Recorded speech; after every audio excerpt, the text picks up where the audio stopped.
Chapter 29. Planchet's Inventory.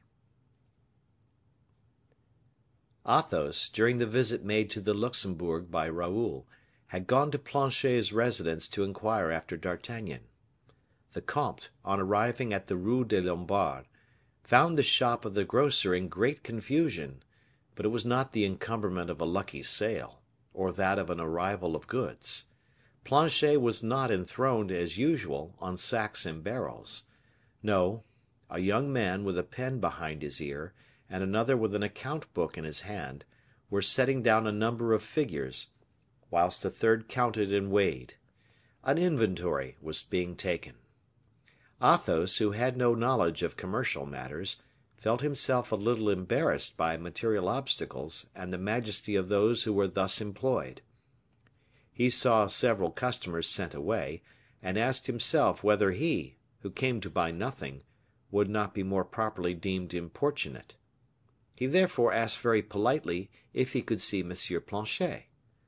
The reply, quite carelessly given, was that M. Planchet was packing his trunks. These words surprised Athos. "What, his trunks?" said he. "Is M. Planchet going away?" "Yes, monsieur, directly." "Then, if you please, inform him that M. le Comte de la Fere desires to speak to him for a moment." At the mention of the comte's name, one of the young men, no doubt accustomed to hear it pronounced with respect, immediately went to inform Planchet. It was at this moment that Raoul, after his painful scene with Montalais and De Guiche, arrived at the grocer's house. Planchet left his job directly he received the comte's message. "Ah, monsieur le comte!" exclaimed he, "how glad I am to see you! What good star brings you here?" "My dear Planchet," said Athos, pressing the hand of his son, whose sad look he silently observed, "we are come to learn of you. But in what confusion do I find you? You are as white as a miller.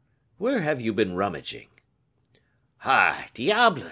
Take care, monsieur; don't come near me till I have well shaken myself." "What for? Flour or dust only whiten." "No, no; what you see on my arms is arsenic." "Arsenic?" "Yes, I am taking my precautions against rats." I suppose in an establishment like this, rats play a conspicuous part." "It is not with this establishment I concern myself, monsieur le comte. The rats have robbed me of more here than they will ever rob me of again." "What do you mean?" "Why, you may have observed, monsieur, my inventory is being taken." "Are you leaving trade, then?" "Eh! Mon Dieu!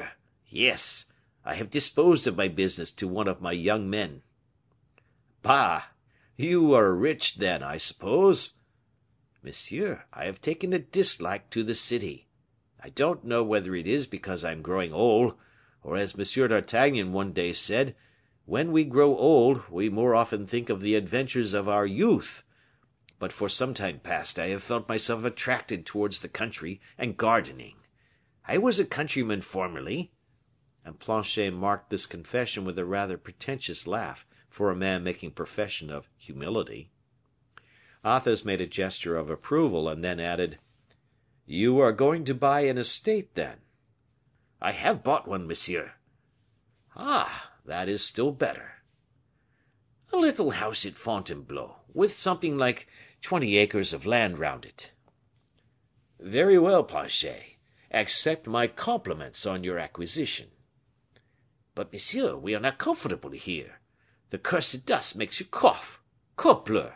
I do not wish to poison the most worthy gentleman in the kingdom." Athos did not smile at this little pleasantry which Planchet had aimed at him, in order to try his strength in mundane facetiousness. "Yes," said Athos, "let us have a little talk by ourselves. In your own room, for example. You have a room, have you not?" "Certainly, monsieur le comte." "Upstairs, perhaps?" And Athos, seeing Planchet a little embarrassed, wished to relieve him by going first. "It is, but," said Planchet, hesitating, Athos was mistaken in the cause of this hesitation, and, attributing it to a fear the grocer might have of offering humble hospitality, never mind," said he, still going up. "The dwelling of a tradesman in this quarter is not expected to be a palace. Come on." Raoul nimbly preceded him and entered first. Two cries were heard simultaneously, we may say three. One of these cries dominated the others; it emanated from a woman. Another proceeded from the mouth of Raoul; it was an exclamation of surprise. He had no sooner uttered it than he shut the door sharply. The third was from fright; it came from Planchet. "I ask your pardon," added he, "Madame is dressing." Raoul had no doubt seen that what Planchet said was true, for he turned round to go downstairs again. "Madame," said Athos. "Oh, pardon me, Planchet, I did not know that you had upstairs." "It is Truchen," added Planchet, blushing a little. "It is whoever you please, my good Planchet, but pardon my rudeness." "No, no, go up now, gentlemen." "We will do no such thing," said Athos. "Oh, madame, having noticed, has had time—" "No, Planchet, farewell." "Eh, gentlemen, you would not disoblige me by thus standing on the staircase, or by going away without having sat down." "If we had known you had a lady upstairs," replied Athos, with his customary coolness, "we would have asked permission to pay our respects to her." Planchet was so disconcerted by this little extravagance, that he forced the passage, and himself opened the door to admit the comte and his son. Truchen was quite dressed, in the costume of the shopkeeper's wife, rich yet coquettish. German eyes attacking French eyes. She left the apartment after two courtesies, and went down into the shop, but not without having listened at the door, to know what Planchet's gentlemen visitors would say of her. Athos suspected that, and therefore turned the conversation accordingly. Planchet, on his part, was burning to give explanations, which Athos avoided. But, as certain tenacities are stronger than others, Athos was forced to hear Planchet recite his idylls of felicity, translated into a language more chaste than that of Longus. So Planchet related how Truchen had charmed the years of his advancing age, and brought good luck to his business, as Ruth did to Boaz.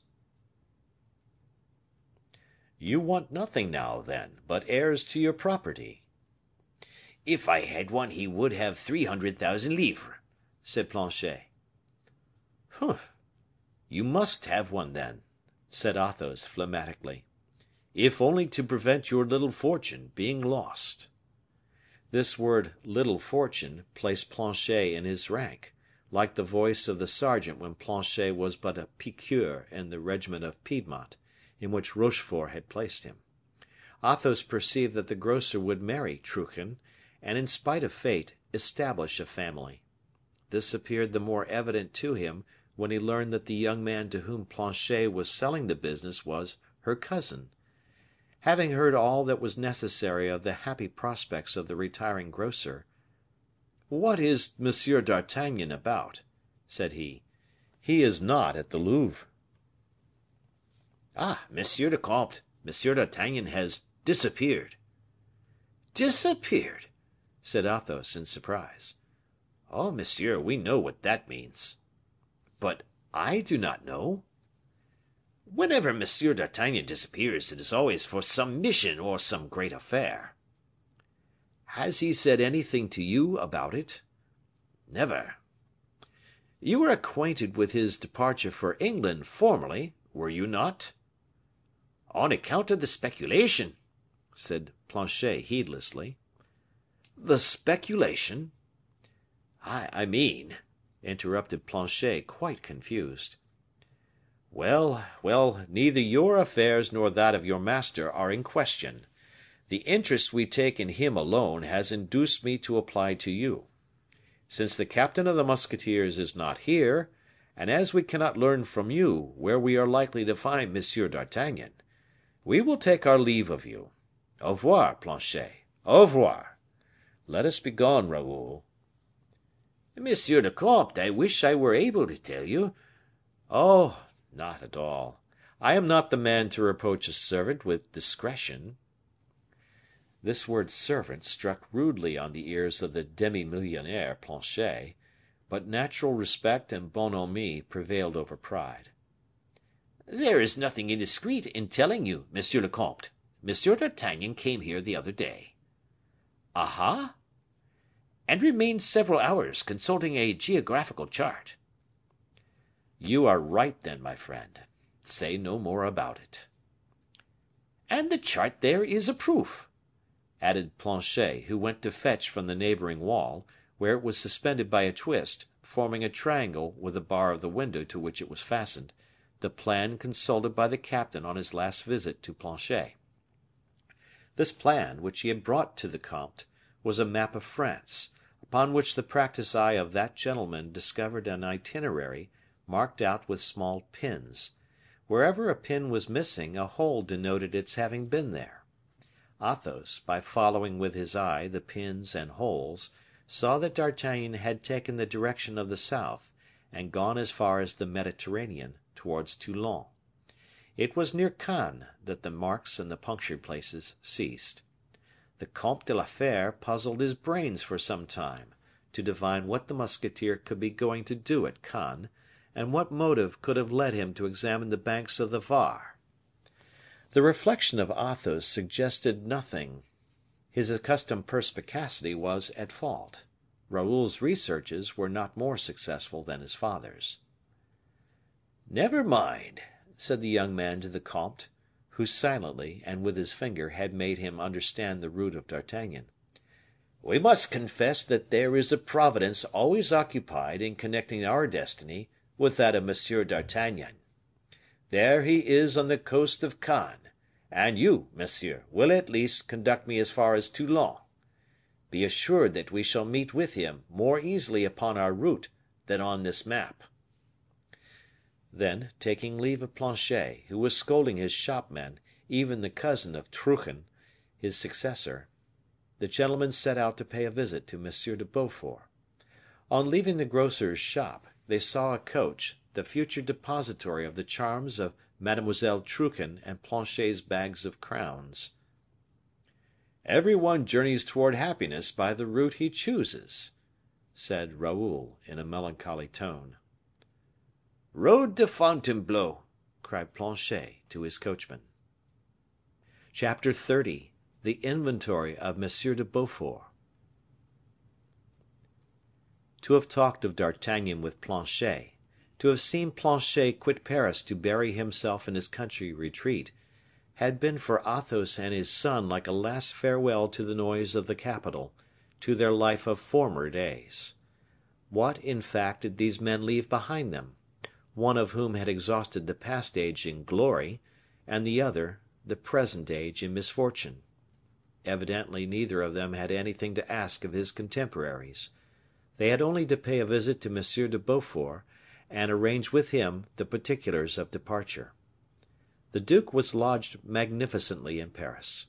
He had one of those superb establishments pertaining to great fortunes, the like of which certain old men remembered to have seen in all their glory in the times of wasteful liberality of Henry III's reign. Then, really, several great nobles were richer than the king. They knew it, used it, and never deprived themselves of the pleasure of humiliating his royal majesty when they had an opportunity. It was this egotistical aristocracy Richelieu had constrained to contribute, with its blood, its purse, and its duties, to what was from his time styled the king's service. From Louis XI., that terrible mower down of the great, to Richelieu, how many families had raised their heads? How many, from Richelieu to Louis XIV., had bowed their heads, never to raise them again? But M. de Beaufort was born a prince, and of a blood which is not shed upon scaffolds, unless by the decree of peoples; a prince who had kept up a grand style of living. How did he maintain his horses, his people, and his table? Nobody knew, himself less than others. only there were then privileges for the sons of kings, to whom nobody refused to become a creditor, whether from respect or the persuasion that they would some day be paid. Athos and Raoul found the mansion of the duke in as much confusion as that of Planchet. The duke likewise was making his inventory. That is to say, he was distributing to his friends everything of value he had in his house. Owing nearly 2 millions, an enormous amount in those days, M. de Beaufort had calculated that he could not set out for Africa without a good round sum, and, in order to find that sum, he was distributing to his old creditors plate, arms, jewels, and furniture, which was more magnificent in selling it, and brought him back double. In fact, how could a man to whom 10,000 livres were owing refuse to carry away a present worth 6,000, enhanced in estimation from having belonged to a descendant of Henry IV.? And how, after having carried away that present, could he refuse 10,000 livres more to this generous noble? This, then, was what had happened. The duke had no longer a dwelling house; that had become useless to an admiral whose place of residence is his ship. He had no longer need of superfluous arms, when he was placed amidst his cannons; no more jewels, which the sea might rob him of, but he had 300,000 or 400,000 crowns fresh in his coffers. And throughout the house there was a joyous movement of people who believed they were plundering monseigneur. The prince had, in a supreme degree, the art of making happy the creditors most to be pitied. Every distressed man, every empty purse, found in him patience and sympathy for his position. To some he said, "I wish I had what you have, I would give it you." And to others, "I have but this silver ewer, it is worth at least 500 livres. Take it." The effect of which was, so truly is courtesy a current payment, that the prince constantly found means to renew his creditors. This time he used no ceremony; it might be called a general pillage. He gave up everything. The oriental fable of the poor Arab who carried away from the pillage of palace a kettle at the bottom of which was concealed a bag of gold, and whom everybody allowed to pass without jealousy, this fable had become a truth in the prince's mansion. Many contractors paid themselves upon the offices of the duke. Thus, the provision department, who plundered the clothes presses and the harness rooms, attached very little value to things which tailors and saddlers set great store by. Anxious to carry home to their wives presents given them by monseigneur, many were seen bounding joyously along, under the weight of earthen jars and bottles, gloriously stamped with the arms of the prince. M. de Beaufort finished by giving away his horses and the hay from his lofts. He made more than 30 happy with kitchen utensils, and 30 more with the contents of his cellar. Still further, all these people went away with the conviction that M. de Beaufort only acted in this manner to prepare for a new fortune concealed beneath the Arab's tents. They repeated to each other, while pillaging his hotel, that he was sent to Gigelli by the king to reconstruct his lost fortunes, that the treasures of Africa would be equally divided between the admiral and the king of France, that these treasures consisted in mines of diamonds, or other fabulous stones; the gold and silver mines of Mount Atlas did not even obtain the honor of being named. In addition to the mines to be worked, which could not be begun till after the campaign, there would be the booty made by the army. M. de Beaufort would lay his hands on all the riches pirates had robbed Christendom of since the battle of Lepanto. The number of millions from these sources defied calculation. Why, then, should he, who was going in quest of such treasure, set any store by the poor utensils of his past life? And, reciprocally, why should they spare the property of him who spared it so little himself? Such was the position of affairs. Athos, with his piercing practiced glance, saw what was going on at once. He found the admiral of France a little exalted, for he was rising from a table of 50 covers, at which the guests had drunk long and deeply to the prosperity of the expedition; at the conclusion of which repast, the remains, with the dessert, had been given to the servants, and the empty dishes and plates to the curious. The prince was intoxicated with his ruin and his popularity at one and the same time. He had drunk his old wine to the health of his wine of the future. When he saw Athos and Raoul, "There is my aide de camp being brought to me," he cried. "Come hither, comte! Come hither, vicomte!" Athos tried to find a passage through the heaps of linen and plate. "Ah, step over, said the duke, offering a full glass to Athos. The latter drank it. Raoul scarcely moistened his lips.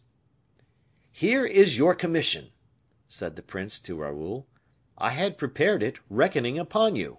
You will go before me as far as Antibes." "Yes, monseigneur." "Here is the order." And de Beaufort gave Raoul the order. "Do you know anything of the sea?" "Yes, monseigneur. I have traveled with monsieur le prince." "That is well. All these barges and lighters must be in attendance to form an escort, and carry my provisions. The army must be prepared to embark in a fortnight at the very latest." "That shall be done, monseigneur." "The present order gives you the right to visit and search all the isles along the coast. You will there make the enrolments and levies you may want for me." "Yes, monsieur le duc." "And you are an active man, and will work freely. You will spend much money." "I hope not, monseigneur." "But I am sure you will. My intendant has prepared the orders of 1,000 livres, drawn upon the cities of the south. He will give you 100 of them. Now, dear vicomte, be gone." Athos interrupted the prince. "Keep your money, monseigneur. War is to be waged among the Arabs with gold as well as lead." "I wish to try the contrary," replied the duke, "and then you are acquainted with my ideas upon the expedition. Plenty of noise, plenty of fire, and if, so it must be, I shall disappear in the smoke." Having spoken thus, M. de Beaufort began to laugh, but his mirth was not reciprocated by Athos and Raoul. He perceived this at once. "Ah!" said he, with the courteous egotism of his rank and age, "you are such a people as a man should not see after dinner. You are cold, stiff, and dry, when I am all fire, suppleness, and wine. No, devil take me, I should always see you fasting, vicomte, and you, comte, if you wear such a face as that, you shall see me no more." He said this, pressing the hand of Athos, who replied with a smile, "Monseigneur, do not talk so grandly because you happen to have plenty of money. I predict that within a month you will be dry, stiff, and cold, in presence of your strong box, and that then, having Raoul at your elbow, fasting, you will be surprised to see him gay, animated, and generous, because he will have some new crowns to offer you." "God grant it may be so!" cried the delighted duke. "Comte, stay with me." "No, I shall go with Raoul. The mission with which you charge him is a troublesome and difficult one. Alone it would be too much for him to execute. You do not observe, monseigneur, you have given him command of the first order." "Bah!" "And in your naval arrangements, too." "That may be true, but one finds that such fine young fellows as your son generally do all that is required of them." "Monseigneur, I believe you will find nowhere so much zeal and intelligence, so much real bravery as in Raoul; but if he failed to arrange your embarkation, you would only meet the fate that you deserve." "Humph! You are scolding me, then." "Monseigneur, to provision a fleet, to assemble a flotilla, to enroll your maritime force, would take an admiral a year. Raoul is a cavalry officer, and you allow him a fortnight." "I tell you he will do it." "He may, but I will go and help him." "To be sure you will. I reckoned upon you, and still further believe that when we are once at Toulon, you will not let him depart alone."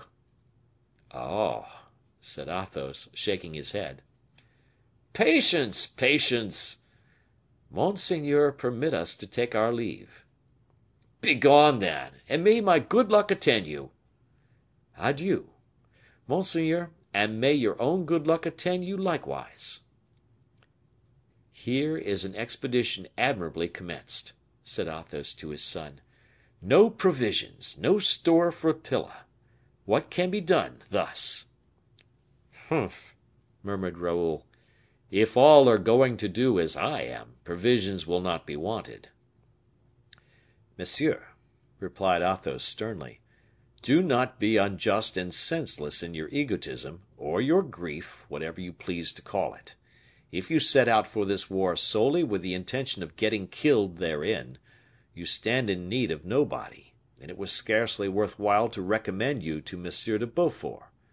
But when you have been introduced to the prime commandant, when you have accepted the responsibility of a post in his army, the question is no longer about you, but about all these poor soldiers, who, as well as you, have hearts and bodies, who will weep for their country and endure all the necessities of their condition. Remember, Raoul, that officers are ministers as useful to the world as priests, and that they ought to have more charity. Monsieur, I know it and have practiced it. I would have continued to do so still, but you forget, also, that you are of a country that is proud of its military glory. Go and die if you like, but do not die without honor and without advantage to France. Cheer up, Raoul. Do not let my words grieve you.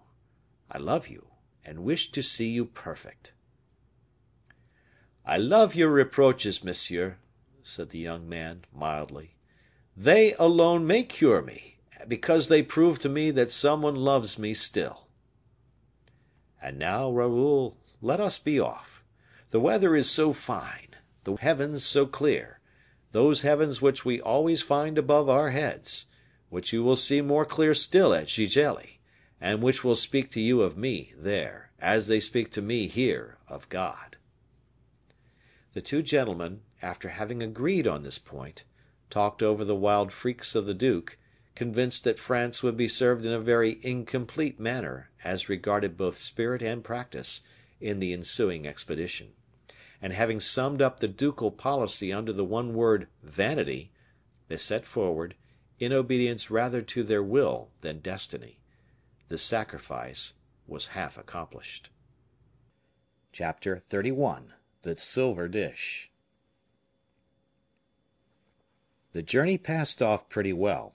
Athos and his son traversed France at the rate of 15 leagues per day, sometimes more, sometimes less, according to the intensity of Raoul's grief. It took them a fortnight to reach Toulon, and they lost all traces of D'Artagnan at Antibes. They were forced to believe that the captain of the musketeers was desirous of preserving an incognito on his route, for Athos derived from his inquiries an assurance that such a cavalier as he described had exchanged his horse for a well-closed carriage on quitting Avignon. Raoul was much affected at not meeting with D'Artagnan. His affectionate heart longed to take a farewell, and received consolation from that heart of steel. Athos knew from experience that D'Artagnan became impenetrable when engaged in any serious affair, whether on his own account or on the service of the king. He even feared to offend his friend, or thwart him by too pressing inquiries.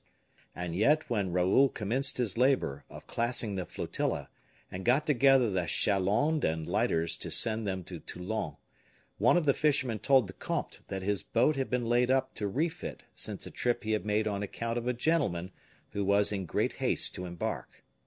Athos, believing that this man was telling a falsehood in order to be left at liberty to fish, and so gain more money when all his companions were gone, insisted upon having the details.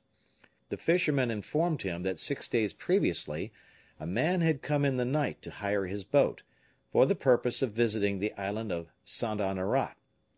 The price was agreed upon, but the gentleman had arrived with an immense carriage case, which he insisted upon embarking, in spite of the many difficulties that opposed the operation. The fisherman wished to retract. He had even threatened, but his threats had procured him nothing but a shower of blows from the gentleman's cane, which fell upon his shoulders sharp and long. Swearing and grumbling, he had recourse to the syndic of his brotherhood at Antibes, who administer justice among themselves and protect each other. But the gentleman had exhibited a certain paper, at sight of which the syndic, bowing to the very ground, enjoined obedience from the fisherman, and abused him for having been refractory. They then departed with the freight. "But all this does not tell us," said Athos, "how you injured your boat." "This is the way. I was steering towards Saint Honorat, as the gentleman desired me, but he changed his mind, and pretended that I could not pass to the south of the abbey." "And why not?" "Because, monsieur, there is in front of the square tower of the Benedictines, towards the southern point, the bank of the Moine." "A rock?" asked Athos. "Level with the water, but below water; a dangerous passage, yet one I have cleared 1,000 times. The gentleman required me to land him at Sainte Marguerite's." "Well?" "Well, monsieur," cried the fisherman, with his Provençal accent, "a man is a sailor, or he is not; he knows his course, or he is nothing but a fresh-water lubber. I was obstinate, and wished to try the channel. The gentleman took me by the collar, and told me quietly he would strangle me. My mate armed himself with a hatchet, and so did I. We had the affront of the night before, to pay him out for. But the gentleman drew his sword, and used it in such an astonishing rapid manner, that we neither of us could get near him. I was about to hurl my hatchet at his head, and I had a right to do so, hadn't I, monsieur? For a sailor aboard is master, as a citizen is in his chamber. I was going then, in self-defense, to cut the gentleman in two, when, all at once, believe me or not, monsieur, the great carriage case opened of itself, I don't know how, and there came out of it a sort of a phantom, his head covered with a black helmet and a black mask, something terrible to look upon, which came towards me threatening with its fist." "And that was?" said Athos. "That was the devil, monsieur, for the gentleman, with great glee, cried out on seeing him, 'Ah, thank you, monseigneur!'" "A most strange story," murmured the comte, looking at Raoul. "And what did you do?" asked the latter of the fisherman. "You must know, monsieur, that two poor men, such as we are, could be no match for two gentlemen. But when one of them turned out to be the devil, we had no earthly chance. My companion and I did not stop to consult one another; we made but one jump into the sea, for we were within 700 or 800 feet of the shore." "Well, and then?" "Why, and then, monseigneur, as there was a little wind from the southwest, the boat drifted into the sands of Sainte Marguerite's." "Oh, but the travelers?" "Bah! you need not be uneasy about them. It was pretty plain that one was the devil, and protected the other; for when we recovered the boat, after she got afloat again, instead of finding these two creatures injured by the shock, we found nothing, not even the carriage or the case." "Very strange, very strange," repeated the comte. "But after that, what did you do, my friend?" "I made my complaint to the governor of Sainte Marguerite's, who brought my finger under my nose by telling me if I plagued him with such silly stories he would have me flogged." "What! Did the governor himself say so?" "Yes, monsieur; and yet my boat was injured, seriously injured, for the prow is left upon the point of Sainte Marguerite's, and the carpenter asks 120 livres to repair it." "Very well," replied Raoul.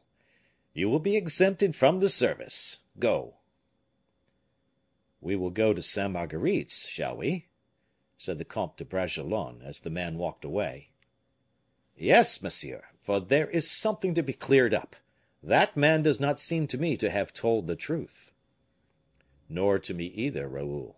The story of the masked man and the carriage having disappeared, may be told to conceal some violence these fellows have committed upon their passengers in the open sea, to punish him for his persistence in embarking.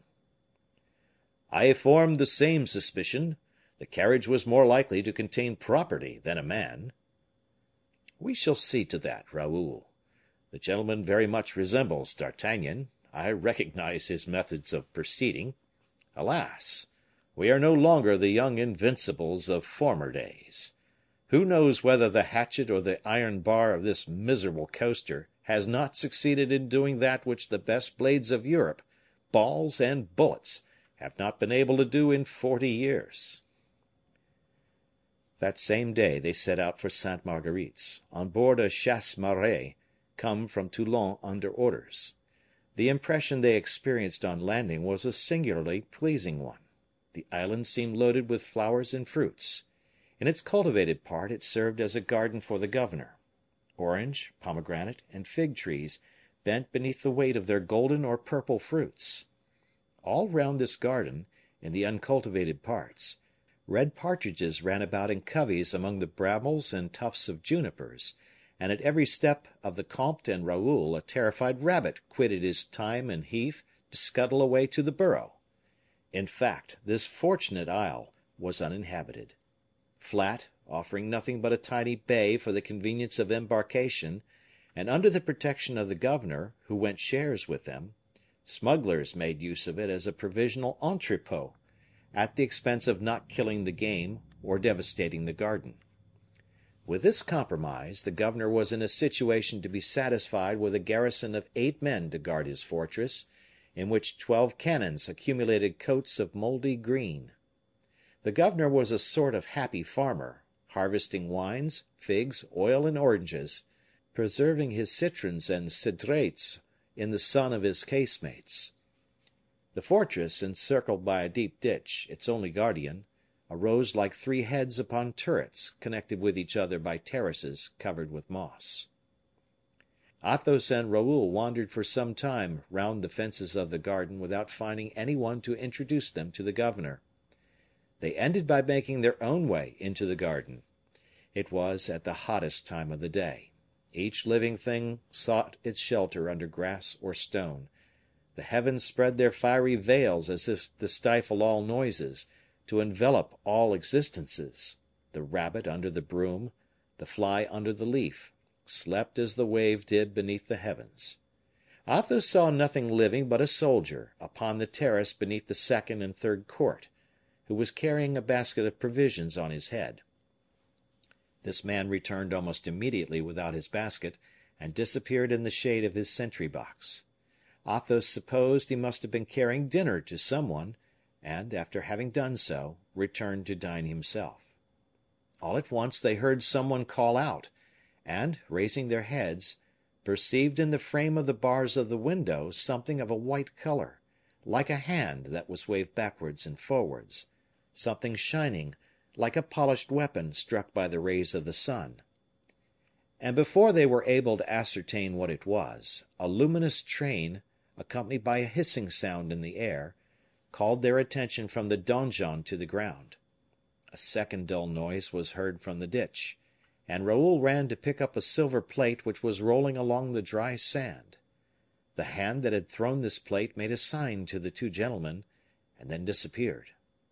Athos and Raoul, approaching each other, commenced an attentive examination of the dusty plate, and they discovered, in characters traced upon the bottom of it with the point of a knife, this inscription: I am the brother of the King of France, a prisoner today, a madman tomorrow. French gentlemen and Christians, pray to God for the soul and the reason of the son of your old rulers. The plate fell from the hands of Athos whilst Raoul was endeavoring to make out the meaning of these dismal words. At the same moment they heard a cry from the top of the donjon. Quick as lightning, Raoul bent down his head, and forced down that of his father likewise. A musket barrel glittered from the crest of the wall. A white smoke floated like a plume from the mouth of the musket, and a ball was flattened against a stone within 6 inches of the 2 gentlemen. "Cordieu!" cried Athos. What? Are people assassinated here? Come down, cowards as you are!" "Yes, come down!" cried Raoul, furiously shaking his fist at the castle. One of the assailants, he who was about to fire, replied to these cries by an exclamation of surprise, and, as his companion, who wished to continue the attack, had re-seized his loaded musket, he who had cried out threw up the weapon, and the ball flew into the air. Athos and Raoul, seeing them disappear from the platform, expected they would come down to them, and waited with a firm demeanor. 5 minutes had not elapsed when a stroke upon a drum called the 8 soldiers of the garrison to arms, and they showed themselves on the other side of the ditch with their muskets in hand. At the head of these men was an officer, whom Athos and Raoul recognized as the one who had fired the first musket. The man ordered the soldiers to make ready. "We are going to be shot!" cried Raoul. "But, sword in hand, at least let us leap the ditch. We shall kill at least 2 of these scoundrels when their muskets are empty."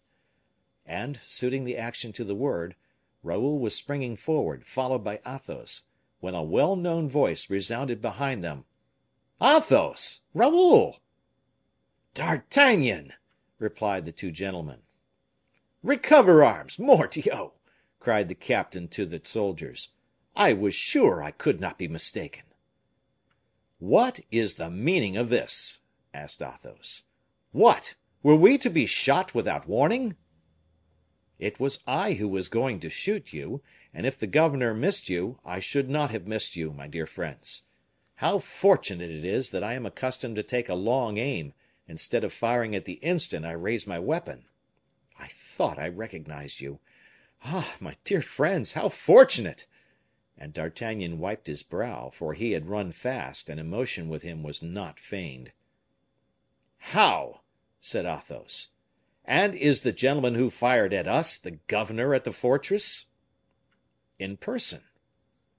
"And why did he fire at us? What have we done to him?" "Pardieu! You received what the prisoner threw to you?" "That is true." "That plate. The prisoner has written something on it, has he not?" "Yes."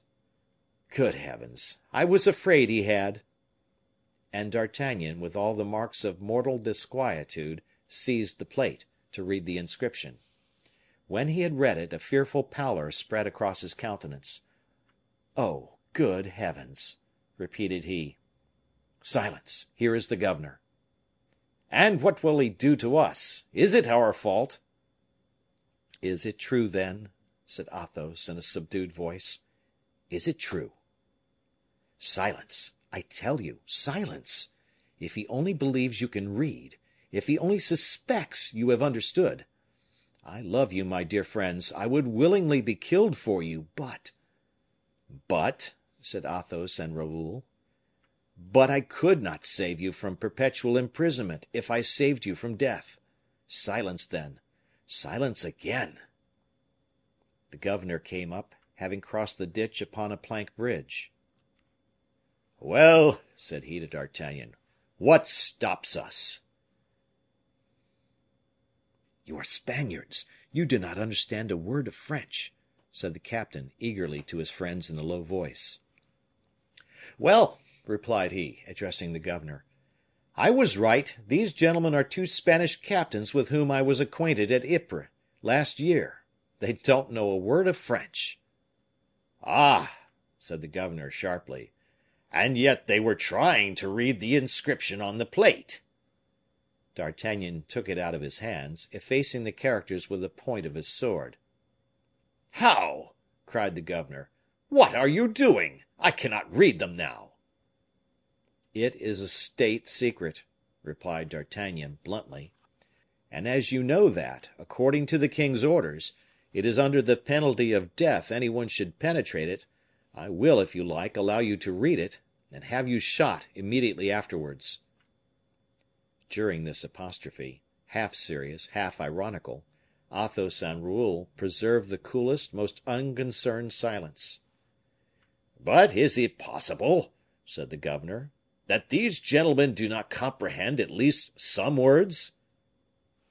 "Suppose they do. If they do understand a few spoken words, it does not follow that they should understand what is written.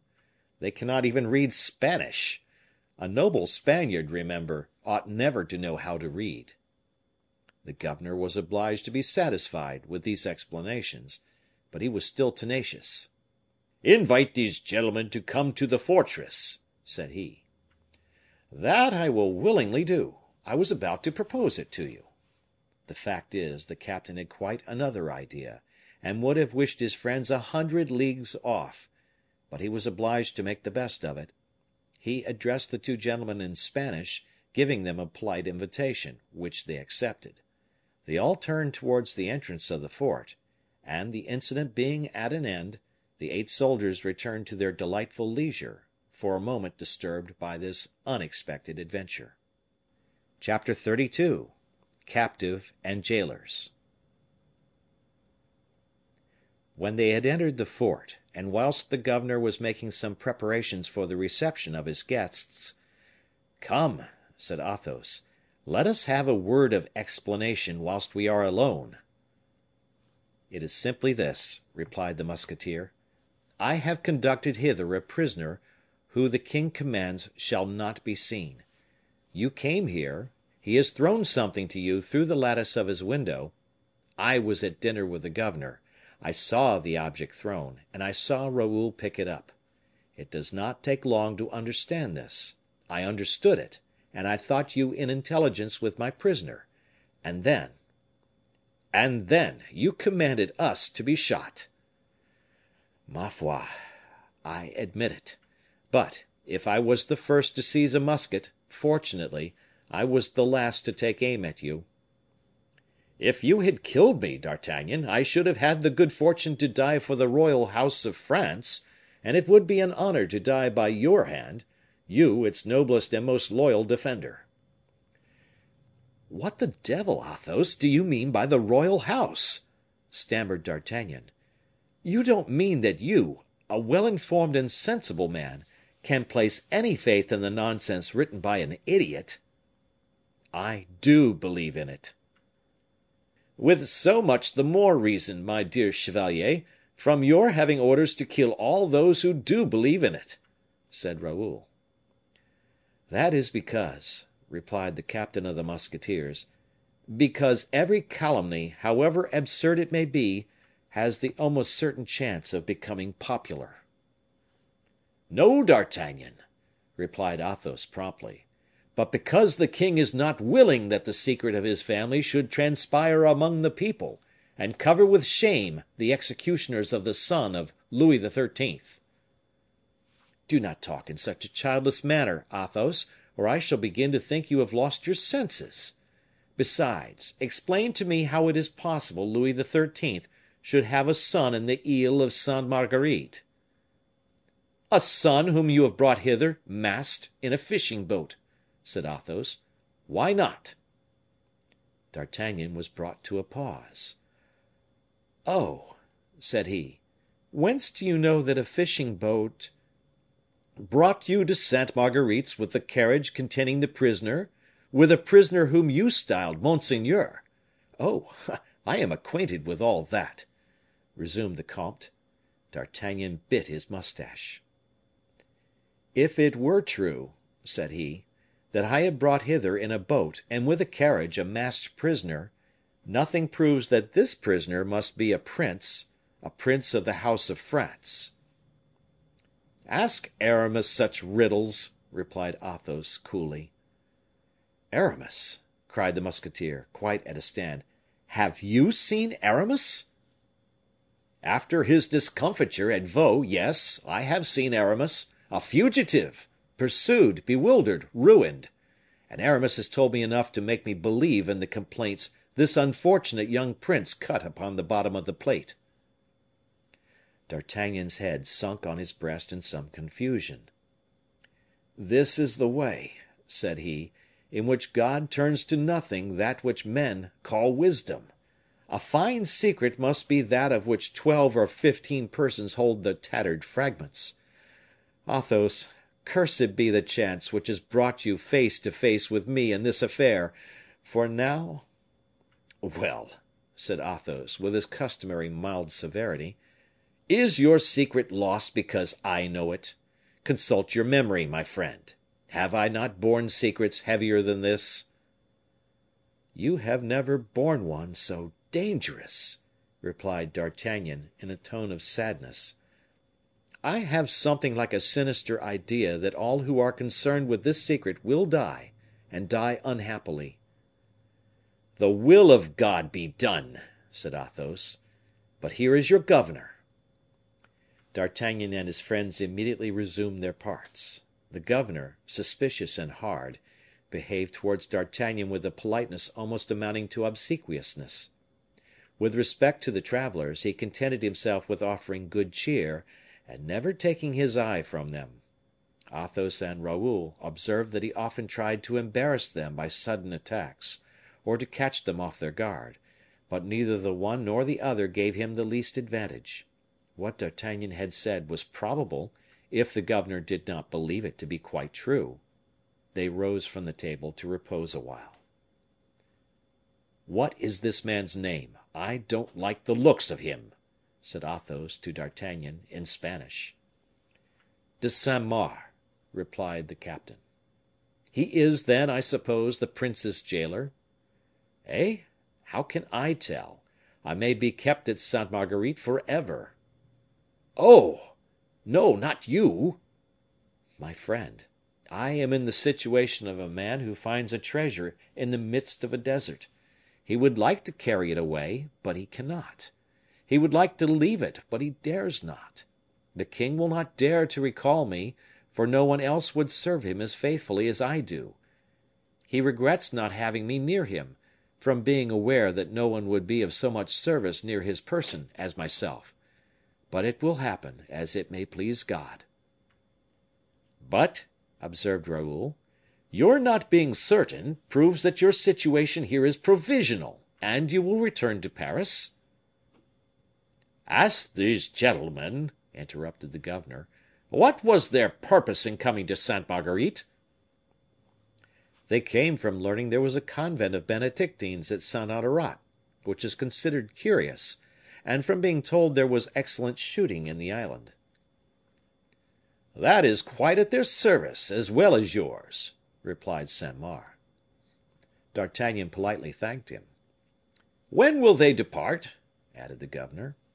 "To morrow," replied D'Artagnan. M. de Saint Mars went to make his rounds, and left D'Artagnan alone with the pretended Spaniards. "Oh!" exclaimed the musketeer, "here is a life and a society that suits me very little. I command this man, and he bores me, mordieu! Come, let's have a shot or two at the rabbits. The walk will be beautiful and not fatiguing. The whole island is but a league and a half in length, with the breadth of a league, a real park. Let us try to amuse ourselves." "As you please, D'Artagnan, not for the sake of amusing ourselves, but to gain an opportunity for talking freely." D'Artagnan made a sign to a soldier, who brought the gentlemen some guns, and then returned to the fort. "And now," said the musketeer, "answer me the question put to you by the black looking Saint Mars. What did you come to do at the Lerin Isles?" "To bid you farewell." "Bid me farewell? What do you mean by that? Is Raoul going anywhere?" "Yes." "Then I will lay a wager it is with M. de Beaufort." "With M. de Beaufort it is, my dear friend. You always guess correctly." "From habit." Whilst the two friends were commencing their conversation, Raoul, with his head hanging down and his heart oppressed, seated himself on a mossy rock, his gun across his knees, looking at the sea, looking at the heavens, and listening to the voice of his soul. He allowed the sportsman to attain a considerable distance from him. D'Artagnan remarked his absence. "He has not recovered the blow?" said he to Athos. "He is struck to death." "Oh! your fears exaggerate, I hope. Raoul is of a tempered nature. Around all hearts as noble as his there is a second envelope that forms a cuirass. The first bleeds, the second resists." "No," replied Athos, Raoul will die of it." "Mordioux!" said D'Artagnan in a melancholy tone. And he did not add a word to this exclamation. Then, a minute after, "Why do you let him go?" "Because he insists on going." "And why do you not go with him?" "Because I could not bear to see him die." D'Artagnan looked at his friend earnestly in the face. "You know one thing," returned the comte, leaning upon the arm of the captain. "You know that in the course of my life I have been afraid of but few things. Well, I have an incessant, gnawing, insurmountable fear that an hour will come in which I shall hold the dead body of that boy in my arms." "Oh!" murmured D'Artagnan, "oh!" "He will die, I know; I have a perfect conviction of that; but I would not see him die." "How is this, Athos? You come and place yourself in the presence of the bravest man, you say you have ever seen, of your own D'Artagnan, of that man without an equal, as you formerly called him, and you come and tell him, with your arms folded, that you are afraid of witnessing the death of your son, you, who have seen all that can be seen in this world! Why have you this fear, Athos? Man upon this earth must expect everything, and ought to face everything." "Listen to me, my friend. After having worn myself out upon this earth of which you speak, I have preserved but two religions, that of life, friendship, my duty as a father; that of eternity, love and respect for God. Now, I have within me the revelation that if God should decree that my friend or my son should render up his last sigh in my presence, oh, no, I cannot even tell you, D'Artagnan." "Speak, speak, tell me." "I am strong against everything, except against the death of those I love.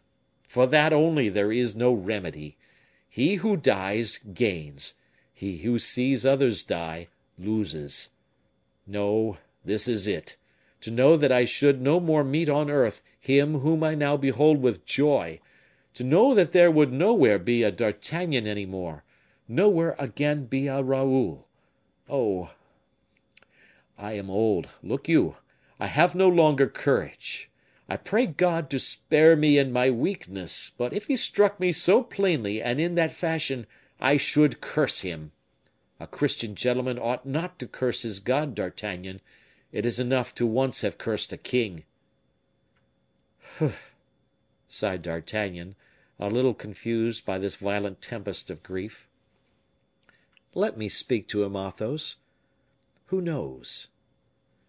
"Try, if you please, but I am convinced you will not succeed." "I will not attempt to console him, I will serve him." "You will?" "Doubtless I will. Do you think this would be the first time a woman had repented of an infidelity? I will go to him, I tell you." Athos shook his head, and continued his walk alone. D'Artagnan, cutting across the brambles, rejoined Raoul and held out his hand to him. "Well, Raoul, you have something to say to me?" "I have a kindness to ask of you," replied Bragelonne. "Ask it, then." "You will some day return to France." "I hope so." "Ought I to write to Mademoiselle de la Valliere?" "No, you must not." "But I have many things to say to her." "Go and say them to her, then." "Never!" "Pray, what virtue do you attribute to a letter which your speech might not possess?" "Perhaps you are right." "She loves the king," said D'Artagnan, bluntly, "and she is an honest girl." Raoul started. "And you whom she abandons, she, perhaps, loves better than she does the king, but after another fashion." "D'Artagnan, do you believe she loves the king?" "To idolatry. Her heart is inaccessible to any other feeling. You might continue to live near her, and would be her best friend." "Ah! exclaimed Raoul, with a passionate burst of repugnance at such a hideous hope. "Will you do so?" "It would be base." "That is a very absurd word, which would lead me to think slightly of your understanding. Please to understand, Raoul, that it is never base to do that which is imposed upon us by a superior force. If your heart says to you, 'Go there, or die,' why go, Raoul? Was she base or brave, she whom you loved, in preferring the king to you, the king whom her heart commanded her imperiously to prefer to you? No, she was the bravest of women. Do, then, as she has done. Oblige yourself. Do you know one thing of which I am sure, Raoul?" "What is that?" "Why, that by seeing her closely with the eyes of a jealous man—" "Well?" "Well, you would cease to love her." "Then I am decided, my dear D'Artagnan." "To set off to see her again?" "No, to set off that I may never see her again. I wish to love her forever." "Ha! I must confess," replied the musketeer, "that is a conclusion which I was far from expecting." "That is what I wish, my friend. You will see her again, and you will give her a letter which, if you think proper, will explain to her, as to yourself, what is passing in my heart. Read it. I drew it up last night. Something told me I should see you to day." He held the letter out, and D'Artagnan read: "Mademoiselle, you are not wrong in my eyes in not loving me. You have only been guilty of one fault towards me, that of having left me to believe you loved me. This error will cost me my life. I pardon you, but I cannot pardon myself. It is said that happy lovers are deaf to the sorrows of rejected lovers. It will not be so with you, who did not love me, save with anxiety. I am sure that if I had persisted in endeavoring to change that friendship into love, you would have yielded out of a fear of bringing about my death, or lessening the esteem I had for you. It is much more delightful to me to die, knowing that you are free and satisfied. How much, then, will you love me, when you will no longer fear either my presence or reproaches? You will love me because, however charming a new love may appear to you, God has not made me in anything inferior to him you have chosen, and because my devotedness, my sacrifice, and my painful end will assure me, in your eyes, a certain superiority over him. I have allowed to escape, in the candid credulity of my heart, the treasure I possessed. Many people tell me that you love me enough to lead me to hope you would have loved me much. That idea takes from my mind all bitterness, and leads me only to blame myself. You will accept this last farewell, and you will bless me for having taken refuge in the inviolable asylum where hatred is extinguished, and where all love endures forever. Adieu, mademoiselle. If your happiness could be purchased by the last drop of my blood, I would shed that drop. I willingly make the sacrifice of it to my misery. Signed, Raoul, Vicomte de Bragelonne." "The letter reads very well," said the captain. "I have only one fault to find with it." "Tell me what that is," said Raoul. "Why, it is that it tells everything, except the thing which exhales, like a mortal poison, from your eyes and from your heart, except the senseless love which still consumes you." Raoul grew paler, but remained silent. "Why did you not write simply these words: 'Mademoiselle, instead of cursing you, I love you and I die'?" "That is true!" exclaimed Raoul, with a sinister kind of joy. And tearing the letter he had just taken back, he wrote the following words upon a leaf of his tablets: "To procure the happiness of once more telling you I love you, I commit the baseness of writing to you, and to punish myself for that baseness, I die." And he signed it. "You will give her these tablets, captain, will you not?" "When?" asked the latter. "On the day," said Bragelonne, pointing to the last sentence, "on the day when you can place a date under these words." And he sprang away quickly to join Athos, who was returning with slow steps. As they re entered the fort, the sea rose with that rapid, gusty vehemence which characterizes the Mediterranean. The ill humor of the element became a tempest. Something shapeless, and tossed about violently by the waves, appeared just off the coast. "What is that?" said Athos. "A wrecked boat?" "No, it is not a boat," said D'Artagnan. "Pardon me," said Raoul, "there is a bark gaining the port rapidly." "Yes, there is a bark in the creek, which is prudently seeking shelter here; but that which Athos points to in the sand is not a boat at all. It has run aground." "Yes, yes, I see it." "It is the carriage which I threw into the sea after landing the prisoner." "Well," said Athos, "if you take my advice, D'Artagnan, you will burn that carriage, in order that no vestige of it may remain, without which the fishermen of Antibes, who have believed they had to do with the devil, will endeavor to prove that your prisoner was but a man." "Your advice is good, Athos, and I will this night have it carried out, or rather, I will carry it out myself. But let us go in, for the rain falls heavily, and the lightning is terrific." As they were passing over the ramparts to a gallery of which D'Artagnan had the key, they saw M. de Saint Mars directing his steps towards the chamber inhabited by the prisoner. Upon a sign from D'Artagnan, they concealed themselves in an angle of the staircase. "What is it?" said Athos. "You will see. Look, the prisoner is returning from chapel." And they saw, by the red flashes of lightning against the violet fog which the wind had stamped upon the bankward sky, they saw pass gravely, at 6 paces behind the governor, a man clothed in black, and masked by a visor of polished steel, soldered to a helmet of the same nature, which altogether enveloped the whole of his head. The fire of the heavens cast red reflections on the polished surface, and these reflections, flying off capriciously, seemed to be angry looks launched by the unfortunate, instead of imprecations. In the middle of the gallery, the prisoner stopped for a moment to contemplate the infinite horizon, to respire the sulphurous perfumes of the tempest, to drink in thirstily the hot rain, and to breathe a sigh, resembling a smothered groan. "Come on, monsieur," said Saint Mars, sharply to the prisoner, for he already became uneasy at seeing him look so long beyond the walls. "Monsieur, come on."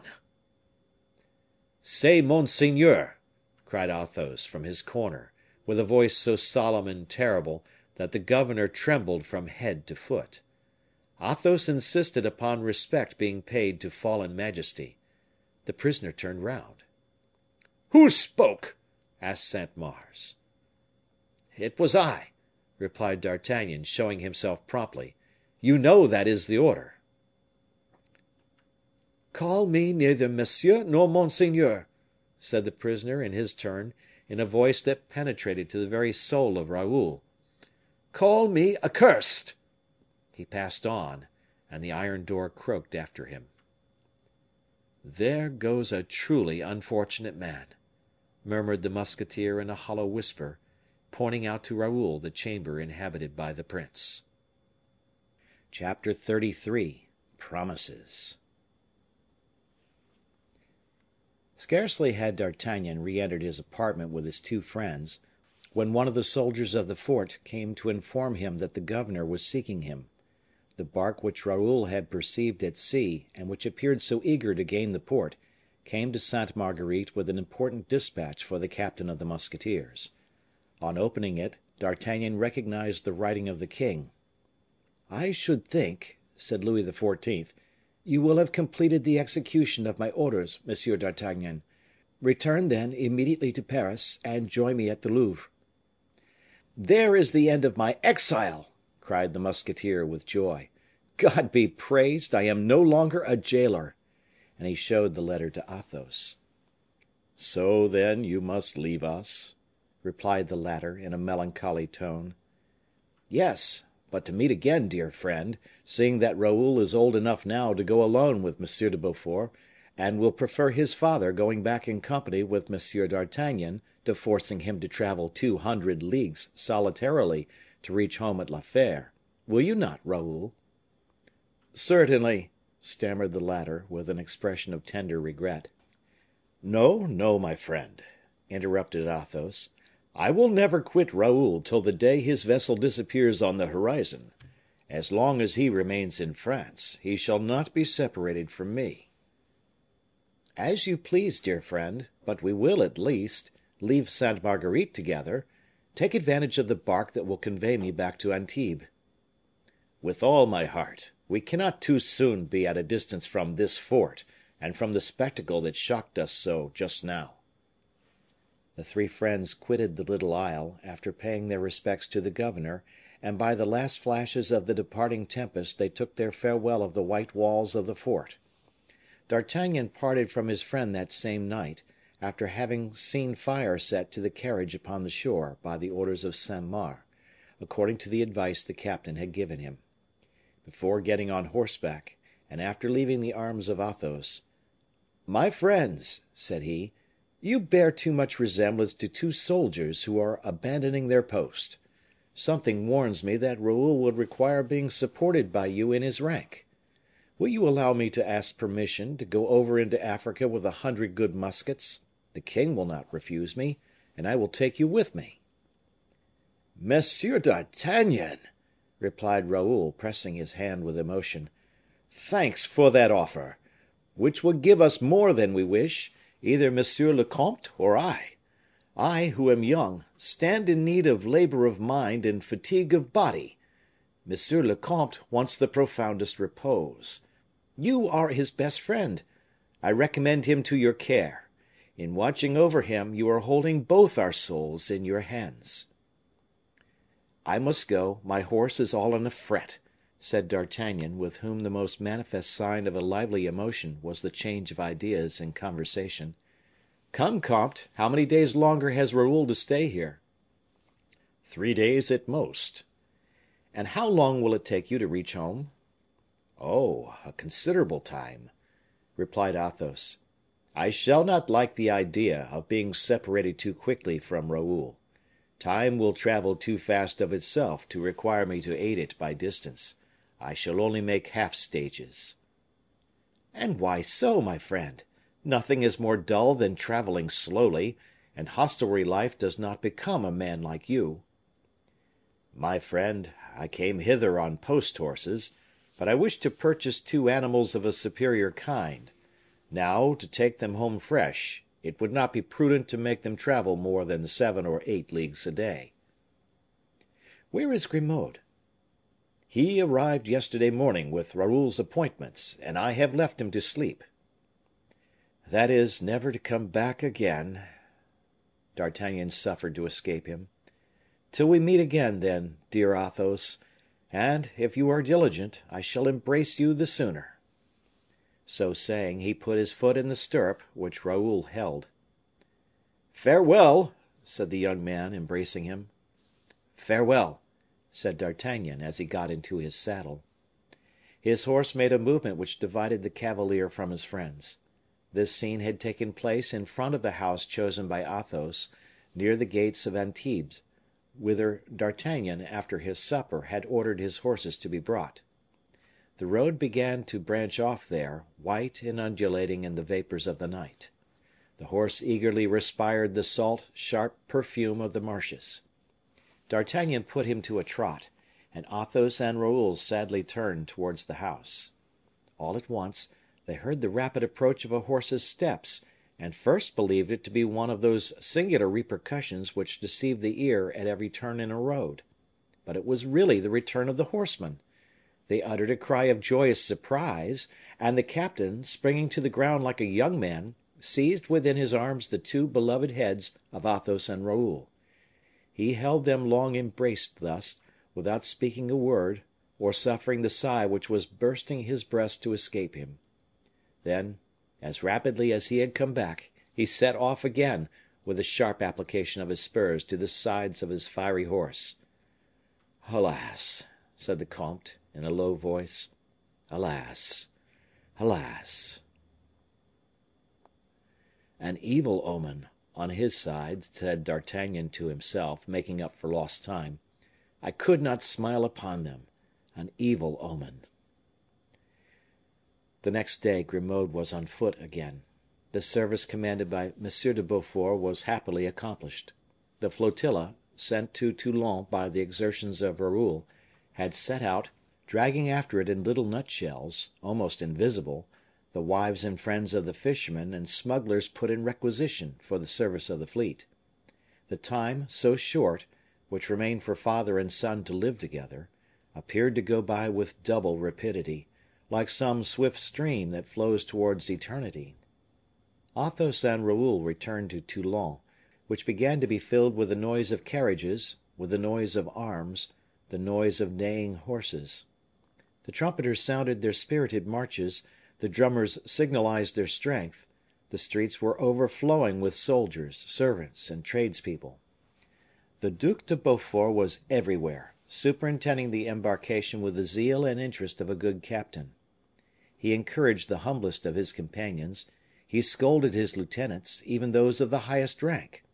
Artillery, provisions, baggage, he insisted upon seeing all himself. He examined the equipment of every soldier, assured himself of the health and soundness of every horse. It was plain that light, boastful, egotistical, in his hotel, the gentleman became the soldier again, the high noble a captain, in the face of the responsibility he had accepted.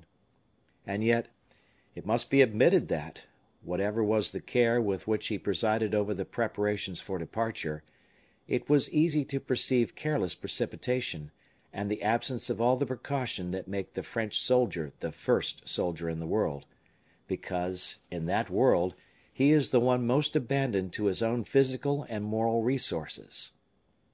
All things having satisfied, or appearing to have satisfied, the admiral, he paid his compliments to Raoul and gave the last orders for sailing, which was ordered the next morning at daybreak. He invited the comte and his son to dine with him, but they, under a pretext of service, kept themselves apart. Gaining their hostelry, situated under the trees of the great Place, they took their repast in haste, and Athos led Raoul to the rocks which dominate the city, vast gray mountains, whence the view is infinite and embraces a liquid horizon which appears, so remote is it, on a level with the rocks themselves. The night was fine, as it always is in these happy climes. The moon, rising behind the rocks, unrolled a silver sheet on the cerulean carpet of the sea. In the roadsteads maneuvered silently the vessels which had just taken their rank to facilitate the embarkation. The sea, loaded with phosphoric light, opened beneath the hulls of the barks that transported the baggage and munitions. Every dip of the prow plowed up this gulf of white flames, from every oar dropped liquid diamonds. The sailors, rejoicing in the largesses of the admiral, were heard murmuring their slow and artless songs. Sometimes the grinding of the chains was mixed with the dull noise of shot falling into the holds. Such harmonies, such a spectacle, oppress the heart like fear, and dilate it like hope. All this life speaks of death. Athos had seated himself with his son upon the moss among the brambles of the promontory. Around their heads passed and repassed large bats, carried along by the fearful whirl of their blind chase. The feet of Raoul were over the edge of the cliff, bathed in that void which is peopled by vertigo, and provokes to self-annihilation. When the moon had risen to its fullest height, caressing with light the neighboring peaks, when the watery mirror was illumined in its full extent, and the little red fires had made their openings in the black masses of every ship, Athos, collecting all his ideas and all his courage, said, "God has made all these things that we see, Raoul. He has made us also, poor atoms mixed up with this monstrous universe.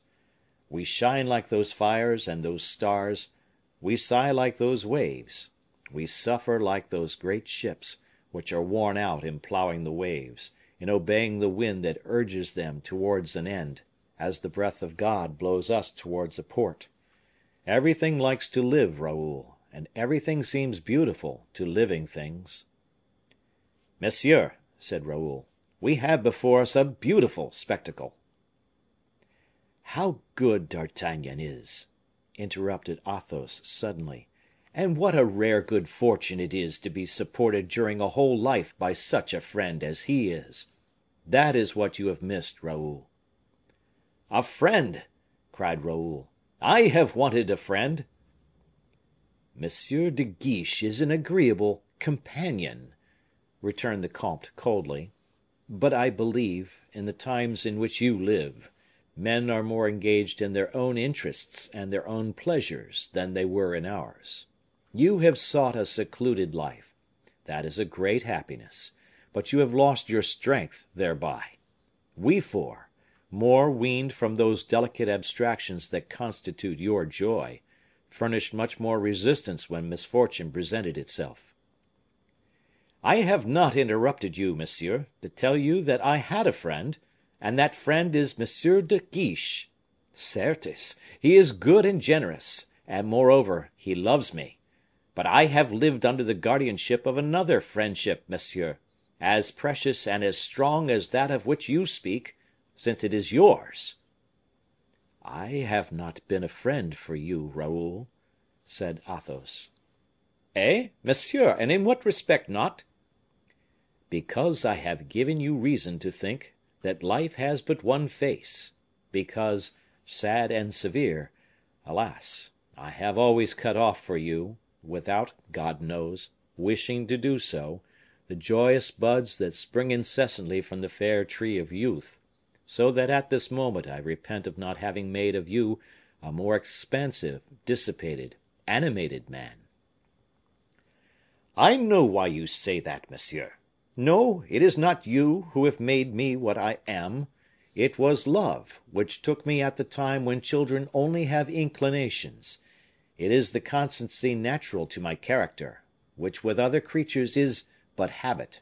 I believed that I should always be as I was. I thought God had cast me in a path quite clear, quite straight, bordered with fruits and flowers. I had ever watching over me your vigilance and strength. I believed myself to be vigilant and strong. Nothing prepared me. I fell once, and that once deprived me of courage for the whole of my life. It is quite true that I wrecked myself. Oh, no, monsieur, you are nothing in my past but happiness, in my future but hope. No, I have no reproach to make against life such as you made it for me. I bless you, and I love you ardently." "My dear Raoul, your words do me good. They prove to me that you will act a little for me in the time to come." "I shall only act for you, monsieur." "Raoul, what I have never hitherto done with respect to you, I will henceforward do. I will be your friend, not your father. We will live in expanding ourselves, instead of living in holding ourselves prisoners, when you come back. And that will be soon, will it not?" "Certainly, monsieur, for such an expedition cannot last long." "Soon, then, Raoul, soon, instead of living moderately on my income, I will give you the capital of my estates. It will suffice for launching you into the world till my death, and you will give me, I hope, before that time, the consolation of not seeing my race extinct." "I will do all you may command," said Raoul, much agitated. "It is not necessary, Raoul, that your duty as aide de camp should lead you into too hazardous enterprises. You have gone through your ordeal; you are known to be a true man under fire. Remember that war with Arabs is a war of snares, ambuscades, and assassinations." "So it is said, monsieur." "There is never much glory in falling in an ambuscade. It is a death which always implies a little rashness or want of foresight. Often, indeed, he who falls in one meets with but little pity. Those who are not pitied, Raoul, have died to little purpose. Still further, the conqueror laughs, and we Frenchmen ought not to allow stupid infidels to triumph over our faults. Do you clearly understand what I am saying to you, Raoul? God forbid I should encourage you to avoid encounters." "I am naturally prudent, monsieur, and I have very good fortune," said Raoul, with a smile which chilled the heart of his poor father. "For," the young man hastened to add, "in 20 combats through which I have been, I have only received 1 scratch." "There is, in addition," said Athos, "the climate to be dreaded. That is an ugly end, to die of fever. King Saint Louis prayed God to send him an arrow or the plague rather than the fever." "Oh, monsieur, with sobriety, with reasonable exercise."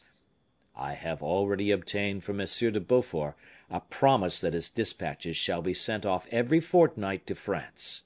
You, as his aide de camp, will be charged with expediting them, and will be sure not to forget me."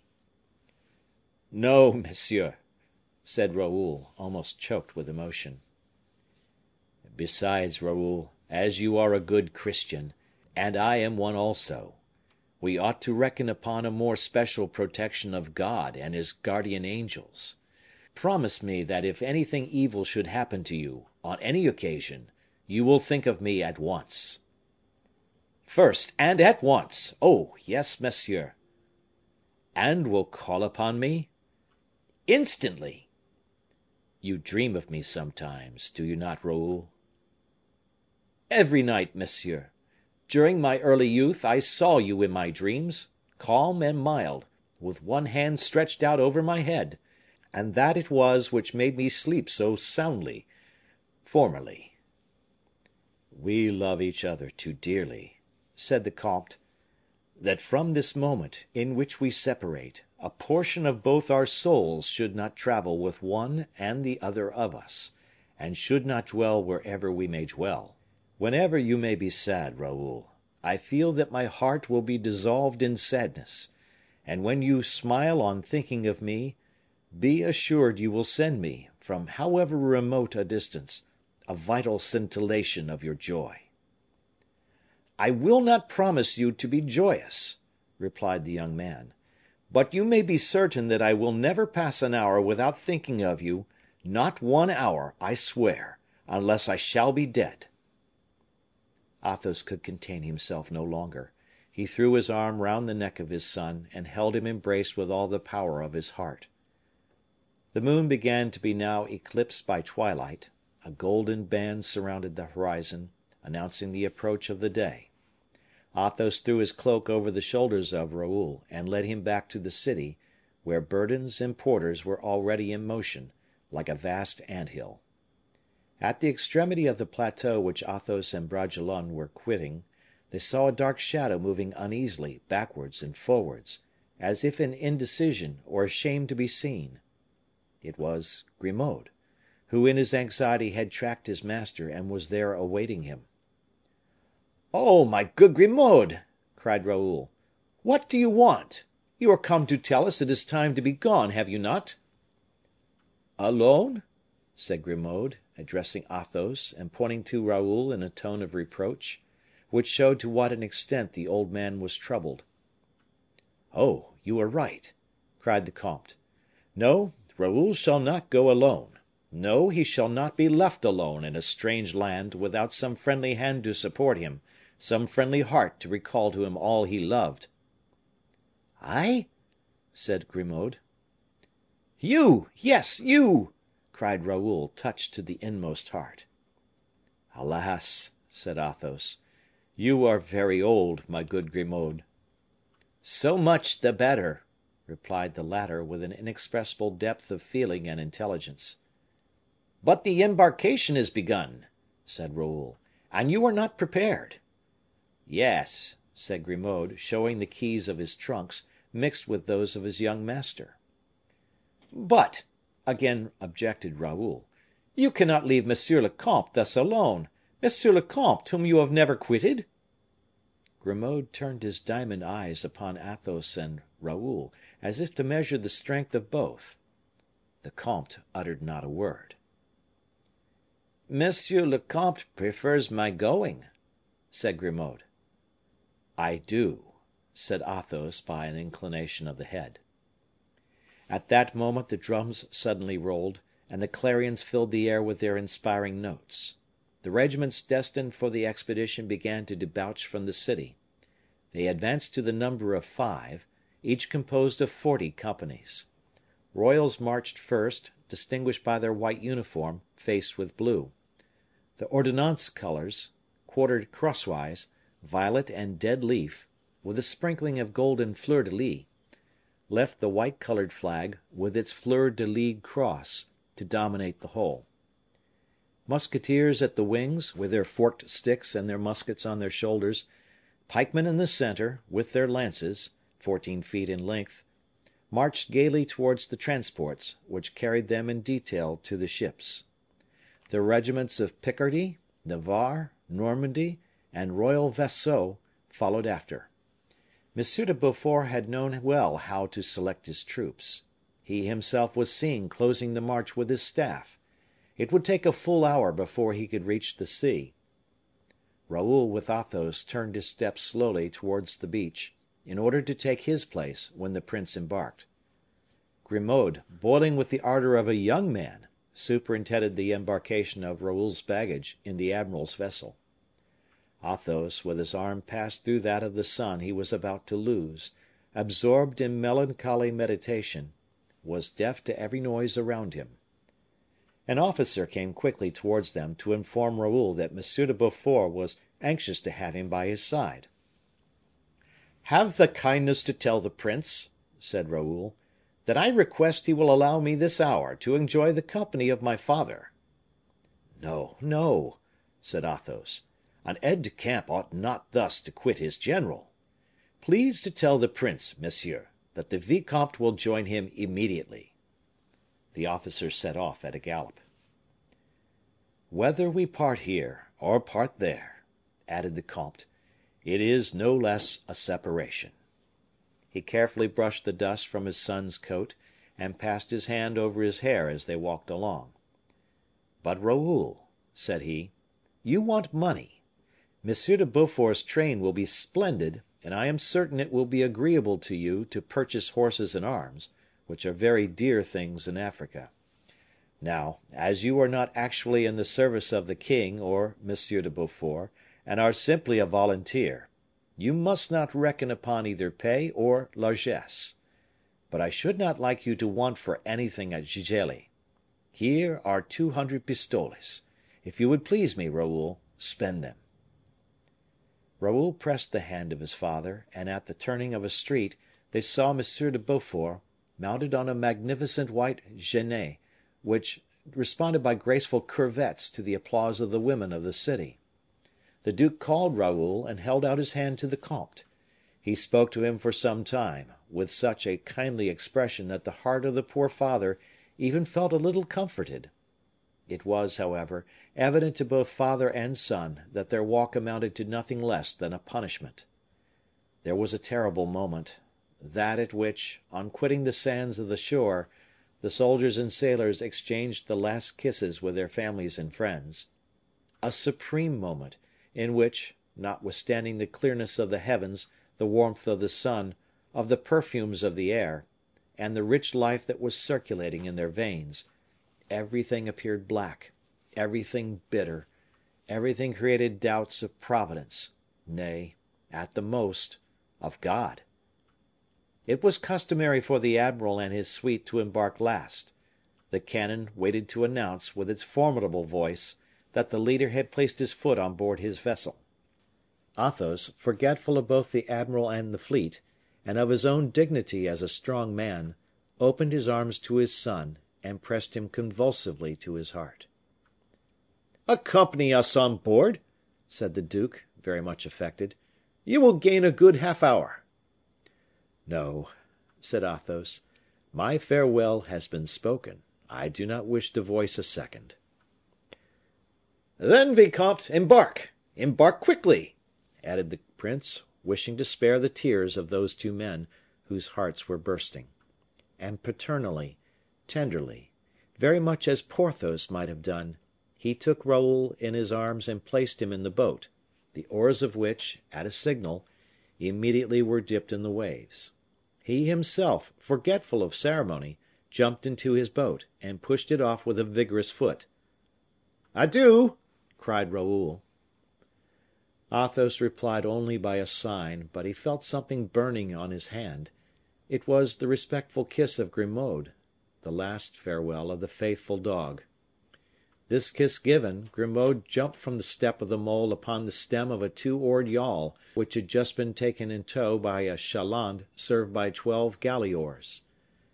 Athos seated himself on the mole, stunned, deaf, abandoned. Every instant took from him one of the features, one of the shades of the pale face of his son. With his arms hanging down, his eyes fixed, his mouth open, he remained confounded with Raoul, in one same look, in one same thought, in one same stupor. The sea, by degrees, carried away boats and faces to that distance at which men become nothing but points, loves nothing but remembrances. Athos saw his son ascend the ladder of the admiral's ship. He saw him lean upon the rail of the deck, and place himself in such a manner as to be always an obstacle in the eye of his father. In vain the cannon thundered, in vain from the ship sounded the long and lordly tumult, responded to by immense acclamations from the shore. In vain did the noise deafen the ear of the father, the smoke obscured the cherished object of his aspirations. Raoul appeared to him to the last moment, and the imperceptible atom, passing from black to pale, from pale to white, from white to nothing, disappeared for Athos, disappeared very long after, to all the eyes of the spectators, had disappeared both gallant ships and swelling sails. Towards midday, with the sun devoured space, and scarcely the tops of the masts dominated the incandescent limit of the sea, Athos perceived a soft aerial shadow rise, and vanish as soon as seen. This was the smoke of a cannon, which M. de Beaufort ordered to be fired as a last salute to the coast of France. The point was buried in its turn beneath the sky, and Athos returned with slow and painful step to his deserted hostelry. Chapter 34. Among Women. D'Artagnan had not been able to hide his feelings from his friends so much as he would have wished. The stoical soldier, the impassive man at arms, overcome by fear and sad presentiments, had yielded for a few moments to human weakness. When, therefore, he had silenced his heart and calmed the agitation of his nerves, turning towards his lackey, a silent servant, always listening, in order to obey the more promptly, "Rabaud," said he, "mind, we must travel 30 leagues a day." "At your pleasure, captain," replied Rabaud. And from that moment, D'Artagnan, accommodating his action to the pace of the horse, like a true centaur, gave up his thoughts to nothing, that is to say, to everything. He asked himself why the king had sent for him back, why the Iron Mask had thrown the silver plate at the feet of Raoul. As to the first subject, the reply was negative. He knew right well that the king's calling him was from necessity. He still further knew that Louis XIV. Must experience an imperious desire for a private conversation with one whom the possession of such a secret placed on a level with the highest powers of the kingdom. But as to saying exactly what the king's wish was, D'Artagnan found himself completely at a loss. The musketeer had no doubts, either, upon the reason which had urged the unfortunate Philippe to reveal his character and birth. Philippe, buried forever beneath a mask of steel, exiled to a country where the men seemed little more than slaves of the elements, Philippe, deprived even of the society of D'Artagnan, who had loaded him with honors and delicate attentions, had nothing more to see than odious specters in this world, and, despair beginning to devour him, he poured himself forth in complaints, in the belief that his revelations would raise up some avenger for him. The manner in which the musketeer had been near killing his two best friends, the destiny which had so strangely brought Athos to participate in the great state secret, the farewell of Raoul, the obscurity of the future, which threatened to end in a melancholy death, all this threw D'Artagnan incessantly back on lamentable predictions and forebodings, which the rapidity of his pace did not dissipate, as it used formerly to do. D'Artagnan passed from these considerations to the remembrance of the proscribed Porthos and Aramis. He saw them both, fugitives, tracked, ruined, laborious architects of fortunes they had lost, and as the king called for his man of execution in hours of vengeance and malice, D'Artagnan trembled at the very idea of receiving some commission that would make his very soul bleed. Sometimes, ascending hills, when the winded horse breathed hard from his red nostrils and heaved his flanks, the captain, left to more freedom of thought, reflected on the prodigious genius of Aramis, a genius of acumen and intrigue, a match to which the Fronde and the Civil War had produced but twice. Soldier, priest, diplomat, gallant, avaricious, cunning, Aramis had never taken the good things of this life except as stepping stones to rise to giddier ends. Generous in spirit, if not lofty in heart, he never did ill but for the sake of shining even more brilliantly. Towards the end of his career, at the moment of reaching the goal, like the patrician Fuscus, he had made a false step upon a plank and had fallen into the sea. But Porthos, good, harmless Porthos! To see Porthos hungry, to see Mousqueton without gold lace, imprisoned perhaps, to see Pierrefonds, Bracieux, razed to the very stones, dishonored even to the timber, these were so many poignant griefs for D'Artagnan, and every time that one of these griefs struck him, he bounded like a horse at the sting of a gadfly, beneath the vaults of foliage where he had sought shady shelter from the burning sun. Never was the man of spirit subjected to ennui, if his body was exposed to fatigue. Never did the man of healthy body fail to find life light, if he had something to engage his mind. D'Artagnan, riding fast, thinking as constantly, alighted from his horse in Pare, fresh and tender in his muscles as the athlete preparing for the gymnasium. The king did not expect him so soon, and had just departed for the chase toward Meudon. D'Artagnan, instead of riding after the king, as he would formerly have done, took off his boots, had a bath, and waited till his majesty should return dusty and tired. He occupied the interval of 5 hours in taking, as people say, the air of the house, and in arming himself against all ill chances. He learned that the king, during the last fortnight, had been gloomy, that the queen mother was ill and much depressed, that Monsieur, the king's brother, was exhibiting a devotional turn, that Madame had the vapors, and that M. de Guiche was gone to one of his estates. He learned that M. Colbert was radiant, that M. Fouquet consulted a fresh physician every day, who still did not cure him, and that his principal complaint was one which physicians do not usually cure, unless they are political physicians. The king, D'Artagnan was told, behaved in the kindest manner to M. Fouquet, and did not allow him to be ever out of his sight; but the surintendant, touched to the heart, like one of those fine trees a worm has punctured, was declining daily, in spite of the royal smile, that sun of court trees. D'Artagnan learned that Mademoiselle de la Valliere had become indispensable to the king; that the king, during his sporting excursions, if he did not take her with him, wrote to her frequently, no longer verses, but, which was much worse, prose, and that whole pages at a time.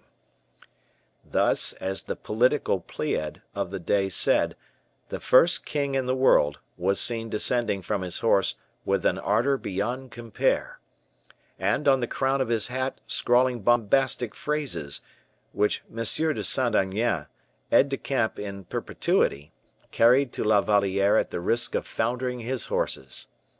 During this time, deer and pheasants were left to the free enjoyment of their nature, hunted so lazily that, it was said, the art of venery ran great risk of degenerating at the court of France. D'Artagnan then thought of the wishes of poor Raoul, of that desponding letter destined for a woman who passed her life in hoping, and, as D'Artagnan loved to philosophize a little occasionally, he resolved to profit by the absence of the king to have a minute's talk with Mademoiselle de la Valliere. This was a very easy affair. While the king was hunting, Louise was walking with some other ladies in one of the galleries of the Palais Royal, exactly where the captain of the musketeers had some guards to inspect. D'Artagnan did not doubt that, if he could but open the conversation on Raoul, Louise might give him grounds for writing a consolatory letter to the poor exile, and hope, or at least consolation for Raoul, in the state of heart in which he had left him, was the sun, was life to two men who were very dear to our captain. He directed his course, therefore, to the spot where he knew he should find Mademoiselle de la Valliere. D'Artagnan found La Valliere the center of the circle. In her apparent solitude, the king's favorite received, like a queen, more perhaps than the queen, an homage of which Madame had been so proud, when all the king's looks were directed to her and commanded the looks of the courtiers. D'Artagnan, though no squire of dames, received nevertheless civilities and attentions from the ladies. He was polite, as a brave man always is, and his terrible reputation had conciliated as much friendship among the men as admiration among the women. On seeing him enter, therefore, they immediately accosted him, and, as is not unfrequently the case with fair ladies, opened the attack by questions. Where had he been? What had become of him so long? Why had they not seen him, as usual, make his fine horse curvet in such a beautiful style, to the delight and astonishment of the curious from the king's balcony? He replied that he had just come from the land of oranges. This set all the ladies laughing. Those were times in which everybody traveled, but in which, notwithstanding, a journey of 100 leagues was a problem often solved by death. "From the land of oranges!" cried Mademoiselle de Tonnay Charente. "From Spain?" "Eh! eh!" said the musketeer. "From Malta?" echoed Montalais. "Ma foi! you are coming very near, ladies." "Is it an island?" asked La Valliere. "Mademoiselle," said D'Artagnan, "I will not give you the trouble of seeking any further. I come from the country where M. de Beaufort is, at this moment, embarking for Algiers." "Have you seen the army?" asked several warlike fair ones. "As plainly as I see you," replied D'Artagnan. "And the fleet?" "Yes, I saw everything." "Have we any of us any friends there?" said Mademoiselle de Tonnay Charente, coldly, but in a manner to attract attention to a question that was not without its calculated aim. "Why," replied D'Artagnan, "yes, there were M. de la Guillotiere, M. de Manchy, M. de Bragelonne." La Valliere became pale. "Monsieur de Bragelonne!" cried the perfidious Athenais. "Eh, what! Is he gone to the wars? He?" Montalais trod on her toe, but all in vain. "Do you know what my opinion is?" continued she, addressing D'Artagnan. "No, mademoiselle, but I should like very much to know it." "My opinion is, then, that all the men who go to this war are desperate, desponding men, whom love has treated ill, and who go to try if they cannot find jet complexioned women more kind than fair ones have been." Some of the ladies laughed. La Valliere was evidently confused. Montalais coughed loud enough to waken the dead. "Mademoiselle," interrupted D'Artagnan, "you are in error when you speak of black women at Gigelli.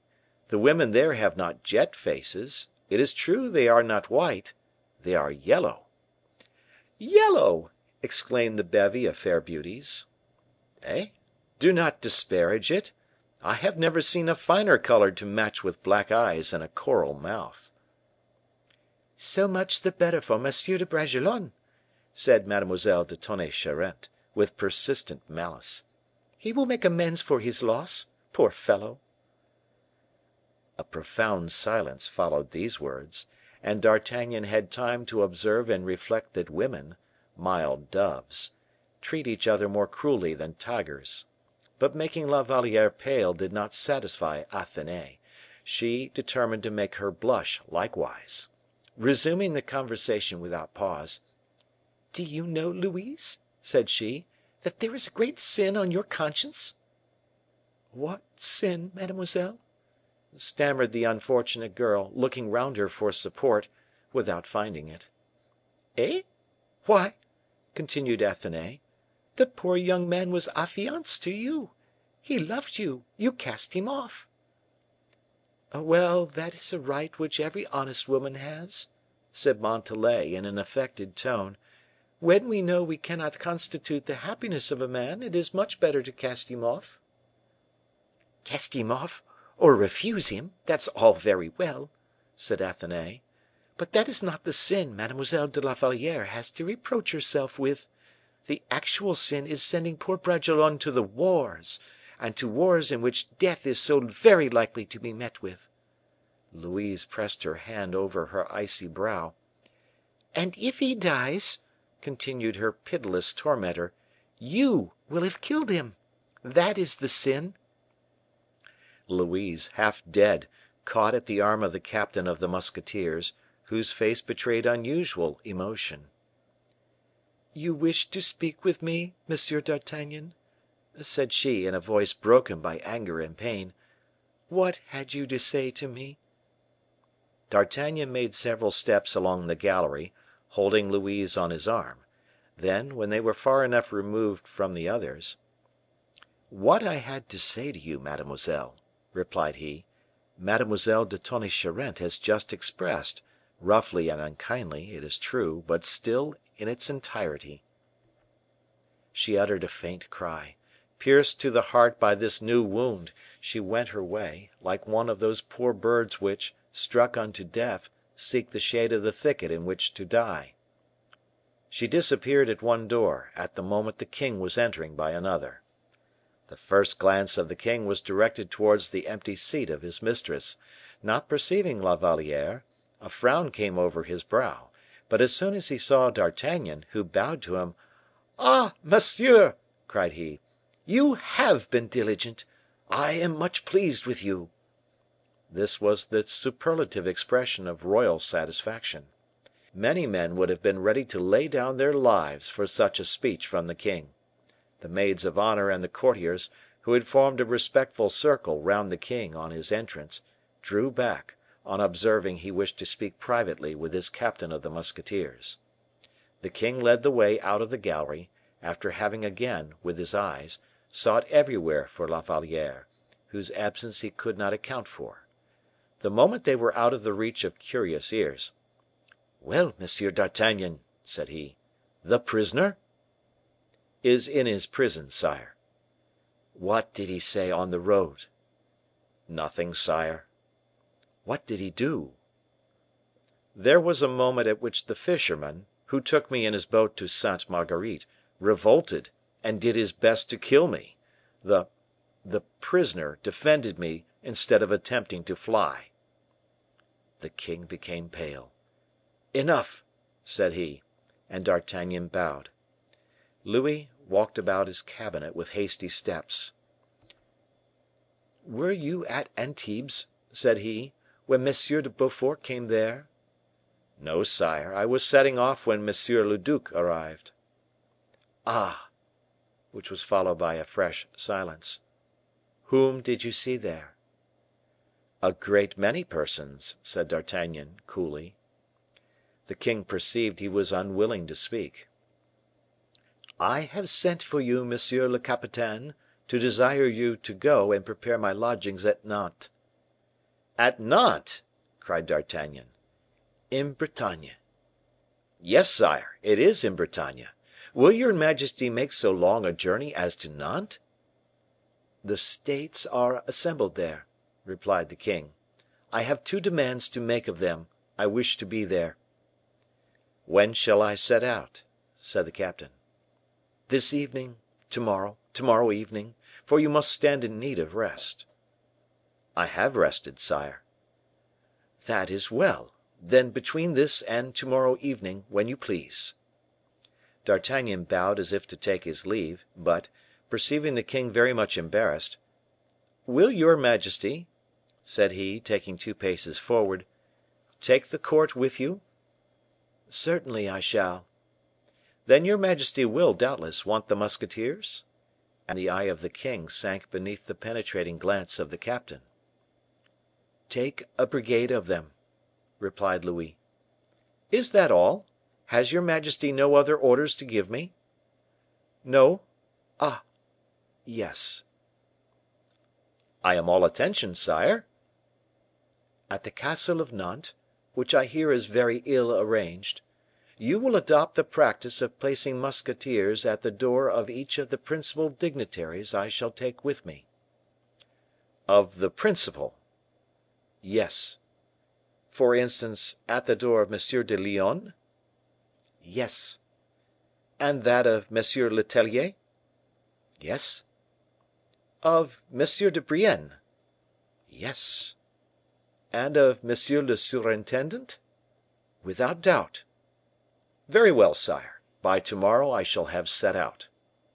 "Oh, yes; but one more word, Monsieur d'Artagnan.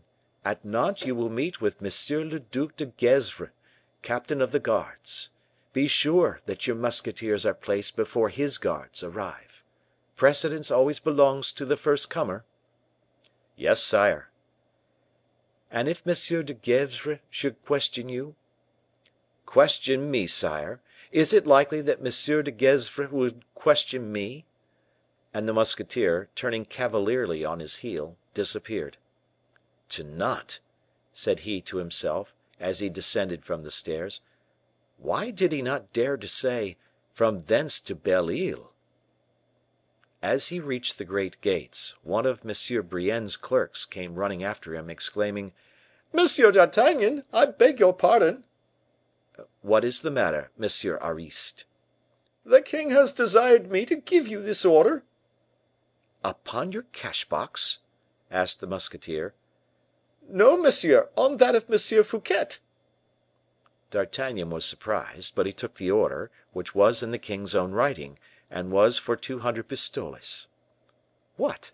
thought he, after having politely thanked M. Brienne's clerk, "M. Fouquet is to pay for the journey, then? Mordioux! that is a bit of pure Louis XI. Why was not this order on the chest of M. Colbert? He would have paid it with such joy." And D'Artagnan, faithful to his principle of never letting an order at sight get cold, went straight to the house of M. Fouquet to receive his 200 pistoles. Chapter 35. The Last Supper. The superintendent had no doubt received advice of the approaching departure, for he was giving a farewell dinner to his friends. From the bottom to the top of the house, the hurry of the servants bearing dishes, and the diligence of the registre, denoted an approaching change in offices and kitchen. D'Artagnan, with his order in his hand, presented himself at the offices, when he was told it was too late to pay cash, the chest was closed. He only replied, "On the king's service."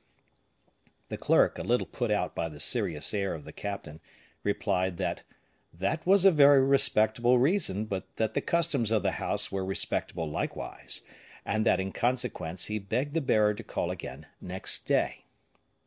D'Artagnan asked if he could not see M. Fouquet.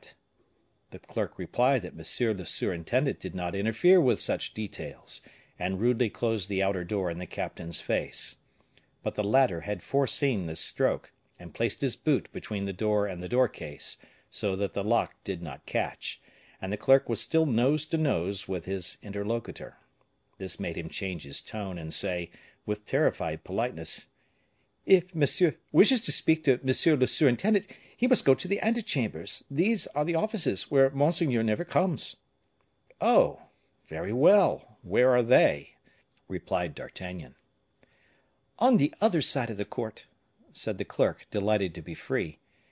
D'Artagnan crossed the court and fell in with a crowd of servants. "Monseigneur sees nobody at this hour," he was answered by a fellow carrying a vermeil dish in which were 3 pheasants and 12 quails. "Tell him," said the captain, laying hold of the servant by the end of his dish, "that I am Monsieur d'Artagnan, captain of his majesty's musketeers." The fellow uttered a cry of surprise, and disappeared, D'Artagnan following him slowly. He arrived just in time to meet M. Pelisson in the antechamber. The latter, a little pale, came hastily out of the dining room to learn what was the matter. D'Artagnan smiled.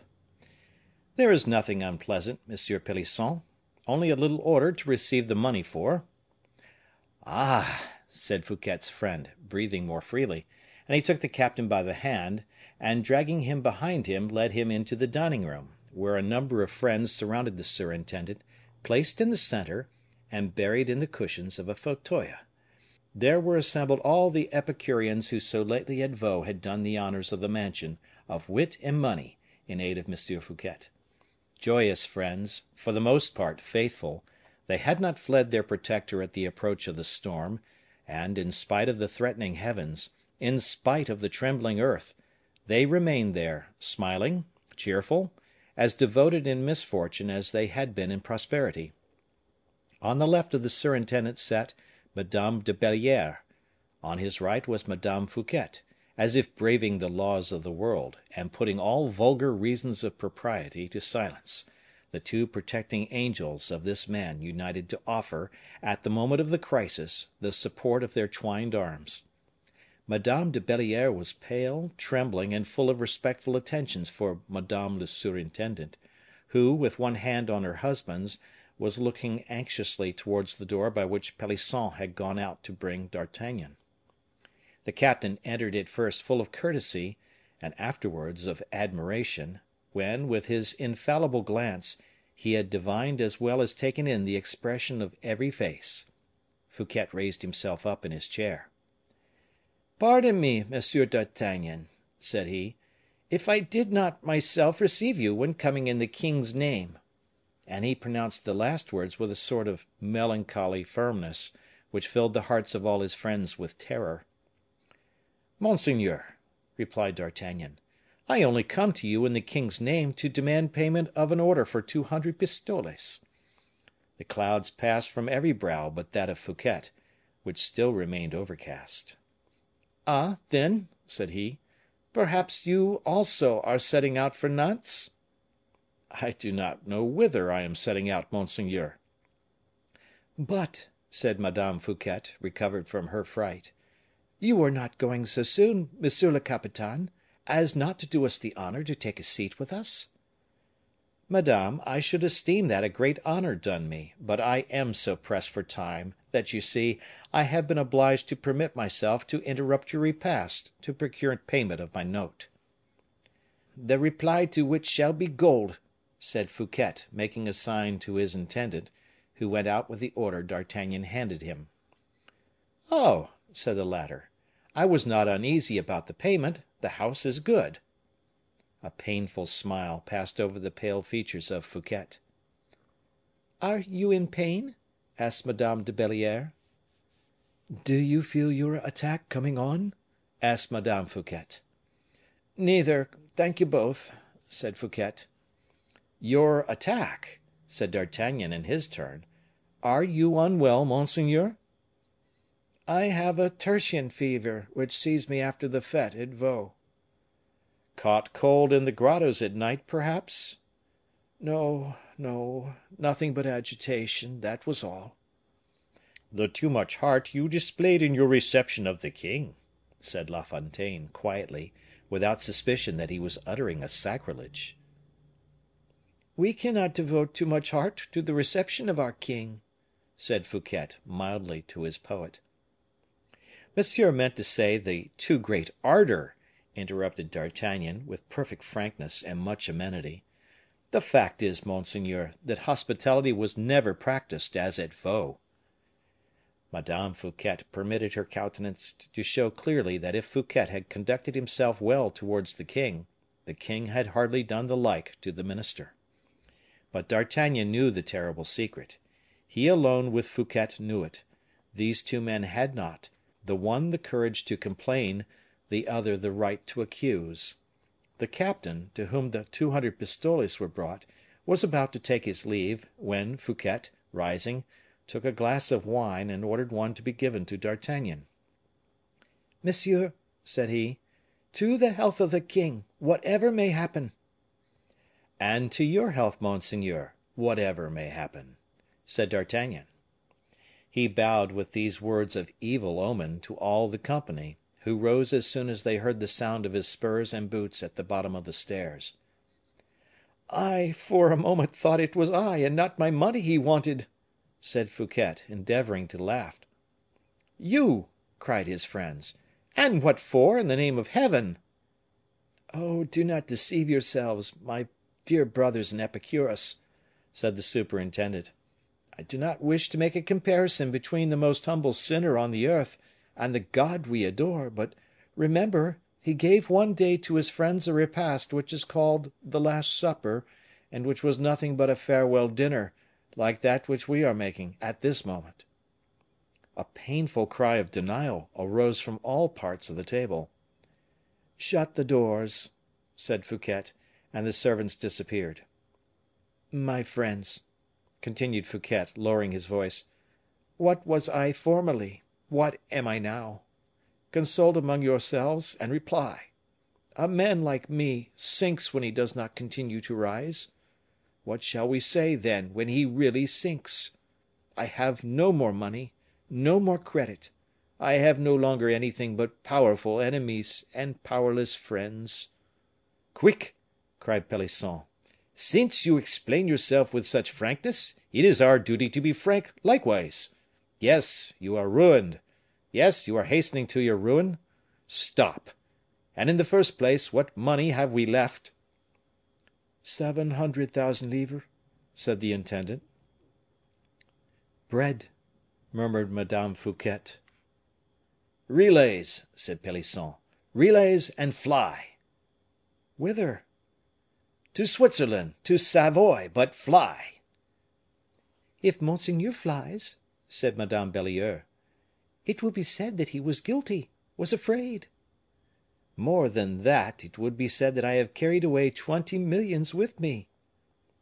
"We will draw up memoirs to justify you," said La Fontaine. "Fly." "I will remain," said Fouquet. "And besides, does not everything serve me?"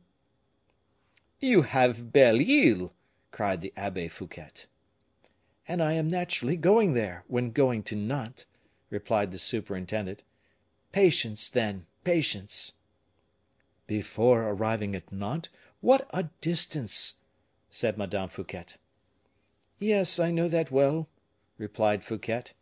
"But what is to be done there? The king summons me to the States. I know well it is for the purpose of ruining me, but to refuse to go would be to evince uneasiness."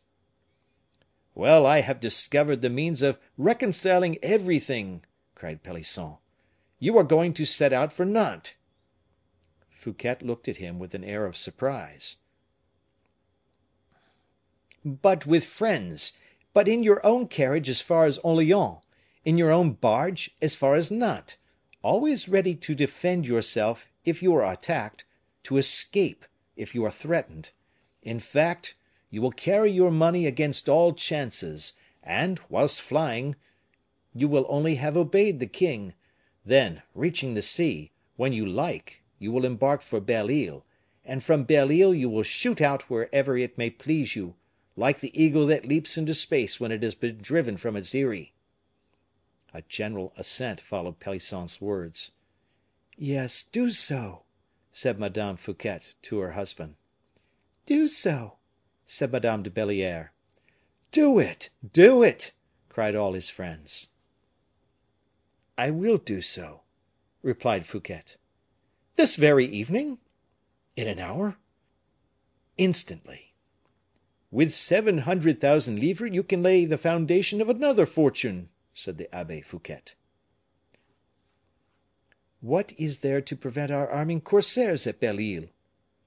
And if necessary, we will go and discover a new world," added La Fontaine, intoxicated with fresh projects and enthusiasm. A knock at the door interrupted this concert of joy and hope. "A courier from the king," said the master of ceremonies. A profound silence immediately ensued, as if the message brought by this courier were nothing but a reply to all the projects given birth to a moment before. Every one waited to see what the master would do. His brow was streaming with perspiration, and he was really suffering from his fever at that instant. He passed into his cabinet, to receive the king's message. There prevailed, as we have said, such a silence in the chambers, and throughout the attendants, that from the dining room could be heard the voice of Fouquet saying, "That is well, monsieur." This voice was, however, broken by fatigue, and trembled with emotion. An instant after, Fouquet called Gourville, who crossed the gallery amidst the universal expectation. At length, he himself reappeared among his guests, but it was no longer the same pale, spiritless countenance they had beheld when he had left them. From pale he had become livid, and from spiritless, annihilated.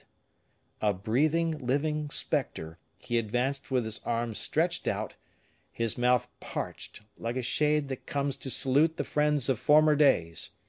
On seeing him thus, every one cried out, and every one rushed towards Fouquet. The latter, looking at Pelisson, leaned upon his wife, and pressed the icy hand of the Marquise de Belliere. "Well," said he, in a voice which had nothing human in it. "What has happened, my God?" said someone to him. Fouquet opened his right hand, which was clenched, but glistening with perspiration, and displayed a paper, upon which Pelisson cast a terrified glance. He read the following lines, written by the king's hand: "Dear and well beloved Monsieur Fouquet, give us, upon that which you have left of ours, the sum of 700,000 livres, of which we stand in need to prepare for our departure. And as we know your health is not good, we pray God to restore you, and to have you in his holy keeping. Signed, Louis." "The present letter is to serve as a receipt." A murmur of terror circulated through the apartment. "Well," cried Pelisson, in his turn, "you have received that letter?" "Received it, yes." "What will you do, then?" "Nothing, since I have received it." "But—" "If I have received it, Pelisson, I have paid it," said the surintendant, with a simplicity that went to the heart of all present. "You have paid it!" cried Madame Fouquet. "Then we are ruined." "Come, no useless words," interrupted Pelisson. "Next to money, life. Monseigneur, to horse! To horse!" "What! leave us?" at once cried both the women, wild with grief. "Eh! monseigneur, in saving yourself, you save us all. To horse!" "But he cannot hold himself on. Look at him." "Oh, if he takes time to reflect," said the intrepid Pelisson. "He is right," murmured Fouquet. "Monseigneur, monseigneur!" cried Gourville, rushing up the stairs 4 steps at once. "Monseigneur!" "Well, what?" "I escorted, as you desired, the king's courier with the money." "Yes." "Well, when I arrived at the Palais Royal, I saw—" "Take breath, my poor friend, take breath, you are suffocating." "What did you see?" cried the impatient friends. "I saw the musketeers mounting on horseback," said Gourville. "There, then!" cried every voice at once. "There, then! Is there an instant to be lost?" Madame Fouquet rushed downstairs, calling for her horses. Madame de Belliere flew after her, catching her in her arms, and saying, "Madame, in the name of his safety, do not betray anything, do not manifest alarm." Pelisson ran to have the horses put to the carriages, and, in the meantime, Gourville gathered in his hat all that the weeping friends were able to throw into it of gold and silver, the last offering, the pious alms made to misery by poverty. The surintendant, dragged along by some, carried by others, was shut up in his carriage. Gourville took the reins and mounted the box. Pelisson supported Madame Fouquet, who had fainted. Madame de Belliere had more strength, and was well paid for it; she received Fouquet's last kiss. Pelisson easily explained this precipitate departure by saying that an order from the king had summoned the minister to Nantes. Chapter XXXVI. In M. Colbert's carriage.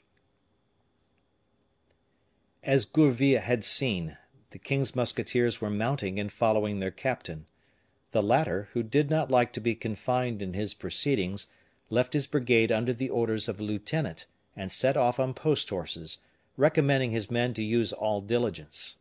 However rapidly they might travel, they could not arrive before him. He had time, in passing along the Rue des Petits Champs, to see something which afforded him plenty of food for thought and conjecture. He saw M. Colbert coming out from his house to get into his carriage, which was stationed before the door. In this carriage D'Artagnan perceived the hoods of two women, and, being rather curious, he wished to know the names of the ladies hid beneath these hoods. To get a glimpse at them, for they kept themselves closely covered up, he urged his horse so near the carriage, that he drove him against the step with such force as to shake everything containing and contained.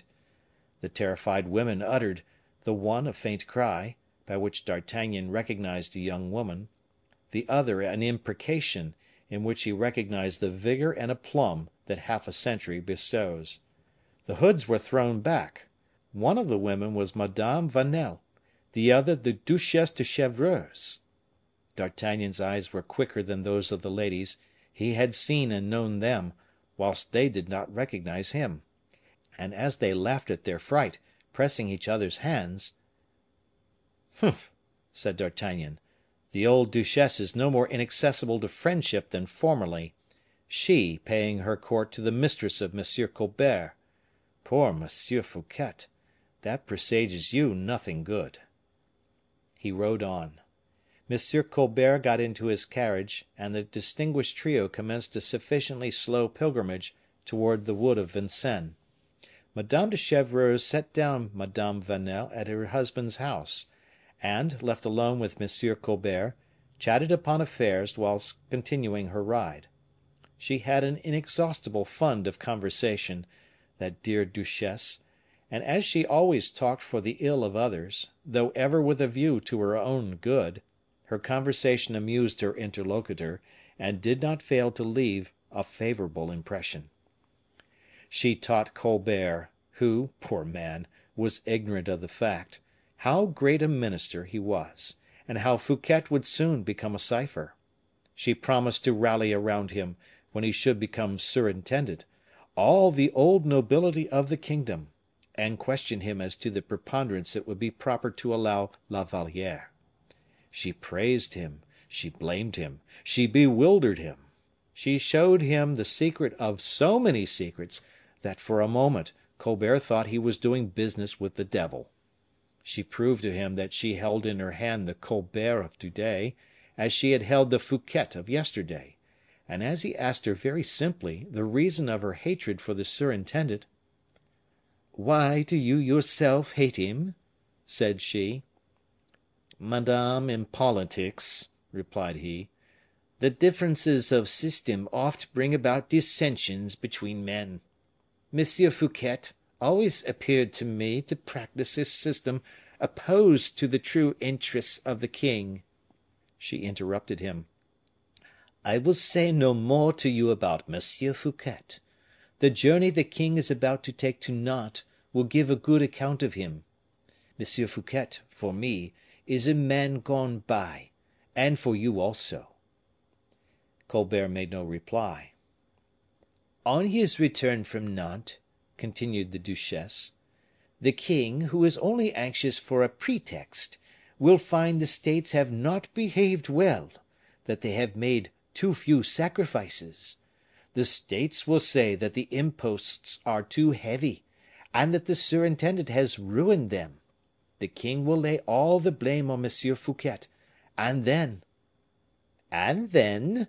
said Colbert. "Oh, he will be disgraced. Is not that your opinion?" Colbert darted a glance at the duchesse, which plainly said, "If Monsieur Fouquet be only disgraced, you will not be the cause of it." "Your place, Monsieur Colbert," the duchesse hastened to add, "must be a high place. Do you perceive any one between the king and yourself after the fall of Monsieur Fouquet?" "I do not understand," said he. "You will understand. To what does your ambition aspire?" "I have none." "It was useless, then, to overthrow the superintendent, Monsieur Colbert. It was idle." "I had the honor to tell you, madame oh, yes, I know all about the interest of the king; but, if you please, we will speak of your own." "Mine, that is to say, the affairs of his majesty." "In short, are you, or are you not endeavoring to ruin Monsieur Fouquet? Answer without evasion." "Madame, I ruin nobody." "I am endeavoring to comprehend, then, why you purchased from me the letters of M. Mazarin concerning M. Fouquet. Neither can I conceive why you have laid those letters before the king." Colbert, half stupefied, looked at the duchesse with an air of constraint. "Madame," said he, "I can less easily conceive how you, who received the money, can reproach me on that head." "That is," said the old duchesse, "because we must will that which we wish for, unless we are not able to obtain what we wish." "Will?" said Colbert, quite confounded by such coarse logic. "You are not able. Hein! Speak." "I am not able, I allow, to destroy certain influences near the king." "That fight in favor of M. Fouquet? What are they? Stop, let me help you." "Do, madame." "La Valliere?" "Oh! very little influence, no knowledge of business, and small means. M. Fouquet has paid his court to her." "To defend him would be to accuse herself, would it not?" "I think it would." "There is still another influence; what do you say to that?" "Is it considerable?" "The queen mother, perhaps." "Her majesty the queen mother has a weakness for M. Fouquet very prejudicial to her son." "Never believe that," said the old duchesse, smiling. "Oh!" said Colbert, with incredulity, "I have often experienced it." "Formerly?" "Very recently, madame, at Vaux.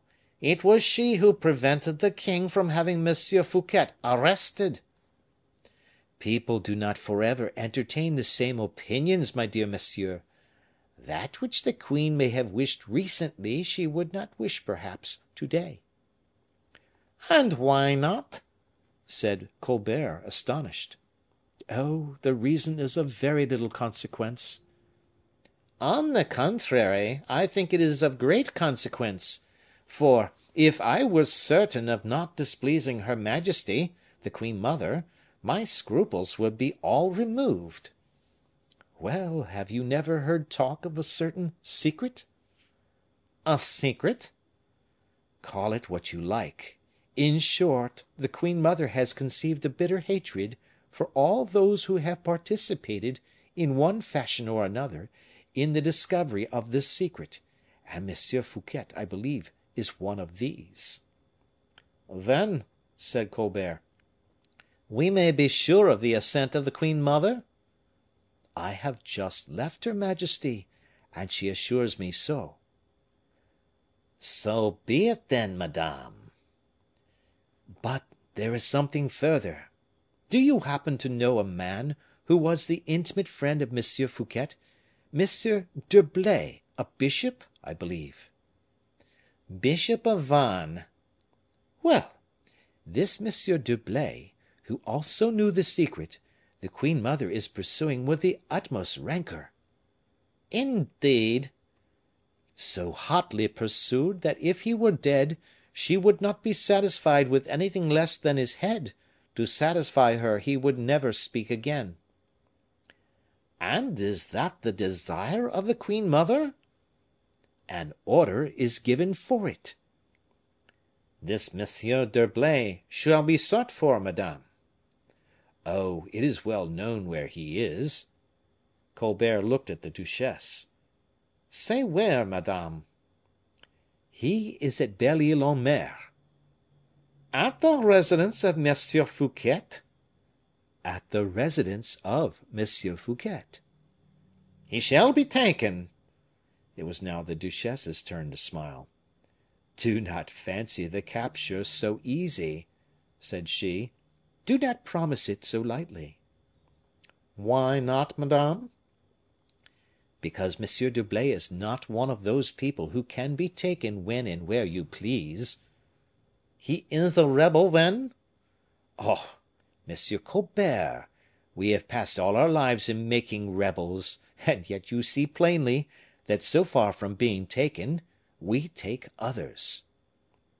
Colbert fixed upon the old duchesse one of those fierce looks of which no words can convey the expression, accompanied by a firmness not altogether wanting in grandeur.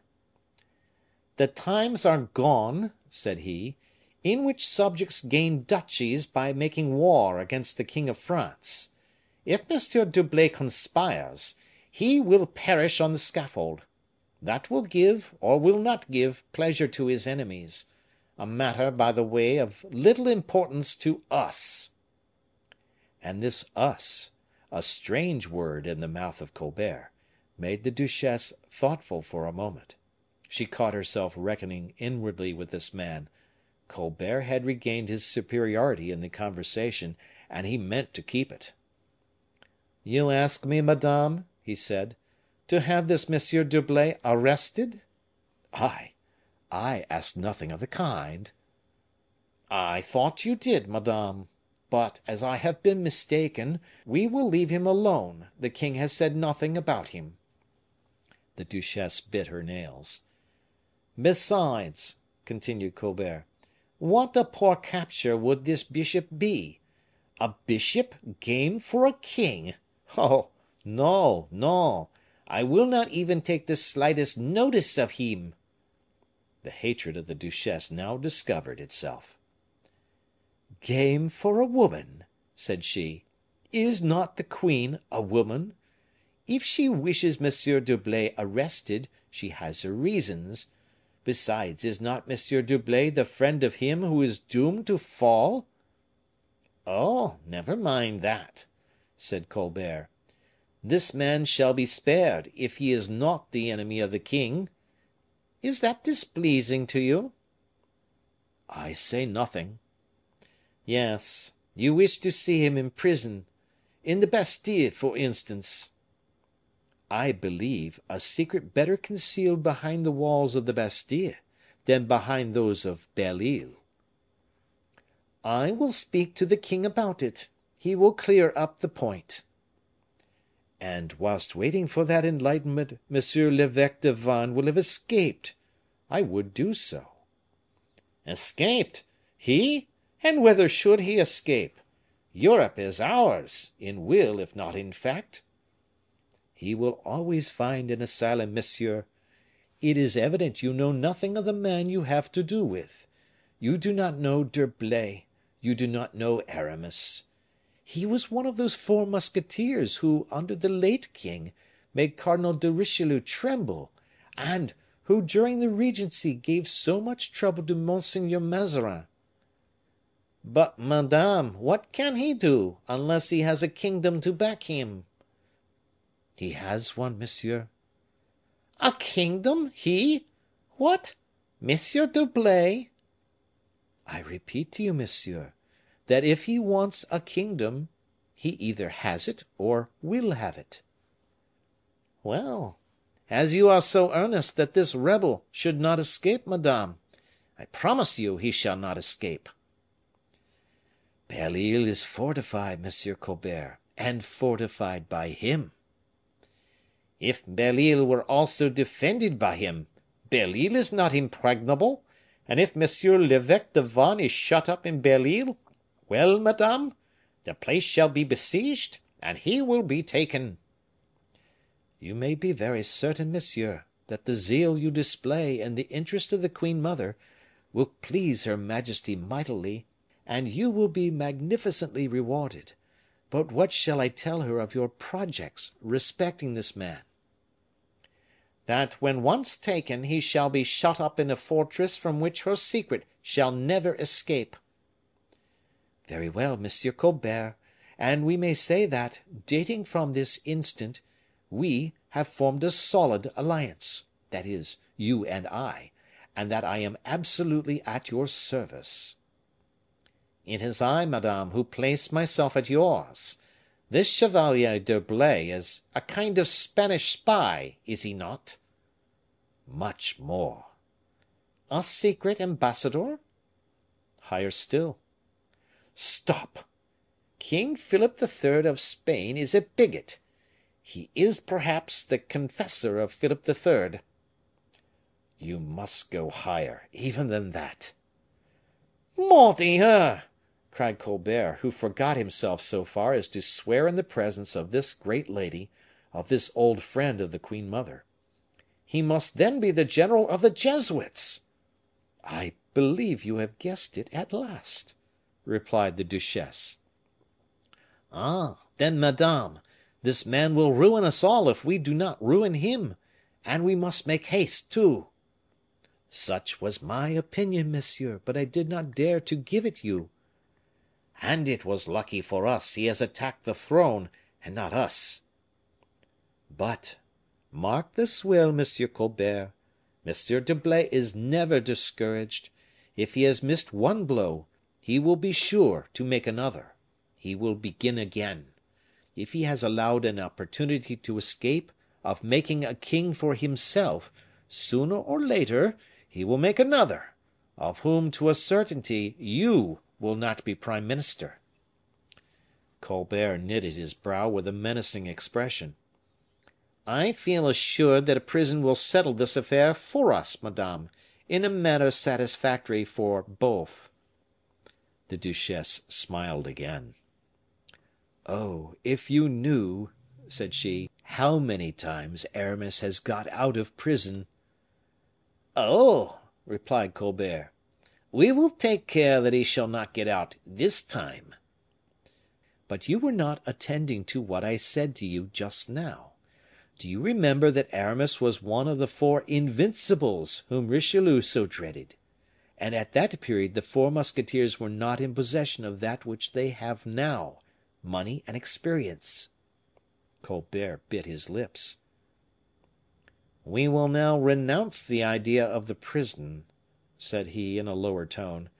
"We will find a little retreat from which the invincible cannot possibly escape."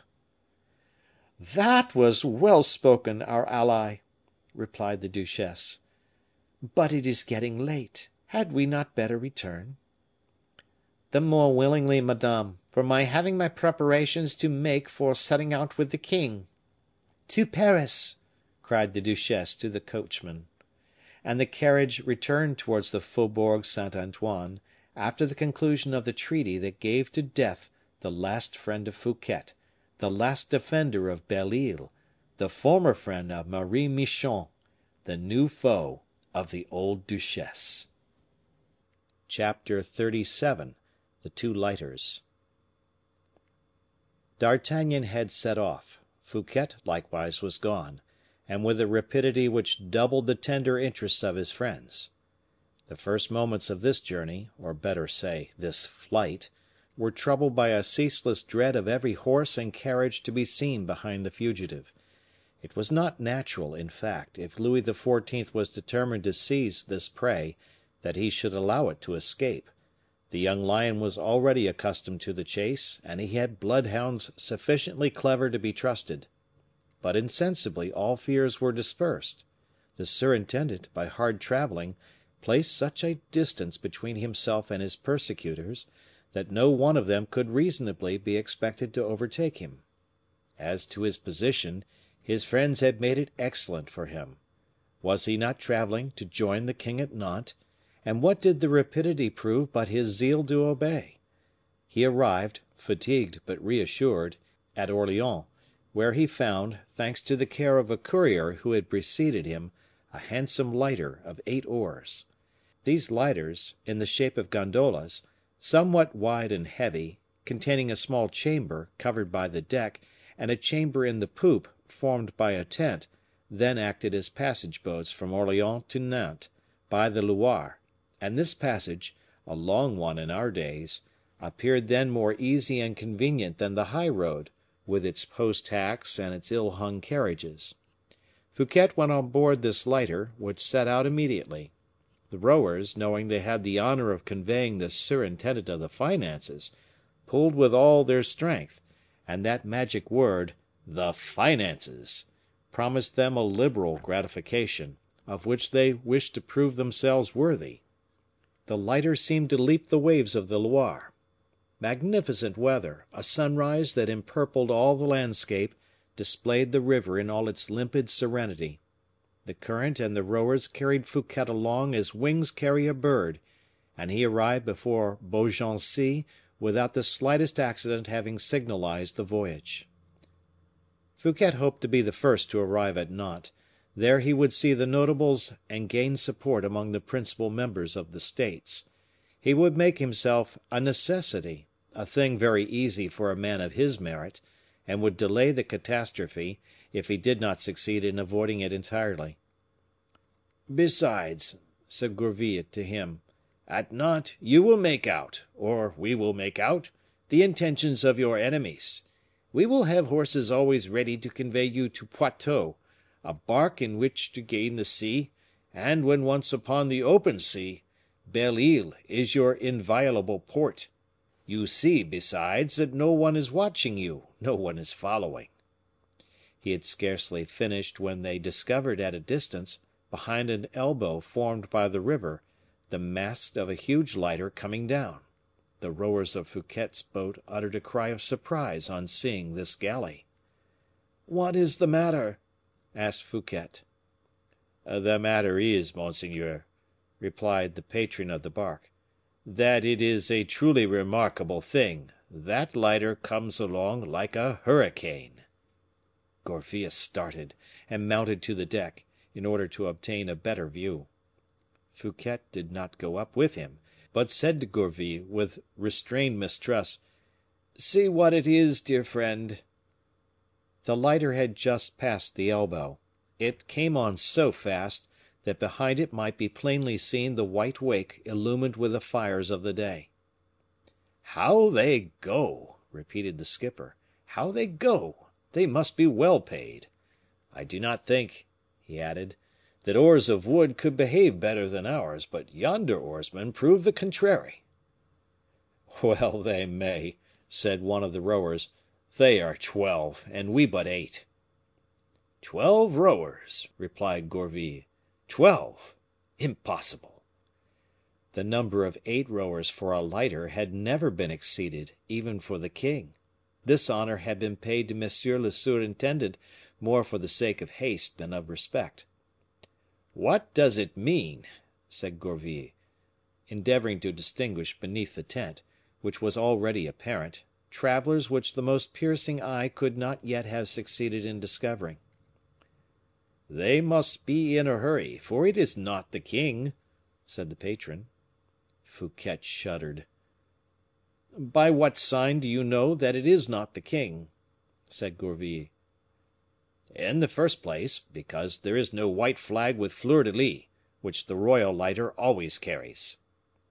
"And then," said Fouquet, "because it is impossible it should be the king, Gourville, as the king was still in Paris yesterday." Gourville replied to the surintendant by a look which said, "You were there yourself yesterday." "And by what sign do you make out they are in such haste?"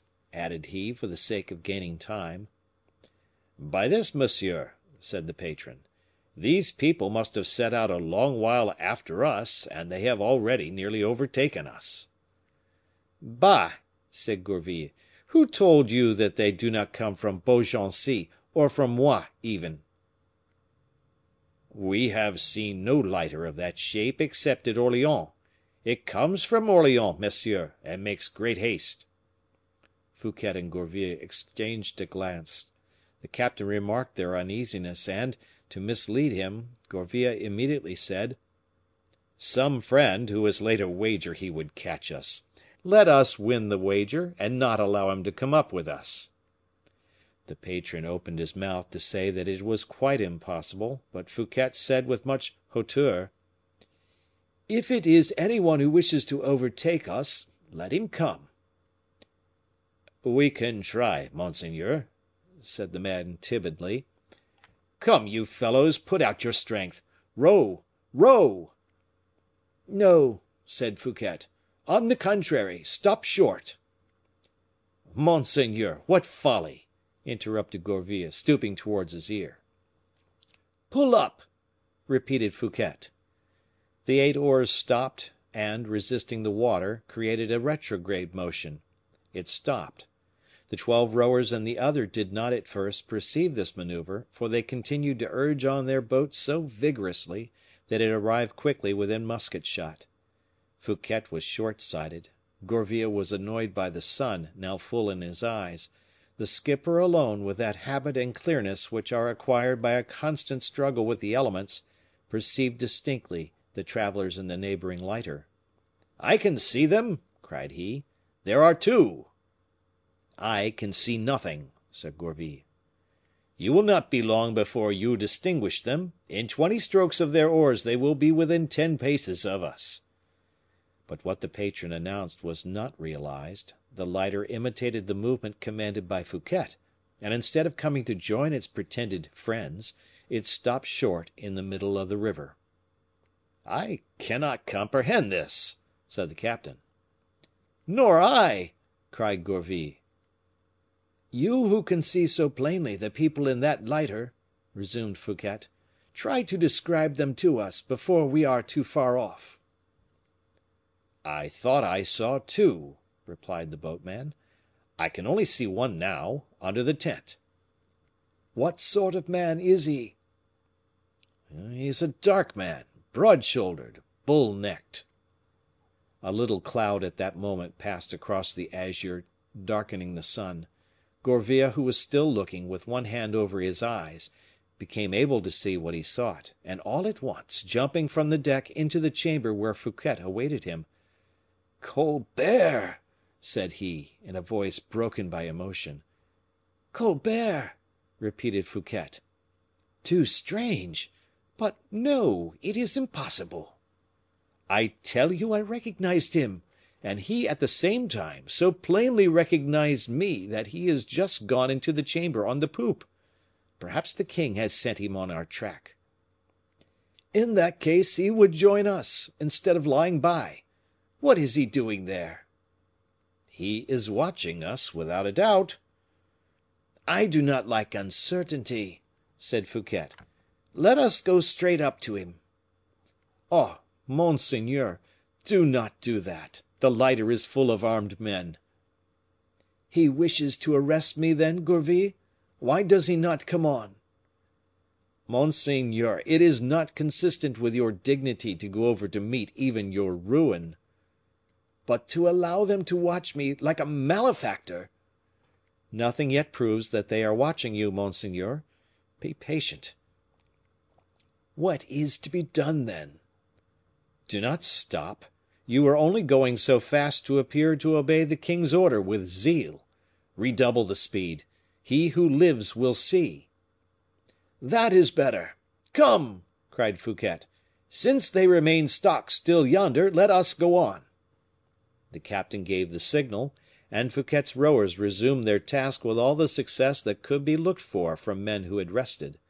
Scarcely had the lighter made 100 fathoms, than the other, that with the 12 rowers, resumed its rapid course. This position lasted all day, without any increase or diminution of distance between the 2 vessels. Towards evening Fouquet wished to try the intentions of his persecutor. He ordered his rowers to pull towards the shore, as if to effect a landing. Colbert's lighter imitated this maneuver and steered towards the shore in a slanting direction. By the merest chance, at the spot where Fouquet pretended to wish to land, a stableman from the chateau of Langier was following the flowery banks, leading 3 horses in halters. Without doubt, the people of the 12-oared lighter fancied that Fouquet was directing his course to these horses ready for flight, for 4 or 5 men, armed with muskets, jumped from the lighter on to the shore and marched along the banks, as if to gain ground on the horsemen.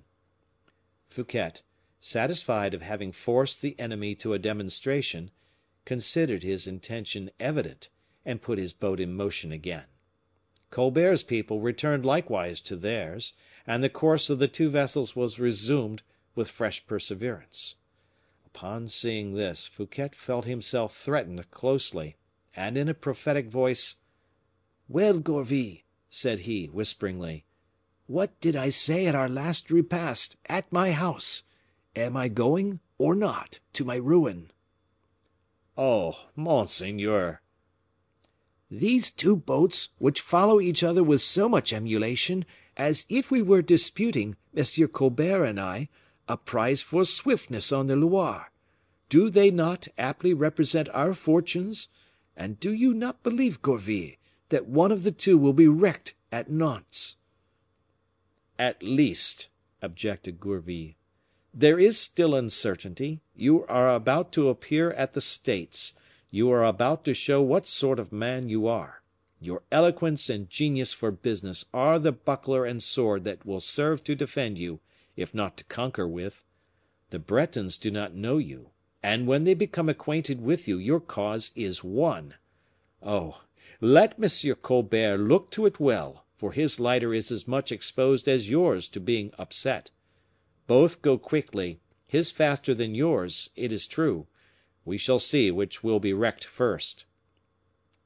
Fouquet, taking Gourville's hand, "My friend," said he, "everything considered, remember the proverb, 'First come, first served.' Well, M. Colbert cares not to pass me. He is a prudent man, is M. Colbert." He was right. The 2 lighters held their course as far as Nantes, watching each other. When the surintendant landed, Gourville hoped he should be able to seek refuge at once, and have the relays prepared. But, at the landing, the 2nd lighter joined the first, and Colbert, approaching Fouquet, saluted him on the quay with marks of the profoundest respect, marks so significant, so public, that their result was the bringing of the whole population upon La Fosse. Fouquet was completely self possessed. He felt that in his last moments of greatness he had obligations toward himself. He wished to fall from such a height that his fall should crush some of his enemies. Colbert was there, so much the worse for Colbert. The surintendant, therefore, coming up to him, replied, with that arrogant semi-closure of the eyes peculiar to him, "What, is that you, Monsieur Colbert?" "To offer you my respects, monseigneur," said the latter. "Were you in that lighter?" pointing to the one with 12 rowers. "Yes, monseigneur." "Of 12 rowers?" said Fouquet. "What luxury, Monsieur Colbert! For a moment I thought it was the queen mother." "Monseigneur!" and Colbert blushed. "This is a voyage that will cost those who have to pay for it dear, Monsieur l'Intendant," said Fouquet. "But you have, happily, arrived. You see, however," added he, a moment after, "that I, who had but 8 rowers, arrived before you." And he turned his back towards him, leaving him uncertain whether the maneuvers of the 2nd lighter had escaped the notice of the first. At least he did not give him the satisfaction of showing that he had been frightened. Colbert, so annoyingly attacked, did not give way. "I have not been quick, monseigneur, because I followed your example whenever you stopped." "And why did you do that, Monsieur Colbert?"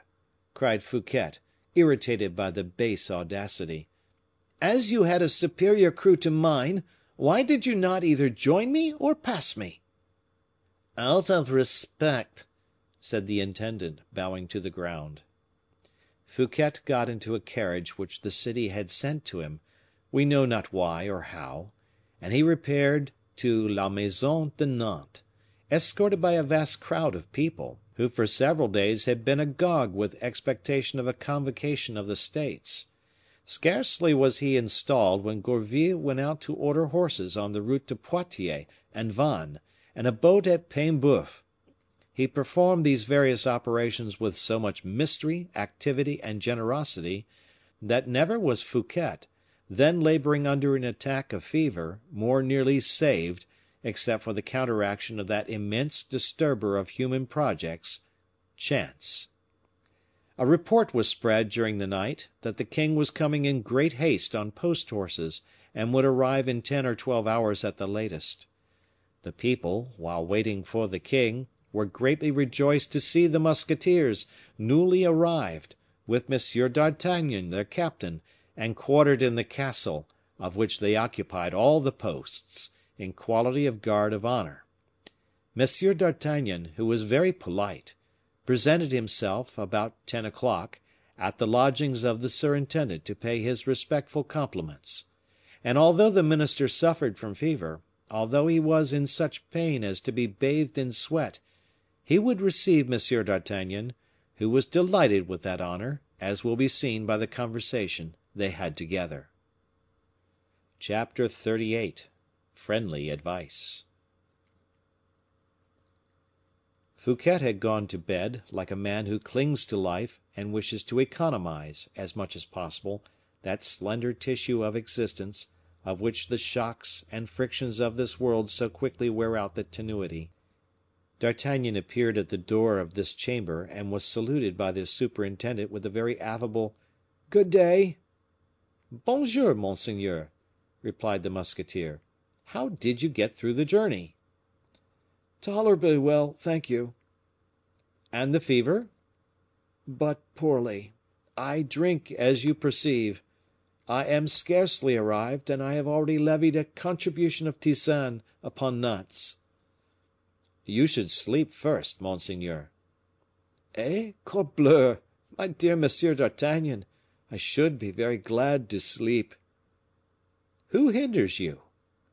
"Why, you, in the first place." "I? Oh, monseigneur!" "No doubt you do. Is it at Nantes as at Paris? Do you not come in the king's name?"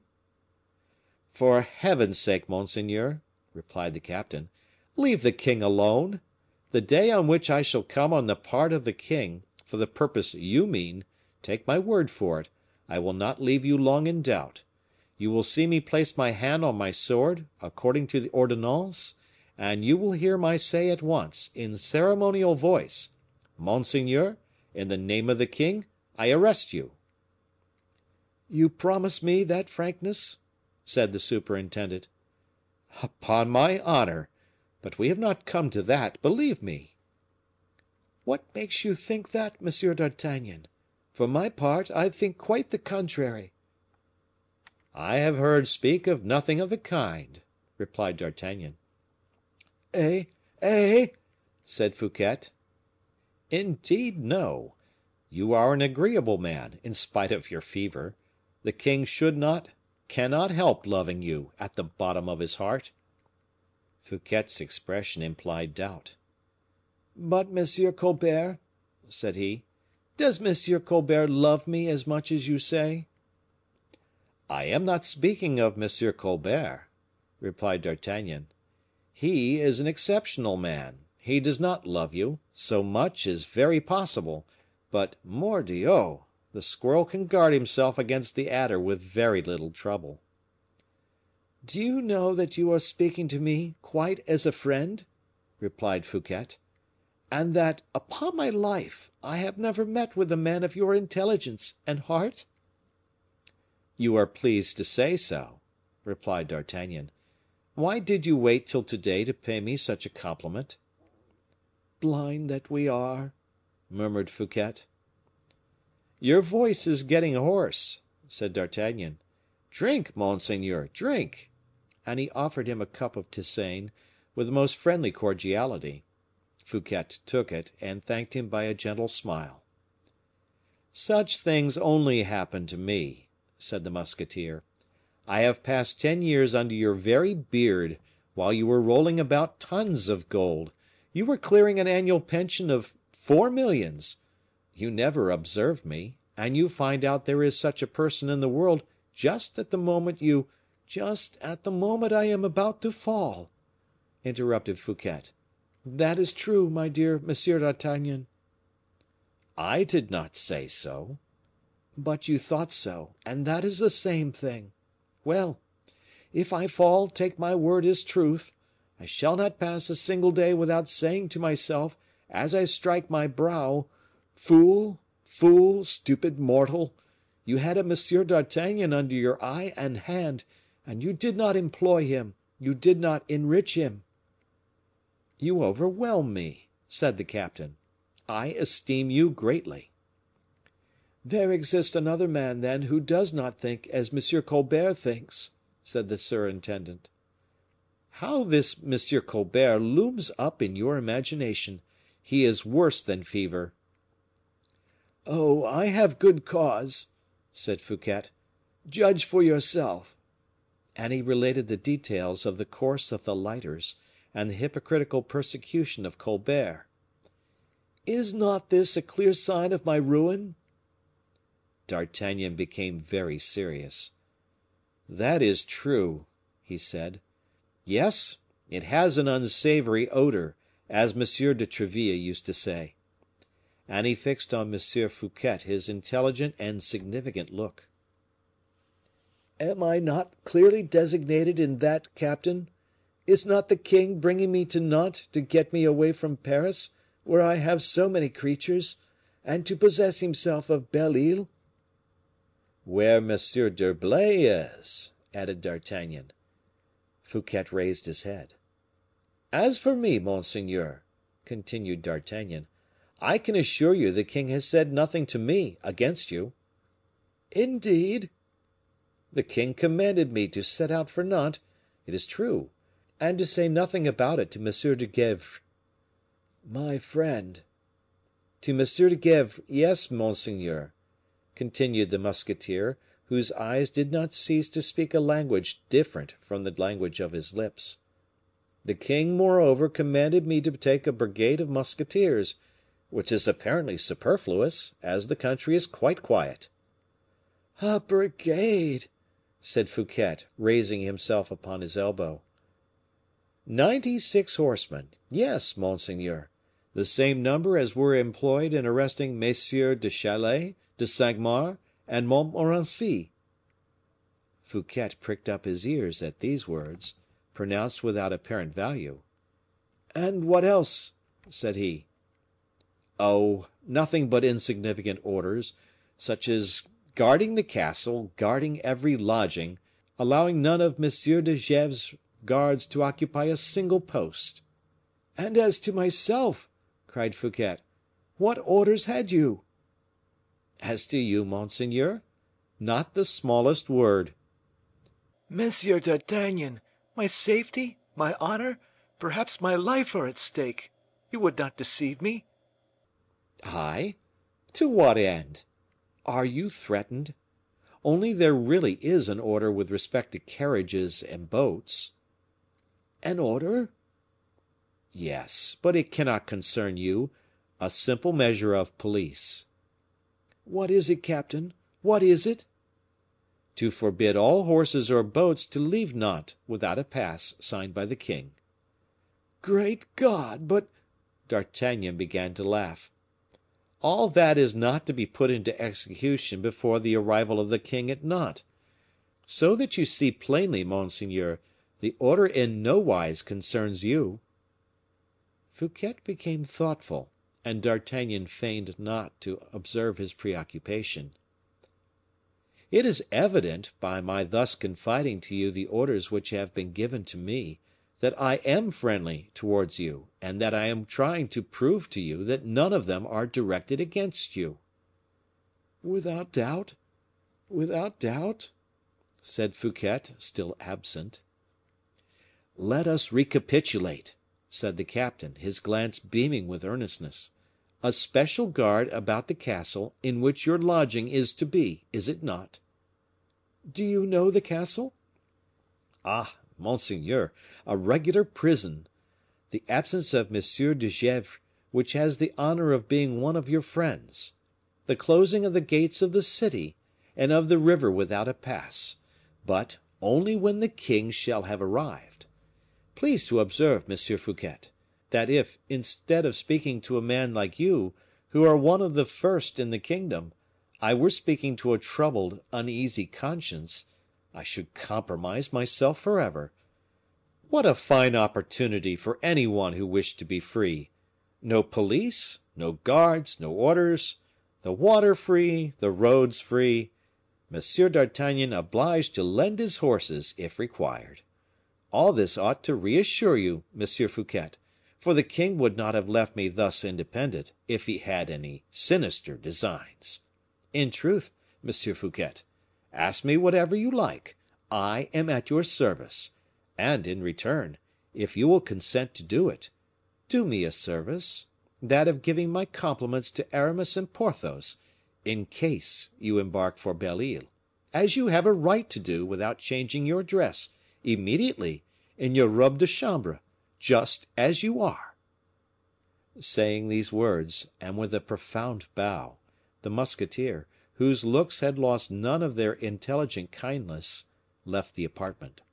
He had not reached the steps of the vestibule, when Fouquet, quite beside himself, hung to the bell rope, and shouted, "My horses! My lighter!"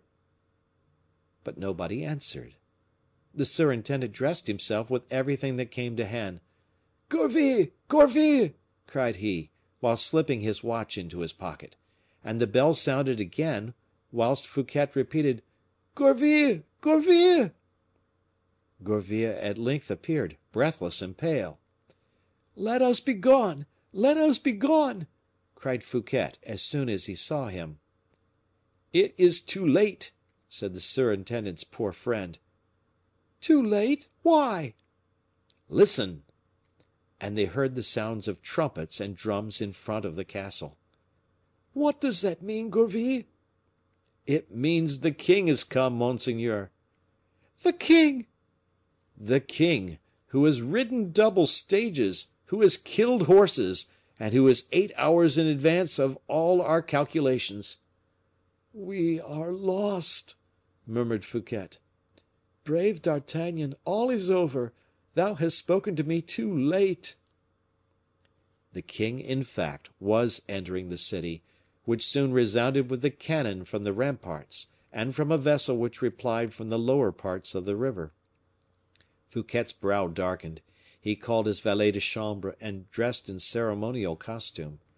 From his window, behind the curtains, he could see the eagerness of the people, and the movement of a large troop, which had followed the prince. The king was conducted to the castle with great pomp, and Fouquet saw him dismount under the portcullis, and say something in the ear of D'Artagnan, who held his stirrup. D'Artagnan, when the king had passed under the arch, directed his steps towards the house Fouquet was in, but so slowly, and stopping so frequently to speak to his musketeers, drawn up like a hedge, that it might be said he was counting the seconds, or the steps, before accomplishing his object. Fouquet opened the window to speak to him in the court. "Ah!" cried D'Artagnan, on perceiving him, "are you still there, monseigneur?" And that word still completed the proof to Fouquet of how much information and how many useful counsels were contained in the first visit the musketeer had paid him. The surintendant sighed deeply. "Good heavens! Yes, monsieur," replied he. "The arrival of the king has interrupted me in the projects I had formed." "Oh! then you know that the king has arrived?" "Yes, monsieur. I have seen him, and this time you come from him."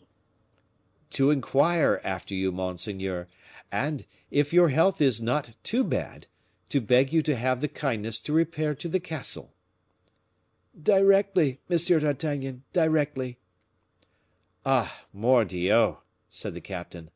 "Now the king is come, there is no more walking for anybody, no more free will; the password governs all now, you as much as me, me as much as you." Fouquet heaved a last sigh, climbed with difficulty into his carriage, so great was his weakness, and went to the castle, escorted by D'Artagnan, whose politeness was not less terrifying this time than it had just before been consoling and cheerful. Chapter 39. How the King, Louis XIV, played his little part.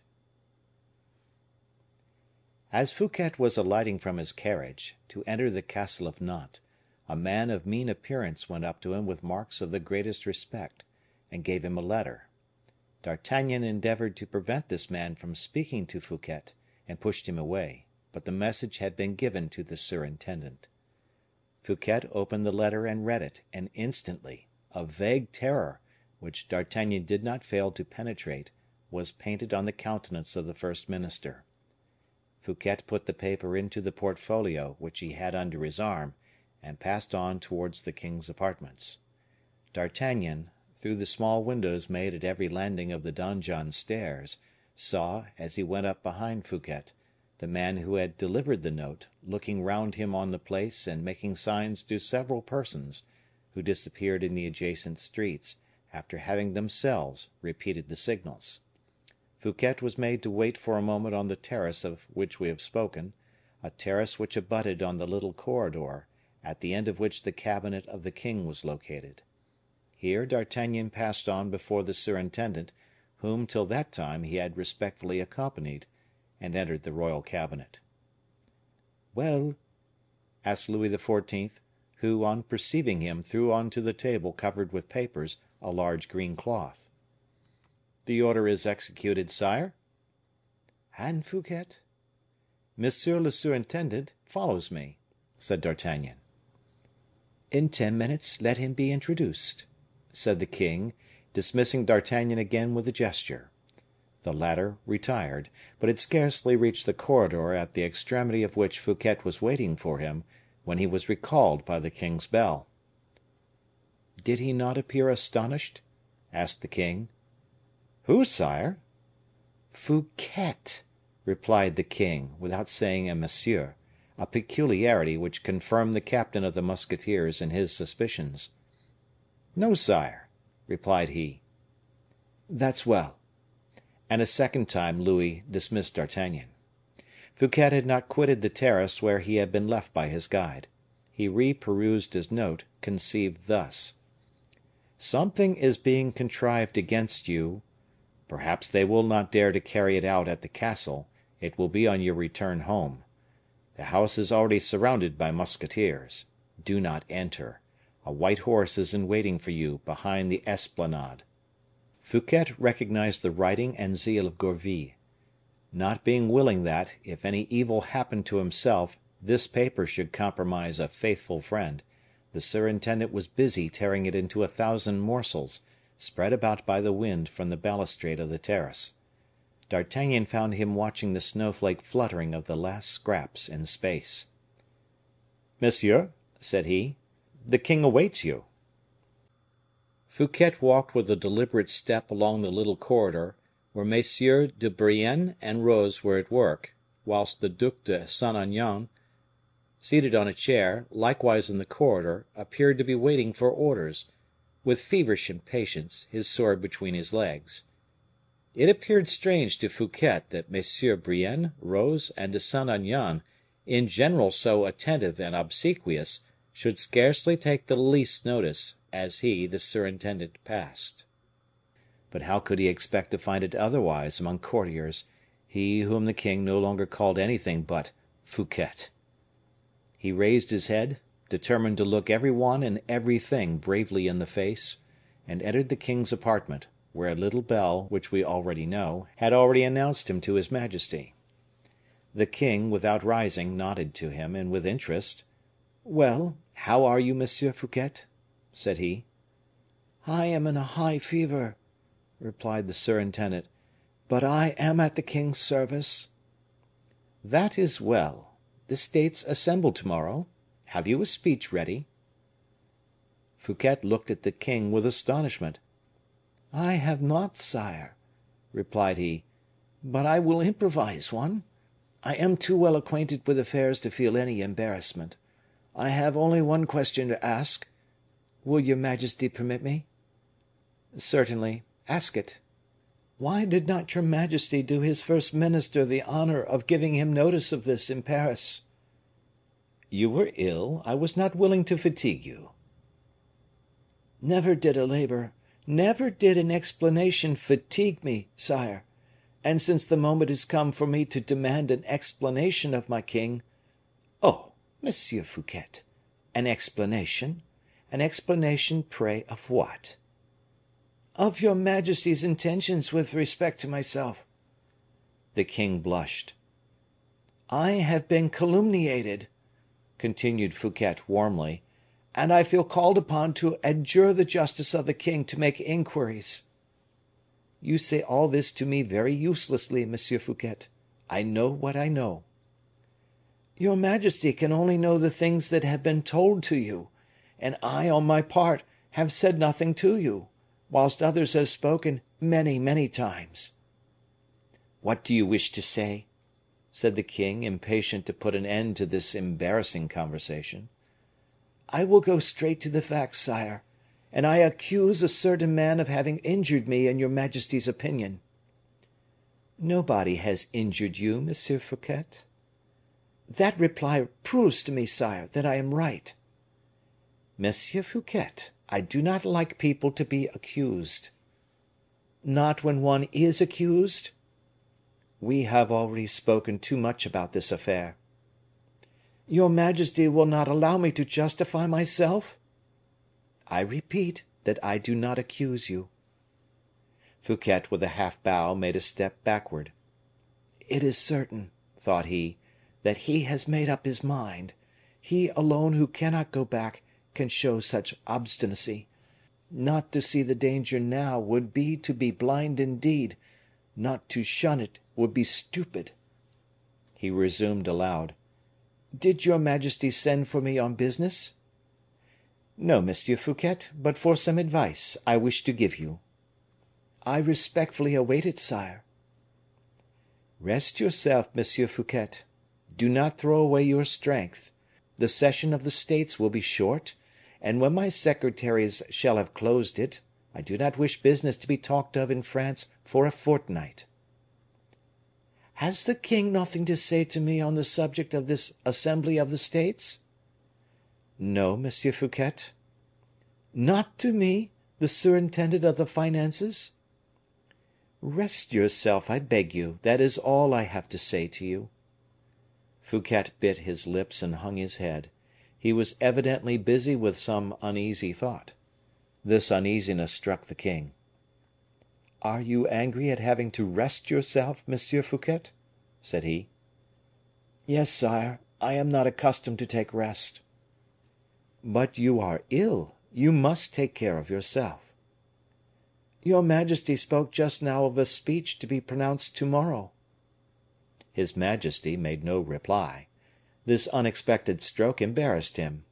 Fouquet felt the weight of this hesitation. He thought he could read danger in the eyes of the young prince, which fear would but precipitate. "If I appear frightened, I am lost," thought he. The king, on his part, was only uneasy at the alarm of Fouquet. "Has he a suspicion of anything?" murmured he. "If his first word is severe," again thought Fouquet, "if he becomes angry, or feigns to be angry for the sake of a pretext, how shall I extricate myself? Let us smooth the declivity a little. Gourville was right." "Sire," said he, suddenly, "since the goodness of the king watches over my health to the point of dispensing with my labor, may I not be allowed to be absent from the council of to morrow? I could pass the day in bed, and will entreat the king to grant me his physician, that we may endeavor to find a remedy against this fearful fever." "So be it, Monsieur Fouquet. It shall be as you desire. You shall have a holiday to morrow.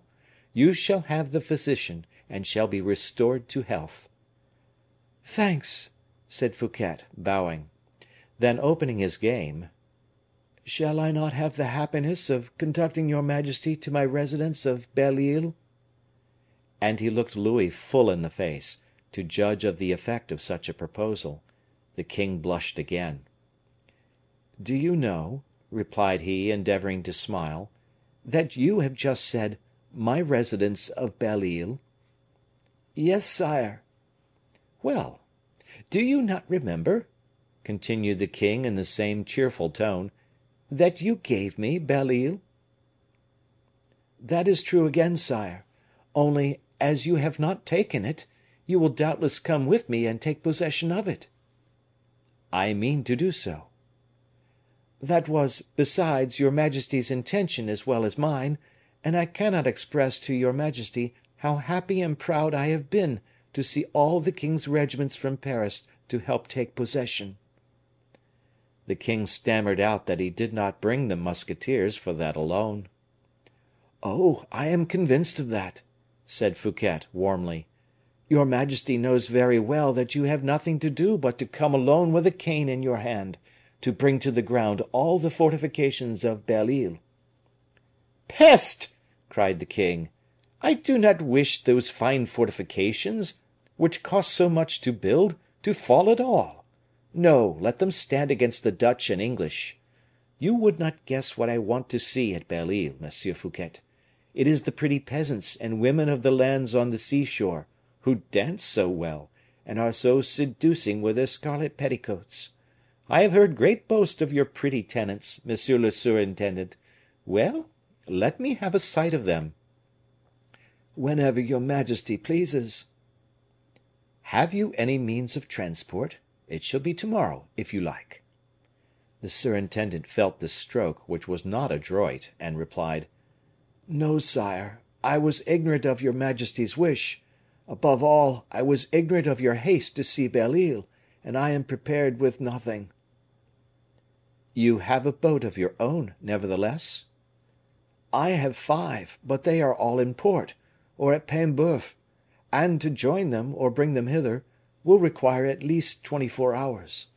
Have I any occasion to send a courier? Must I do so?" "Wait a little, put an end to the fever. Wait till tomorrow." "That is true. Who knows but by tomorrow we may not have 100 other ideas," replied Fouquet, now perfectly convinced and very pale. The king started, and stretched his hand out towards his little bell, but Fouquet prevented his ringing. "Sire," said he, "I have an ague. I am trembling with cold. If I remain a moment longer, I shall most likely faint. I request your majesty's permission to go and fling myself beneath the bedclothes." "Indeed, you are in a shiver. It is painful to behold. Come, Monsieur Fouquet, begone. I will send to inquire after you." "Your majesty overwhelms me with kindness. In an hour I shall be better." "I will call some one to reconduct you," said the king. "As you please, sire. I would gladly take the arm of any one." "Monsieur d'Artagnan!" cried the king, ringing his little bell. "Oh, sire!" interrupted Fouquet, laughing in such a manner as made the prince feel cold, "would you give me the captain of your musketeers to take me to my lodgings? An equivocal honor that, sire. A simple footman, I beg." "And why, Monsieur Fouquet? Monsieur d'Artagnan conducts me often, and extremely well." "Yes, but when he conducts you, sire, it is to obey you, whilst me—" "Go on." "If I am obliged to return home supported by the leader of the musketeers, it would be everywhere said you had had me arrested." "Arrested!" replied the king, who became paler than Fouquet himself. "Arrested! Oh!" "And why should they not say so?" continued Fouquet, still laughing. "And I would lay a wager there would be people found wicked enough to laugh at it." This sally disconcerted the monarch. Fouquet was skillful enough, or fortunate enough, to make Louis XIV. Recoil before the appearance of the deed he meditated. M. d'Artagnan, when he approached, received an order to desire a musketeer to accompany the surintendant. "Quite unnecessary," said the latter. "Sword for sword, I prefer Gourville, who is waiting for me below. But that will not prevent me enjoying the society of M. d'Artagnan. I am glad he will see Belle Isle. He is so good a judge of fortifications." D'Artagnan bowed, without at all comprehending what was going on. Fouquet bowed again, and left the apartment, affecting all the slowness of a man who walks with difficulty. When once out of the castle, "I am saved," said he. "Oh, yes, disloyal king, you shall see Belle Isle, but it shall be when I am no longer there." He disappeared, leaving D'Artagnan with the king. "Captain," said the king, "you will follow M. Fouquet at the distance of 100 paces." "Yes, sire." "He is going to his lodgings again; you will go with him." "Yes, sire." "You will arrest him in my name, and will shut him up in a carriage." "In a carriage. Well, sire?" "In such a fashion that he may not, on the road, either converse with any one, or throw notes to people he may meet." "That will be rather difficult, sire." "Not at all." "Pardon me, sire, I cannot stifle M. Fouquet, and if he asks for liberty to breathe, I cannot prevent him by closing both the windows and the blinds. He will throw out at the doors all the cries and notes possible." "The case is provided for, Monsieur d'Artagnan. A carriage with a trellis will obviate both the difficulties you point out." "A carriage with an iron trellis!" cried D'Artagnan. "But a carriage with an iron trellis is not made in half an hour, and your majesty commands me to go immediately to M. Fouquet's lodgings." "The carriage in question is already made." "Ah! that is quite a different thing," said the captain. "If the carriage is ready made, very well, then, we have only to set it in motion." "It is ready, and the horses harnessed." "Ah!" "And the coachman, with the outriders, is waiting in the lower court of the castle." D'Artagnan bowed. "There only remains for me to ask your majesty whither I shall conduct M. Fouquet." "To the castle of Angers, at first." "Very well, sire." "Afterwards, we will see." "Yes, sire." "Monsieur d'Artagnan, one last word. You have remarked that, for making this capture of M. Fouquet, I have not employed my guards, on which account M. de Gesvres will be furious." "Your majesty does not employ your guards," said the captain, a little humiliated, "because you mistrust M. de Gesvres, that is all." "That is to say, monsieur, that I have more confidence in you." "I know that very well, sire, and it is of no use to make so much of it."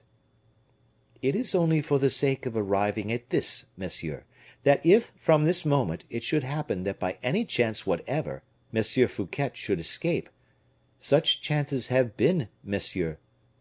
"Oh! very often, sire, but for others, not for me."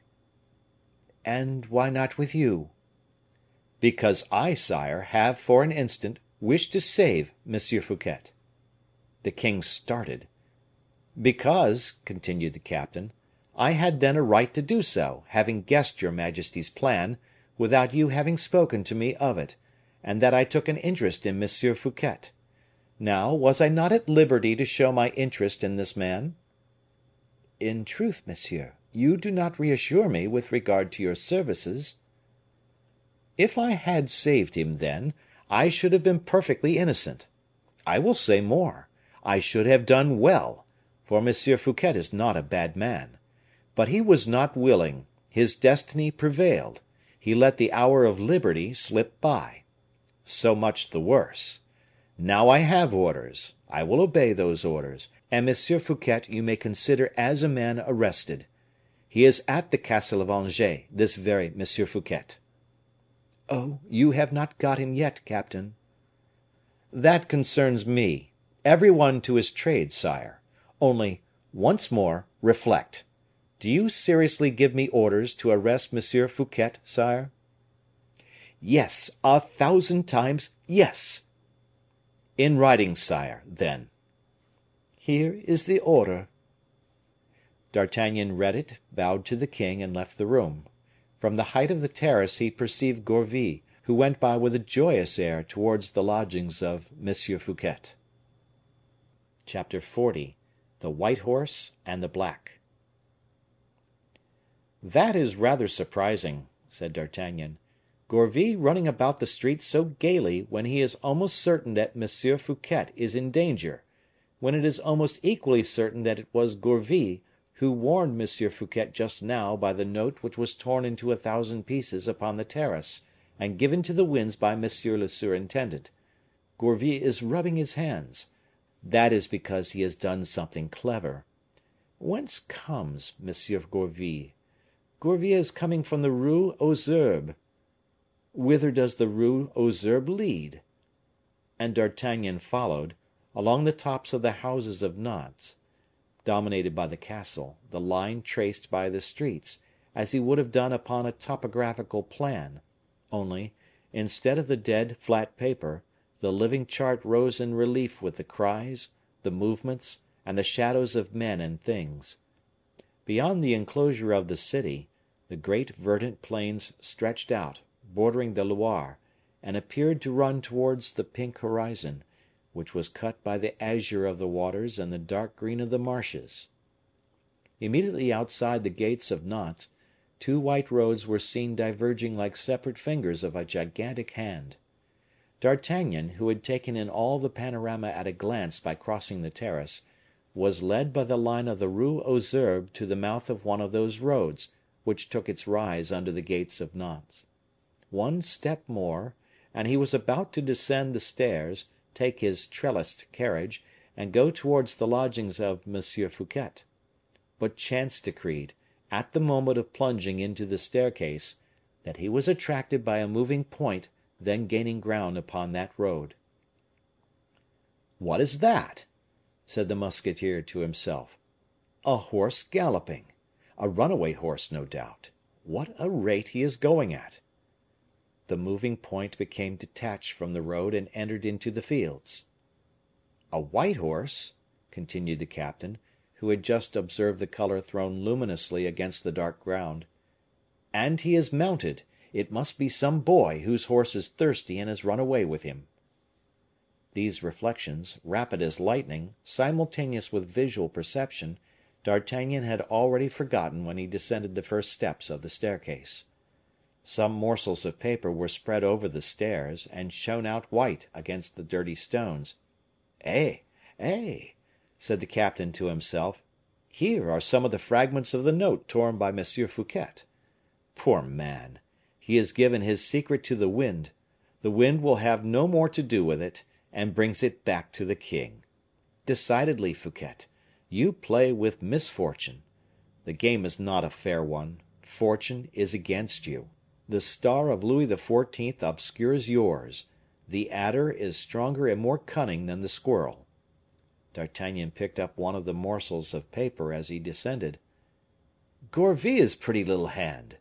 cried he, whilst examining one of the fragments of the note. "I was not mistaken." And he read the word horse. "Stop!" said he, and he examined another, upon which there was not a letter traced. Upon a third he read the word white. "White horse," repeated he, like a child that is spelling. "Ah! Mordioux!" cried the suspicious spirit, "a white horse!" And, like that grain of powder which, burning, dilates into 10,000 times its volume, D'Artagnan, enlightened by ideas and suspicions, rapidly reascended the stairs towards the terrace. The white horse was still galloping in the direction of the Loire, at the extremity of which, melting into the vapors of the water, a little sail appeared, wave balanced like a water butterfly. "Oh!" cried the musketeer, "only a man who wants to fly would go at that pace across plowed lands. There is but one Fouquet, a financier, to ride thus in open day upon a white horse. There is no one but the Lord of Belle Isle who would make his escape towards the sea, while there are such thick forests on land, and there is but one D'Artagnan in the world to catch M. Fouquet, who has half an hour's start, and will have gained his boat within an hour." This being said, the musketeer gave orders that the carriage with the iron trellis should be taken immediately to a thicket situated just outside the city. He selected his best horse, jumped upon his back, galloped along the Rue aux Herbes, taking, not the road Fouquet had taken, but the bank itself of the Loire, certain that he should gain 10 minutes upon the total distance, and, at the intersection of the two lines, come up with the fugitive, who could have no suspicion of being pursued in that direction. In the rapidity of the pursuit, and with the impatience of the avenger, animating himself as in war, D'Artagnan, so mild, so kind towards Fouquet, was surprised to find himself become ferocious, almost sanguinary. For a long time he galloped without catching sight of the white horse. His rage assumed fury. He doubted himself. He suspected that Fouquet had buried himself in some subterranean road, or that he had changed the white horse for one of the famous black ones, as swift as the wind, which D'Artagnan, at Saint Mande, had so frequently admired and envied for their vigor and their fleetness.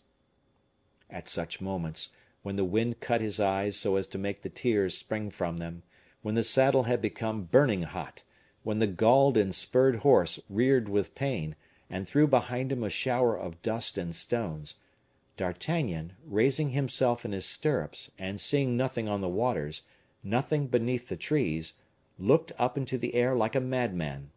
He was losing his senses. In the paroxysms of eagerness he dreamt of aerial ways, the discovery of the following century. He called to his mind Daedalus and the vast wings that had saved him from the prisons of Crete. A hoarse sigh broke from his lips, as he repeated, devoured by the fear of ridicule, I, duped by a Gourville! I! They will say that I am growing old. They will say I have received 1,000,000 to allow Fouquet to escape. And he again dug his spurs into the sides of his horse. He had ridden astonishingly fast. Suddenly, at the extremity of some open pasture ground, behind the hedges, he saw a white form which showed itself, disappeared, and at last remained distinctly visible against the rising ground. D'Artagnan's heart leaped with joy. He wiped the streaming sweat from his brow, relaxed the tension of his knees, by which the horse breathed more freely, and gathering up his reins, moderated the speed of the vigorous animal, his active accomplice on this man hunt. He had then time to study the direction of the road, and his position with regard to Fouquet. The superintendent had completely winded his horse by crossing the soft ground. He felt the necessity of gaining a firmer footing, and turned towards the road by the shortest secant line. D'Artagnan, on his part, had nothing to do but to ride straight on, concealed by the sloping shore, so that he would cut his quarry off the road when he came up with him. Then the real race would begin, then the struggle would be in earnest. D'Artagnan gave his horse good breathing time. He observed that the superintendent had relaxed into a trot, which was to say, he too was favoring his horse. But both of them were too much pressed for time to allow them to continue long at that pace. The white horse sprang off like an arrow the moment his feet touched firm ground. D'Artagnan dropped his head, and his black horse broke into a gallop. Both followed the same route. The quadruple echoes of this new race course were confounded. Fouquet had not yet perceived D'Artagnan, but on issuing from the slope, a single echo struck the air. It was that of the steps D'Artagnan's horse, which rolled along like thunder. Fouquet turned round and saw behind him, within 100 paces, his enemy bent over the neck of his horse. There could be no doubt. The shining baldric, the red cassock, it was a musketeer. Fouquet slackened his hand likewise, and the white horse placed 20 feet more between his adversary and himself. "Oh, but," thought D'Artagnan, becoming very anxious, "that is not a common horse M. Fouquet is upon. Let us see." And he attentively examined with his infallible eye the shape and capabilities of the courser. Round, full quarters, a thin, long tail, large hocks, thin legs, as dry as bars of steel, hoofs hard as marble. He spurred his own, but the distance between the two remained the same.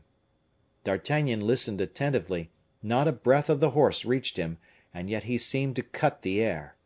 The black horse, on the contrary, began to puff like any blacksmith's bellows.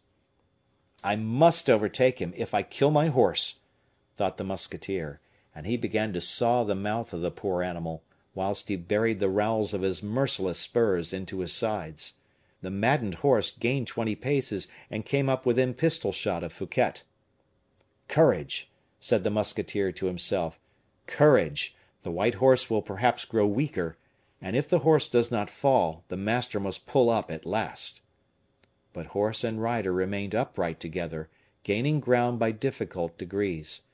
D'Artagnan uttered a wild cry, which made Fouquet turn round, and added speed to the white horse. "A famous horse, a mad rider!" growled the captain. "Hola! Mordioux! Monsieur Fouquet! Stop, in the king's name!" Fouquet made no reply. "Do you hear me?" shouted D'Artagnan, whose horse had just stumbled. "Pardieu!" replied Fouquet, laconically, and rode on faster. D'Artagnan was nearly mad; the blood rushed boiling to his temples and his eyes. "In the king's name!" cried he again, "stop, or I will bring you down with a pistol shot." "Do," replied Fouquet, without relaxing his speed. D'Artagnan seized a pistol and cocked it, hoping that the double click of the spring would stop his enemy. "You have pistols likewise," said he. "Turn and defend yourself." Fouquet did turn round at the noise, and looking D'Artagnan full in the face, opened, with his right hand, the part of his dress which concealed his body, but he did not even touch his holsters. There were not more than 20 paces between the two. "Mordioux!"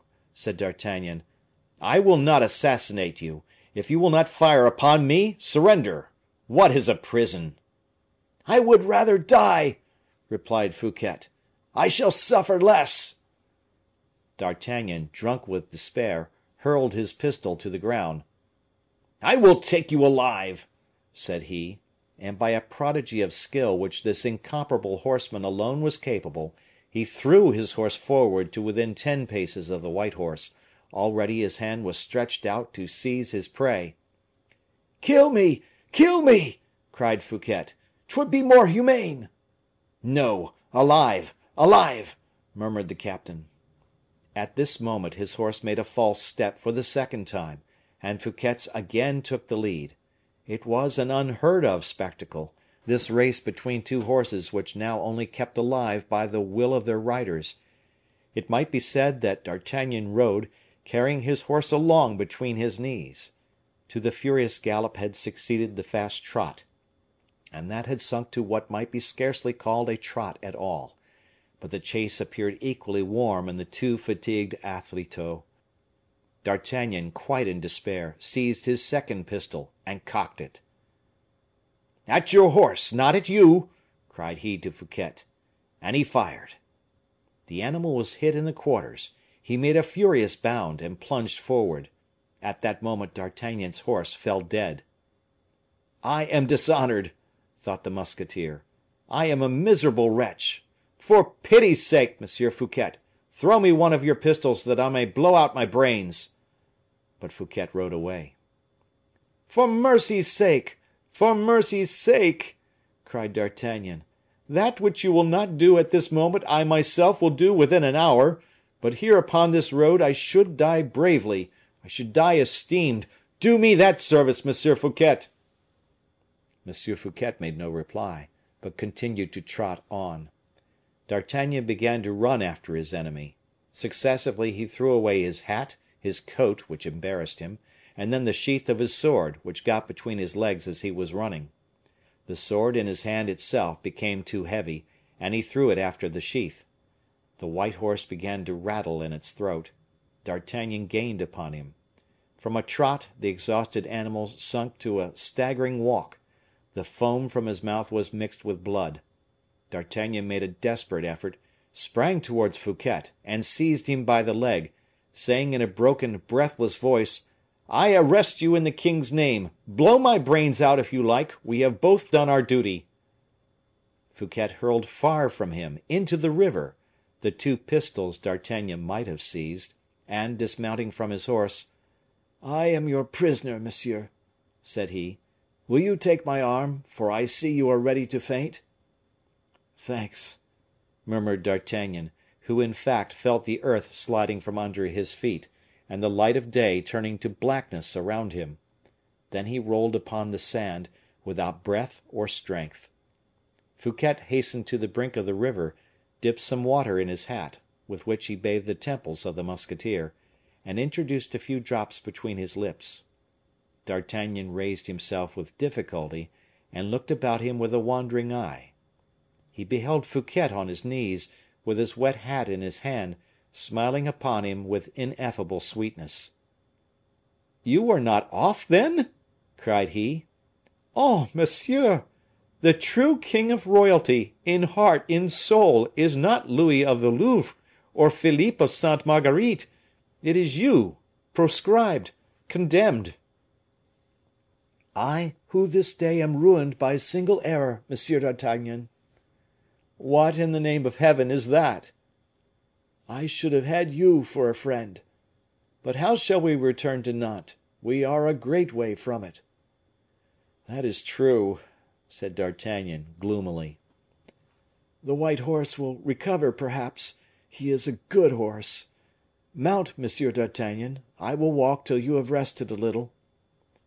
"Poor beast! and wounded, too," said the musketeer. "He will go, I tell you. I know him. But we can do better still. Let us both get up and ride slowly." "We can try," said the captain. But they had scarcely charged the animal with this double load, when he began to stagger, and then with a great effort walked a few minutes, then staggered again, and sank down dead by the side of the black horse, which he had just managed to come up to. "We will go on foot. Destiny wills it so. The walk will be pleasant," said Fouquet, passing his arm through that of D'Artagnan. "Mordioux!" cried the latter, with a fixed eye, a contracted brow, and a swelling heart. "What a disgraceful day!" They walked slowly the 4 leagues which separated them from the little wood behind which the carriage and escort were in waiting. When Fouquet perceived that sinister machine, he said to D'Artagnan, who cast down his eyes, ashamed of Louis XIV., "There is an idea that did not emanate from a brave man, Captain D'Artagnan. It is not yours. What are these gratings for?" said he. "To prevent your throwing letters out." "Ingenious!" "But you can speak if you cannot write," said D'Artagnan. "Can I speak to you?" "Why, certainly, if you wish to do so." Fouquet reflected for a moment, then looking the captain full in the face, "One single word," said he. "Will you remember it?" "I will not forget it." "Will you speak it to whom I wish?" "I will." "Saint Mande," articulated Fouquet, in a low voice. "Well! and for whom?" "For Madame de Belliere or Pelisson." "It shall be done." The carriage rolled through Nantes, and took the route to Angers. Chapter XLI. In which the squirrel falls, the adder flies. It was 2 o'clock in the afternoon. The king, full of impatience, went to his cabinet on the terrace, and kept opening the door of the corridor to see what his secretaries were doing. M. Colbert, seated in the same place M. de Saint Aignan had so long occupied in the morning, was chatting in a low voice with M. de Brienne. The king opened the door suddenly and addressed them. "What is it you are saying?"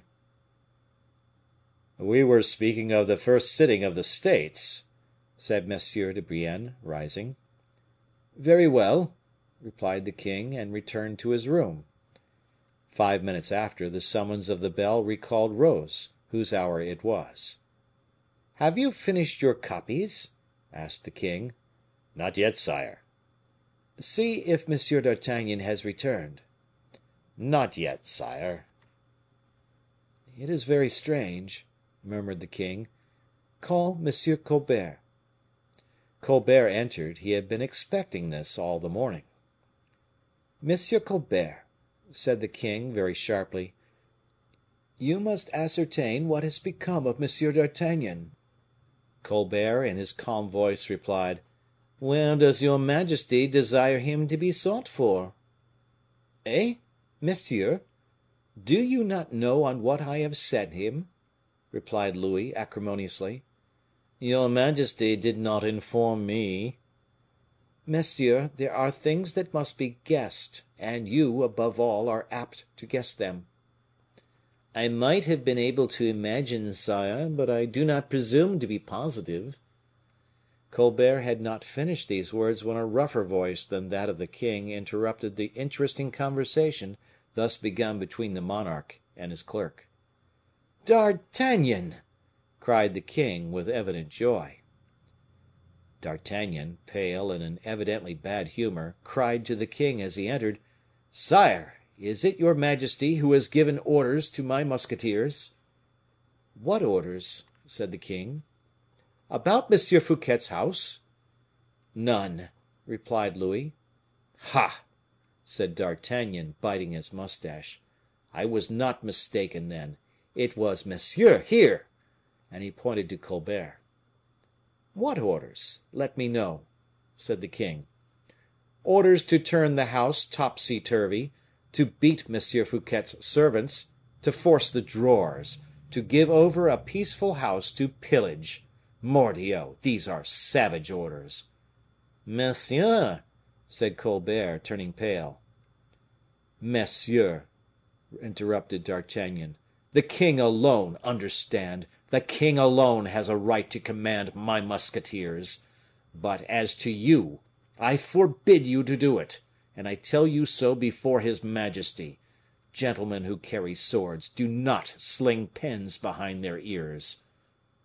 "D'Artagnan, D'Artagnan," murmured the king. "It is humiliating," continued the musketeer. "My soldiers are disgraced. I do not command reîtres, thank you, nor clerks of the intendant, mordioux." "Well, but what is this all about?" said the king, with authority. "About this, sire. Monsieur, who could not guess your majesty's orders, and consequently could not know I was gone to arrest M. Fouquet, Monsieur, who has caused the iron cage to be constructed for his patron of yesterday, has sent M. de Ronquerolles to the lodgings of M. Fouquet, and, under the pretense of securing the surintendant's papers, they have taken away the furniture. My musketeers have been posted round the house all the morning; such were my orders. Why did any one presume to order them to enter? Why, by forcing them to assist in this pillage, have they been made accomplices in it? Mordioux! We serve the king, we do, but we do not serve Monsieur Colbert."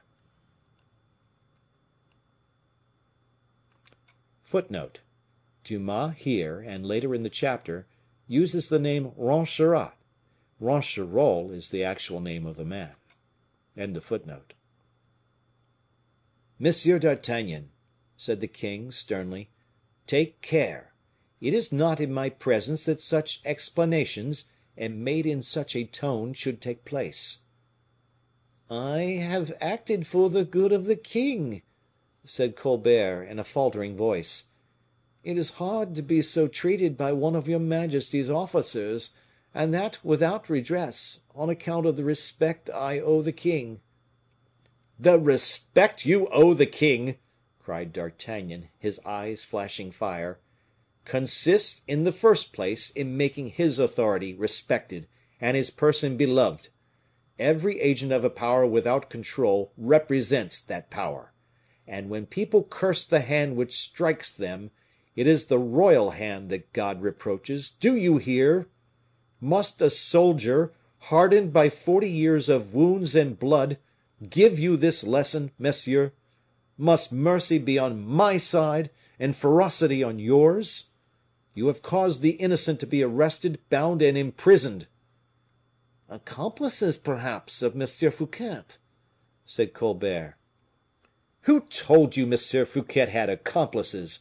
or even that he was guilty. The king alone knows that. His justice is not blind. When he says, arrest and imprison such and such a man, he is obeyed. Do not talk to me, then, any more of the respect you owe the king, and be careful of your words, that they may not chance to convey the slightest menace, for the king will not allow those to be threatened who do him service by others who do him disservice. And if in case I should have, which God forbid, a master so ungrateful, I would make myself respected."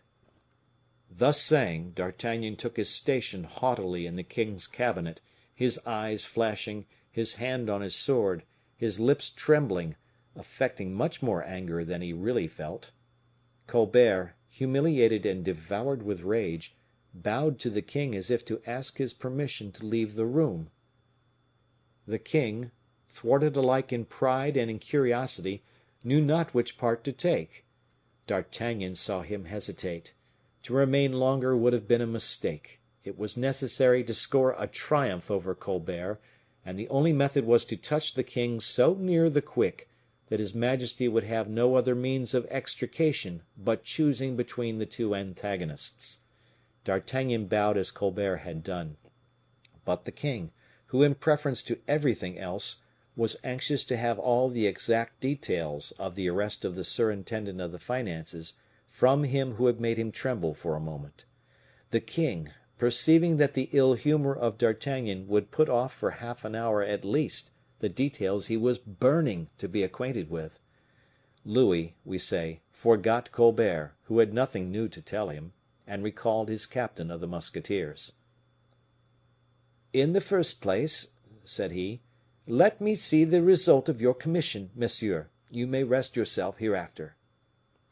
D'Artagnan, who was just passing through the doorway, stopped at the voice of the king, retraced his steps, and Colbert was forced to leave the closet.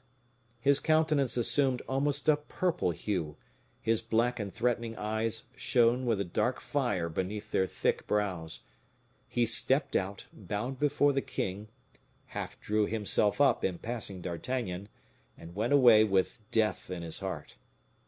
D'Artagnan, on being left alone with the king, softened immediately, and, composing his countenance, "Sire," said he, "you are a young king.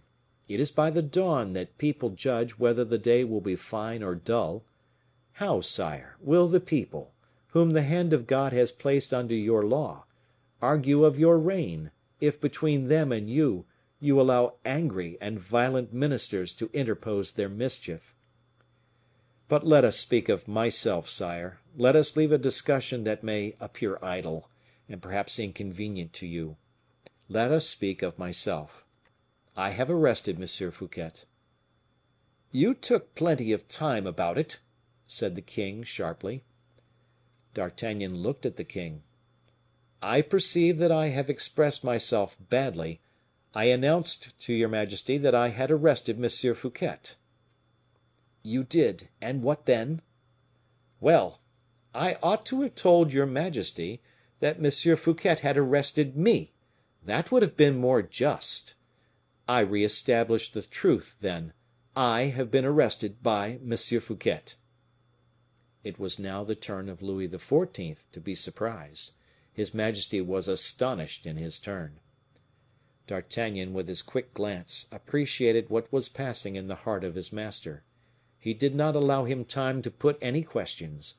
He related, with that poetry, that picturesqueness, which perhaps he alone possessed at that period, the escape of Fouquet, the pursuit, the furious race, and lastly, the inimitable generosity of the surintendant, who might have fled 10 times over, who might have killed the adversary in the pursuit, but who had preferred imprisonment, perhaps worse, to the humiliation of one who wished to rob him of his liberty.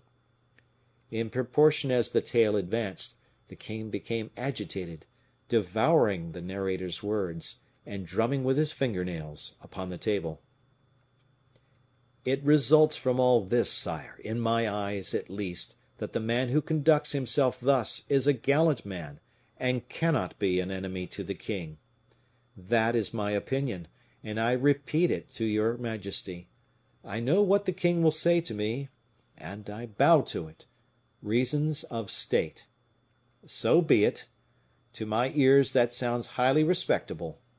But I am a soldier, and I have received my orders. My orders are executed. Very unwillingly on my part, it is true, but they are executed. I say no more. "Where is M. Fouquet at this moment?" asked Louis, after a short silence. "M. Fouquet, sire," replied D'Artagnan, "is in the iron cage that M. Colbert had prepared for him, and is galloping as fast as 4 strong horses can drag him toward Angers." "Why did you leave him on the road?" "Because your majesty did not tell me to go to Angers. The proof, the best proof of what I advance, is that the king desired me to be sought for but this minute. And then I had another reason." "What is that?" "Whilst I was with him, poor M. Fouquet would never attempt to escape." "Well!" cried the king, astonished. "Your majesty ought to understand, and does understand, certainly, that my warmest wish is to know that M. Fouquet is at liberty. I have given him one of my brigadiers, the most stupid I could find among my musketeers, in order that the prisoner might have a chance of escaping."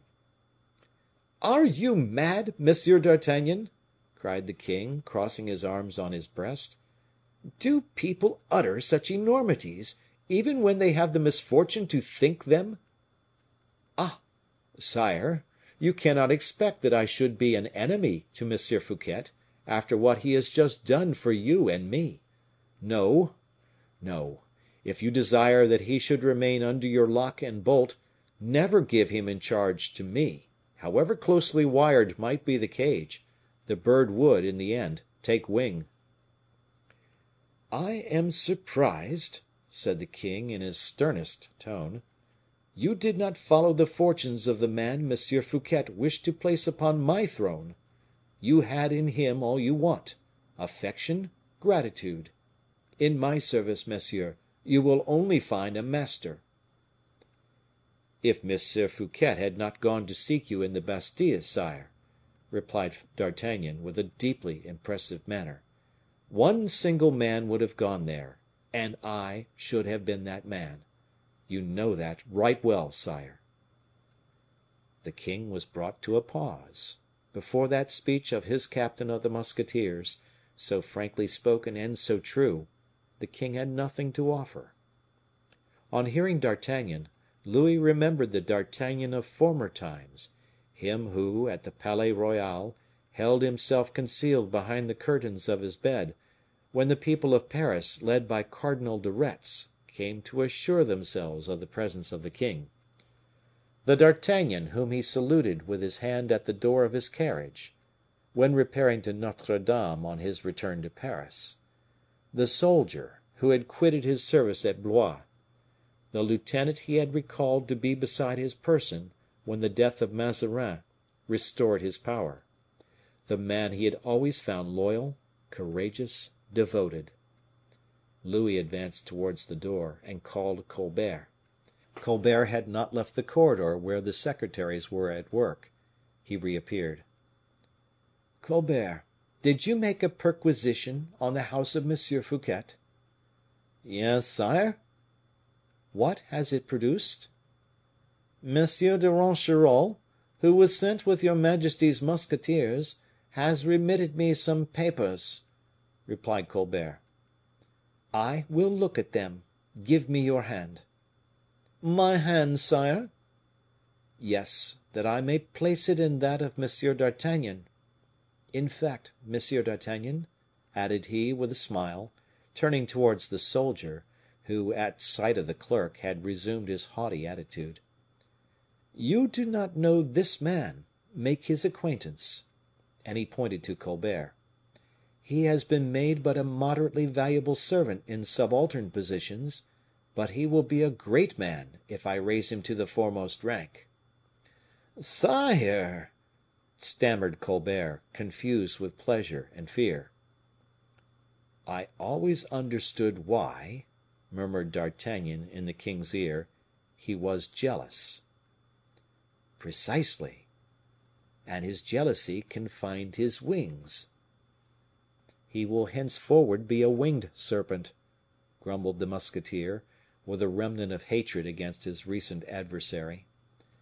But Colbert, approaching him, offered to his eyes a physiognomy so different from that which he had been accustomed to see him wear, he appeared so good, so mild, so easy, his eyes took the expression of an intelligence so noble, that D'Artagnan, a connoisseur in physiognomies, was moved, and almost changed in his convictions.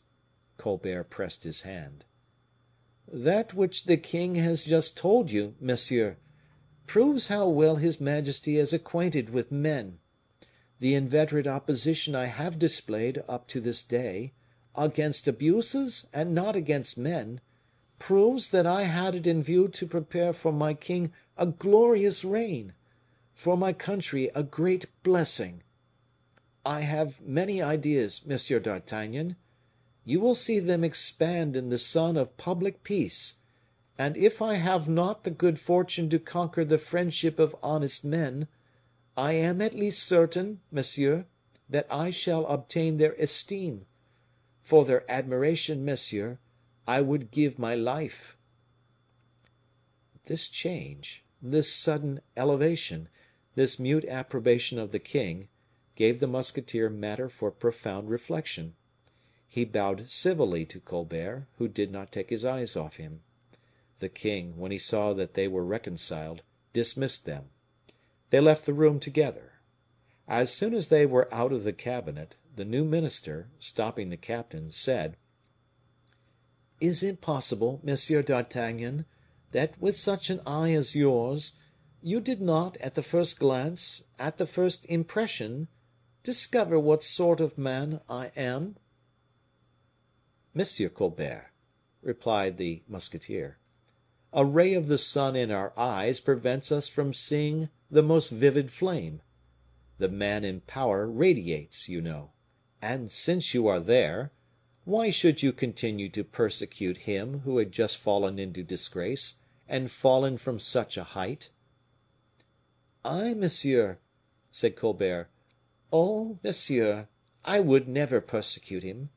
I wish to administer the finances, and to administer them alone, because I am ambitious, and, above all, because I have the most entire confidence in my own merit, because I know that all the gold of this country will ebb and flow beneath my eyes, and I love to look at the king's gold, because, if I live 30 years, in 30 years not a denier of it will remain in my hands, because, with that gold, I will build granaries, castles, cities, and harbors, because I will create a marine, I will equip navies that shall waft the name of France to the most distant people, because I will create libraries and academies, because I will make France the first country in the world, and the wealthiest. These are the motives for my animosity against M. Fouquet, who prevented my acting. And then, when I shall be great and strong, when France is great and strong, in my turn then will I cry, 'Mercy!'" "Mercy, did you say? Then ask his liberty of the king. The king is only crushing him on your account." Colbert again raised his head. "Monsieur," said he, "you know that is not so, and that the king has his own personal animosity against M. Fouquet. It is not for me to teach you that." "But the king will grow tired, he will forget." "The king never forgets, Monsieur d'Artagnan. Hark! the king calls. He is going to issue an order. I have not influenced him, have I? Listen." The king, in fact, was calling his secretaries. "Monsieur d'Artagnan," said he. "I am here, sire." "Give 20 of your musketeers to M. de Saint Aignan, to form a guard for M. Fouquet." D'Artagnan and Colbert exchanged looks. And from Angers," continued the king, "they will conduct the prisoner to the Bastile, in Paris." "You were right," said the captain to the minister. "Saint Aignan," continued the king, "you will have any one shot who shall attempt to speak privately with M. Fouquet during the journey." "But myself, sire?" said the duke. "You, monsieur, you will only speak to him in the presence of the musketeers." The duke bowed, and departed to execute his commission. D'Artagnan was about to retire likewise, but the king stopped him. "Monsieur," said he, "you will go immediately and take possession of the Ile and fief of Belle Ile en Mer." "Yes, sire." "Alone?" "You will take a sufficient number of troops to prevent delay, in case the place should be contumacious." A murmur of courtly incredulity arose from the group of courtiers. "That shall be done," said D'Artagnan. "I saw the place in my infancy," resumed the king, "and I do not wish to see it again. You have heard me? Go, monsieur, and do not return without the keys." Colbert went up to D'Artagnan. "A commission which, if you carry it out well," said he, "will be worth a marechal's baton to you." "Why do you employ the words, 'if you carry it out well'?" "Because it is difficult." "Ah! In what respect?" "You have friends in Belle Isle, Monsieur d'Artagnan, and it is not an easy thing for men like you to march over the bodies of their friends to obtain success." D'Artagnan hung his head in deepest thought, whilst Colbert returned to the king. A quarter of an hour after, the captain received the written order from the king to blow up the fortress of Belle Isle, in case of resistance, with power of life and death over all the inhabitants or refugees, and an injunction not to allow one to escape. Colbert was right, thought D'Artagnan. For me, the baton of a marechal of France will cost the lives of my two friends. Only they seem to forget that my friends are not more stupid than the birds, and that they will not wait for the hand of the fowler to extend over their wings. I will show them that hand so plainly that they will have quite time enough to see it. Poor Porthos! Poor Aramis! No, my fortune should and shall not cost your wings a feather. Having thus determined, D'Artagnan assembled the royal army, embarked it at Paimboeuf, and set sail, without the loss of an unnecessary minute. Chapter 42. Belle Ile en Mer. At the extremity of the mole, against which the furious sea beats at the evening tide, two men, holding each other by the arm, were conversing in an animated and expansive tone, without the possibility of any other human being hearing their words, borne away as they were, one by the gusts of wind, with the white foam swept from the crests of the waves. The sun had just gone down in the vast sheet of the crimsoned ocean, like a gigantic crucible. From time to time, one of these men, turning towards the east, cast an anxious, inquiring look over the sea. The other, interrogating the features of his companion, seemed to seek for information in his looks. Then, both silent, busied with dismal thoughts, they resumed their walk. Every one has already perceived that these two men were our proscribed heroes, Porthos and Aramis, who had taken refuge in Belle Isle, since the ruin of their hopes, since the discomfiture of the colossal schemes of M. d'Herblay. "It is of no use your saying anything to the contrary, my dear Aramis," repeated Porthos, inhaling vigorously the salt breeze with which he charged his massive chest. "It is of no use, Aramis. The disappearance of all the fishing boats that went out 2 days ago is not an ordinary circumstance. There has been no storm at sea, the weather has been constantly calm, not even the lightest gale; and even if we had had a tempest, all our boats would not have foundered. I repeat, it is strange. This complete disappearance astonishes me, I tell you." True, murmured Aramis.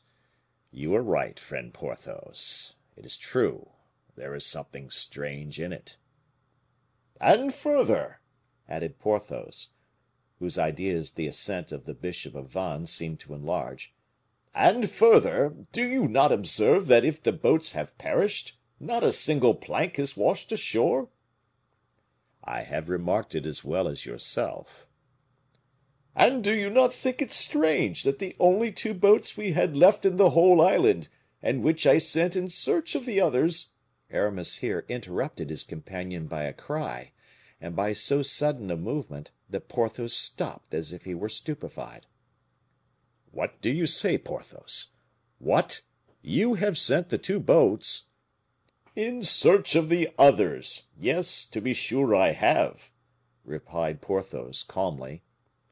"Unhappy man, what have you done? Then we are indeed lost," cried the bishop.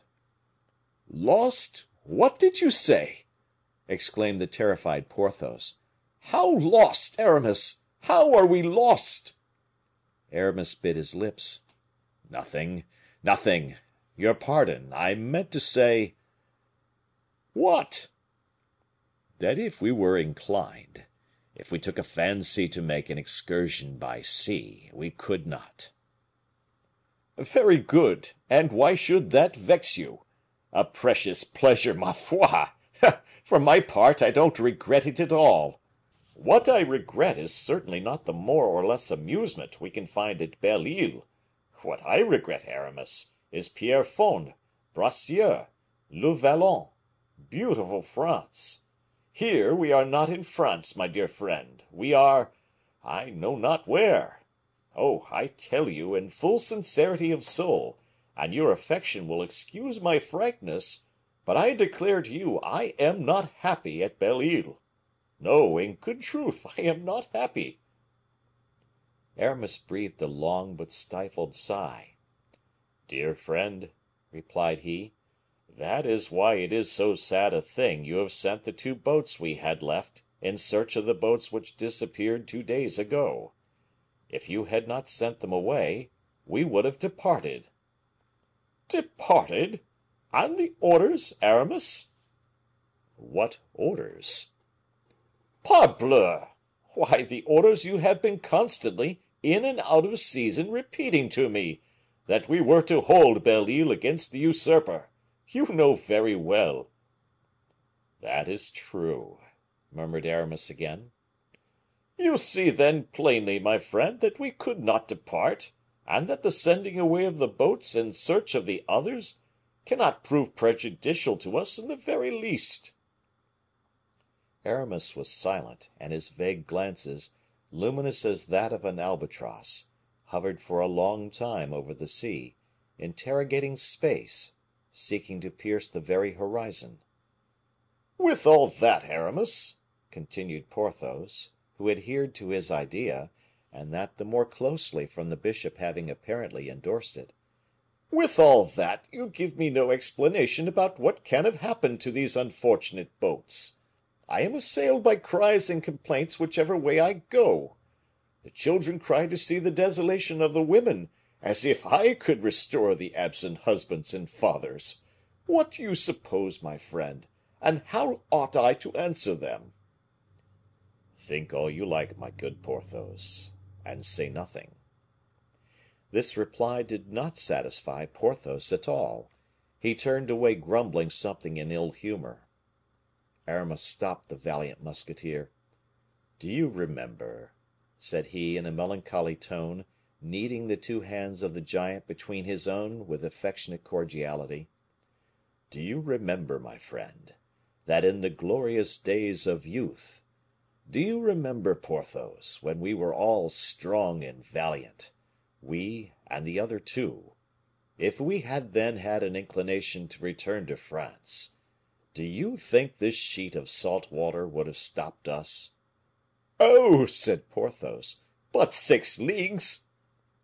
"If you had seen me get astride of a plank, would you have remained on land, Porthos?" "No, pardieu! No, Aramis. But nowadays, what sort of a plank should we want, my friend? I in particular. and the Seigneur de Bracieux cast a profound glance over his colossal rotundity with a loud laugh. "And do you mean seriously to say you are not tired of Belle Isle a little, and that you would not prefer the comforts of your dwelling, of your episcopal palace at Vannes? Come, confess." "No," replied Aramis, without daring to look at Porthos. "Let us stay where we are, then," said his friend, with a sigh, which, in spite of the efforts he made to restrain it, escaped his echoing breast. "Let us remain, let us remain. And yet," added he, "and yet, if we seriously wished, but that decidedly, if we had a fixed idea, one firmly taken, to return to France, and there were not boats—" "Have you remarked another thing, my friend?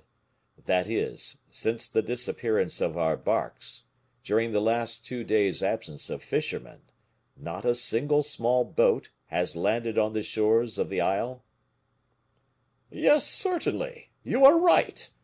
I, too, have remarked it, and the observation was the more naturally made, for, before the last 2 fatal days, barks and shallops were as plentiful as shrimps." "I must inquire," said Aramis, suddenly and with great agitation. "And then, if we had a raft constructed—" "But there are some canoes, my friend. Shall I board one?" "A canoe! A canoe! Can you think of such a thing, Porthos? A canoe to be upset in! No, no," said the bishop of Vannes, "it is not our trade to ride upon the waves.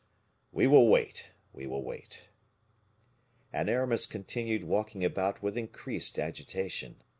Porthos, who grew tired of following all the feverish movements of his friend, Porthos, who in his faith and calmness understood nothing of the sort of exasperation which was betrayed by his companion's continual convulsive starts, Porthos stopped him.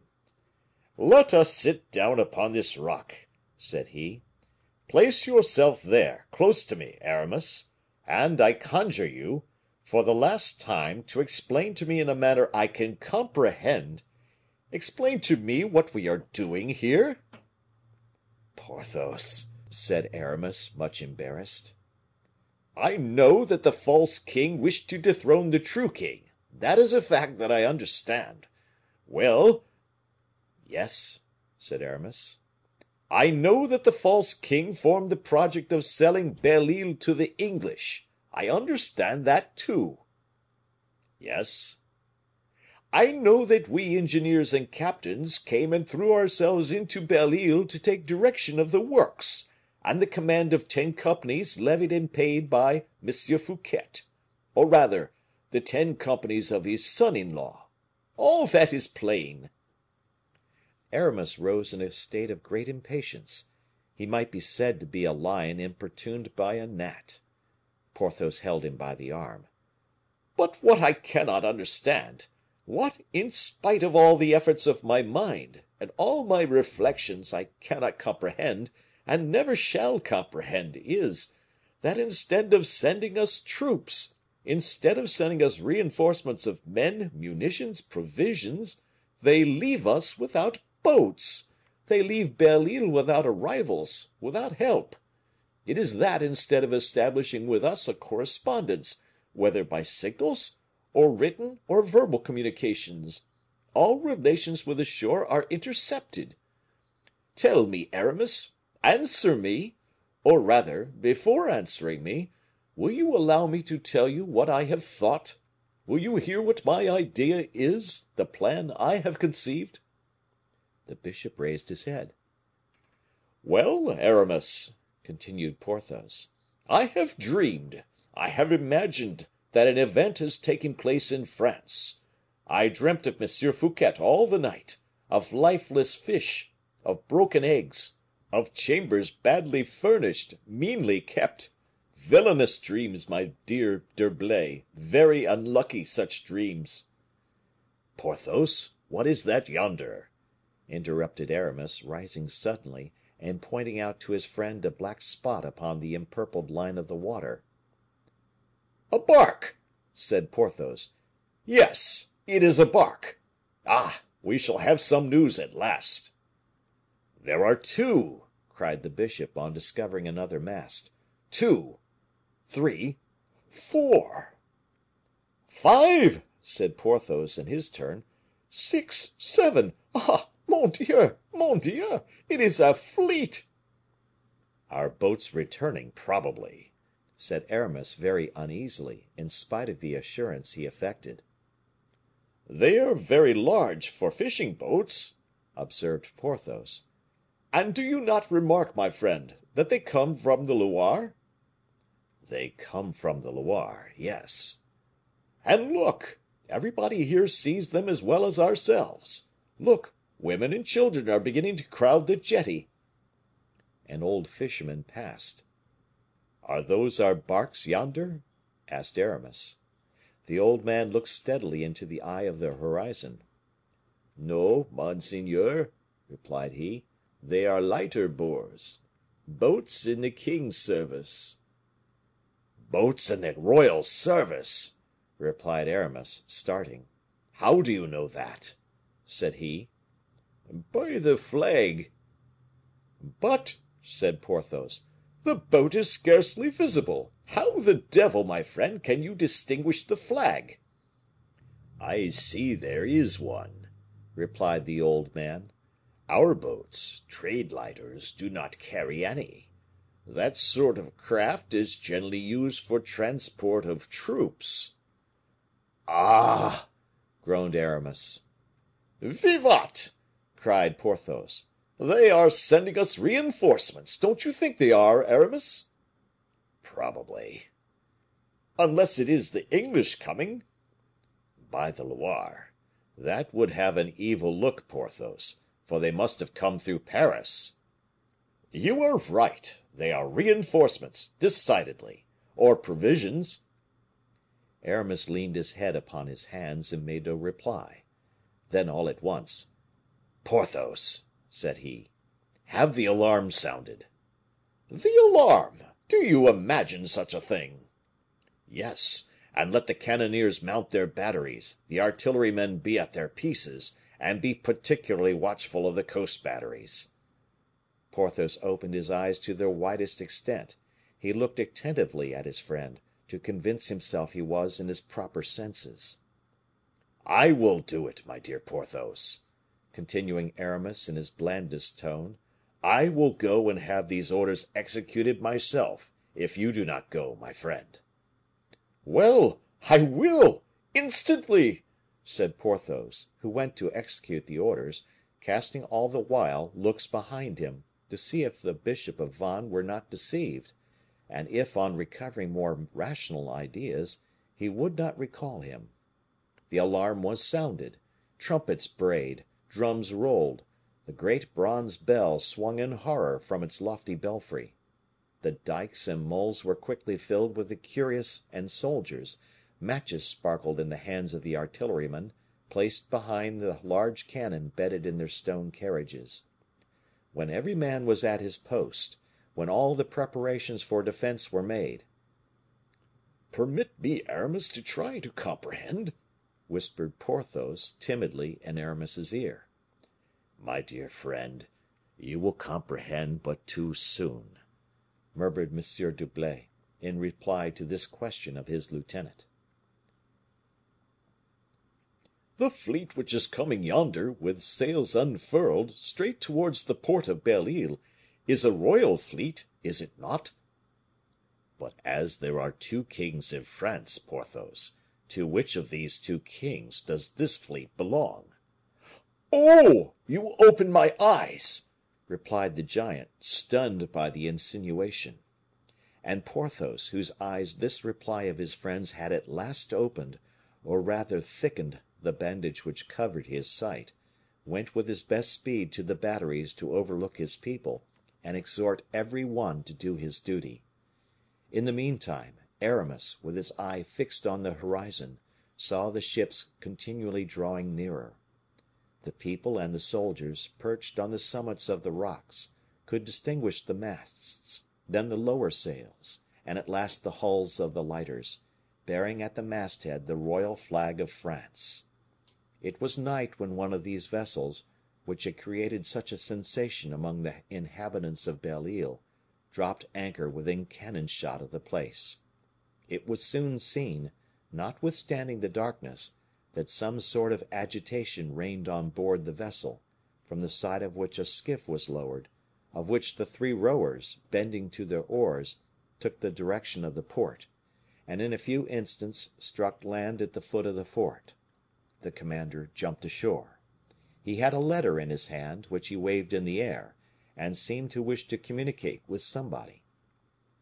This man was soon recognized by several soldiers as one of the pilots of the island. He was the captain of one of the two barks retained by Aramis, but which Porthos, in his anxiety with regard to the fate of the fishermen who had disappeared, had sent in search of the missing boats. He asked to be conducted to M. d'Herblay. Two soldiers, at a signal from a sergeant, marched him between them and escorted him. Aramis was upon the quay. The envoy presented himself before the Bishop of Vannes. The darkness was almost absolute, notwithstanding the flambeaux borne at a small distance by the soldiers who were following Aramis in his rounds. "Well, Jonathan, from whom do you come?" "Monseigneur, from those who captured me." "Who captured you?" "You know, monseigneur, we set out in search of our comrades?" "Yes, and afterwards?" "Well, monseigneur, within a short league we were captured by a chasse maree belonging to the king." "Ah!" said Aramis. "Of which king?" cried Porthos. Jonathan started. "Speak," continued the bishop. "We were captured, monseigneur, and joined to those who had been taken yesterday morning." "What was the cause of the mania for capturing you all?" said Porthos. "Monsieur, to prevent us from telling you," replied Jonathan. Porthos was again at a loss to comprehend. "And they have released you to day?" asked he. "That I might tell you that they captured us, monsieur." "Trouble upon trouble," thought honest Porthos. During this time Aramis was reflecting. "Humph!" said he. "Then I suppose it is a royal fleet blockading the coasts?" "Yes, monseigneur." "Who commands it?" "The captain of the king's musketeers." "D'Artagnan?" "D'Artagnan!" exclaimed Porthos. "I believe that is the name." "And did he give you this letter?" "Yes, monseigneur." "Bring the torches nearer." "It is his writing," said Porthos. Aramis eagerly read the following lines: "Order of the king to take Belle Isle, or to put the garrison to the sword if they resist. Order to make prisoners of all the men of the garrison. Signed, D'Artagnan, who the day before yesterday arrested M. Fouquet for the purpose of his being sent to the Bastile." Aramis turned pale, and crushed the paper in his hands. "What is it?" asked Porthos. "Nothing, my friend, nothing." "Tell me, Jonathan." "Monseigneur?" "Did you speak to M. d'Artagnan?" "Yes, monseigneur." "What did he say to you?" "That for ampler information he would speak with monseigneur." "Where?" "On board his own vessel." "On board his vessel?" And Porthos repeated, "On board his vessel." "Monsieur le mousquetaire," continued Jonathan, "told me to take you both on board my canoe, and bring you to him." "Let us go at once!" exclaimed Porthos. "Dear D'Artagnan!" But Aramis stopped him. "Are you mad?" cried he. "Who knows that it is not a snare?" "Of the other kings?" said Porthos, mysteriously. "A snare, in fact. That's what it is, my friend." "Very possibly. What is to be done, then, if D'Artagnan sends for us?" "Who assures you that D'Artagnan sends for us?" "Well, but his writing." Writing is easily counterfeited. This looks counterfeited, unsteady. You are always right, but in the meantime we know nothing. Aramis was silent. It is true, said the good Porthos. We do not want to know anything. What shall I do? asked Jonathan. You will return on board this captain's vessel. Yes, monseigneur. And will tell him that we beg he will himself come into the island. Ah, I comprehend, said Porthos. Yes, monseigneur, replied Jonathan. But if the captain should refuse to come to Belle Isle? If he refuses, as we have cannon, we will make use of them. What? Against D'Artagnan? If it is D'Artagnan, Porthos, he will come. Go, Jonathan, go. Ma foi! I no longer comprehend anything, murmured Porthos. I will make you comprehend it all, my dear friend. The time for it has come. Sit down upon this gun carriage, open your ears, and listen well to me. Oh, pardieu, I will listen, no fear of that. May I depart, monseigneur? cried Jonathan. Yes, begone, and bring back an answer. Allow the canoe to pass, you men there. And the canoe pushed off to regain the fleet. Aramis took Porthos by the hand, and commenced his explanations. Chapter 43. Explanations by Aramis. What I have to say to you, friend Porthos, will probably surprise you, but it may prove instructive. I like to be surprised, said Porthos in a kindly tone. Do not spare me, therefore, I beg. I am hardened against emotions. Don't fear, speak out. It is difficult, Porthos, difficult, for in truth I warn you a second time, I have very strange things, very extraordinary things to tell you. Oh, you speak so well, my friend, that I could listen to you for days together. Speak then, I beg, and stop, I have an idea. I will, to make your task more easy, I will, to assist you in telling me such things, question you. I shall be pleased at your doing so. What are we going to fight for, Aramis? If you ask me many such questions as that, if you would render my talk the easier by interrupting my revelations thus, Porthos, you will not help me at all. So far, on the contrary, that is the very Gordian knot. But, my friend, with a man like you, good, generous, and devoted, the confession must be bravely made. I have deceived you, my worthy friend. You have deceived me. Good heavens, yes. Was it for my good, Aramis? I thought so, Porthos. I thought so sincerely, my friend. Then, said the honest seigneur of Bracieux, you have rendered me a service, and I thank you for it. For if you had not deceived me, I might have deceived myself. In what, then, have you deceived me? Tell me. In that I was serving the usurper against whom Louis XIV, at this moment, is directing his efforts. The usurper, said Porthos, scratching his head. That is... well, I do not quite clearly comprehend. He is one of the two kings who are contending for the crown of France. Very well. Then you were serving him who is not Louis XIV? You have hit the matter in one word. It follows that... It follows that we are rebels, my poor friend. The devil! The devil! cried Porthos, much disappointed. Oh, but, dear Porthos, be calm.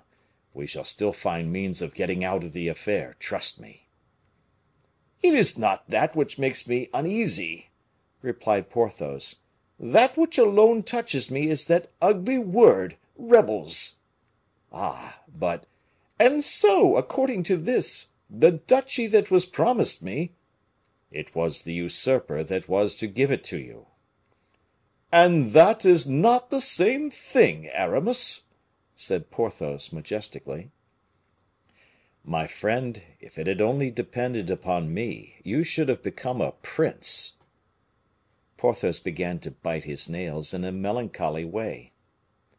That is where you have been wrong, continued he, in deceiving me, for that promised duchy I reckoned upon. Oh, I reckoned upon it seriously, knowing you to be a man of your word, Aramis. Poor Porthos, pardon me, I implore you. So then, continued Porthos, without replying to the bishop's prayer, so then it seems I have quite fallen out with Louis XIV? Oh, I will settle all that, my good friend. I will settle all that. I will take it on myself alone. Aramis! No, no, Porthos, I conjure you, let me act. No false generosity, no inopportune devotedness. You knew nothing of my projects. You have done nothing of yourself. With me, it is different. I alone am the author of this plot. I stood in need of my inseparable companion. I called upon you, and you came to me in remembrance of our ancient device, all for one, one for all. My crime is that I was an egotist. Now that is a word I like, said Porthos. And seeing that you have acted entirely for yourself, it is impossible for me to blame you. It is natural. And upon this sublime reflection, Porthos pressed his friend's hand cordially. In presence of this ingenuous greatness of soul, Aramis felt his own littleness. It was the second time he had been compelled to bend before real superiority of heart, which is more imposing than brilliancy of mind. He replied by a mute and energetic pressure to the endearment of his friend. Now, said Porthos, that we have come to an explanation, now that I am perfectly aware of our situation with respect to Louis XIV, I think, my friend, it is time to make me comprehend the political intrigue of which we are the victims. For I plainly see there is a political intrigue at the bottom of all this. D'Artagnan, my good Porthos, D'Artagnan is coming, and will detail it to you in all its circumstances. But, excuse me, I am deeply grieved. I am bowed down with mental anguish, and I have need of all my presence of mind, all my powers of reflection, to extricate you from the false position in which I have so imprudently involved you. But nothing can be more clear, nothing more plain than your position henceforth. The King Louis XIV has no longer now but one enemy. That enemy is myself, myself alone. I have made you a prisoner. You have followed me. Today I liberate you. You fly back to your prince. You can perceive, Porthos, there is not one difficulty in all this. Do you think so? Said Porthos. I am quite sure of it. Then why, said the admirable good sense of Porthos, then why, if we are in such an easy position, why, my friend, do we prepare cannon, muskets, and engines of all sorts? It seems to me it would be much more simple to say to Captain D'Artagnan, my dear friend, we have been mistaken. That error is to be repaired. Open the door to us, let us pass through, and we will say good-bye. Ah, that, said Aramis, shaking his head. Why do you say that? Do you not approve of my plan, my friend? I see a difficulty in it. What is it? The hypothesis that D'Artagnan may come with orders which will oblige us to defend ourselves. What? Defend ourselves against D'Artagnan? Ha! Folly! Against the good D'Artagnan! Aramis once more replied by shaking his head. Porthos, at length said he, if I have had the matches lighted and the guns pointed, if I have had the signal of alarm sounded, if I have called every man to his post upon the ramparts, those good ramparts of Belle Isle which you have so well fortified, it was not for nothing. Wait to judge, or rather, no, do not wait. What can I do? If I knew my friend, I would have told you. But there is one thing much more simple than defending ourselves. A boat, and away for France, where—" "My dear friend," said Aramis, smiling with a strong shade of sadness, "do not let us reason like children. Let us be men in council and in execution. But hark! I hear a hail for landing at the port. Attention, Porthos, serious attention." "It is D'Artagnan, no doubt," said Porthos in a voice of thunder, approaching the parapet. "Yes, it is I," replied the captain of the musketeers, running lightly up the steps of the mole, and gaining rapidly the little esplanade on which his two friends waited for him. As soon as he came towards them, Porthos and Aramis observed an officer who followed D'Artagnan, treading apparently in his very steps. The captain stopped upon the stairs of the mole when halfway up. His companions imitated him. "Make your men draw back," cried D'Artagnan to Porthos and Aramis. "Let them retire out of hearing." This order, given by Porthos, was executed immediately. Then D'Artagnan, turning towards him, who followed him: "Monsieur," said he, "we are no longer on board the king's fleet, where, in virtue of your order, you spoke so arrogantly to me just now." "Monsieur," replied the officer, "I did not speak arrogantly to you. I simply but rigorously obeyed instructions. I was commanded to follow you. I follow you. I am directed not to allow you to communicate with any one without taking cognizance of what you do. I am in duty bound, accordingly, to overhear your conversations." D'Artagnan trembled with rage, and Porthos and Aramis, who heard this dialogue, trembled likewise, but with uneasiness and fear. D'Artagnan, biting his mustache with that vivacity which denoted in him exasperation, closely to be followed by an explosion, approached the officer. "Monsieur," said he, in a low voice, so much the more impressive, that, affecting calm, it threatened tempest, "Monsieur, when I sent a canoe hither, you wished to know what I wrote to the defenders of Belle Isle. You produced an order to that effect, and in my turn I instantly showed you the note I had written. When the skipper of the boat sent by me returned, when I received the reply of these two gentlemen," and he pointed to Aramis and Porthos, "you heard every word of what the messenger said. All that was plainly in your orders, all that was well executed, very punctually, was it not?"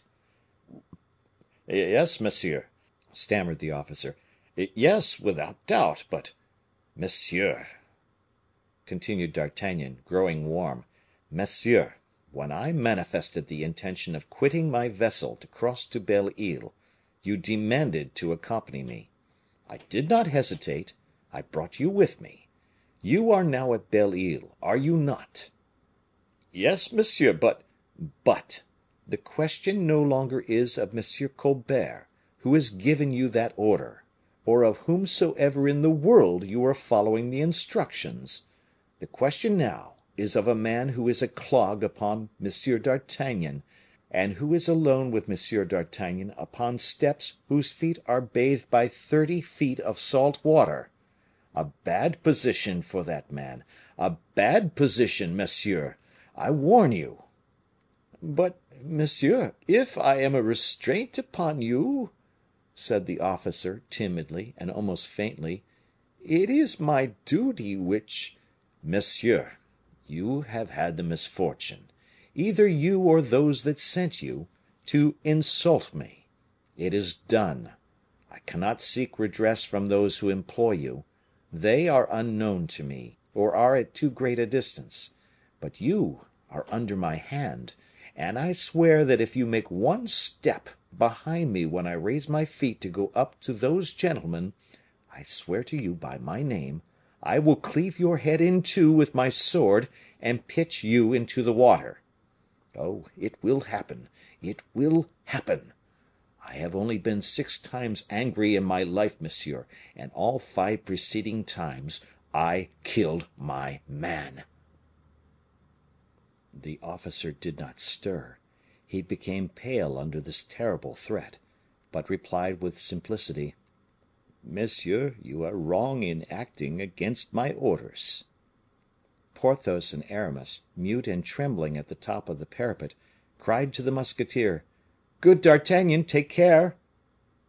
D'Artagnan made them a sign to keep silence, raised his foot with ominous calmness to mount the stair, and turned round, sword in hand, to see if the officer followed him. The officer made a sign of the cross, and stepped up. Porthos and Aramis, who knew their D'Artagnan, uttered a cry, and rushed down to prevent the blow they thought they already heard. But D'Artagnan passed his sword into his left hand. "Monsieur," said he to the officer, in an agitated voice, "you are a brave man. You will all the better comprehend what I am going to say to you now." "Speak, Monsieur d'Artagnan, speak," replied the officer. "These gentlemen we have just seen, and against whom you have orders, are my friends." "I know they are, monsieur." "You can understand whether or not I ought to act towards them as your instructions prescribe." "I understand your reserve." "Very well. Permit me, then, to converse with them without a witness."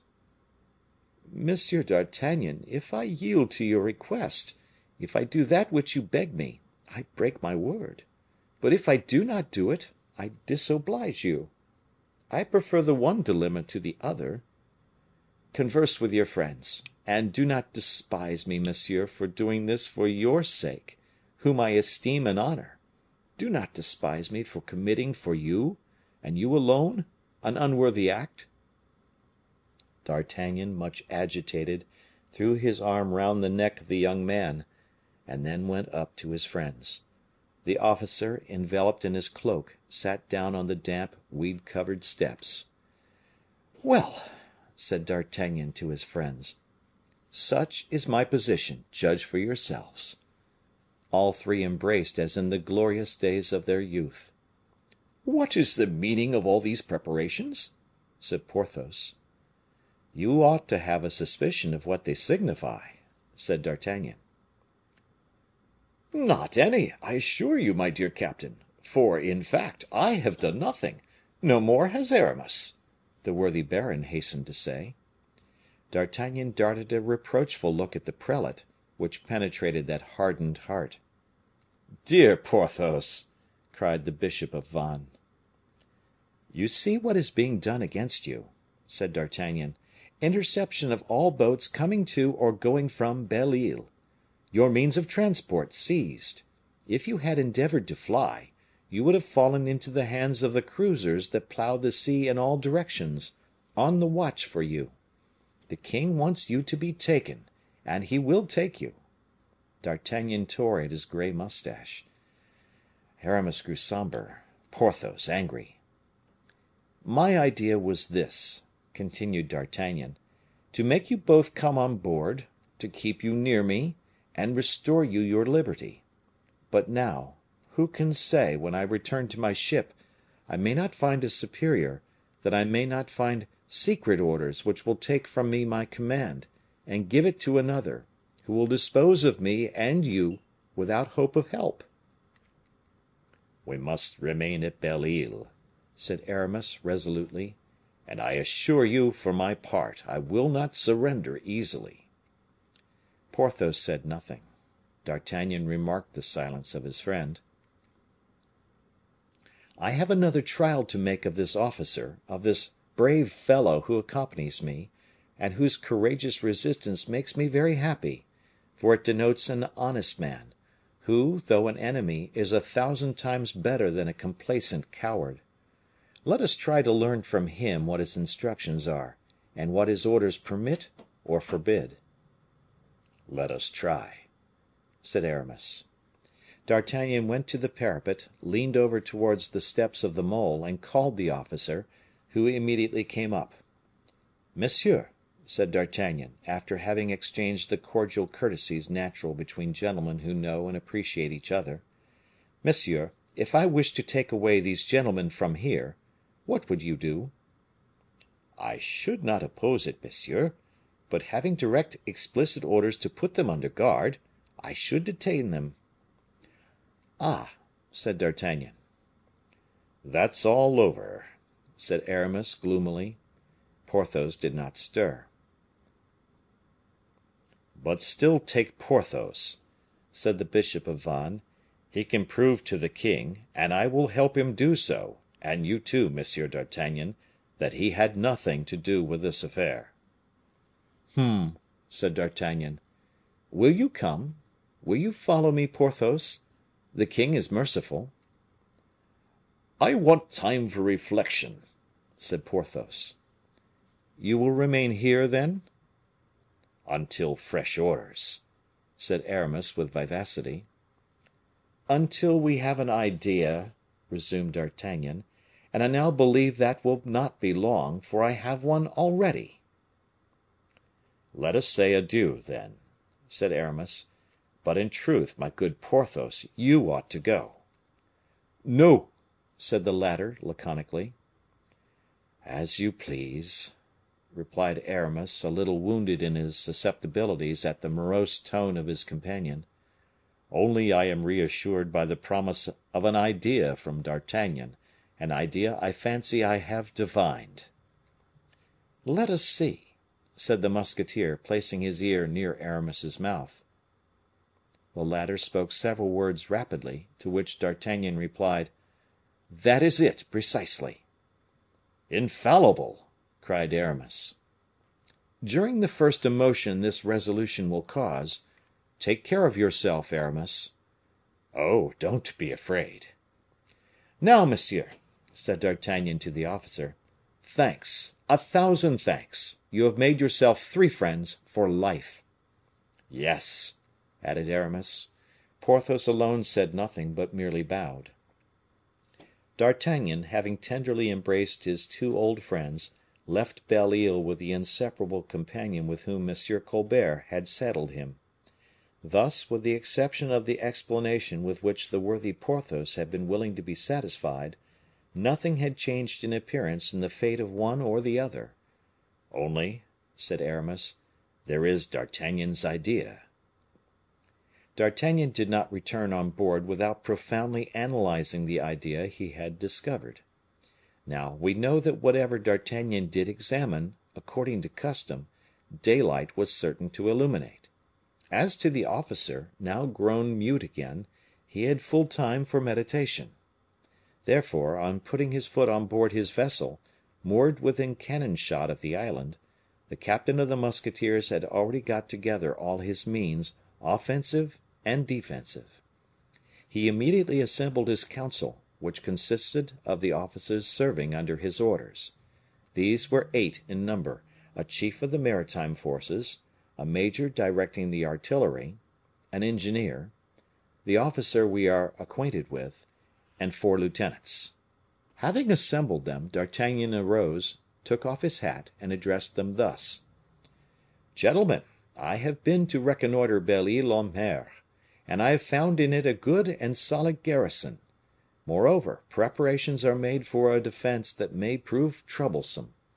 I therefore intend to send for 2 of the principal officers of the place, that we may converse with them.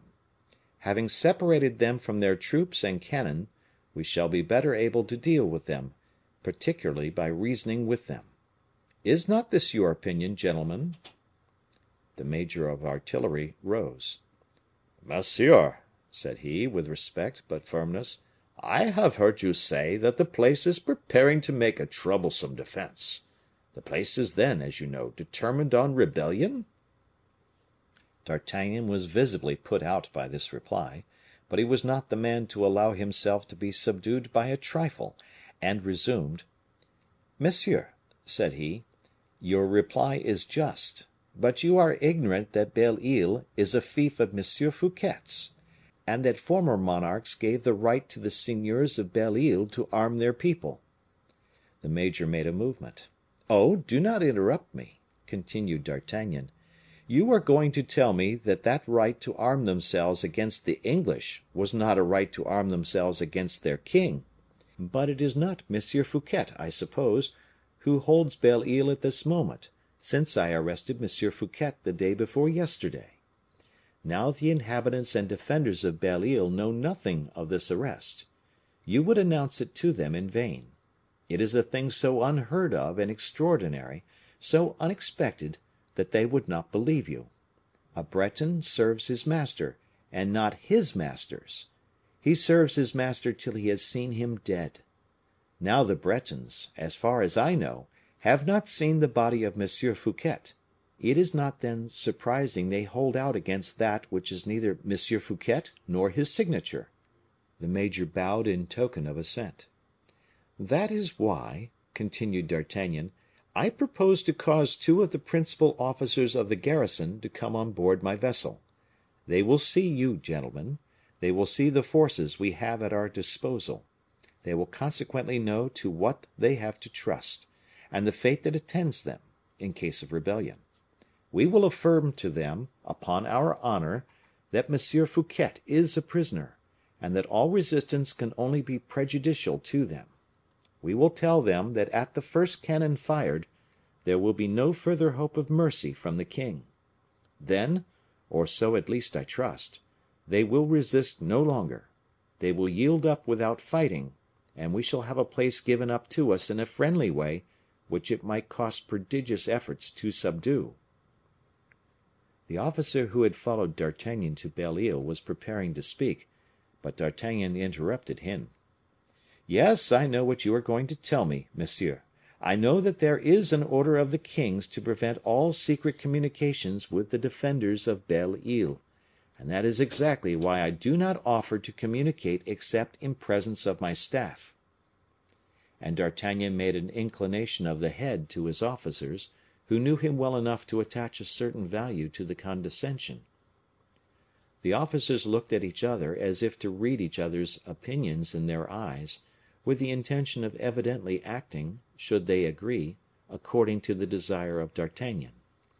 And already the latter saw with joy that the result of their consent would be sending a bark to Porthos and Aramis, when the king's officer drew from a pocket a folded paper, which he placed in the hands of D'Artagnan. This paper bore upon its superscription the number 1. "What more?" murmured the surprised captain. "Read, monsieur," said the officer, with a courtesy that was not free from sadness. D'Artagnan, full of mistrust, unfolded the paper and read these words: "Prohibition to M. d'Artagnan to assemble any council whatever, or to deliberate in any way before Belle Isle be surrendered and the prisoners shot. Signed, Louis." D'Artagnan repressed the quiver of impatience that ran through his whole body, and with a gracious smile, "That is well, monsieur," said he. "The king's orders shall be complied with." Chapter 44. Result of the ideas of the king and the ideas of D'Artagnan. The blow was direct. It was severe, mortal. D'Artagnan, furious at having been anticipated by an idea of the king's, did not despair, however, even yet, and reflecting upon the idea he had brought back from Belle Isle, he elicited therefrom novel means of safety for his friends. "Gentlemen," said he, suddenly, "since the king has charged some other than myself with his secret orders, it must be because I no longer possess his confidence, and I should really be unworthy of it if I had the courage to hold a command subject to so many injurious suspicions. Therefore I will go immediately and carry my resignation to the king. I tender it before you all, enjoining you all to fall back with me upon the coast of France, in such a way as not to compromise the safety of the forces his majesty has confided to me. For this purpose, return all to your posts. Within an hour we shall have the ebb of the tide. To your posts, gentlemen. I suppose," added he, on seeing that all prepared to obey him, except the surveillant officer, "you have no orders to object this time?" And D'Artagnan almost triumphed while speaking these words. This plan would prove the safety of his friends. The blockade once raised, they might embark immediately, and set sail for England or Spain, without fear of being molested. Whilst they were making their escape, D'Artagnan would return to the king, would justify his return by the indignation which the mistrust of Colbert had raised in him. He would be sent back with full powers, and he would take Belle Isle, that is to say, the cage, after the birds had flown. But to this plan the officer opposed a further order of the king's. It was thus conceived: "From the moment M. d'Artagnan shall have manifested the desire of giving in his resignation, he shall no longer be reckoned leader of the expedition, and every officer placed under his orders shall be held to no longer obey him. Moreover, the said M. d'Artagnan, having lost that quality of leader of the army sent against Belle Isle, shall set out immediately for France, accompanied by the officer who will have remitted the message to him, and who will consider him a prisoner for whom he is answerable." Brave and careless as he was, D'Artagnan turned pale. Everything had been calculated with a depth of precognition which, for the first time in 30 years, recalled to him the solid foresight and inflexible logic of the great cardinal. He leaned his head on his hand, thoughtful, scarcely breathing. "If I were to put this order in my pocket," thought he, "who would know it? What would prevent my doing it? Before the king had had time to be informed, I should have saved those poor fellows yonder. Let us exercise some small audacity. My head is not one of those the executioner strikes off for disobedience. We will disobey." But at the moment he was about to adopt this plan, he saw the officers around him reading similar orders, which the passive agent of the thoughts of that infernal Colbert had distributed to them. This contingency of his disobedience had been foreseen, as all the rest had been. "Monsieur," said the officer, coming up to him, "I await your good pleasure to depart." "I am ready, monsieur," replied D'Artagnan, grinding his teeth. The officer immediately ordered a canoe to receive M. d'Artagnan and himself. At sight of this he became almost distraught with rage. "How," stammered he, "will you carry on the directions of the different corps?" "When you are gone, monsieur," replied the commander of the fleet, "it is to me the command of the whole is committed." "Then, monsieur," rejoined Colbert's man, addressing the new leader, "it is for you that this last order remitted to me is intended. Let us see your powers." "Here they are," said the officer, exhibiting the royal signature. "Here are your instructions," replied the officer, placing the folded paper in his hands, and turning round towards D'Artagnan. "Come, monsieur," said he, in an agitated voice, such despair did he behold in that man of iron, "do me the favor to depart at once." "Immediately," articulated D'Artagnan, feebly, subdued, crushed by implacable impossibility. And he painfully subsided into the little boat, which started, favored by wind and tide, for the coast of France. The king's guards embarked with him. The musketeer still preserved the hope of reaching Nantes quickly, and of pleading the cause of his friends eloquently enough to incline the king to mercy. The bark flew like a swallow. D'Artagnan distinctly saw the land of France profiled in black against the white clouds of night. "Ah, monsieur," said he in a low voice to the officer to whom, for an hour, he had ceased speaking, "what would I give to know the instructions for the new commander? They are all pacific, are they not? And—" He did not finish. The thunder of a distant cannon rolled athwart the waves, another, and two or three still louder. D'Artagnan shuddered. "They have commenced the siege of Belle Isle," replied the officer. The canoe had just touched the soil of France. Chapter 45. The Ancestors of Porthos. When D'Artagnan left Aramis and Porthos, the latter returned to the principal fort, in order to converse with greater liberty. Porthos, still thoughtful, was a restraint on Aramis, whose mind had never felt itself more free. "Dear Porthos," said he suddenly, I will explain D'Artagnan's idea to you. What idea, Aramis? An idea to which we shall owe our liberty within 12 hours. Ah, indeed, said Porthos, much astonished. Let us hear it. Did you remark, in the scene our friend had with the officer, that certain orders constrained him with regard to us? Yes, I did notice that. Well, D'Artagnan is going to give in his resignation to the king, and during the confusion that will result from his absence, we will get away.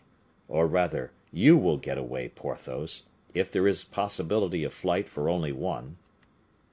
Here Porthos shook his head and replied, We will escape together, Aramis, or we will stay together. Thine is a generous heart, said Aramis. Only your melancholy uneasiness affects me. I am not uneasy, said Porthos. Then you are angry with me? I am not angry with you.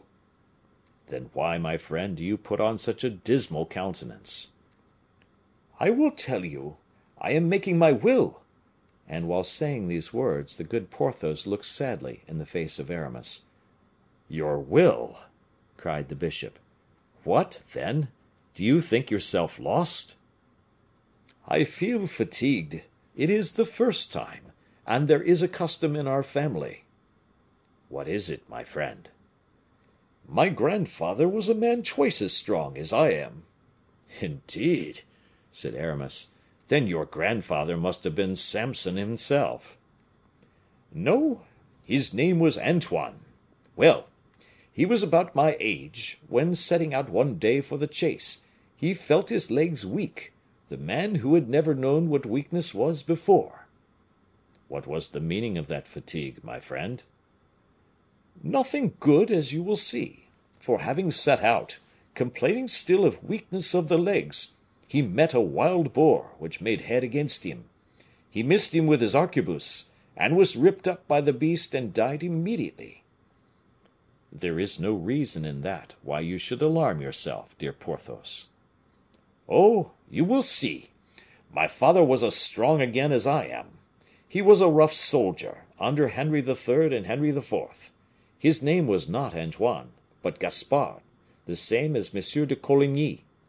Always on horseback, he had never known what lassitude was. One evening, as he rose from table, his legs failed him.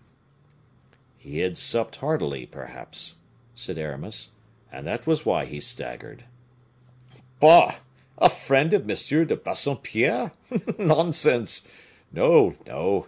He was astonished at this lassitude, and said to my mother, who laughed at him, Would not one believe I was going to meet with a wild boar, as the late M. de Vallon, my father, did?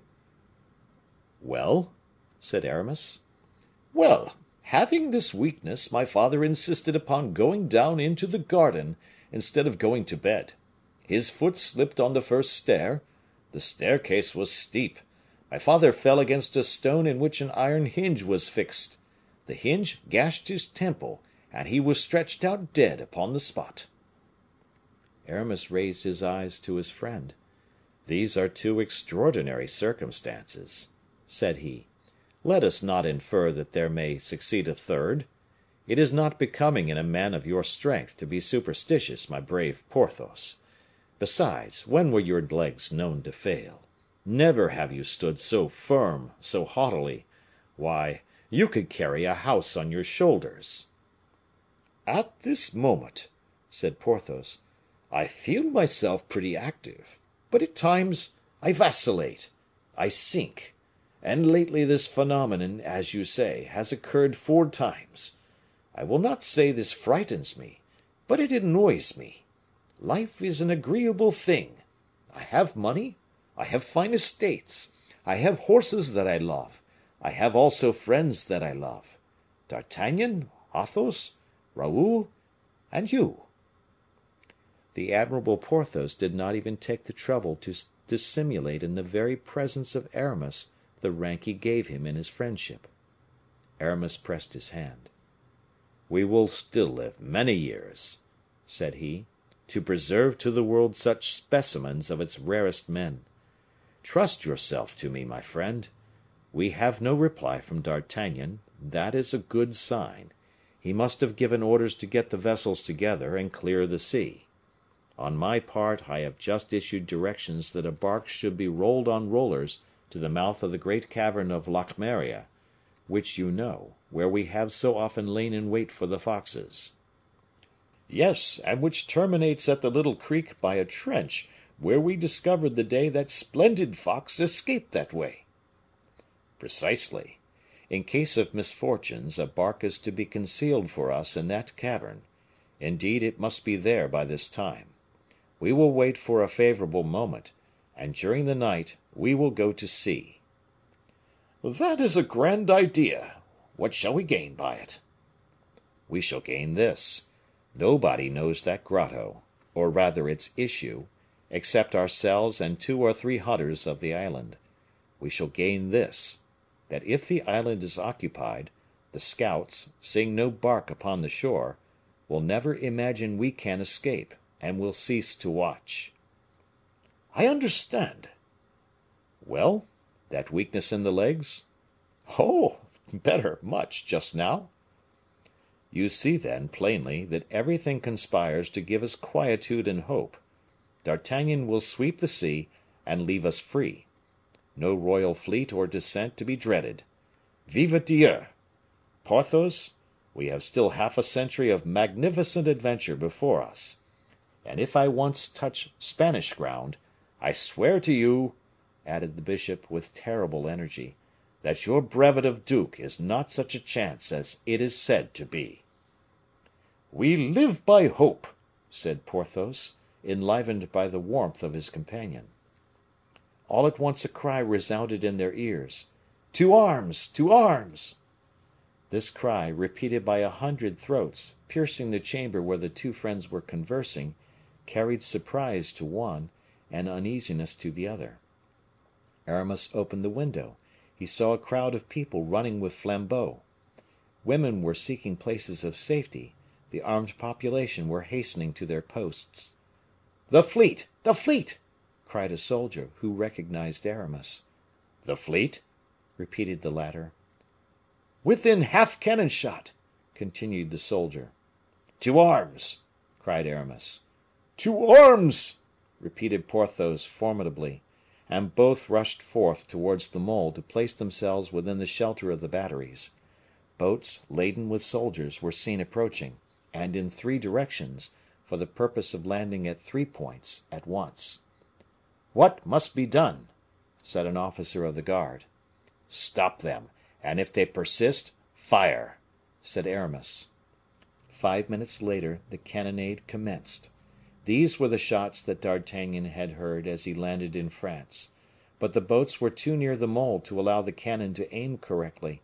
They landed, and the combat commenced, hand to hand. "What's the matter, Porthos?" said Aramis to his friend. "Nothing, nothing, only my legs. It is really incomprehensible.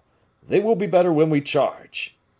In fact, Porthos and Aramis did charge with such vigor, and so thoroughly animated their men, that the royalists re embarked precipitately, without gaining anything but the wounds they carried away. "Eh, but Porthos," cried Aramis, "we must have a prisoner, quick, quick!"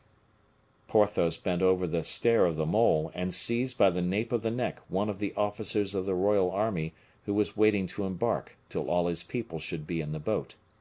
The arm of the giant lifted up his prey, which served him as a buckler, and he recovered himself without a shot being fired at him. "Here is a prisoner for you," said Porthos coolly to Aramis. "Well," cried the latter, laughing, "did you not calumniate your legs?" "It was not with my legs I captured him," said Porthos; "it was with my arms." Chapter 46. The Son of Biscarrat. The Bretons of the Isle were very proud of this victory. Aramis did not encourage them in the feeling. "What will happen," said he to Porthos, when everybody was gone home, "will be that the anger of the king will be roused by the account of the resistance, and that these brave people will be decimated or shot when they are taken, which cannot fail to take place." "From which it results, then," said Porthos, "that what we have done is of not the slightest use." "For the moment, it may be," replied the bishop, "for we have a prisoner from whom we shall learn what our enemies are preparing to do." "Yes, let us interrogate the prisoner," said Porthos, "and the means of making him speak are very simple. We are going to supper. We will invite him to join us. As he drinks, he will talk." This was done. The officer was at first rather uneasy, but became reassured on seeing what sort of men he had to deal with. He gave, without having any fear of compromising himself, all the details imaginable of the resignation and departure of D'Artagnan. He explained how, after that departure, the new leader of the expedition had ordered a surprise upon Belle Isle. There his explanation stopped. Aramis and Porthos exchanged a glance that evinced their despair. No more dependence to be placed now on D'Artagnan's fertile imagination, no further resource in the event of defeat. Aramis, continuing his interrogations, asked the prisoner what the leaders of the expedition contemplated doing with the leaders of Belle Isle. "The orders are," replied he, "to kill during combat, or hang afterwards." Porthos and Aramis looked at each other again, and the color mounted to their faces. "I am too light for the gallows," replied Aramis. "People like me are not hung." "And I am too heavy," said Porthos. "People like me break the cord." "I am sure," said the prisoner, gallantly, "that we could have guaranteed you the exact kind of death you preferred." "1,000 thanks," said Aramis, seriously. Porthos bowed. "One more cup of wine to your health," said he, drinking himself. From one subject to another the chat with the officer was prolonged. He was an intelligent gentleman, and suffered himself to be led on by the charm of Aramis's wit and Porthos's cordial bonhomie. "Pardon me," said he, "if I address a question to you, but men who are in their sixth bottle have a clear right to forget themselves a little." "Address it!" cried Porthos. "Address it!" "Speak," said Aramis. "Were you not, gentlemen, both in the musketeers of the late king?" "Yes, monsieur, and amongst the best of them, if you please," said Porthos. "That is true. I should say even the best of all soldiers, messieurs, if I did not fear to offend the memory of my father." "Of your father?" cried Aramis. "Do you know what my name is?" "Ma foi! No, monsieur, but you can tell us, and—" "I am called Georges de Biscarat." "Oh!" cried Porthos, in his turn. "Biscarat! Do you remember that name, Aramis?" "Biscarat," reflected the bishop. "It seems to me—" "Try to recollect, monsieur," said the officer. "Pardieu, that won't take me long," said Porthos. "Biscarat, called Cardinal, one of the four who interrupted us on the day on which we formed our friendship with D'Artagnan, sword in hand." "Precisely, gentlemen." "The only one," cried Aramis, eagerly, "we could not scratch." "Consequently, a capital blade?" said the prisoner. "That's true, most true!" exclaimed both friends together. "Ma foi! Monsieur Biscarat, we are delighted to make the acquaintance of such a brave man's son." Biscarat pressed the hands held out by the two musketeers. Aramis looked at Porthos as much as to say, "Here is a man who will help us," and without delay, "Confess, monsieur," said he, "that it is good to have once been a good man." "My father always said so, monsieur." "Confess likewise that it is a sad circumstance in which you find yourself, a falling in with men destined to be shot or hung, and to learn that these men are old acquaintances, in fact, hereditary friends." "Oh, you are not reserved for such a frightful fate as that, messieurs and friends," said the young man, warmly. "Bah! you said so yourself." "I said so just now, when I did not know you; but now that I know you, I say, you will evade this dismal fate if you wish." How, if we wish? Echoed Aramis, whose eyes beamed with intelligence as he looked alternately at the prisoner and Porthos. Provided, continued Porthos, looking in his turn with noble intrepidity at M. Biscarrat and the bishop, provided nothing disgraceful be required of us. Nothing at all will be required of you, gentlemen, replied the officer. What should they ask of you? If they find you, they will kill you. That is a predetermined thing. Try, then, gentlemen, to prevent their finding you. I don't think I am mistaken, said Porthos, with dignity, but it appears evident to me that if they want to find us, they must come and seek us here.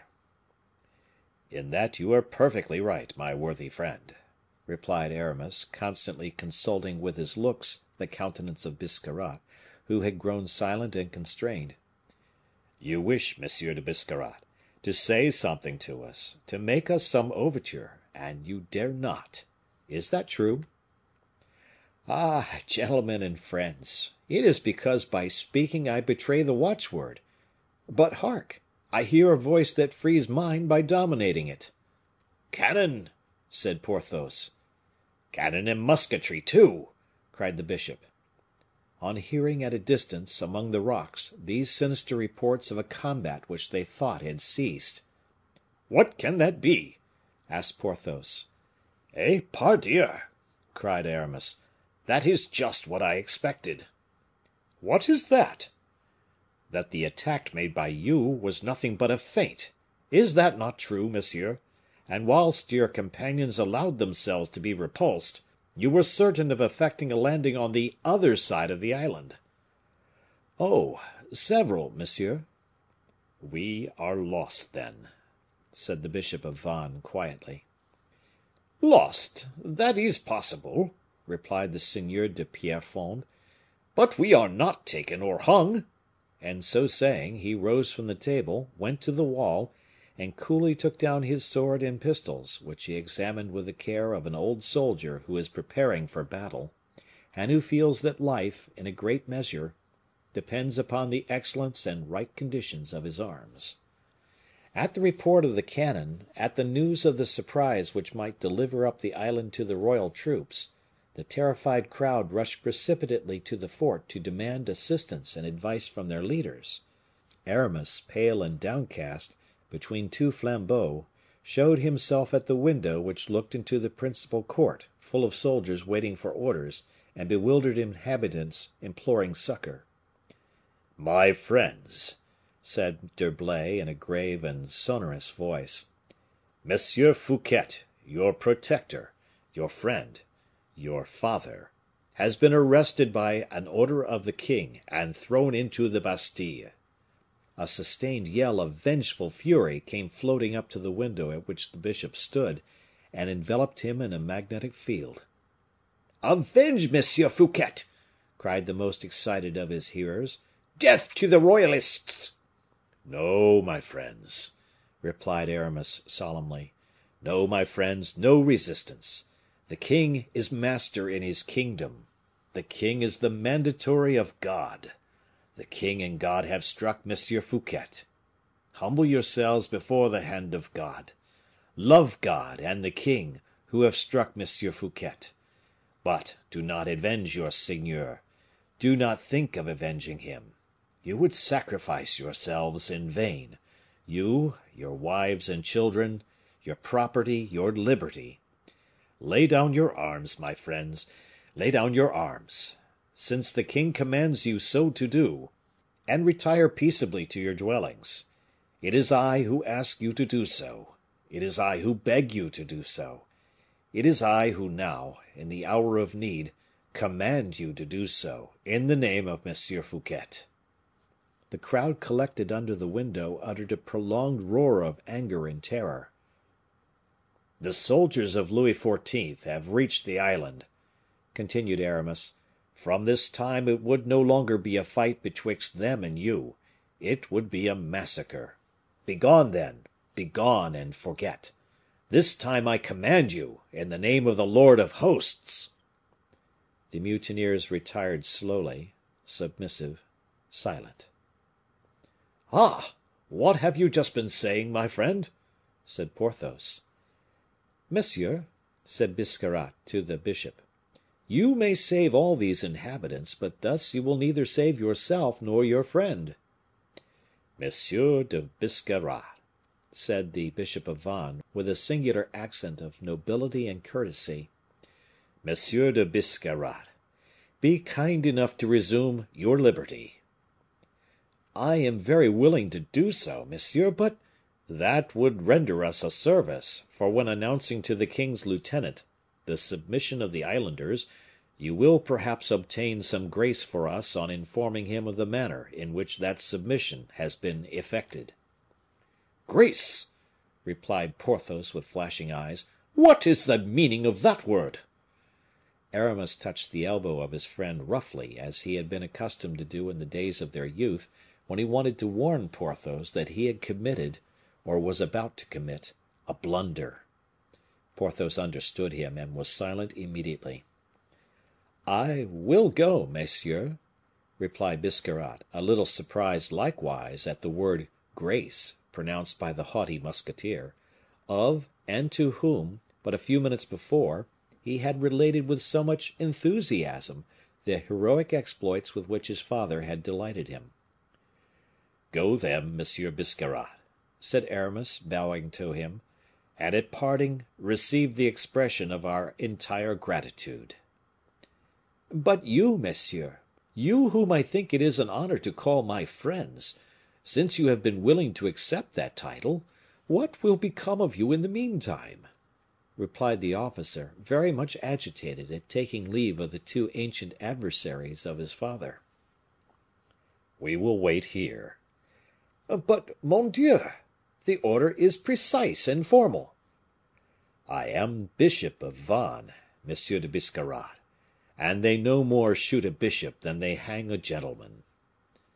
"Ah, yes, monsieur, yes, monseigneur," replied Biscarrat.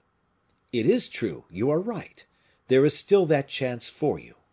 Then I will depart. I will repair to the commander of the expedition, the king's lieutenant. Adieu, then, messieurs, or rather, to meet again, I hope." The worthy officer, jumping upon a horse given him by Aramis, departed in the direction of the sound of cannon, which, by surging the crowd into the fort, had interrupted the conversation of the two friends with their prisoner. Aramis watched the departure, and when left alone with Porthos, "Well, do you comprehend?" said he. "Ma foi, no!"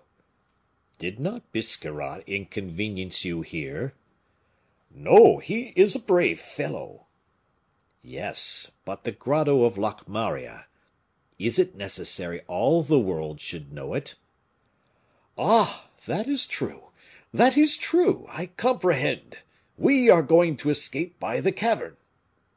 "If you please," cried Aramis, gayly. "Forward, friend Porthos, our boat awaits us. King Louis has not caught us yet." Chapter 47. The Grotto of Locmaria. The cavern of Locmaria was sufficiently distant from the mole to render it necessary for our friends to husband their strength in order to reach it. Besides, night was advancing; midnight had struck at the fort. Porthos and Aramis were loaded with money and arms. They walked, then, across the heath, which stretched between the mole and the cavern, listening to every noise, in order better to avoid an ambush. From time to time, on the road which they had carefully left on their left, passed fugitives coming from the interior, at the news of the landing of the royal troops. Aramis and Porthos, concealed behind some projecting mass of rock, collected the words that escaped from the poor people, who fled trembling, carrying with them their most valuable effects, and tried, whilst listening to their complaints, to gather something from them for their own interest. At length, after a rapid race, frequently interrupted by prudent stoppages, they reached the deep grottos, in which the prophetic Bishop of Vannes had taken care to have secreted a bark capable of keeping the sea at this fine season.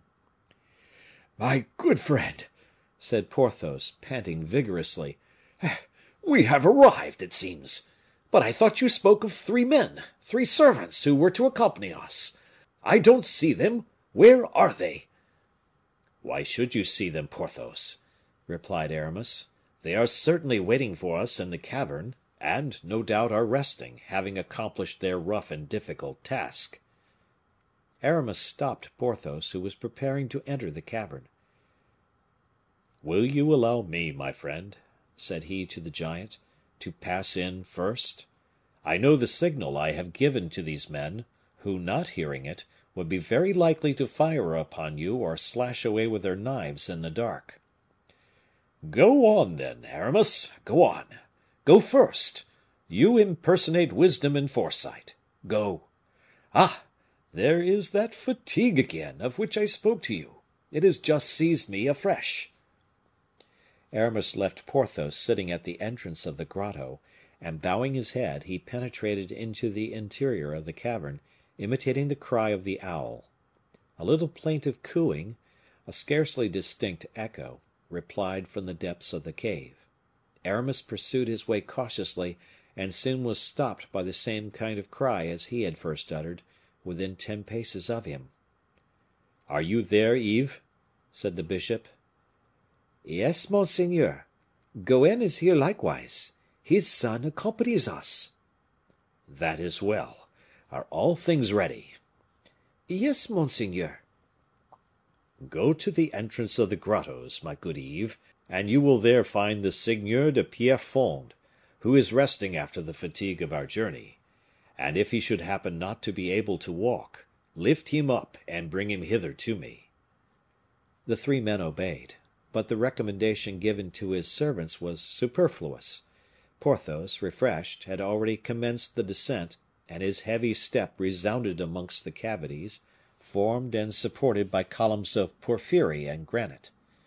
As soon as the Seigneur de Bracieux had rejoined the bishop, the Bretons lighted a lantern with which they were furnished, and Porthos assured his friend that he felt as strong again as ever. "Let us inspect the boat," said Aramis, "and satisfy ourselves at once what it will hold." "Do not go too near with the light," said the patron Yves, "for as you desired me, monseigneur, I have placed under the bench of the poop, in the coffer you know of, the barrel of powder, and the musket charges that you sent me from the fort."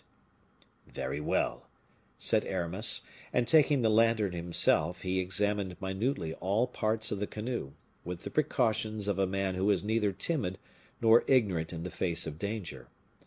The canoe was long, light, drawing little water, thin of keel; in short, one of those that have always been so aptly built at Belle Isle, a little high in its sides, solid upon the water, very manageable, furnished with planks which, in uncertain weather, formed a sort of deck over which the waves might glide, so as to protect the rowers.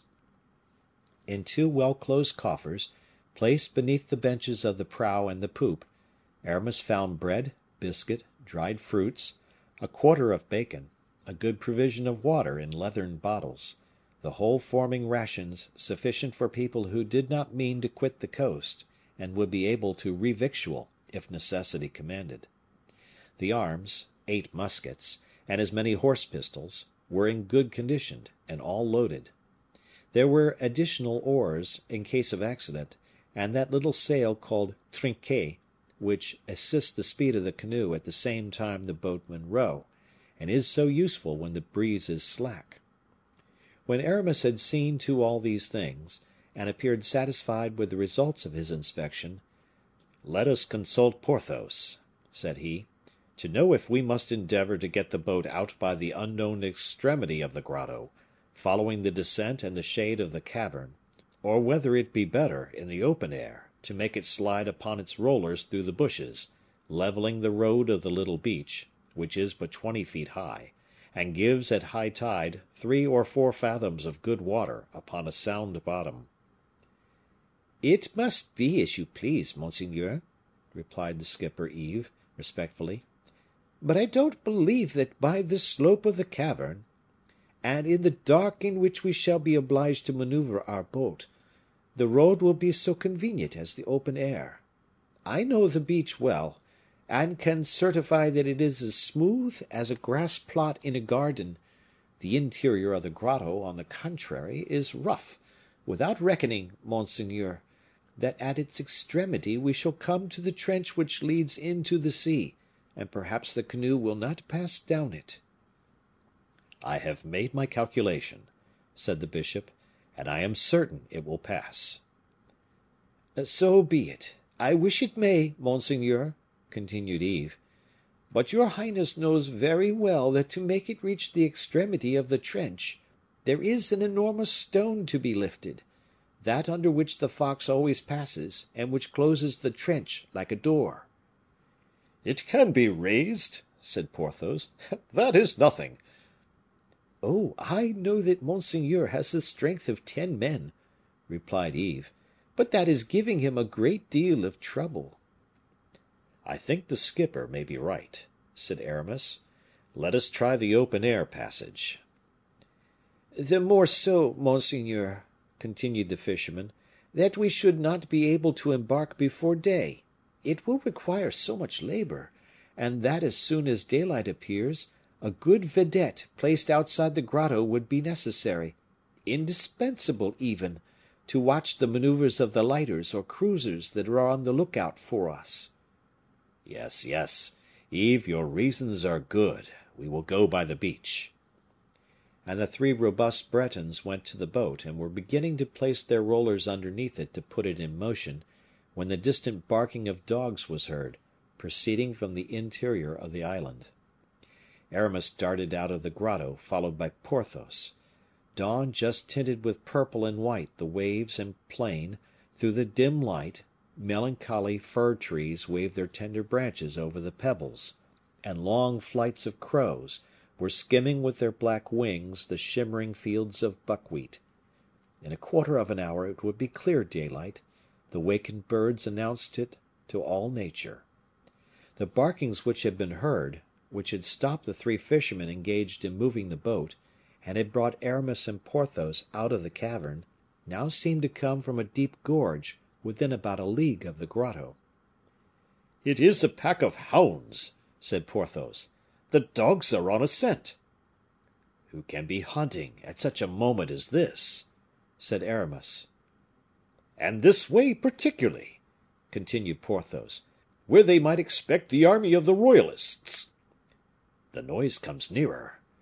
Yes, you are right, Porthos, the dogs are on a scent. But Yves," cried Aramis, "come here, come here." Yves ran toward him, letting fall the cylinder which he was about to place under the boat when the bishop's call interrupted him. "What is the meaning of this hunt, skipper?" said Porthos. "Eh? Monseigneur, I cannot understand it," replied the Breton.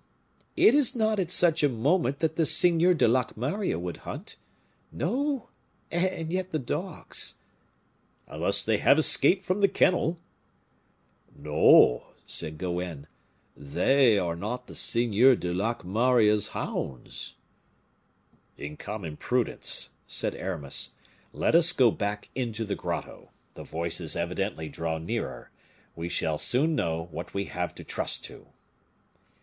They re entered, but had scarcely proceeded 100 steps in the darkness, when a noise like the hoarse sigh of a creature in distress resounded through the cavern, and breathless, rapid, terrified, a fox passed like a flash of lightning before the fugitives, leaped over the boat, and disappeared, leaving behind its sour scent, which was perceptible for several seconds under the low vaults of the cave. "The fox!" cried the Bretons, with the glad surprise of born hunters. "Accursed mischance!" cried the bishop. "Our retreat is discovered." "How so?" said Porthos. "Are you afraid of a fox?" "Eh? My friend, what do you mean by that? Why do you specify the fox? It is not the fox alone. Pardieu! But don't you know, Porthos, that after the foxes come hounds, and after hounds, men?" Porthos hung his head. As though to confirm the words of Aramis, they heard the yelping pack approach with frightful swiftness upon the trail. 6 foxhounds burst at once upon the little heath, with mingling yelps of triumph. There are the dogs, plain enough," said Aramis, posted on the lookout behind a chink in the rocks. "Now, who are the huntsmen?" "If it is the Seigneur de Locmaria's," replied the sailor, "he will leave the dogs to hunt the grotto, for he knows them, and will not enter in himself, being quite sure that the fox will come out the other side. It is there he will wait for him." "It is not the Seigneur de Locmaria who is hunting," replied Aramis, turning pale in spite of his efforts to maintain a placid countenance. "Who is it, then?" said Porthos. "Look."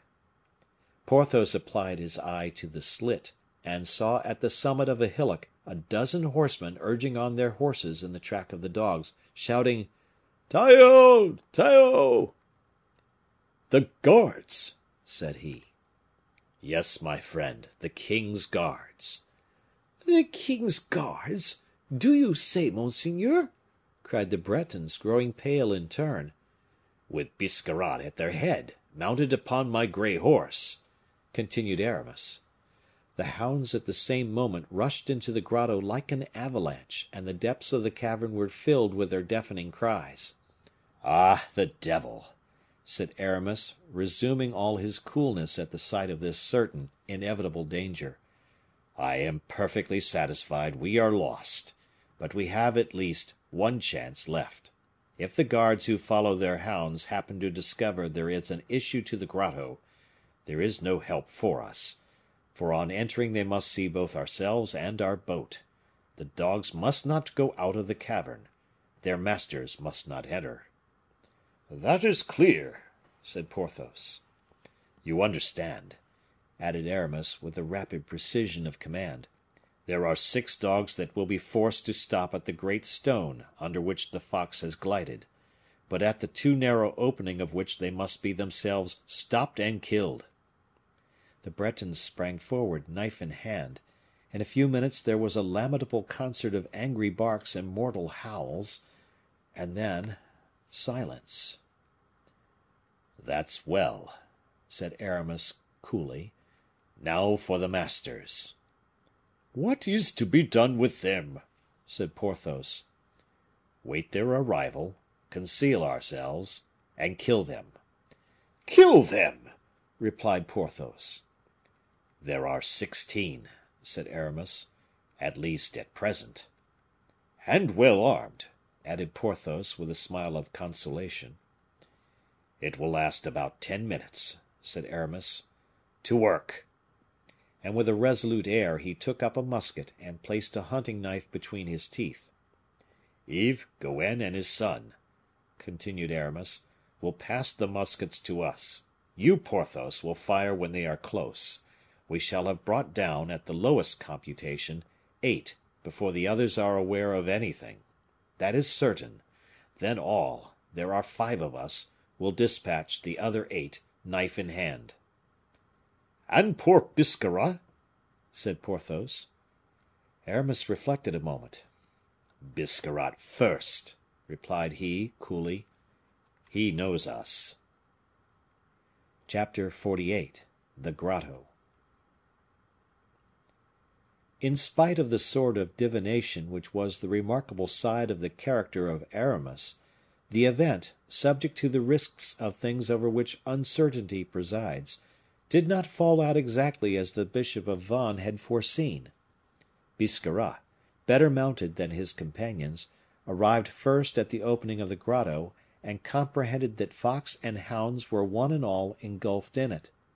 Only, struck by that superstitious terror which every dark and subterraneous way naturally impresses upon the mind of man, he stopped at the outside of the grotto, and waited till his companions should have assembled round him. "Well?" asked the young men, coming up out of breath, and unable to understand the meaning of this inaction. "Well, I cannot hear the dogs. They and the fox must all be lost in this infernal cavern." "They were too close up," said one of the guards, "to have lost scent all at once. Besides, we should hear them from one side or another. They must, as Biscarrat say, be in this grotto." "But then," said one of the young men, "why don't they give tongue?" "It is strange," muttered another. "Well, but," said a fourth, "let us go into this grotto." "Does it happen to be forbidden we should enter it?" "No," replied Biscarrat. "Only, as it looks as dark as a wolf's mouth, we might break our necks in it." "Witness the dogs," said a guard, "who seem to have broken theirs." "What the devil can have become of them?" asked the young men in chorus. And every master called his dog by his name, whistled to him in his favorite mode, without a single one replying to either call or whistle. "It is perhaps an enchanted grotto," said Biscarrat. "Let us see." And jumping from his horse, he made a step into the grotto. "Stop, stop, I will accompany you," said one of the guards, on seeing Biscarrat disappear in the shades of the cavern's mouth. "No," replied Biscarrat, "there must be something extraordinary in the place. Don't let us risk ourselves all at once. If in 10 minutes you do not hear of me, you can come in, but not all at once." "Be it so," said the young man, who, besides, did not imagine that Biscarrat ran much risk in the enterprise. "We will wait for you." And without dismounting from their horses, they formed a circle round the grotto. Biscarrat entered then alone, and advanced through the darkness till he came in contact with the muzzle of Porthos's musket. The resistance which his chest met with astonished him. He naturally raised his hand and laid hold of the icy barrel. At the same instant, Yves lifted a knife against the young man, who was about to fall upon him with all the force of a Breton's arm, when the iron wrist of Porthos stopped it halfway. Then, like low muttering thunder, his voice growled in the darkness, "I will not have him killed." Biscarrat found himself between a protection and a threat, the one almost as terrible as the other. However brave the young man might be, he could not prevent a cry escaping him, which Aramis immediately suppressed by placing a handkerchief over his mouth. "Monsieur de Biscarrat," said he, in a low voice, "we mean you no harm, and you must know that if you have recognized us, but at the first word, the first groan, the first whisper, we shall be forced to kill you as we have killed your dogs." "Yes, I recognize you, gentlemen," said the officer in a low voice. "But why are you here? What are you doing here? Unfortunate men, I thought you were in the fort." "And you, monsieur, you were to obtain conditions for us, I think." "I did all I was able, messieurs, but " "But what?" "But there are positive orders." "To kill us?" Biscarrat made no reply. It would have cost him too much to speak of the cord to gentlemen. Aramis understood the silence of the prisoner.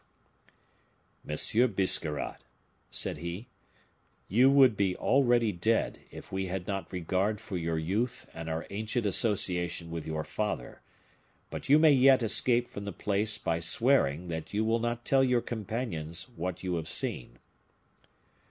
"I will not only swear that I will not speak of it," said Biscarrat, "but I still further swear that I will do everything in the world to prevent my companions from setting foot in the grotto." "Biscarrat! Biscarrat!" cried several voices from the outside, coming like a whirlwind into the cave. "Reply," said Aramis. "Here I am!" cried Biscarrat. "Now begone, we depend on your loyalty." And he left his hold of the young man, who hastily returned towards the light. "Biscarrat! Biscarrat!" cried the voices, still nearer, and the shadows of several human forms projected into the interior of the grotto. Biscarrat rushed to meet his friends in order to stop them, and met them just as they were adventuring into the cave. Aramis and Porthos listened with the intense attention of men whose life depends upon a breath of air.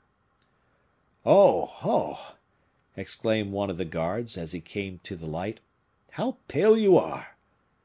"Pale!" cried another. "You ought to say corpse color." "I!" said the young man, endeavoring to collect his faculties. "In the name of Heaven, what has happened?" exclaimed all the voices. You have not a drop of blood in your veins, my poor friend," said one of them, laughing. "Messieurs, it is nothing." "Messieurs, it is serious," said another. "He is going to faint. Does any one of you happen to have any salts?" And they all laughed. This hail of jests fell round Biscarrat's ears like musket balls in a melee. He recovered himself amidst a deluge of interrogations. "What do you suppose I have seen?" asked he. "I was too hot when I entered the grotto, and I have been struck with a chill. That is all." "But the dogs, have you seen them again? Did you see anything of them? Do you know anything about them?" "I suppose they have got out some other way." "Messieurs," said one of the young men, "there is in that which is going on, in the paleness and silence of our friend, a mystery which Biscarrat will not or cannot reveal. Only, and this is certain, Biscarrat has seen something in the grotto. Well, for my part, I am very curious to see what it is, even if it is the devil. To the grotto, monsieur, to the grotto!" "To the grotto!" repeated all the voices. And the echo of the cavern carried like a menace to Porthos and Aramis, "To the grotto! To the grotto!" Biscarrat threw himself before his companions. "Messieurs, messieurs!" cried he, "in the name of Heaven, do not go in!" "Why, what is there so terrific in the cavern?" asked several at once. "Come, speak, Biscarrat." "Decidedly, it is the devil he has seen," repeated he who had before advanced that hypothesis. "Well," said another, "if he has seen him, he need not be selfish; he may as well let us have a look at him in turn." "Messieurs, I beseech you," urged Biscarrat. "Nonsense! Let us pass."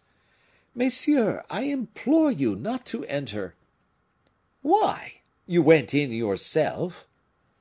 Then one of the officers, who, of a riper age than the others, had till this time remained behind, and had said nothing, advanced.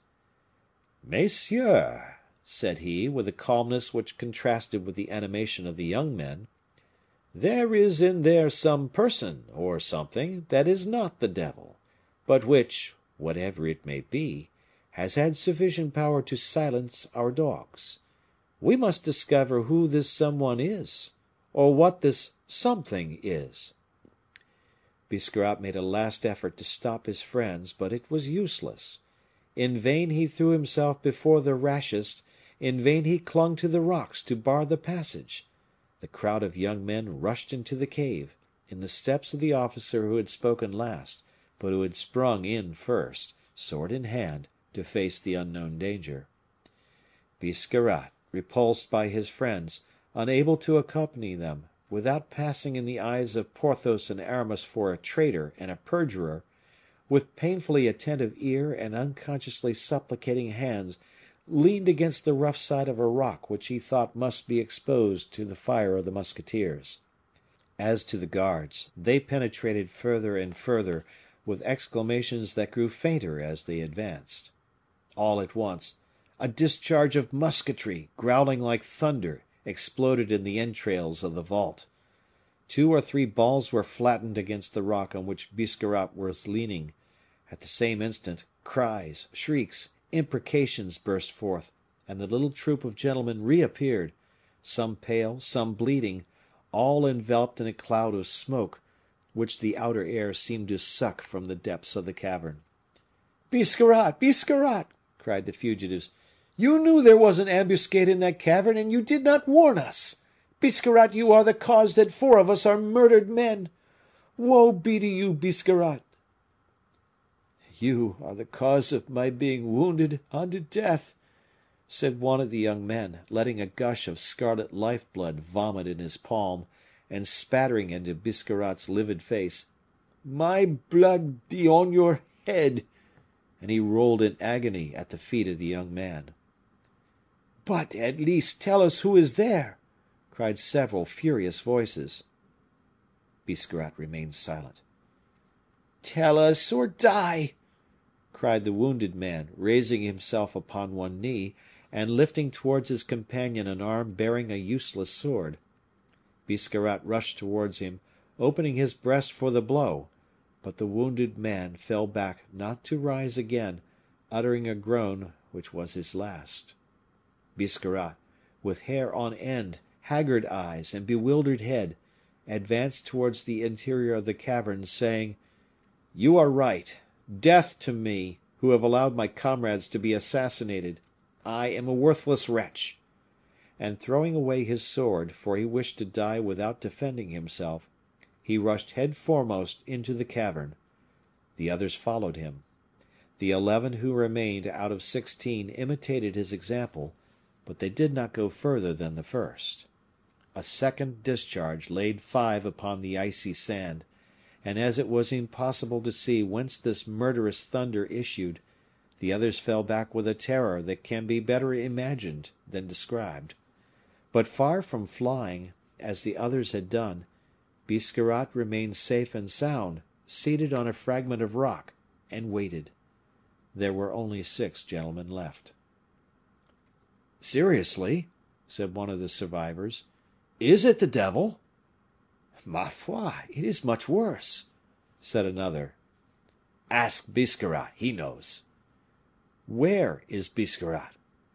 The young men looked round them, and saw that Biscarrat did not answer. "He is dead," said 2 or 3 voices. "Oh, no," replied another. "I saw him through the smoke, sitting quietly on a rock. He is in the cavern. He is waiting for us."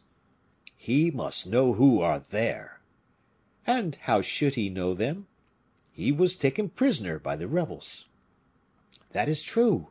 Well, let us call him and learn from him whom we have to deal with." And all voices shouted, "Biscarrat! Biscarrat!" But Biscarrat did not answer. "Good," said the officer who had shown so much coolness in the affair. "We have no longer any need of him. Here are reinforcements coming." In fact, a company of guards, left in the rear by their officers, whom the ardor of the chase had carried away, from 75 to 80 men, arrived in good order, led by their captain and the first lieutenant. The 5 officers hastened to meet their soldiers, and, in language the eloquence of which may be easily imagined, they related the adventure and asked for aid. The captain interrupted them. "Where are your companions?" demanded he. "Dead." "But there were 16 of you." "10 are dead. Biscarrat's in the cavern, and we are 5." "Biscarrat is a prisoner?" "Probably." "No, for here he is, look." In fact, Biscarrat appeared at the opening of the grotto. "He is making a sign to come on," said the officer. "Come on." "Come on!" cried all the troop, and they advanced to meet Biscarrat. "Monsieur," said the captain, addressing Biscarrat, "I am assured that you know who the men are in that grotto, and who make such a desperate defense. In the king's name, I command you to declare what you know." "Captain," said Biscarrat, "you have no need to command me. My word has been restored to me this very instant, and I came in the name of these men." "To tell me who they are?" "To tell you they are determined to defend themselves to the death, unless you grant them satisfactory terms." "How many are there of them, then?" "There are 2," said Biscarrat. "There are 2, and want to impose conditions upon us?" "There are 2, and they have already killed 10 of our men." "What sort of people are they? Giants?" "Worse than that. Do you remember the history of the Bastion Saint Gervais, captain?" "Yes, where 4 musketeers held out against an army." "Well, these are 2 of those same musketeers." "And their names?" "At that period, they were called Porthos and Aramis. Now they are styled M. d'Herblay and M. du Vallon." "And what interest have they in all this?" "It is they who were holding Belle Isle for M. Fouquet." A murmur ran through the ranks of the soldiers on hearing the two words Porthos and Aramis. "The musketeers! The musketeers!" repeated they. And among all these brave men, the idea that they were going to have a struggle against two of the oldest glories of the French army made a shiver, half enthusiasm, two-thirds terror, run through them. In fact, those four names, D'Artagnan, Athos, Porthos, and Aramis, were venerated among all who wore a sword, as, in antiquity, the names of Hercules, Theseus, Castor, and Pollux were venerated. 2 men, and they have killed 10 in 2 discharges. It is impossible, Monsieur Biscarrat." "Eh, captain," replied the latter, "I do not tell you that they have not with them 2 or 3 men, as the musketeers of the bastion Saint Gervais had 2 or 3 lackeys; but believe me, captain, I have seen these men, I have been taken prisoner by them, I know they themselves alone are all sufficient to destroy an army." "That we shall see," said the captain, "and that in a moment, too. Gentlemen, attention!" At this reply, no one stirred, and all prepared to obey. Biscarrat alone risked a last attempt. "Monsieur," said he, in a low voice, "be persuaded by me. Let us pass on our way. Those 2 men, those 2 lions you are going to attack, will defend themselves to the death. They have already killed 10 of our men. They will kill double the number, and end by killing themselves rather than surrender. What shall we gain by fighting them?" "We shall gain the consciousness, monsieur, of not having allowed 80 of the king's guards to retire before 2 rebels. If I listened to your advice, monsieur, I should be a dishonored man, and by dishonoring myself I should dishonor the army. Forward, my men!" And he marched first as far as the opening of the grotto. There he halted. The object of this halt was to give Biscarrat and his companions time to describe to him the interior of the grotto. Then, when he believed he had a sufficient acquaintance with the place, he divided his company into 3 bodies, which were to enter successively, keeping up a sustained fire in all directions. No doubt, in this attack they would lose 5 more, perhaps 10, but certainly they must end by taking the rebels, since there was no issue, and at any rate 2 men could not kill 80. "Captain," said Biscarrat, "I beg to be allowed to march at the head of the first platoon." "So be it," replied the captain. "You have all the honor. I make you a present of it." "Thanks," replied the young man, with all the firmness of his race. "Take your sword, then." "I shall go as I am, captain," said Biscarrat, "for I do not go to kill, I go to be killed." And placing himself at the head of the first platoon, with head uncovered and arms crossed, "March, gentlemen," said he. Chapter 49. An Homeric Song. It is time to pass to the other camp, and to describe at once the combatants and the field of battle. Aramis and Porthos had gone to the grotto of Locmaria with the expectation of finding there their canoe, ready armed, as well as the 3 Bretons, their assistants; and they at first hoped to make the bark pass through the little issue of the cavern, concealing in that fashion both their labors and their flight. The arrival of the fox and dogs obliged them to remain concealed. The grotto extended the space of about 100 toises, to that little slope dominating a creek. Formerly a temple of the Celtic divinities, when Belle Isle was still called Calanes, this grotto had beheld more than one human sacrifice accomplished in its mystic depths. The first entrance to the cavern was by a moderate descent, above which distorted rocks formed a weird arcade. The interior, very uneven and dangerous from the inequalities of the vault, was subdivided into several compartments, which communicated with each other by means of rough and jagged steps, fixed right and left, in uncouth natural pillars. At the 3rd compartment the vault was so low, the passage so narrow, that the bark would scarcely have passed without touching the side, Nevertheless, in moments of despair, wood softens, and stone grows flexible beneath the human will.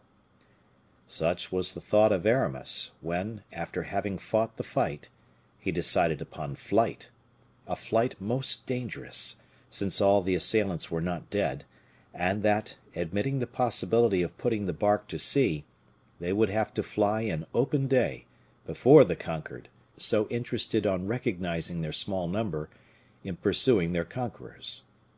When the 2 discharges had killed 10 men, Aramis, familiar with the windings of the cavern, went to reconnoiter them one by one, and counted them, for the smoke prevented seeing outside, and he immediately commanded that the canoe should be rolled as far as the great stone, the closure of the liberating issue. Porthos collected all his strength, took the canoe in his arms, and raised it up, whilst the Bretons made it run rapidly along the rollers. They had descended into the 3rd compartment, they had arrived at the stone which walled the outlet. Porthos seized this gigantic stone at its base, applied his robust shoulder, and gave a heave which made the wall crack. A cloud of dust fell from the vault, with the ashes of 10,000 generations of sea birds, whose nests stuck like cement to the rock. At the 3rd shock, the stone gave way and oscillated for a minute. Porthos, placing his back against the neighboring rock, made an arch with his foot, which drove the block out of the calcareous masses which served for hinges and cramps. The stone fell, and daylight was visible, brilliant, radiant, flooding the cavern through the opening, and the blue sea appeared to the delighted Bretons. They began to lift the bark over the barricade. 20 more toises, and it would glide into the ocean. It was during this time that the company arrived, was drawn up by the captain, and disposed for either an escalade or an assault. Aramis watched over everything, to favor the labors of his friends. He saw the reinforcements, counted the men, and convinced himself at a single glance of the insurmountable peril to which fresh combat would expose them. To escape by sea, at the moment the cavern was about to be invaded, was impossible. In fact, the daylight which had just been admitted to the last compartments had exposed to the soldiers the bark being rolled towards the sea, the 2 rebels within musket shot, and one of their discharges would riddle the boat if it did not kill the navigators. Besides, allowing everything, if the bark escaped with the men on board of it, how could the alarm be suppressed? How could notice to the royal lighters be prevented? What could hinder the poor canoe, followed by sea and watched from the shore, from succumbing before the end of the day? Aramis, digging his hands into his gray hair with rage, invoked the assistance of God and the assistance of the demons. Calling to Porthos, who was doing more work than all the rollers, whether of flesh or wood, "My friend," said he, "our adversaries have just received a reinforcement." "Ah! ah!" said Porthos, quietly. "What is to be done, then?" "To recommence the combat," said Aramis, "is hazardous." "Yes," said Porthos, "for it is difficult to suppose that out of 2 one should not be killed, and certainly, if one of us was killed, the other would get himself killed also." Porthos spoke these words with that heroic nature which, with him, grew grander with necessity. Aramis felt it like a spur to his heart. "We shall neither of us be killed if you do what I tell you, friend Porthos." "Tell me what?" "These people are coming down into the grotto." "Yes." "We could kill about 15 of them, but no more." "How many are there in all?" asked Porthos.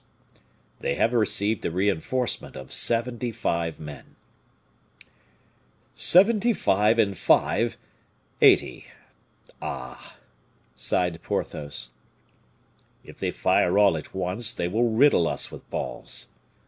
"Certainly they will." "Without reckoning," added Aramis, "that the detonation might occasion a collapse of the cavern." "Ay," said Porthos, "a piece of falling rock just now grazed my shoulder." "You see, then." "Oh, it is nothing." "We must determine upon something quickly. Our Bretons are going to continue to roll the canoe towards the sea. Very well. We two will keep the powder, the balls, and the muskets here. But only two, my dear Aramis. We shall never fire 3 shots together, said Porthos, innocently. The defense by musketry is a bad one. Find a better, then. I have found one, said the giant, eagerly.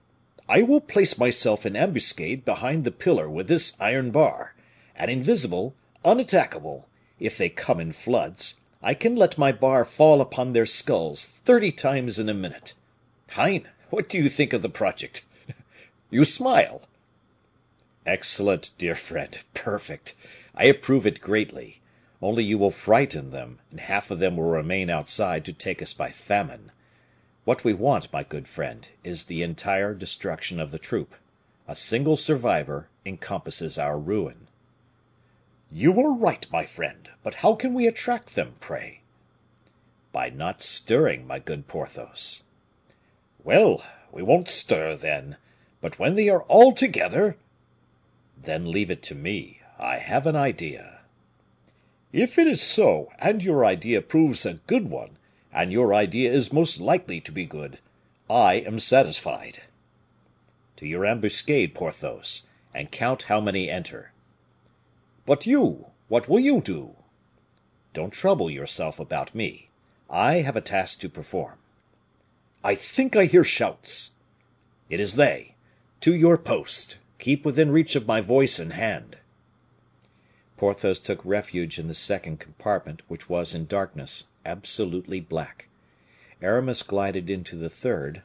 The giant held in his hand an iron bar of about 50 pounds weight. Porthos handled this lever, which had been used in rolling the bark, with marvelous facility. During this time, the Bretons had pushed the bark to the beach. In the further and lighter compartment, Aramis, stooping and concealed, was busy with some mysterious maneuver. A command was given in a loud voice. It was the last order of the captain commandant.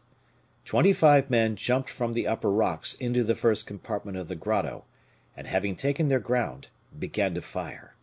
The echoes shrieked and barked. The hissing balls seemed actually to rarefy the air, and then opaque smoke filled the vault. To the left! To the left! cried Biscarrat, who in his first assault had seen the passage to the second chamber, and who, animated by the smell of powder, wished to guide his soldiers in that direction. The troop, accordingly, precipitated themselves to the left, the passage gradually growing narrower. Biscarrat, with his hands stretched forward, devoted to death, marched in advance of the muskets. Come on! Come on! exclaimed he. I see daylight. Strike, Porthos! Came the sepulchral voice of Aramis. Porthos breathed a heavy sigh, but he obeyed. The iron bar fell full and direct upon the head of Biscarrat, who was dead before he had ended his cry. Then the formidable lever rose 10 times in 10 seconds, and made 10 corpses. The soldiers could see nothing. They heard sighs and groans. They stumbled over dead bodies, but as they had no conception of the cause of all this, they came forward, jostling each other. The implacable bar, still falling, annihilated the first platoon, without a single sound to warn the second, which was quietly advancing. Only, commanded by the captain, the men had stripped a fir growing on the shore, and with its resinous branches twisted together, the captain had made a flambeau. On arriving at the compartment where Porthos, like the exterminating angel, had destroyed all he touched, the first rank drew back in terror. No firing had replied to that of the guards, and yet their way was stopped by a heap of dead bodies. They literally walked in blood.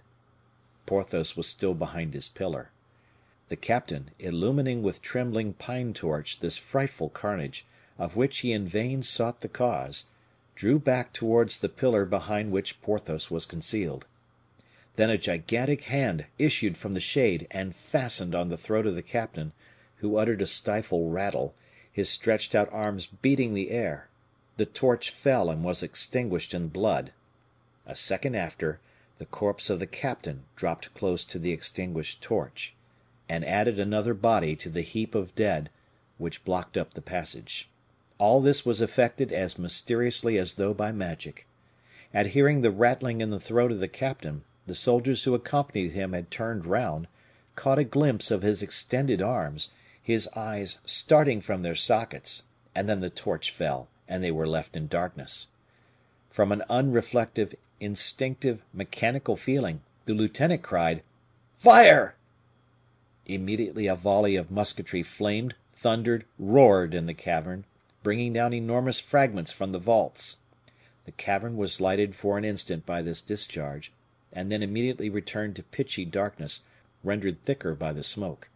To this succeeded a profound silence, broken only by the steps of the third brigade, now entering the cavern. Chapter 50. The Death of a Titan. At the moment when Porthos, more accustomed to the darkness than these men coming from open daylight, was looking round him to see if through this artificial midnight Aramis were not making him some signal, he felt his arm gently touched, and a voice low as a breath murmured in his ear, "Come." "Oh!" said Porthos. "Hush!" said Aramis, if possible, yet more softly. And amidst the noise of the third brigade, which continued to advance, the imprecations of the guards still left alive, the muffled groans of the dying, Aramis and Porthos glided unseen along the granite walls of the cavern. Aramis led Porthos into the last but one compartment, and showed him, in a hollow of the rocky wall, a barrel of powder weighing from 70 to 80 pounds, to which he had just attached a fuse. "My friend," said he to Porthos, "you will take this barrel, the match of which I am going to set fire to, and throw it amidst our enemies. Can you do so?" "Parbleu!"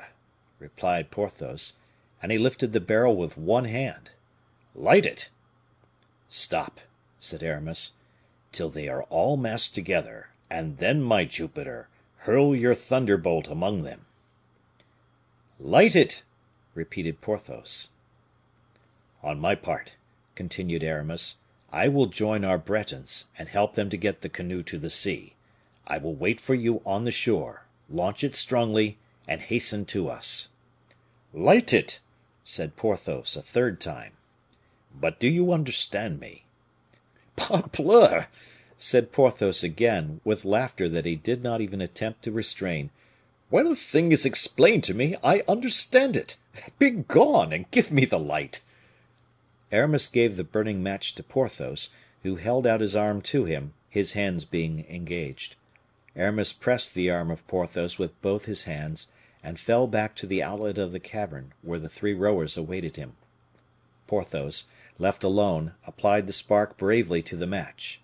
The spark, a feeble spark, first principle of conflagration, shone in the darkness like a glowworm, then was deadened against the match which it set fire to, Porthos enlivening the flame with his breath.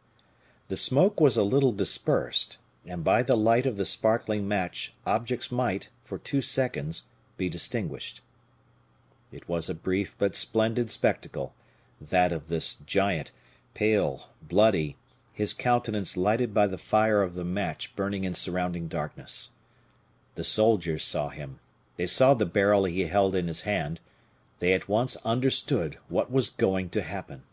Then these men, already choked with horror at the sight of what had been accomplished, filled with terror at the thought of what was about to be accomplished, gave out a simultaneous shriek of agony. Some endeavored to fly, but they encountered the third brigade, which barred their passage. Others mechanically took aim and attempted to fire their discharged muskets. Others fell instinctively upon their knees. 2 or 3 officers cried out to Porthos to promise him his liberty if he would spare their lives. The lieutenant of the third brigade commanded his men to fire, but the guards had before them their terrified companions, who served as a living rampart for Porthos. We have said that the light produced by the spark and the match did not last more than 2 seconds, but during these 2 seconds that is what it illumined. In the first place, the giant, enlarged in the darkness; then, at 10 paces off, a heap of bleeding bodies, crushed, mutilated, in the midst of which some still heaved in the last agony, lifting the mass as a last respiration, inflating the sides of some old monster dying in the night. Every breath of Porthos, thus vivifying the match, sent towards this heap of bodies a phosphorescent aura, mingled with streaks of purple. In addition to this principal group scattered about the grotto, as the chances of death or surprise had stretched them, isolated bodies seemed to be making ghastly exhibitions of their gaping wounds. Above ground, bedded in pools of blood, rose, heavy and sparkling, the short, thick pillars of the cavern, of which the strongly marked shades threw out the luminous particles.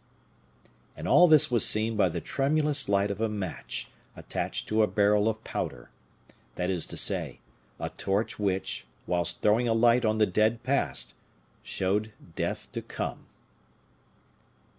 As I have said, this spectacle did not last above 2 seconds. During this short space of time, an officer of the 3rd Brigade got together 8 men armed with muskets, and, through an opening, ordered them to fire upon Porthos. But they who received the order to fire trembled so that 3 guards fell by the discharge, and the 5 remaining balls hissed on to splinter the vault, plough the ground, or indent the pillars of the cavern. A burst of laughter replied to this volley, then the arm of the giant swung round, then was seen whirling through the air, like a falling star, the train of fire. The barrel, hurled a distance of 30 feet, cleared the barricade of dead bodies, and fell amidst a group of shrieking soldiers, who threw themselves on their faces. The officer had followed the brilliant train in the air. He endeavored to precipitate himself upon the barrel and tear out the match before it reached the powder it contained. Useless. The air had made the flame attached to the conductor more active. The match, which at rest might have burnt 5 minutes, was consumed in 30 seconds, and the infernal work exploded. Furious vortices of sulphur and nitre, devouring shoals of fire which caught every object, the terrible thunder of the explosion, this is what the second which followed disclosed in that cavern of horrors. The rocks split like planks of deal beneath the axe. A jet of fire, smoke, and debris sprang from the middle of the grotto, enlarging as it mounted. The large walls of silex tottered and fell upon the sand, and the sand itself, an instrument of pain when launched from its hard bed, riddled the faces with its myriad cutting atoms. Shrieks, imprecations, human life, dead bodies, all were engulfed in one terrific crash. The first 3 compartments became one sepulchral sink into which fell grimly back, in the order of their weight, every vegetable, mineral, or human fragment. Then the lighter sand and ash came down in turn, stretching like a winding sheet, and smoking over the dismal scene. And now, in this burning tomb, this subterranean volcano, seek the king's guards with their blue coats laced with silver, seek the officers, brilliant in gold, seek for the arms upon which they depended for their defense.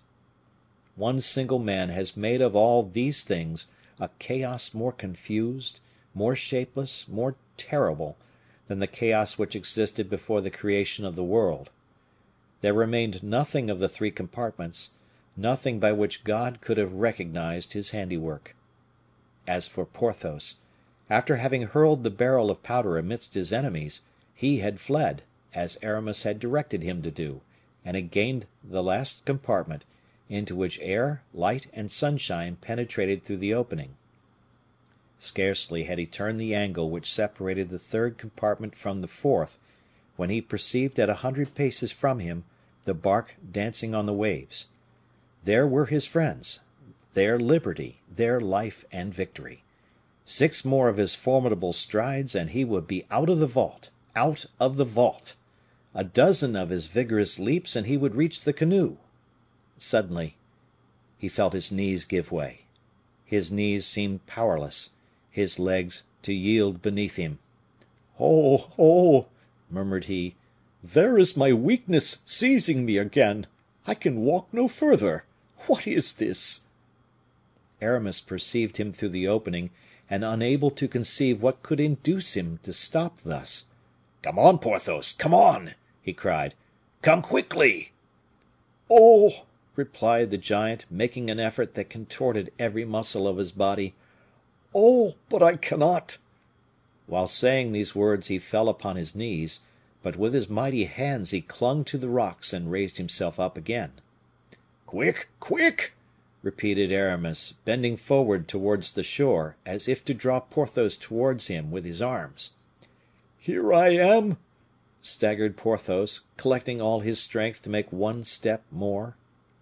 "In the name of Heaven! Porthos, make haste! The barrel will blow up!" "Make haste, monseigneur!" shouted the Bretons to Porthos, who was floundering as in a dream. But there was no time. The explosion thundered, earth gaped, the smoke which hurled through the clefts obscured the sky, the sea flowed back as though driven by the blast of flame which darted from the grotto, as if from the jaws of some gigantic fiery chimera. The reflux took the bark out 20 toises. The solid rocks cracked to their base, and separated like blocks beneath the operation of the wedge. A portion of the vault was carried up towards heaven, as if it had been built of cardboard. The green and blue and topaz conflagration and black lava of liquefactions clashed and combated an instant beneath a majestic dome of smoke, then oscillated, declined, and fell successively the mighty monoliths of rock which the violence of the explosion had not been able to uproot from the bed of ages. They bowed to each other like grave and stiff old men, then, prostrating themselves, lay down forever in their dusty tomb. This frightful shock seemed to restore Porthos the strength that he had lost. He arose, a giant among granite giants. But at the moment he was flying between the double hedge of granite phantoms, these latter, which were no longer supported by the corresponding links, began to roll and totter round our Titan, who looked as if precipitated from heaven amidst rocks which he had just been launching. Porthos felt the very earth beneath his feet becoming jelly tremulous. He stretched both hands to repulse the falling rocks. A gigantic block was held back by each of his extended arms. He bent his head, and a third granite mass sank between his shoulders. For an instant, the power of Porthos seemed about to fail him, but this new Hercules united all his force, and the 2 walls of the prison in which he was buried fell back slowly and gave him place. For an instant he appeared, in this frame of granite, like the angel of chaos, but in pushing back the lateral rocks, he lost his point of support, for the monolith which weighed upon his shoulders, and the boulder, pressing upon him with all its weight, brought the giant down upon his knees. The lateral rocks, for an instant pushed back, drew together again, and added their weight to the ponderous mass which would have been sufficient to crush 10 men. The hero fell without a groan. He fell while answering Aramis with words of encouragement and hope, for, thanks to the powerful arch of his hands, for an instant he believed that, like Enceladus, he would succeed in shaking off the triple load. But by degrees Aramis beheld the block sink. The hands, strung for an instant, the arms stiffened for a last effort, gave way, the extended shoulders sank, wounded and torn, and the rocks continued to gradually collapse. "Porthos! Porthos!" cried Aramis, tearing his hair. "Porthos, where are you? Speak!" "Here, here," murmured Porthos, with a voice growing evidently weaker. "Patience, patience." Scarcely had he pronounced these words when the impulse of the fall augmented the weight. The enormous rock sank down, pressed by those others which sank in from the sides, and, as it were, swallowed up Porthos in a sepulchre of badly jointed stones. On hearing the dying voice of his friend, Aramis had sprung to land. 2 of the Bretons followed him, with each a lever in his hand, one being sufficient to take care of the bark. The dying rattle of the valiant gladiator guided them amidst the ruins. Aramis, animated, active, and young as at 20, sprang towards the triple mass, and with his hands, delicate as those of a woman, raised by a miracle of strength the corner stone of this great granite grave. Then he caught a glimpse, through the darkness of that charnel house, of the still brilliant eye of his friend, to whom the momentary lifting of the mass restored a momentary respiration. The two men came rushing up, grasped their iron levers, united their triple strength, not merely to raise it, but sustain it. All was useless. They gave way with cries of grief, and the rough voice of Porthos, seeing them exhaust themselves in a useless struggle, murmured in an almost cheerful tone those supreme words which came to his lips with the last respiration: "Too heavy." After which his eyes darkened and closed. His face grew ashy pale, the hands whitened, and the colossus sank quite down, breathing his last sigh. With him sank the rock, which, even in his dying agony, he had still held up. The three men dropped the levers, which rolled upon the tumulary stone. Then, breathless, pale, his brow covered with sweat, Aramis listened, his breast oppressed, his heart ready to break. Nothing more. The giant slept the eternal sleep, in the sepulchre which God had built about him to his measure. Chapter 51. Porthos' Epitaph. Aramis, silent and sad as ice, trembling like a timid child, arose shivering from the stone. A Christian does not walk on tombs. But, though capable of standing, he was not capable of walking. It might be said that something of dead Porthos had just died within him. His Bretons surrounded him. Aramis yielded to their kind exertions, and the three sailors, lifting him up, carried him to the canoe. Then, having laid him down upon the bench near the rudder, they took to their oars, preferring this to hoisting sail, which might betray them. On all that leveled surface of the ancient grotto of Locmaria, one single hillock attracted their eyes. Aramis never removed his from it, and at a distance out in the sea, in proportion as the shore receded, that menacing proud mass of rock seemed to draw itself up, as formerly Porthos used to draw himself up, raising a smiling yet invincible head towards heaven, like that of his dear old honest, valiant friend, the strongest of the four, yet the first dead. Strange destiny of these men of brass! The most simple of heart allied to the most crafty, strength of body guided by subtlety of mind, and in the decisive moment, when vigor alone could save mind and body, a stone, a rock, a vile material weight, triumphed over manly strength, and falling upon the body, drove out the mind. Worthy Porthos, born to help other men, always ready to sacrifice himself for the safety of the weak, as if God had only given him strength for that purpose. When dying, he only thought he was carrying out the conditions of his compact with Aramis, a compact, however, which Aramis alone had drawn up, and which Porthos had only known to suffer by its terrible solidarity. Noble Porthos! Of what good now are thy chateaux, overflowing with sumptuous furniture, forests overflowing with game, lakes overflowing with fish, cellars overflowing with wealth? Of what service to thee now thy lackeys in brilliant liveries, and in the midst of them Mousqueton, proud of the power delegated by thee? Oh, noble Porthos, careful heaper up of treasure, was it worth while to labor to sweeten and gild life, to come upon a desert shore, surrounded by the cries of sea gulls, and lay thyself, with broken bones, beneath the torpid stone? Was it worth while, in short, noble Porthos, to heap so much gold, and not have even the distich of a poor poet engraven upon thy monument? valiant Porthos.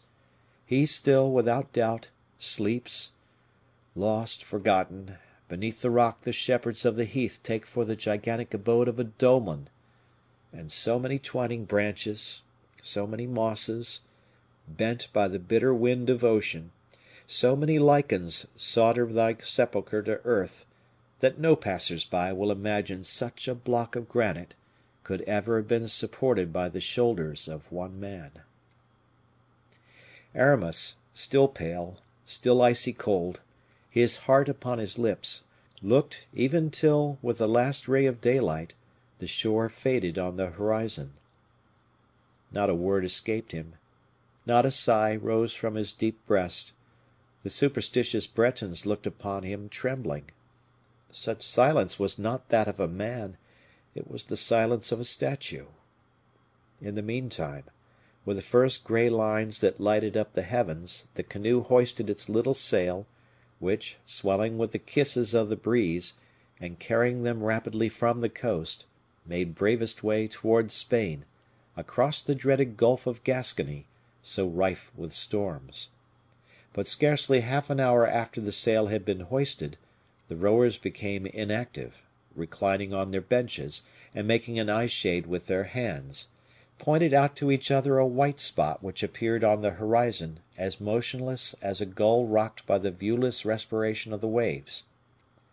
But that which might have appeared motionless to ordinary eyes was moving at a quick rate to the experienced eye of the sailor.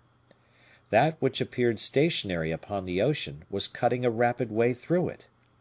For some time, seeing the profound torpor in which their master was plunged, they did not dare to rouse him, and satisfied themselves with exchanging their conjectures in whispers. Aramis, in fact, so vigilant, so active, Aramis, whose eye, like that of the lynx, watched without ceasing, and saw better by night than by day, Aramis seemed to sleep in this despair of soul. An hour passed thus, during which daylight gradually disappeared, but during which also the sail in view gained so swiftly on the bark, that Goenne, one of the three sailors, ventured to say aloud, "Monseigneur, we are being chased." Aramis made no reply. The ship still gained upon them. Then, of their own accord, two of the sailors, by the direction of the patron Yves, lowered the sail, in order that that single point upon the surface of the waters should cease to be a guide to the eye of the enemy pursuing them. On the part of the ship in sight, on the contrary, two more small sails were run up at the extremities of the masts. Unfortunately, it was the time of the finest and longest days of the year, and the moon in all her brilliancy succeeded inauspicious daylight. The balancelle, which was pursuing the little bark before the wind, had then still half an hour of twilight, and a whole night almost as light as day. "Monseigneur, monseigneur, we are lost," said the captain. "Look, they see us plainly, though we have lowered sail." "That is not to be wondered at," murmured one of the sailors, "since they say that, by the aid of the devil, the Paris folk have fabricated instruments with which they see as well at a distance as near, by night as well as by day." Aramis took a telescope from the bottom of the boat, focused it silently, and passing it to the sailor, "Here," said he, "look." The sailor hesitated. "Don't be alarmed," said the bishop. "There is no sin in it, and if there is any sin, I will take it on myself." The sailor lifted the glass to his eye, and uttered a cry. He believed that the vessel, which appeared to be distant about cannon shot, had at a single bound cleared the whole distance; but, on withdrawing the instrument from his eye, he saw that, except the way which the balancelle had been able to make during that brief instant, it was still at the same distance. "So," murmured the sailor, "they can see us as we see them." "They see us," said Aramis, and sank again into impassibility. "What! They see us?" said Yves. "Impossible." "Well, captain, look yourself," said the sailor, and he passed him the glass. Monseigneur assures me that the devil has nothing to do with this?" asked Yves. Aramis shrugged his shoulders. The skipper lifted the glass to his eye. "Oh, monseigneur," said he, "it is a miracle! There they are.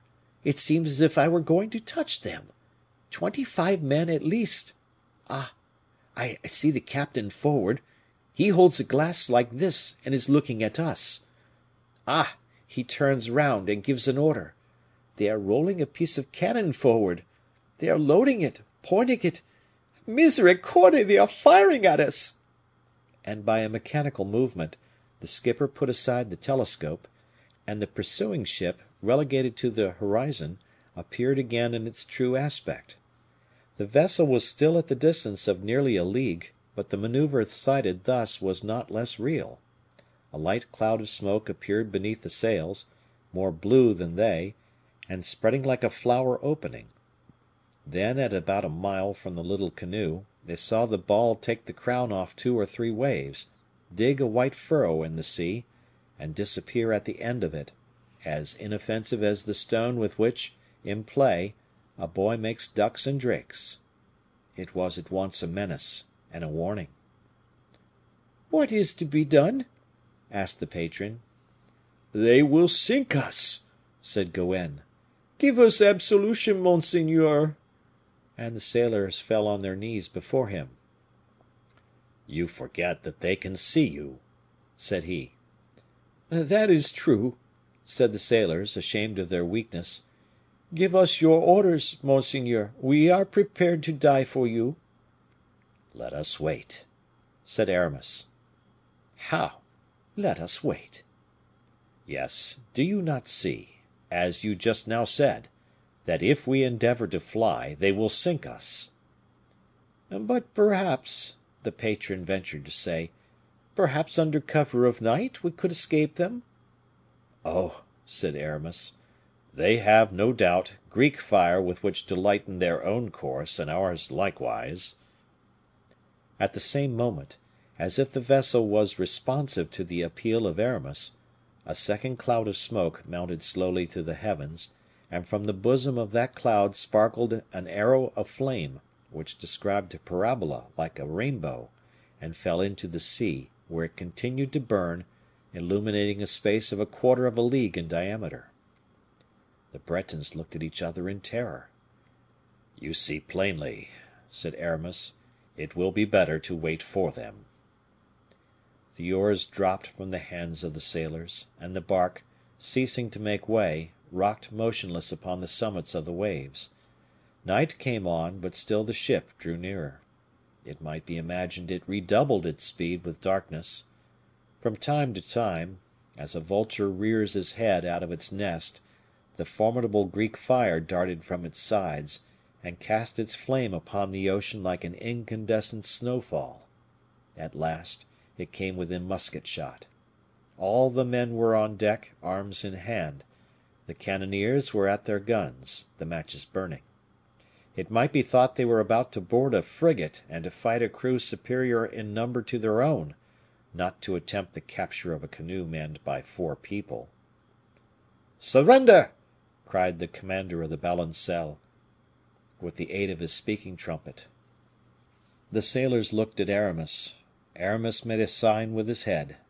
Yves waved a white cloth at the end of a gaff.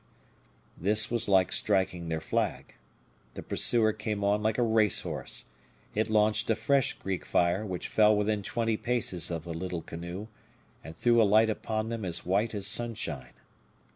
"At the first sign of resistance," cried the commander of the Balancelle, "fire!" The soldiers brought their muskets to the present. "Did we not say we surrendered?" said Yves. "Alive! alive, captain!" cried one excited soldier. "They must be taken alive!" "Well, yes, living," said the captain. Then, turning towards the Bretons, "Your lives are safe, my friends," cried he. "All but the Chevalier d'Herblay." Aramis stared imperceptibly. For an instant his eye was fixed upon the depths of the ocean, illumined by the last flashes of the Greek fire, which ran along the sides of the waves, played on the crests like plumes, and rendered still darker and more terrible the gulfs they covered. "Do you hear, monseigneur?" said the sailors. "Yes." "What are your orders?" "Accept." "But you, monseigneur?" Aramis leaned still more forward, and dipped the ends of his long white fingers in the green limpid waters of the sea, to which he turned with smiles, as to a friend. "Accept," repeated he. "We accept," repeated the sailors. "But what security have we?" "The word of a gentleman," said the officer. "By my rank and by my name, I swear that all except Monsieur de Chevalier d'Herblay shall have their lives spared. I am lieutenant of the king's frigate the Pomona, and my name is Louis Constant de Pressigny." With a rapid gesture, Aramis, already bent over the side of the bark towards the sea, drew himself up, and with a flashing eye and a smile upon his lips, "Throw out the ladder, messieurs," said he, as if the command had belonged to him. He was obeyed. When Aramis, seizing the rope ladder, walked straight up to the commander, with a firm step, looked at him earnestly, made a sign to him with his hand, a mysterious and unknown sign, at sight of which the officer turned pale, trembled, and bowed his head, the sailors were profoundly astonished.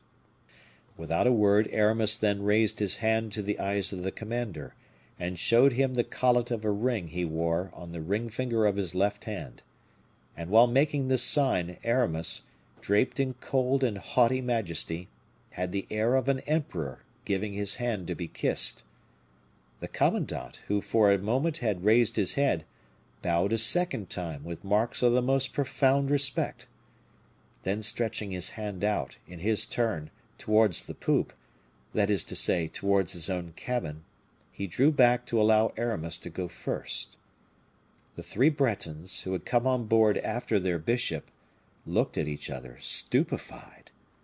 The crew were awed to silence. 5 minutes after, the commander called the second lieutenant, who returned immediately, ordering the head to be put towards Corona.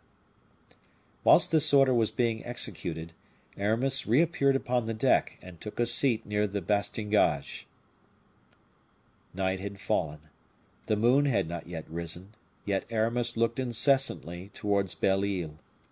Yves then approached the captain, who had returned to take his post in the stern, and said, in a low and humble voice, "What course are we to follow, captain?" "We take what course monseigneur pleases," replied the officer. Aramis passed the night leaning upon the bastingage. Yves, on approaching him next morning, remarked that the night must have been a very damp one, for the wood on which the bishop's head had rested was soaked with dew. Who knows? That dew was, it may be, the first tears that had ever fallen from the eyes of Aramis. What epitaph would have been worth that, good Porthos? Chapter 52. Monsieur de Gesvres's round. D'Artagnan was little used to resistance like that he had just experienced. He returned, profoundly irritated, to Nantes. Irritation, with this vigorous man, usually vented itself in impetuous attack, which few people hitherto, were they king, were they giants, had been able to resist. Trembling with rage, he went straight to the castle, and asked an audience with the king. It might be about 7 o'clock in the morning, and, since his arrival at Nantes, the king had been an early riser. But on arriving at the corridor with which we are acquainted, D'Artagnan found M. de Gesvres, who stopped him politely, telling him not to speak too loud and disturb the king. "Is the king asleep?" said D'Artagnan. "Well, I will let him sleep. But about what o'clock do you suppose he will rise?" "Oh, in about 2 hours. His majesty has been up all night." D'Artagnan took his hat again, bowed to M. de Gesvres, and returned to his own apartments. He came back at 9:30, and was told that the king was at breakfast. "That will just suit me," said D'Artagnan. "I will talk to the king while he is eating." M. de Brienne reminded D'Artagnan that the king would not see any one at mealtime. "But," said D'Artagnan, looking askant at Brienne, "you do not know, perhaps, monsieur, that I have the privilege of entree anywhere, and at any hour." Brienne took the captain's hand kindly, and said, "Not at Nantes, dear Monsieur d'Artagnan. The king, in this journey, has changed everything." D'Artagnan, a little softened, asked about what o'clock the king would have finished his breakfast. "We don't know." "Eh? Don't know? What does that mean? You don't know how much time the king devotes to eating? It is generally an hour, and if we admit that the air of the Loire gives an additional appetite, we will extend it to an hour and a half. That is enough, I think. I will wait where I am." "Oh, dear Monsieur d'Artagnan, the order of the day is not to allow any person to remain in this corridor. I am on guard for that particular purpose." D'Artagnan felt his anger mounting to his brain a second time. He went out quickly, for fear of complicating the affair by a display of premature ill humor. As soon as he was out, he began to reflect. "The king," said he, "will not receive me, that is evident. The young man is angry. He is afraid, beforehand, of the words that I may speak to him. Yes, but in the meantime Belle Isle is besieged, and my two friends by now probably taken or killed. Poor Porthos! As to Master Aramis, he is always full of resources, and I am easy on his account. But no, no, Porthos is not yet an invalid, nor is Aramis in his dotage. The one with his arm, the other with his imagination, will find work for his majesty's soldiers. Who knows if these brave men may not get up for the edification of his most Christian majesty a bastion of Saint Gervais? I don't despair of it. They have cannon and a garrison. And yet," continued D'Artagnan, "I don't know whether it would not be better to stop the combat. For myself alone, I would not put up with either surly looks or insults from the king, but for my friends I must put up with everything. Shall I go to M. Colbert? Now, there is a man I must acquire the habit of terrifying. I will go to M. Colbert." And D'Artagnan set forth bravely to find M. Colbert, but was informed that he was working with the king at the castle of Nantes. "Good!" cried he. "The times have come again in which I measured my steps from de Treville to the cardinal, from the cardinal to the queen, from the queen to Louis XIII. Truly is it said that men, in growing old, become children again. To the castle, then!" He returned thither. M. de Lyonne was coming out. He gave D'Artagnan both hands, but told him that the king had been busy all the preceding evening and all night, and that orders had been given that no one should be admitted. "Not even the captain who takes the order?" cried D'Artagnan. "I think that is rather too strong." "Not even he," said M. de Lyonne. "Since that is the case," replied D'Artagnan, wounded to the heart, "since the captain of the musketeers, who has always entered the king's chamber, is no longer allowed to enter it, his cabinet, or his salle à manger, either the king is dead, or his captain is in disgrace. Do me a favor, then, M. de Lyonne, who are in favor, to return and tell the king plainly I send him my resignation." "D'Artagnan, beware of what you are doing." "For friendship's sake, go." And he pushed him gently towards the cabinet. "Well, I will go," said Lyonne. D'Artagnan waited, walking about the corridor in no enviable mood. Lyonne returned. "Well, what did the king say?" exclaimed D'Artagnan. "He simply answered, 'Tis well,'" replied Lyonne. "That it was well!" said the captain, with an explosion. "That is to say, that he accepts it? Good!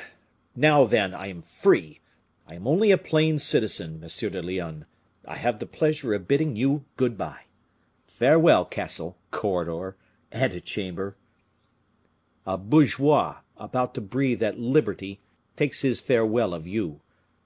and without waiting longer, the captain sprang from the terrace down the staircase where he had picked up the fragments of Gourville's letter. 5 minutes after, he was at the hostelry, where, according to the custom of all great officers who have lodgings at the castle, he had taken what was called his city chamber. But when he arrived there, instead of throwing off his sword and cloak, he took his pistols, put his money into a large leather purse, sent for his horses from the castle stables, and gave orders that would ensure their reaching Vannes during the night. Everything went on according to his wishes. At 8 o'clock in the evening, he was putting his foot in the stirrup, when M. de Gesvres appeared, at the head of 12 guards, in front of the hostelry. D'Artagnan saw all from the corner of his eye. He could not fail seeing 13 men and 13 horses. But he feigned not to observe anything, and was about to put his horse in motion. Gesvres rode up to him. "Monsieur d'Artagnan," said he aloud. "Ah, Monsieur de Gesvres, good evening." "One would say you were getting on horseback." "More than that, I am mounted, as you see." "It is fortunate I have met with you." "Were you looking for me, then?" "Mon Dieu, yes." "On the part of the king, I will wager?" "Yes." "As I 3 days ago went in search of M. Fouquet." "Oh! Nonsense. It is no use being over delicate with me; that is all labor lost. Tell me at once you are come to arrest me." "To arrest you? Good heavens, no." "Why do you come to accost me with 12 horsemen at your heels, then?" "I am making my round." "That isn't bad. And so you pick me up in your round, eh?" "I don't pick you up; I meet with you, and I beg you to come with me." "Where?" "To the king." "Good," said D'Artagnan, with a bantering air; "the king is disengaged." "For heaven's sake, captain," said M. de Gesvres, in a low voice to the musketeer, "do not compromise yourself; these men hear you." D'Artagnan laughed aloud, and replied, "March! People who are arrested are placed between the 6 first guards and the 6 last." "But as I am not arresting you," said M. de Gesvres, "you will march behind, with me, if you please." "Well," said D'Artagnan, "that is very polite, duke, and you are right in being so; for if ever I had had to make my rounds near your chambre de ville, I should have been courteous to you, I assure you, on the word of a gentleman. Now, one favor more. What does the king want with me?" "Oh, the king is furious." "Very well. The king, who has thought it worth while to be angry, may take the trouble to grow calm again, that is all. I shan't die of that, I will swear." "No, but " "But I shall be sent to keep company with unfortunate M. Fouquet. Mordioux! That is a gallant man, a worthy man. We shall live very sociably together, I will be sworn." "Here we are at the place of destination," said the duke. "Captain, for heaven's sake, be calm with the king." "Ah! You are playing the brave man with me, duke," said D'Artagnan, throwing one of his defiant glances over Gesvres. "I have been told that you are ambitious of uniting your guards with my musketeers. This strikes me as a splendid opportunity." "I will take exceeding good care not to avail myself of it, captain." "And why not, pray?" "Oh, for many reasons. In the first place, for this: if I were to succeed you in the musketeers after having arrested you—" "Ah! then you admit you have arrested me?" "No, I don't." "Say met me, then. So, you were saying if you were to succeed me after having arrested me—" "Your musketeers, at the first exercise with ball cartridges, would fire my way by mistake." "Oh! as to that I won't say, for the fellows do love me a little." Gesvres made D'Artagnan pass in first, and took him straight to the cabinet where Louis was waiting for his captain of the musketeers, and placed himself behind his colleague in the antechamber. The king could be heard distinctly, speaking aloud to Colbert, in the same cabinet where Colbert might have heard, a few days before, the king speaking aloud with M. d'Artagnan. The guards remained as a mounted picket before the principal gate, and the report was quickly spread throughout the city that Monsieur le Capitaine of the musketeers had been arrested by order of the king. Then these men were seen to be in motion, and as in the good old days of Louis XIII. And M. de Treville, groups were formed and staircases were filled. Vague murmurs, issuing from the court below, came rolling to the upper stories, like the distant moaning of the waves. M. de Gesvres became uneasy. He looked at his guards, who, after being interrogated by the musketeers who had just got among their ranks, began to shun them with a manifestation of innocence. D'Artagnan was certainly less disturbed by all this than M. de Gesvres, the captain of the guards. As soon as he entered, he seated himself on the ledge of a window, whence with his eagle glance he saw all that was going on without the least emotion. No step of the progressive fermentation which had shown itself at the report of his arrest escaped him. He foresaw the very moment the explosion would take place, and we know that his previsions were in general correct. It would be very whimsical, thought he, if this evening my praetorians should make me king of France. How I should laugh! But at the height all was stopped. Guards, musketeers, officers, soldiers, murmurs, uneasiness, dispersed, vanished, died away. There was an end of menace and sedition. One word had calmed the waves. The king had desired Brienne to say, "Hush, messieurs, you disturb the king." D'Artagnan sighed. "All is over," said he. "The musketeers of the present day are not those of his majesty Louis XIII. All is over." "Monsieur d'Artagnan, you are wanted in the antechamber of the king," proclaimed an usher. Chapter 53. King Louis XIV. The king was seated in his cabinet, with his back turned towards the door of entrance. In front of him was a mirror, in which, while turning over his papers, he could see at a glance those who came in. He did not take any notice of the entrance of D'Artagnan, but spread above his letters and plans the large silk cloth he used to conceal his secrets from the importunate. D'Artagnan understood this by-play, and kept in the background, so that at the end of a minute the king, who heard nothing, and saw nothing save from the corner of his eye, was obliged to cry, "Is not Monsieur d'Artagnan there?" "I am here, sire," replied the musketeer, advancing. "Well, monsieur," said the king, fixing his pellucid eyes on D'Artagnan, "what have you to say to me?" "I, sire," replied the latter, who watched the first blow of his adversary to make a good retort, "I have nothing to say to your majesty, unless it be that you have caused me to be arrested, and here I am." The king was going to reply that he had not had D'Artagnan arrested, but any such sentence appeared too much like an excuse, and he was silent. D'Artagnan likewise preserved an obstinate silence. "Monsieur," at length resumed the king, "what did I charge you to go and do at Belle Isle? Tell me, if you please." The king, while uttering these words, looked intently at his captain. Here D'Artagnan was fortunate. The king seemed to place the game in his hands. "I believe," replied he, "that your majesty does me the honor to ask what I went to Belle Isle to accomplish?" "Yes, monsieur." "Well, sire, I know nothing about it. It is not of me that question should be asked, but of that infinite number of officers of all kinds, to whom have been given innumerable orders of all kinds, whilst to me, head of the expedition, nothing precise was said or stated in any form whatever." The king was hurt. He showed it by his reply.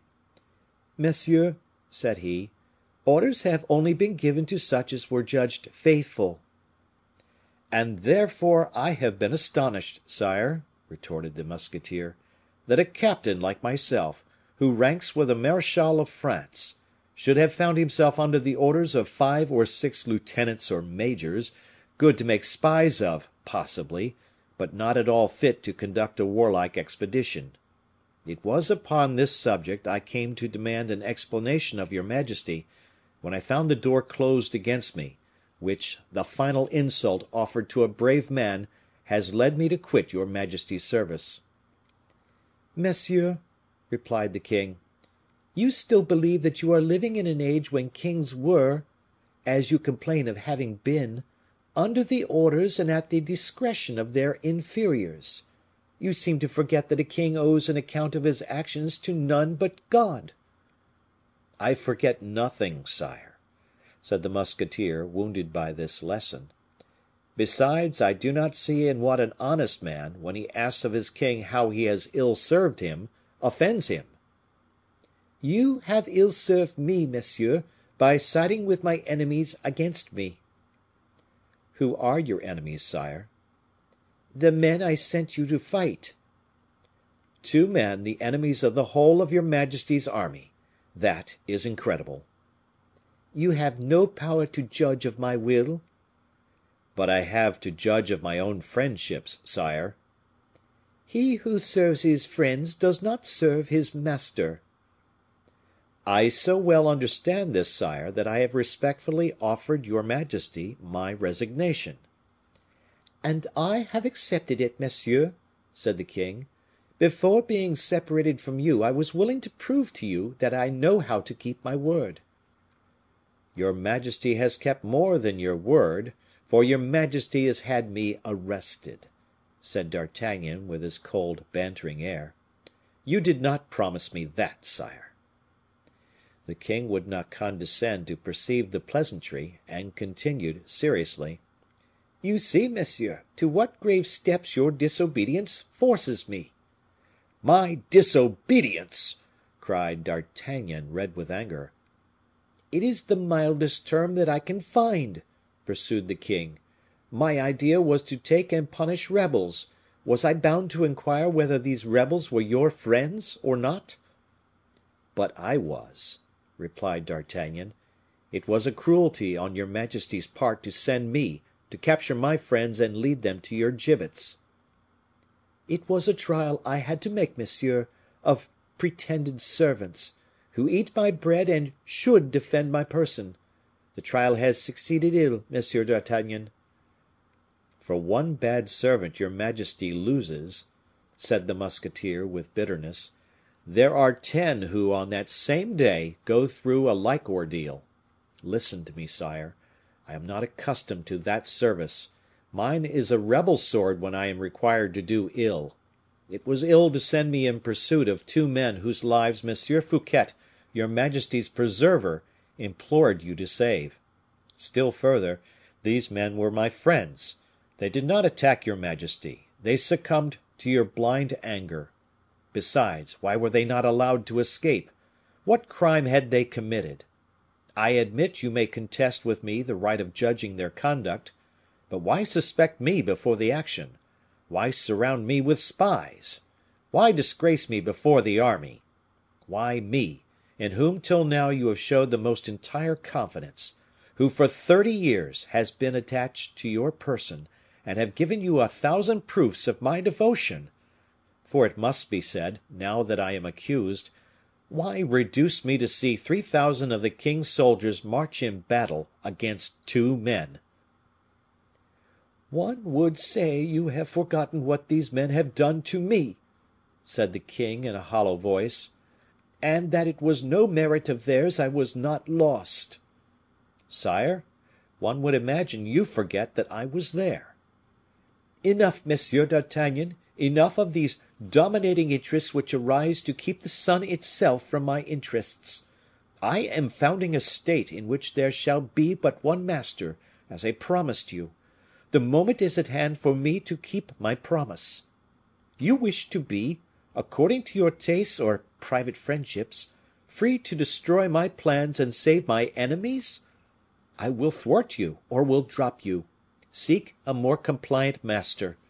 I know full well that another king would not conduct himself as I do, and would allow himself to be dominated by you, at the risk of sending you some day to keep company with M. Fouquet and the rest. But I have an excellent memory, and for me, services are sacred titles to gratitude, to impunity. You shall only have this lesson, Monsieur d'Artagnan, as the punishment of your want of discipline, and I will not imitate my predecessors in anger, not having imitated them in favor. And then, other reasons make me act mildly toward you. In the first place, because you are a man of sense, a man of excellent sense, a man of heart, and that you will be a capital servant to him who shall have mastered you. Secondly, because you will cease to have any motives for insubordination. Your friends are now destroyed or ruined by me. These supports on which your capricious mind instinctively relied, I have caused to disappear. At this moment my soldiers have taken or killed the rebels of Belle Isle. D'Artagnan became pale. "Taken or killed!" cried he. "Oh, sire, if you thought what you tell, if you were sure you were telling me the truth, I should forget all that is just, all that is magnanimous in your words, to call you a barbarous king and an unnatural man. But I pardon you these words," said he, smiling with pride. "I pardon them to a young prince who does not know, who cannot comprehend what such men as M. d'Herblay, M. du Vallon, and myself are. Taken or killed.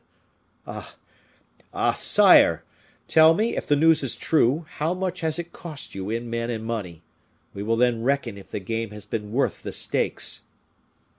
As he spoke thus, the king went up to him in great anger, and said, "Monsieur d'Artagnan, your replies are those of a rebel. Tell me, if you please, who is king of France? Do you know any other?"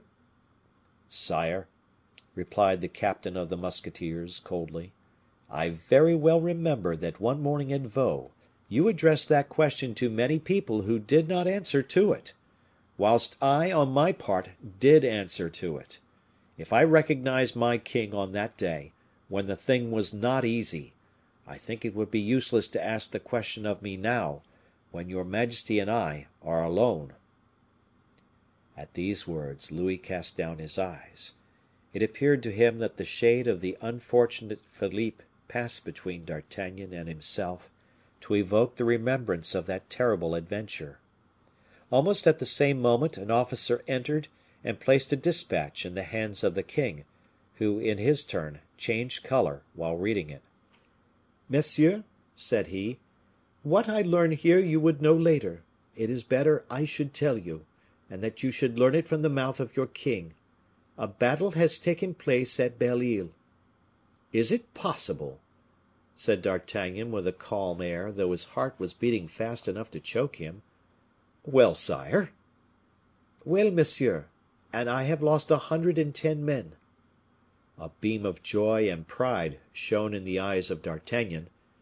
"And the rebels?" said he. "The rebels have fled," said the king. D'Artagnan could not restrain a cry of triumph. "Only," added the king, "I have a fleet which closely blockades Belle Isle, and I am certain not a bark can escape."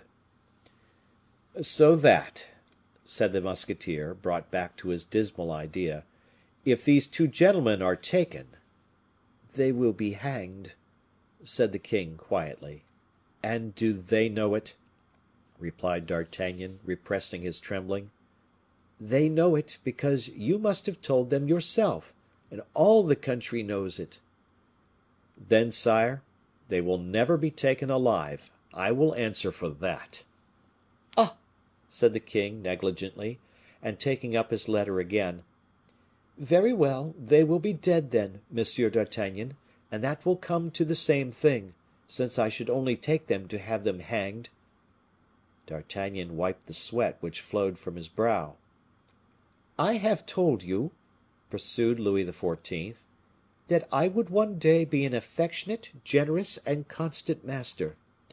You are now the only man of former times worthy of my anger or my friendship. I will not spare you either sentiment, according to your conduct. Could you serve a king, Monsieur d'Artagnan, who should have 100 kings, his equals, in the kingdom? Could I, Tell me, do with such weak instruments the great things I meditate? Did you ever see an artist effect great works with an unworthy tool? Far from us, monsieur, the old leaven of feudal abuse, the Fronde, which threatened to ruin monarchy, has emancipated it. I am master at home, Captain d'Artagnan, and I shall have servants who, lacking perhaps your genius, will carry devotion and obedience to the verge of heroism. Of what consequence, I ask you, of what consequence is it that God has given no sense to arms and legs? It is to the head he has given genius, and the head, you know, the rest obey. I am the head. D'Artagnan started. Louis XIV continued as if he had seen nothing, although this emotion had not by any means escaped him. Now let us conclude between us two the bargain I promised to make with you one day when you found me in a very strange predicament at Blois. Do me justice, monsieur, when you admit I do not make any one pay for the tears of shame that I then shed. Look around you. Lofty heads have bowed. Bow yours, or choose such exile as will suit you. Perhaps, when reflecting upon it, you will find your king has a generous heart, who reckons sufficiently upon your loyalty to allow you to leave him dissatisfied when you possess a great state secret. You are a brave man, I know you to be so. Why have you judged me prematurely? Judge me from this day forward, D'Artagnan, and be as severe as you please. D'Artagnan remained bewildered, mute, undecided for the first time in his life. At last he had found an adversary worthy of him. This was no longer trick, it was calculation. No longer violence, but strength. No longer passion, but will. No longer boasting, but counsel. This young man who had brought down a Fouquet, and could do without a D'Artagnan, deranged the somewhat headstrong calculations of the musketeer. "Come, let us see what stops you," said the king, kindly. "You have given in your resignation. Shall I refuse to accept it? I admit that it may be hard for such an old captain to recover lost good humor." "Oh," replied D'Artagnan, in a melancholy tone, "that is not my most serious care. I hesitate to take back my resignation, because I am old in comparison with you, and have habits difficult to abandon. Henceforward you must have courtiers who know how to amuse you, madmen who will get themselves killed to carry out what you call your great works. Great they will be, I feel. But if by chance I should not think them so? I have seen war, sire. I have seen peace. I have served Richelieu and Mazarin. I have been scorched with your father at the fire of Rochelle, riddled with sword thrusts like a sieve, having grown a new skin 10 times, as serpents do. After affronts and injustices, I have a command which was formerly something, because it gave the bearer the right of speaking as he liked to his king. But your captain of the musketeers will henceforward be an officer guarding the outer doors. Truly, sire, if that is to be my employment from this time, seize the opportunity of our being on good terms to take it from me. Do not imagine that I bear malice. No, you have tamed me, as you say, but it must be confessed that in taming me you have lowered me. By bowing me you have convicted me of weakness. If you knew how well it suits me to carry my head high, and what a pitiful mien I should have while scenting the dust of your carpets. Oh, sire, I regret sincerely, and you will regret as I do, the old days when the king of France saw in every vestibule those insolent gentlemen, lean, always swearing, cross-grained mastiffs, who could bite mortally in the hour of danger or of battle. These men were the best of courtiers to the hand which fed them, they would lick it. But for the hand that struck them, oh, the bite that followed! A little gold on the lace of their cloaks, a slender stomach in their haute de chausse, a little sparkling of gray in their dry hair, and you will behold the handsome dukes and peers, the haughty marechaux of France, But why should I tell you all this? The king is master.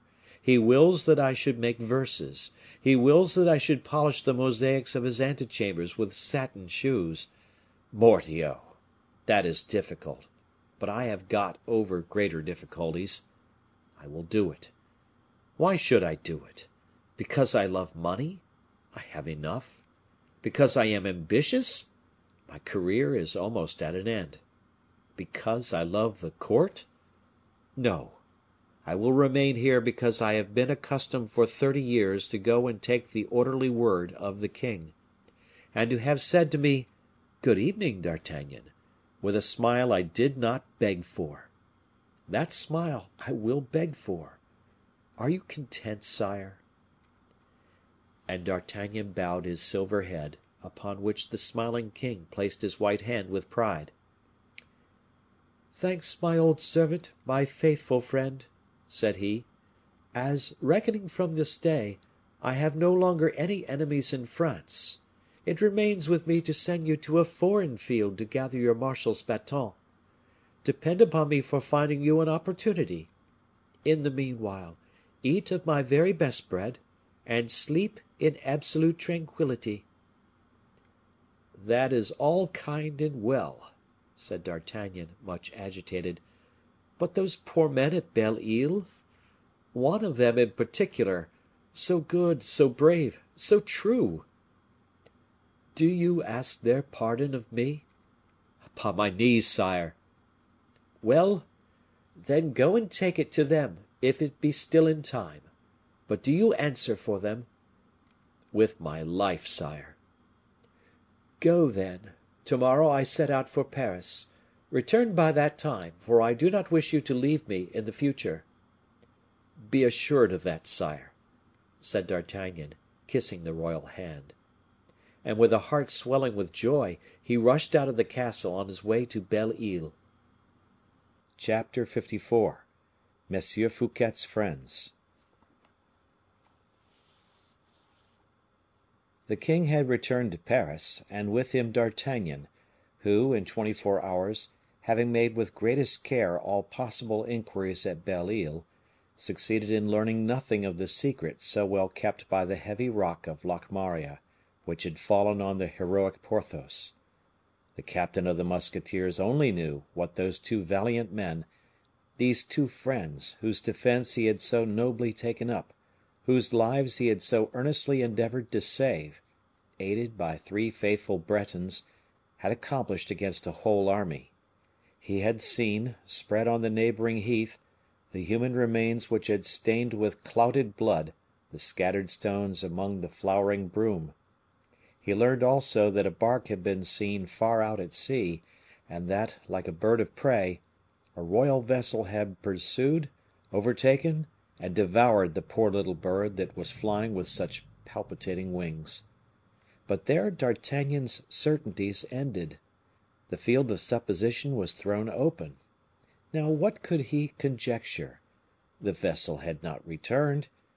It is true that a brisk wind had prevailed for 3 days, but the corvette was known to be a good sailor, and solid in its timbers.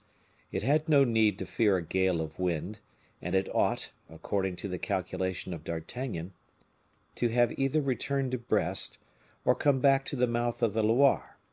Such was the news, ambiguous, it is true, but in some degree reassuring to him personally, which D'Artagnan brought to Louis XIV, when the king, followed by all the court, returned to Paris.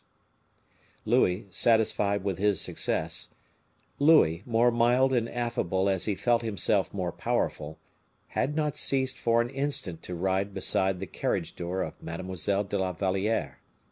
Everybody was anxious to amuse the two queens, so as to make them forget this abandonment by son and husband.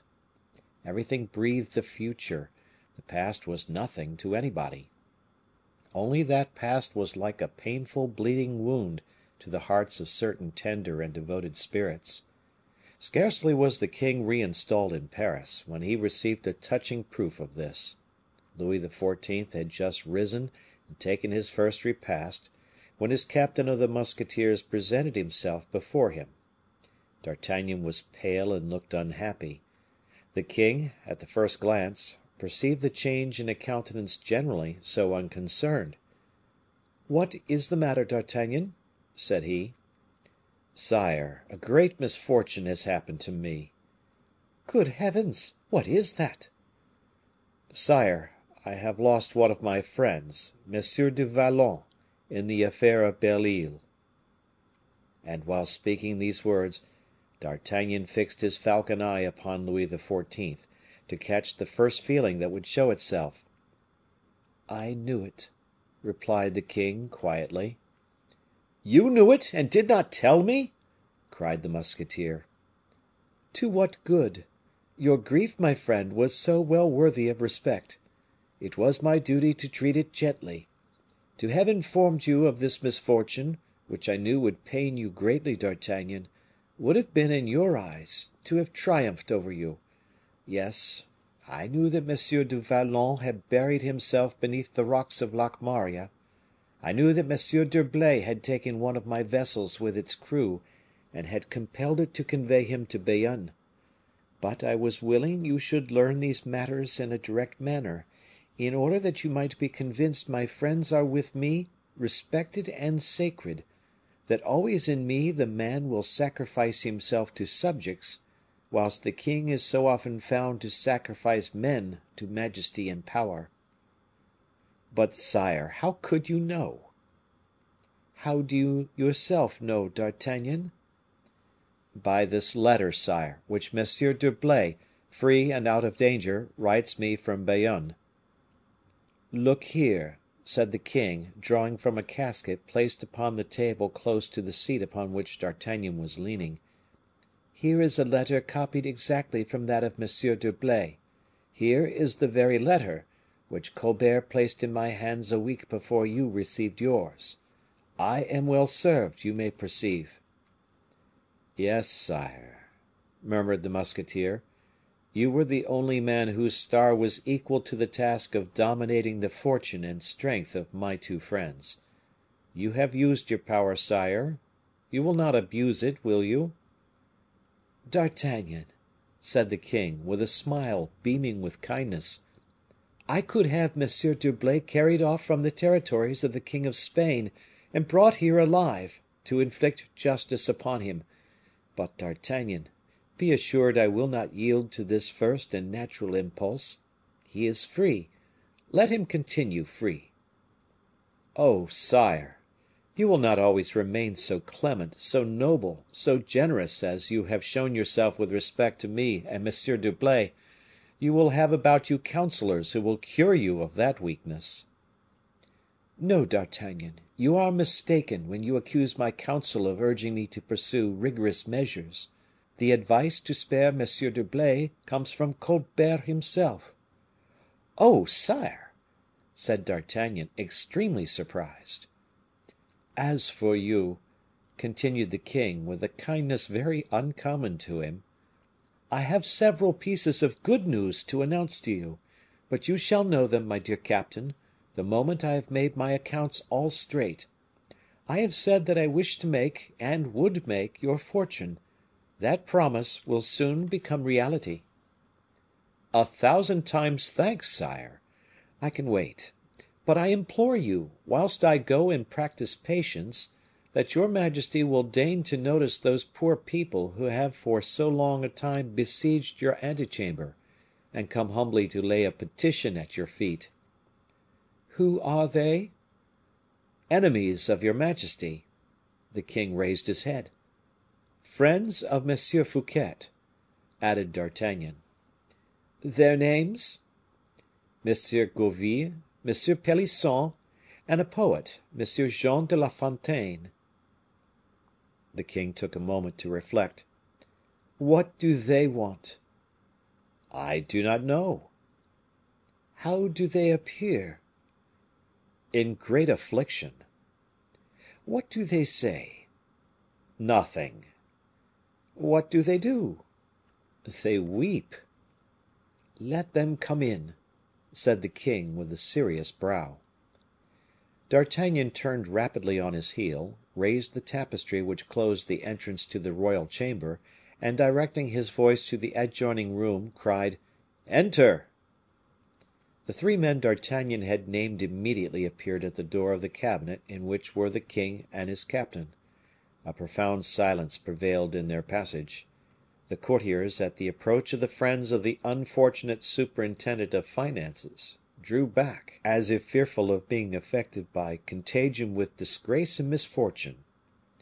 D'Artagnan, with a quick step, came forward to take by the hand the unhappy men who stood trembling at the door of the cabinet. He led them in front of the king's fauteuil, who, having placed himself in the embrasure of a window, awaited the moment of presentation, and was preparing himself to give the supplicants a rigorously diplomatic reception. The first of the friends of Fouquet's to advance was Pelisson. He did not weep, but his tears were only restrained that the king might better hear his voice and prayer. Gourville bit his lips to check his tears, out of respect for the king. La Fontaine buried his face in his handkerchief, and the only signs of life he gave were the convulsive motions of his shoulders, raised by his sobs. The king preserved his dignity. His countenance was impassible. He even maintained the frown which appeared when D'Artagnan announced his enemies. He made a gesture which signified "Speak," and he remained standing, with his eyes fixed searchingly on these desponding men. Pelisson bowed to the ground, and La Fontaine knelt as people do in churches. This dismal silence, disturbed only by sighs and groans, began to excite in the king, not compassion, but impatience. "Monsieur Pelisson," said he, in a sharp, dry tone, "Monsieur Gourville, and you, monsieur," and he did not name La Fontaine, "I cannot, without sensible displeasure, see you come to plead for one of the greatest criminals it is the duty of justice to punish. A king does not allow himself to soften save at the tears of the innocent, the remorse of the guilty. I have no faith either in the remorse of M. Fouquet or the tears of his friends, because the one is tainted to the very heart, and the others ought to dread offending me in my own palace. For these reasons, I beg you, Monsieur Pelisson, Monsieur Gourville, and you, monsieur, to say nothing that will not plainly proclaim the respect you have for my will." "Sire," replied Pelisson, trembling at these words, "we are come to say nothing to your majesty that is not the most profound expression of the most sincere respect and love that are due to a king from all his subjects. Your majesty's justice is redoubtable. Every one must yield to the sentences it pronounces. We respectfully bow before it. Far from us the idea of coming to defend him who has had the misfortune to offend your majesty. He who has incurred your displeasure may be a friend of ours, but he is an enemy to the state. We abandon him, but with tears, to the severity of the king." "Besides," interrupted the king, calmed by that supplicating voice and those persuasive words, "my parliament will decide. I do not strike without first having weighed the crime. My justice does not wield the sword without employing first a pair of scales." "Therefore we have every confidence in that impartiality of the king, and hope to make our feeble voices heard, with the consent of your majesty, when the hour for defending an accused friend strikes." "In that case, messieurs, what do you ask of me?" said the king, with his most imposing air. "Sire," continued Pelisson, "the accused has a wife and family. The little property he had was scarcely sufficient to pay his debts, and Madame Fouquet, since her husband's captivity, is abandoned by everybody. The hand of your majesty strikes like the hand of God. When the Lord sends the curse of leprosy or pestilence into a family, every one flies and shuns the abode of the leprous or plague stricken. Sometimes, but very rarely, a generous physician alone ventures to approach the ill reputed threshold, passes it with courage, and risks his life to combat death. He is the last resource of the dying, the chosen instrument of heavenly mercy. Sire, we supplicate you, with clasped hands and bended knees, as a divinity is supplicated. Madame Fouquet has no longer any friends, no longer any means of support. She weeps in her deserted home, abandoned by all those who besieged its doors in the hour of prosperity.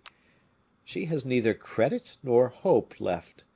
At least, the unhappy wretch upon whom your anger falls receives from you, however culpable he may be, his daily bread, though moistened by his tears. As much afflicted, more destitute than her husband, Madame Fouquet, the lady who had the honor to receive your majesty at her table, Madame Fouquet, the wife of the ancient superintendent of your majesty's finances, Madame Fouquet has no longer bread."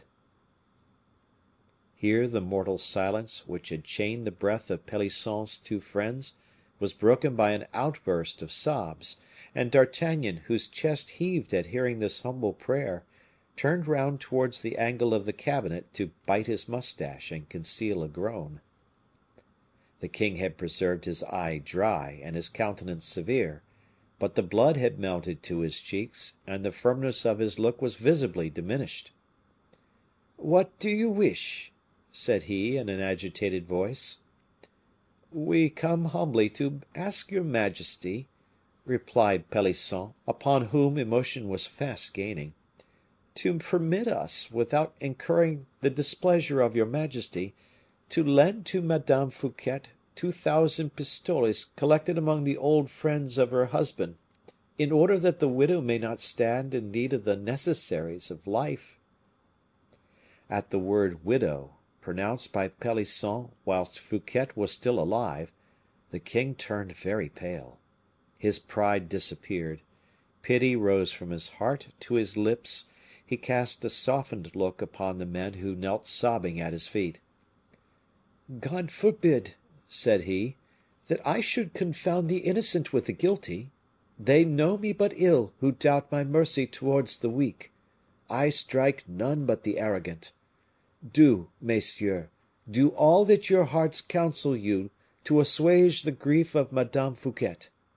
Go, messieurs, go." The three now rose in silence with dry eyes.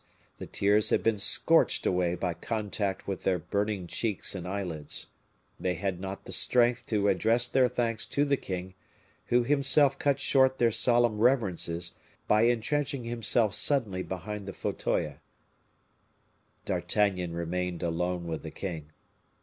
"Well," said he, approaching the young prince, who interrogated him with his look, "well, my master, if you had not the device which belongs to your son, I would recommend you one which M.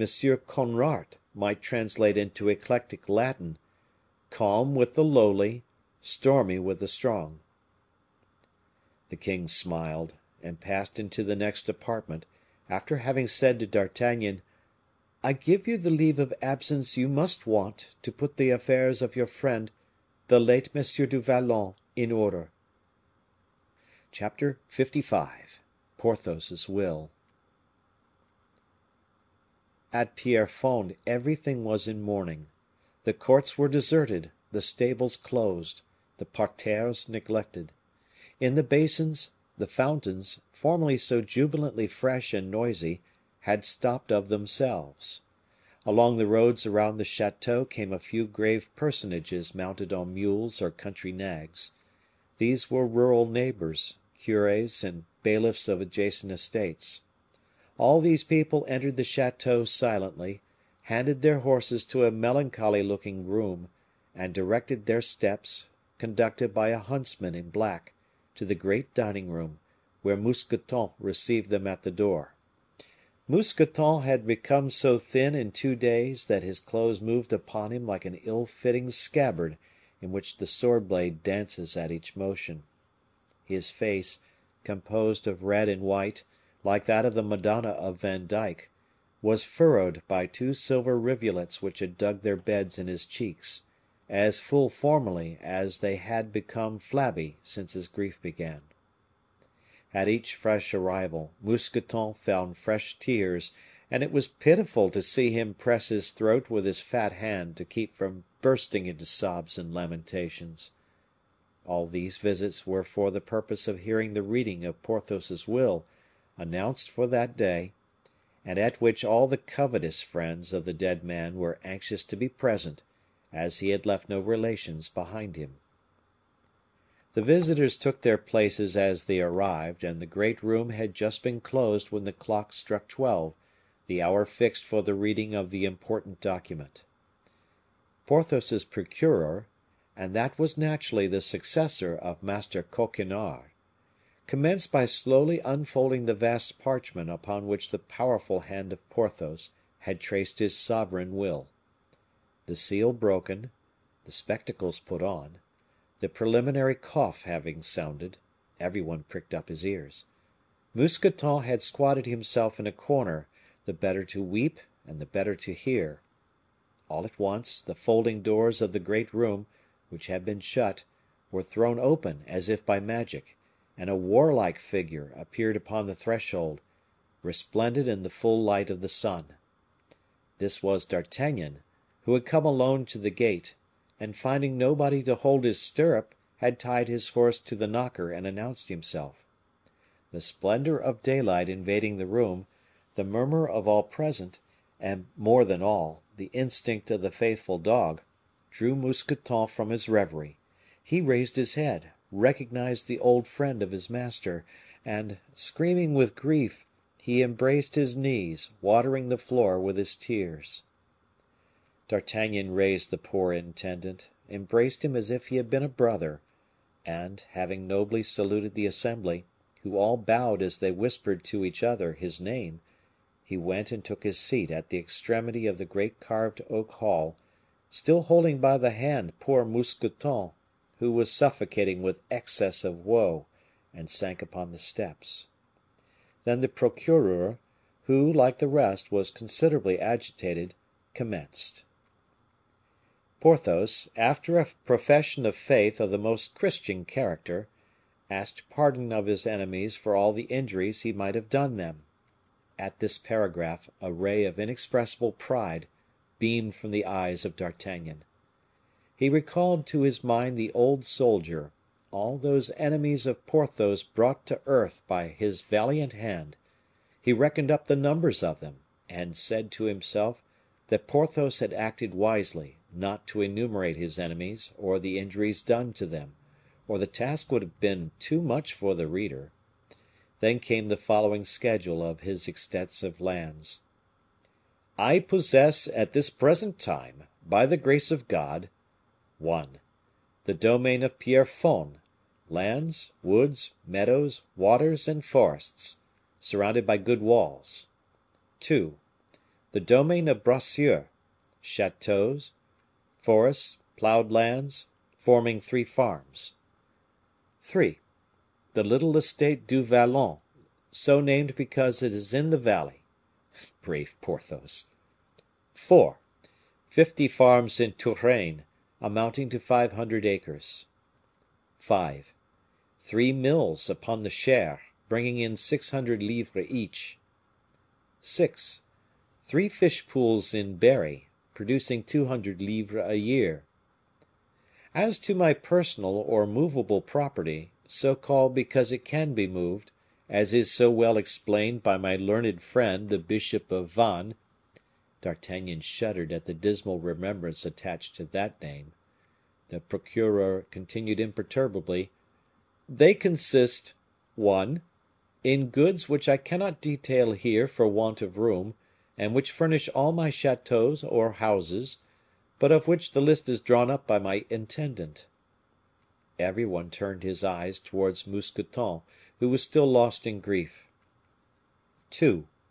In 20 horses for saddle and draught, which I have particularly at my chateau of Pierrefonds, and which are called Bayard, Roland, Charlemagne, Pepin, Dunois, La Hire, Ogier, Samson, Milo, Nimrod, Urganda, Armida, Flastrade, Dalila, Rebecca, Yolande, Finette, Grisette, Lisette, and Musette.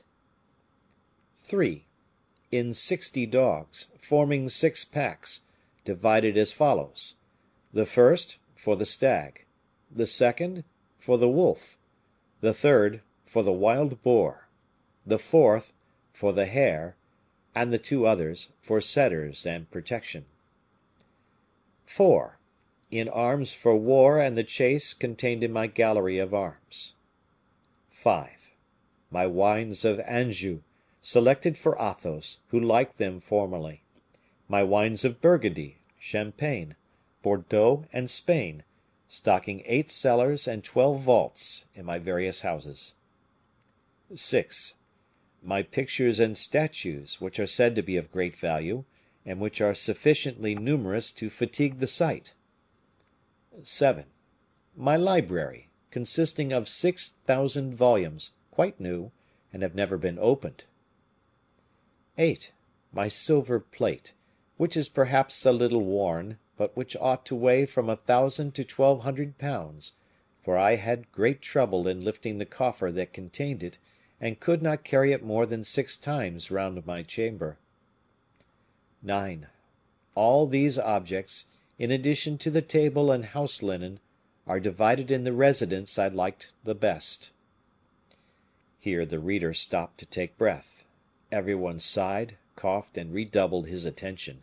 The procureur resumed: "I have lived without having any children, and it is probable I never shall have any, which to me is a cutting grief.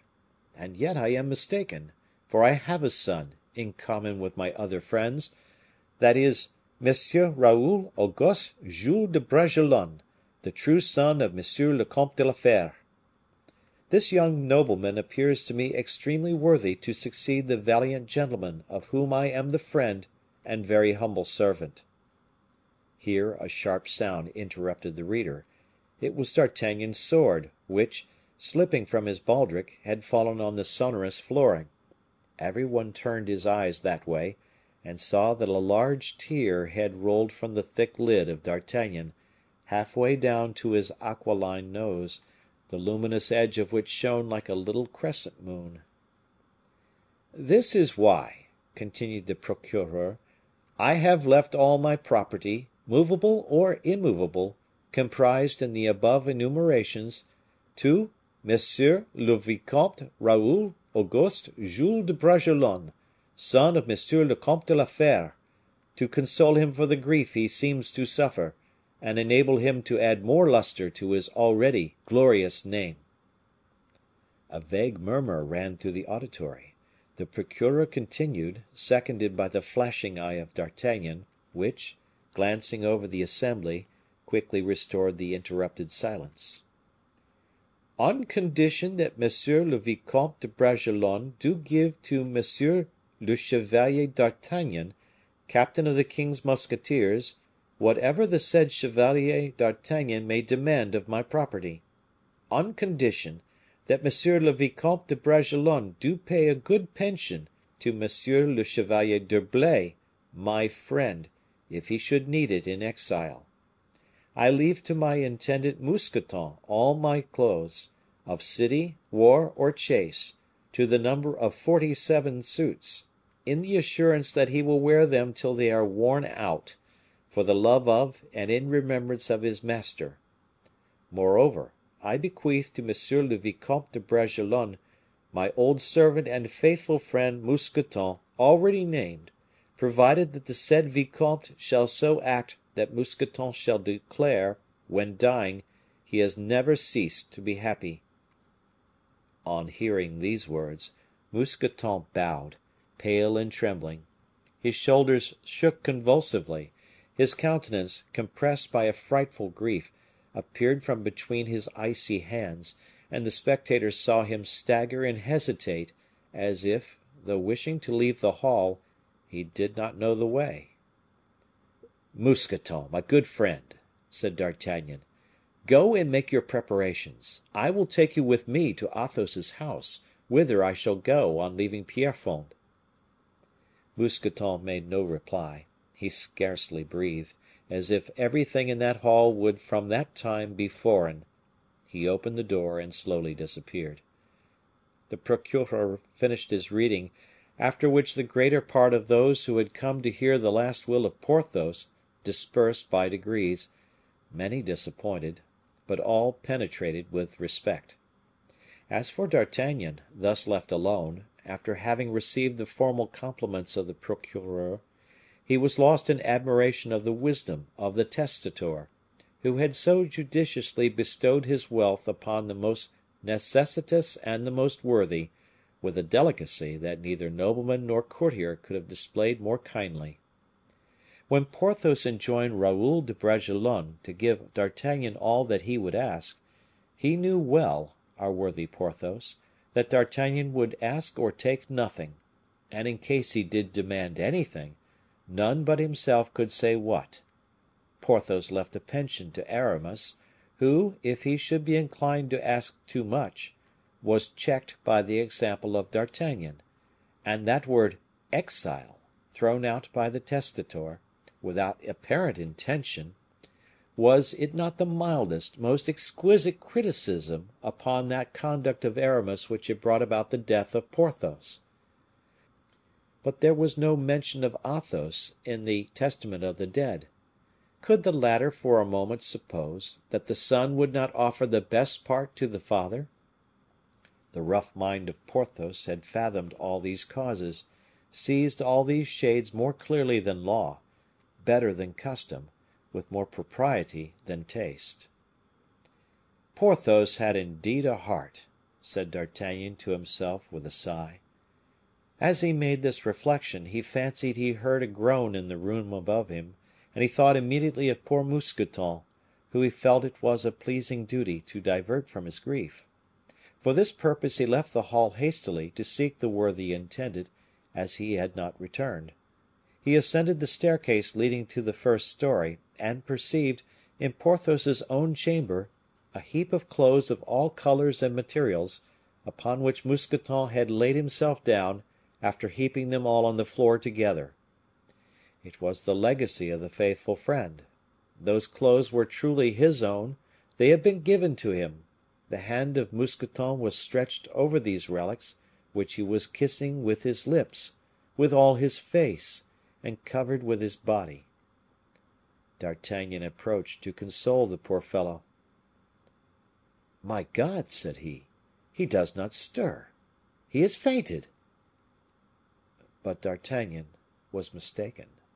Mousqueton was dead. Dead, like the dog who, having lost his master, crawls back to die upon his cloak. Chapter 56. The Old Age of Athos. While these affairs were separating forever the four musketeers, formerly bound together in a manner that seemed indissoluble, Athos, left alone after the departure of Raoul, began to pay his tribute to that foretaste of death which is called the absence of those we love. Back in his house at Blois, no longer having even Grimaud to receive a poor smile as he passed through the parterre, Athos daily felt the decline of vigor of a nature which for so long a time had seemed impregnable. Age, which had been kept back by the presence of the beloved object, arrived with that cortege of pains and inconveniences which grows by geometrical accretion. Athos had no longer his son to induce him to walk firmly, with head erect, as a good example. He had no longer, in those brilliant eyes of the young man, an ever ardent focus at which to kindle anew the fire of his looks. And then, must it be said, that nature, exquisite in tenderness and reserve, no longer finding anything to understand its feelings, gave itself up to grief with all the warmth of common natures which they yield to joy. The Comte de la Fere, who had remained a young man to his 62nd year, the warrior who had preserved his strength in spite of fatigue, his freshness of mind in spite of misfortune, his mild serenity of soul and body in spite of Milady, in spite of Mazarin, in spite of La Valliere. Athos had become an old man in a week, from the moment at which he lost the comfort of his later youth. Still handsome, though bent, noble but sad. He sought, since his solitude, the deeper glades where sunshines scarcely penetrated. He discontinued all the mighty exercises he had enjoyed through life, when Raoul was no longer with him. The servants, accustomed to seeing him stirring with the dawn at all seasons, was astonished to hear 7 o'clock strike before their master quitted his bed. Athos remained in bed with a book under his pillow, but he did not sleep, neither did he read. Remaining in bed that he might no longer have to carry his body, he allowed his soul and spirit to wander from their envelope and return to his son or to God. His people were sometimes terrified to see him, for hours together, absorbed in that silent reverie, mute and insensible. He no longer heard the timid step of the servant who came to the door of his chamber to watch the sleeping or waking of his master. It often occurred that he forgot the day had half passed away, that the hours for the 2 first meals were gone by. Then he was awakened. He rose, descended to his shady walk, then came out a little into the sun, as though to partake of its warmth for a minute in memory of his absent child. And then the dismal, monotonous walk recommenced, until, exhausted, he regained the chamber and his bed, his domicile by choice. For several days the comte did not speak a single word.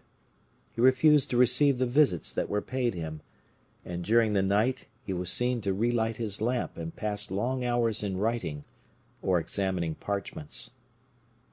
Athos wrote one of these letters to Vannes, another to Fontainebleau. They remained without answers. We know why.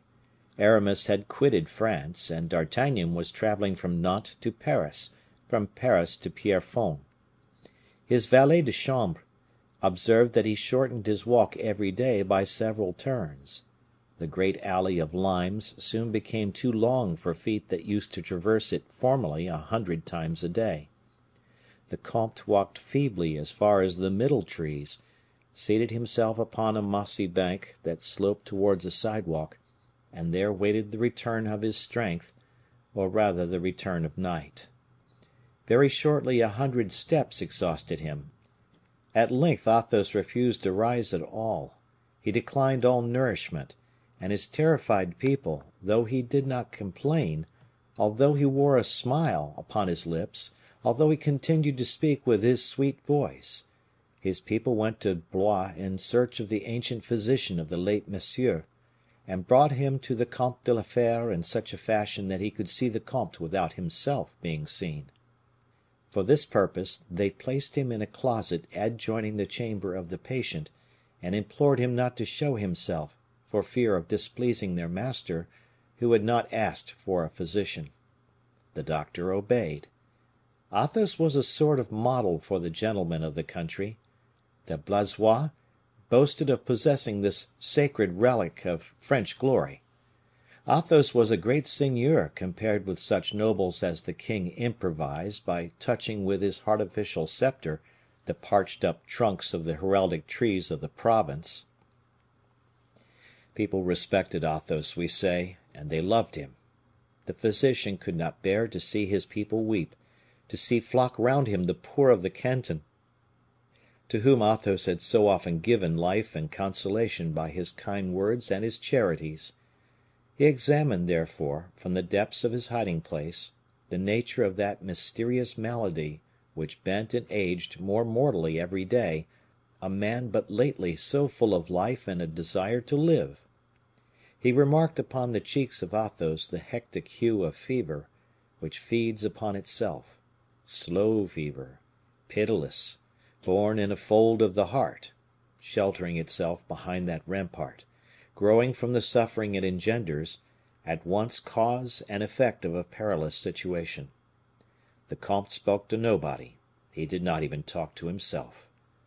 His thought feared noise, it approached to that degree of over excitement which borders upon ecstasy. Man thus absorbed, though he does not yet belong to God, already appertains no longer to the earth.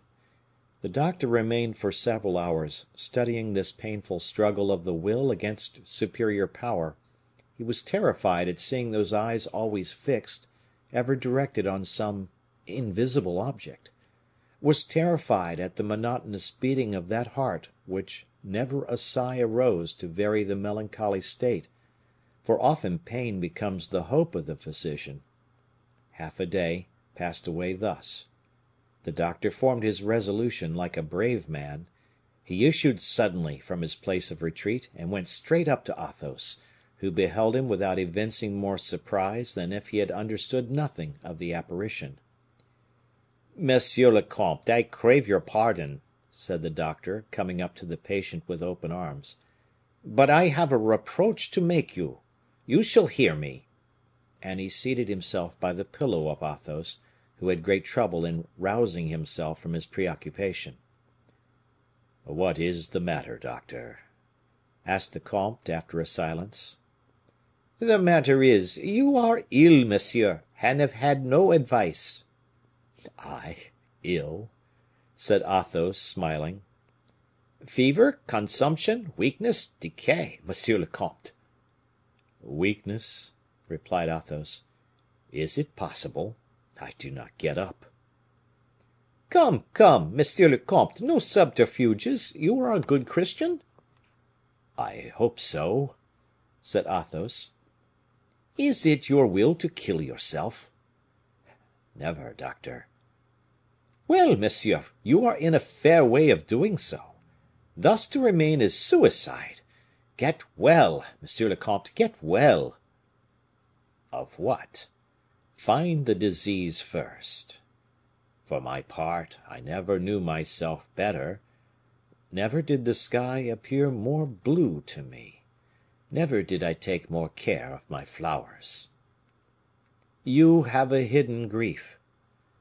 "Concealed? Not at all. The absence of my son, doctor, that is my malady, and I do not conceal it." "Monsieur le comte, your son lives; he is strong; he has all the future before him, the future of men of merit, of his race. Live for him." "But I do live, doctor. Oh, be satisfied of that," added he, with a melancholy smile. "For as long as Raoul lives, it will be plainly known; for as long as he lives, I shall live." "What do you say?" "A very simple thing. At this moment, doctor, I leave life suspended within me. A forgetful, dissipated, indifferent life would be beyond my strength, now I no longer have Raoul with me.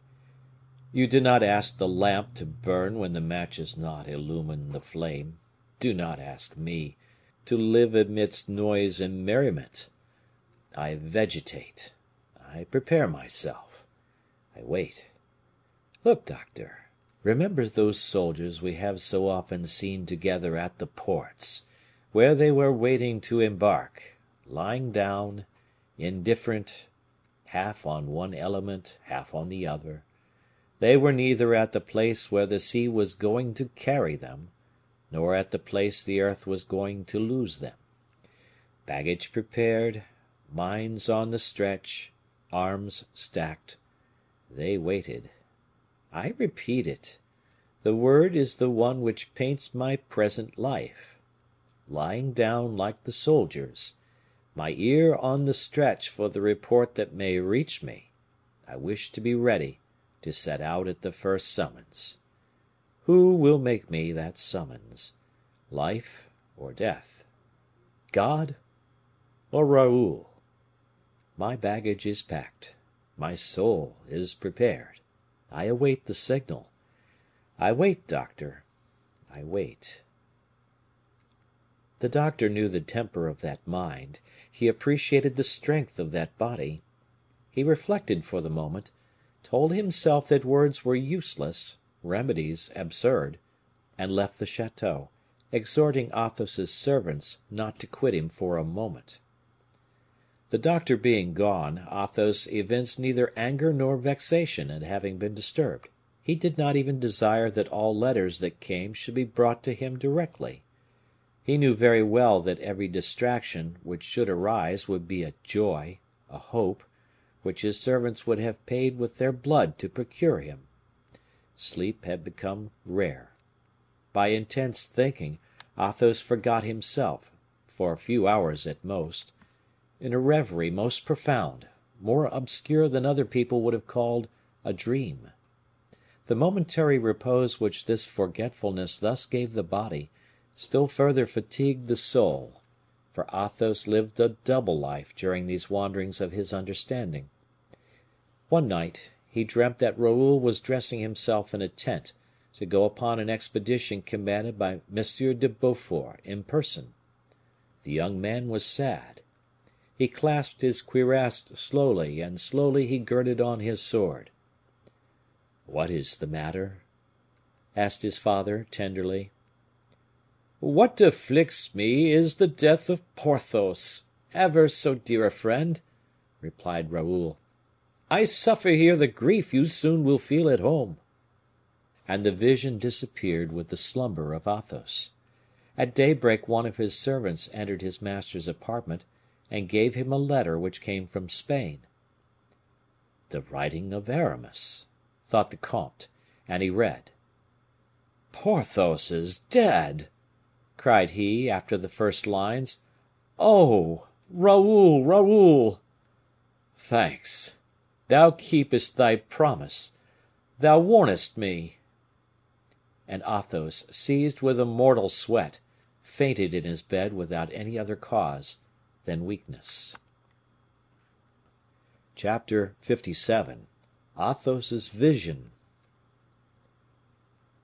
When this fading of Athos had ceased, the comte, almost ashamed of having given way before this superior natural event, dressed himself and ordered his horse, determined to ride to Blois, to open more certain correspondences with either Africa, D'Artagnan, or Aramis. In fact, this letter from Aramis informed the Comte de la Fere of the bad success of the expedition of Belle Isle. It gave him sufficient details of the death of Porthos to move the tender and devoted heart of Athos to its innermost fibers. Athos wished to go and pay his friend Porthos a last visit. To render this honor to his companion in arms, he meant to send to D'Artagnan, to prevail upon him to recommence the painful voyage to Belle Isle, to accomplish, in his company, that sad pilgrimage to the tomb of the giant he had so much loved, then to return to his dwelling to obey that secret influence which was conducting him to eternity by a mysterious road. But scarcely had his joyous servants dressed their master, whom they saw with pleasure preparing for a journey which might dissipate his melancholy, scarcely had the comte's gentlest horse been saddled and brought to the door, when the father of Raoul felt his head become confused, his legs give way, and he clearly perceived the impossibility of going one step further. He ordered himself to be carried into the sun. They laid him upon his bed of moss, where he passed a full hour before he could recover his spirits. Nothing could be more natural than this weakness after the inert repose of the latter days. Athos took a bouillon to give him strength, and bathed his dried lips in a glassful of the wine he loved the best, that old Anjou wine mentioned by Porthos in his admirable will. Then, refreshed, free in mind, he had his horse brought again, but only with the aid of his servants was he able painfully to climb into the saddle. He did not go 100 paces, a shivering seized him again at the turning of the road. "This is very strange," said he to his valet de chambre, who accompanied him. "Let us stop, monsieur, I conjure you," replied the faithful servant. "How pale you are getting!" "That will not prevent my pursuing my route, now that I have once started," replied the comte, and he gave his horse his head again; but suddenly, the animal, instead of obeying the thought of his master, stopped. A movement, of which Athos was unconscious, had checked the bit. "Something," said Athos, "wills that I should go no further. Support me," added he, stretching out his arms. "Quick, Come closer.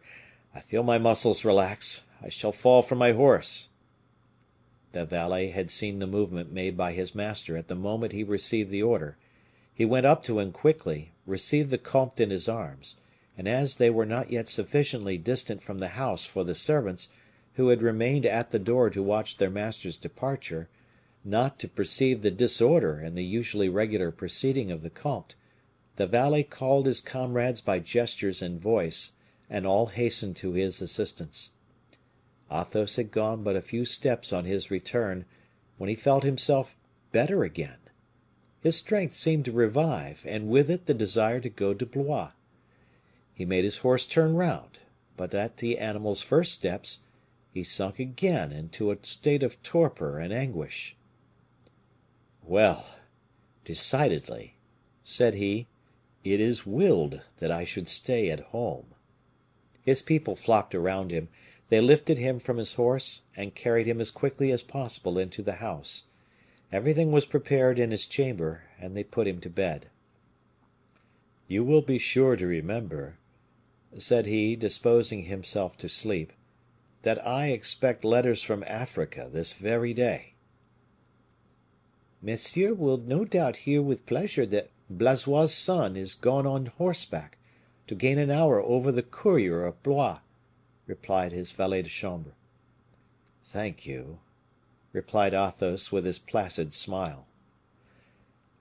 The comte fell asleep, but his disturbed slumber resembled torture rather than repose. The servant who watched him saw several times the expression of internal suffering shadowed on his features. Perhaps Athos was dreaming. The day passed away. Blaisois' son returned. The courier had brought no news. The comte reckoned the minutes with despair. He shuddered when those minutes made an hour. The idea that he was forgotten seized him once, and brought on a fearful pang of the heart. Everybody in the house had given up all hopes of the courier. His hour had long passed. 4 times the express sent to Blois had repeated his journey, and there was nothing to the address of the comte. Athos knew that the courier only arrived once a week. Here, then, was a delay of 8 mortal days to be endured.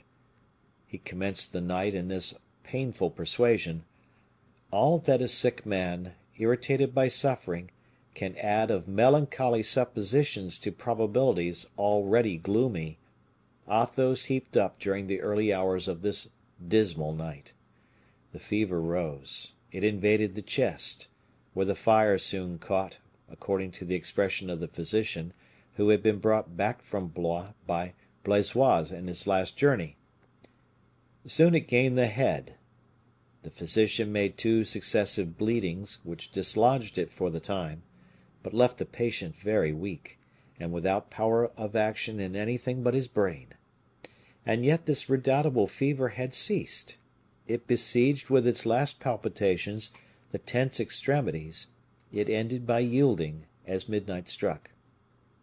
The physician, seeing the incontestable improvement, returned to Blois, after having ordered some prescriptions, and declared that the comte was saved. Then commenced for Athos a strange, indefinable state. Free to think, his mind turned towards Raoul, that beloved son. His imagination penetrated the fields of Africa in the environs of Gigelli, where M. de Beaufort must have landed with his army. A waste of gray rocks, rendered green in certain parts by the waters of the sea, when it lashed the shore in storms and tempest. Beyond, the shore, strewed over with these rocks like gravestones, ascended, in form of an amphitheater among mastic trees and cactus, a sort of small town, full of smoke, confused noises, and terrified movements. All of a sudden, from the bosom of this smoke arose a flame, which succeeded, creeping along the houses, in covering the entire surface of the town, and increased by degrees, uniting in its red and angry vortices tears, screams, and supplicating arms outstretched to heaven. There was for a moment a frightful pell-mell of timbers falling to pieces, of swords broken, of stones calcined, trees burnt and disappearing. It was a strange thing that in this chaos, in which Athos distinguished raised arms, in which he heard cries, sobs, and groans, he did not see one human figure. The cannon thundered at a distance, musketry madly barked, the sea moaned, flocks made their escape, bounding over the verdant slope, but not a soldier to apply the match to the batteries of cannon, not a sailor to assist in maneuvering the fleet, not a shepherd in charge of the flocks. After the ruin of the village, the destruction of the forts which dominated it, a ruin and destruction magically wrought without the cooperation of a single human being, the flames were extinguished, the smoke began to subside, then diminished in intensity, paled, and disappeared entirely. Night then came over the scene, night dark upon the earth, brilliant in the firmament.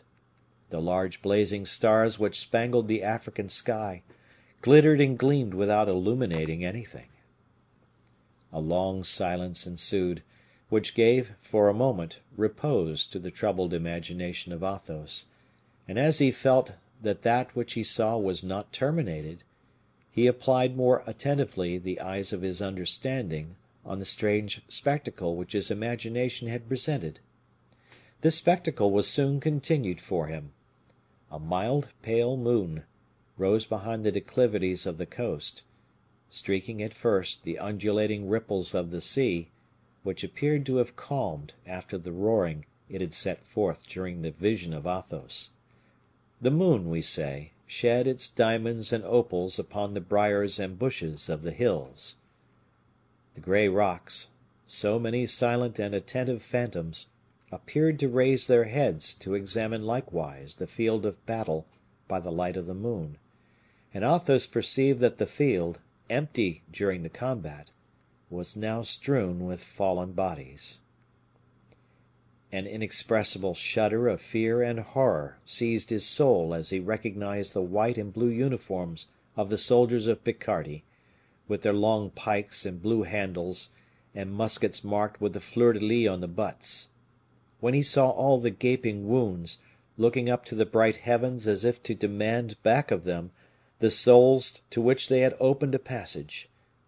When he saw the slaughtered horses, stiff, their tongues hanging out at one side of their mouths, sleeping in the shiny blood congealed around them, staining their furniture and their manes; when he saw the white horse of M. de Beaufort, with his head beaten to pieces, in the first ranks of the dead, Athos passed a cold hand over his brow, which he was astonished not to find burning.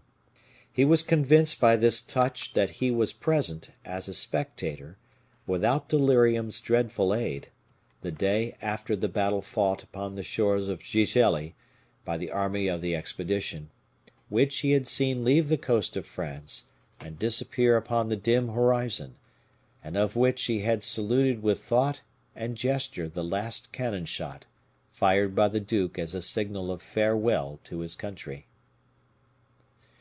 Who can paint the mortal agony with which his soul followed, like a vigilant eye, these effigies of clay cold soldiers, and examine them one after the other to see if Raoul slept among them? Who can express the intoxication of joy with which Athos bowed before God, and thanked him for not having seen him he sought with so much fear among the dead? In fact, fallen in their ranks, stiff, icy, the dead, still recognizable with ease, seemed to turn with complacency towards the Comte de la Fere, to be the better seen by him during his sad review. But yet he was astonished, while viewing all these bodies, not to perceive the survivors. To such a point did the illusion extend, that his vision was for him a real voyage made by the father into Africa, to obtain more exact information respecting his son. Fatigued, therefore, with having traversed seas and continents, he sought repose under one of the tents sheltered behind a rock, on the top of which floated the white fleur de lis pennon. He looked for a soldier to conduct him to the tent of M. de Beaufort. Then, while his eye was wandering over the plain, turning on all sides, he saw a white form appear behind the scented myrtles. This figure was clothed in the costume of an officer. It held in its hand a broken sword. It advanced slowly towards Athos, who, stopping short and fixing his eyes upon it, neither spoke nor moved, but wished to open his arms, because in this silent officer he had already recognized Raoul. The comte attempted to utter a cry, but it was stifled in his throat. Raoul, with a gesture, directed him to be silent, placing his finger on his lips, and drawing back by degrees, without Athos being able to see his legs move. The comte, still paler than Raoul, followed his son, painfully traversing briars and bushes, stones and ditches, Raoul not appearing to touch the earth, no obstacle seeming to impede the lightness of his march. The comte, who the inequalities of the path fatigued, soon stopped, exhausted.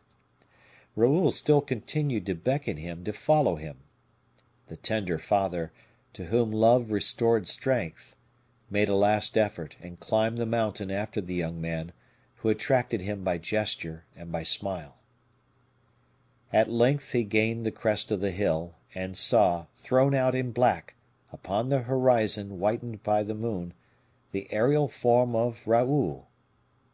Athos reached forth his hand to get closer to his beloved son upon the plateau, and the latter also stretched out his. But suddenly, as if the young man had been drawn away in his own despite, still retreating, he left the earth, and Athos saw the clear blue sky shine between the feet of his child and the ground of the hill. Raoul rose insensibly into the void, smiling, still calling with gesture. He departed towards heaven. Athos uttered a cry of tenderness and terror. He looked below again. He saw a camp destroyed, and all those white bodies of the royal army, like so many motionless atoms.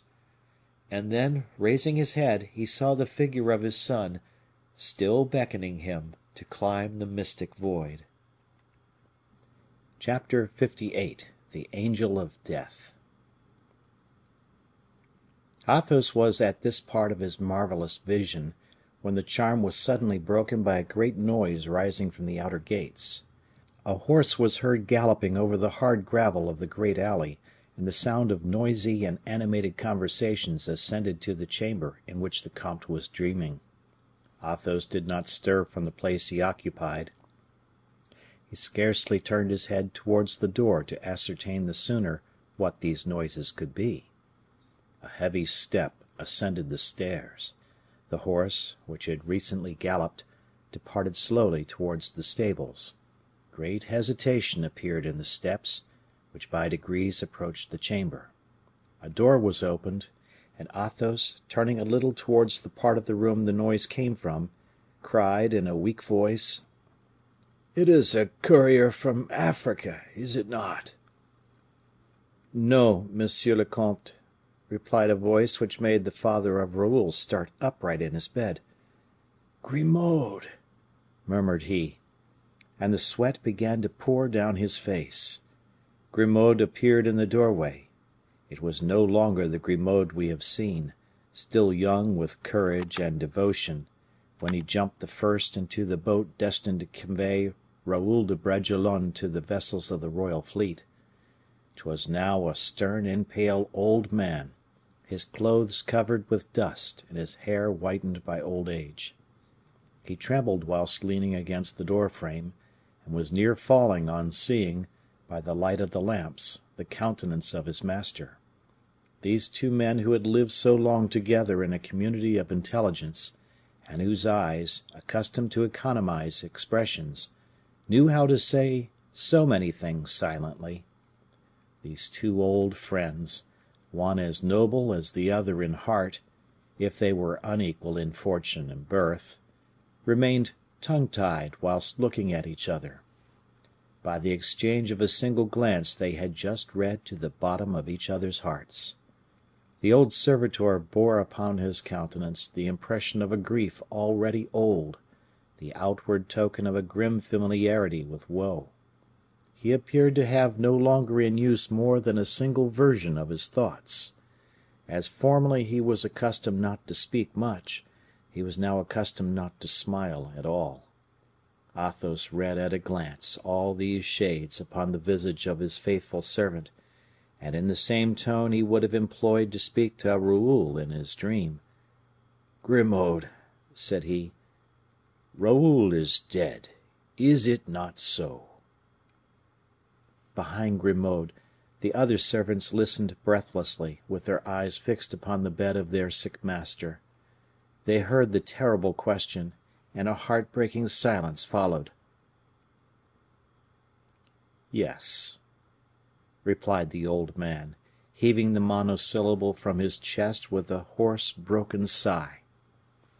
Then arose voices of lamentation, which groaned without measure, and filled with regrets and prayers the chamber where the agonized father sought with his eyes the portrait of his son. This was for Athos like the transition which led to his dream. Without uttering a cry, without shedding a tear, patient, mild, resigned as a martyr, he raised his eyes toward heaven, in order there to see again, rising above the mountain of Gigelli, the beloved shade that was leaving him at the moment of Grimaud's arrival. Without doubt, while looking towards the heavens, resuming his marvelous dream, he repassed by the same road by which the vision, at once so terrible and sweet, had led him before. For after having gently closed his eyes, he reopened them and began to smile. He had just seen Raoul, who had smiled upon him. With his hands joined upon his breast, his face turned toward the window, bathed by the fresh air of night, which brought upon its wings the aroma of the flowers and the woods, Athos entered, never again to come out of it, into the contemplation of that paradise which the living never see. God willed, no doubt, to open to the select the treasures of eternal beatitude, at this hour when other men tremble with the idea of being severely received by the Lord, and cling to this life they know, in the dread of the other life of which they get but merest glimpses by the dismal murky torch of death. Athos was spirit guided by the pure, serene soul of his son, which aspired to be like the paternal soul. Everything for this just man was melody and perfume in the rough road souls take to return to the celestial country. After an hour of this ecstasy, Athos softly raised his hands as white as wax. The smile did not quit his lips, and he murmured low, so low as scarcely to be audible, these three words addressed to God or to Raoul: "Here I am." And his hands fell slowly, as though he himself had laid them on the bed. Death had been kind and mild to this noble creature.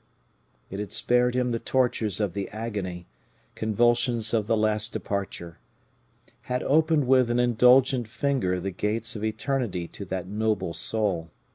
God had no doubt ordered it thus, that the pious remembrance of this death should remain in the hearts of those present and in the memory of other men, a death which caused to be loved the passage from this life to the other, by those whose existence upon this earth leads them not to dread the last judgment.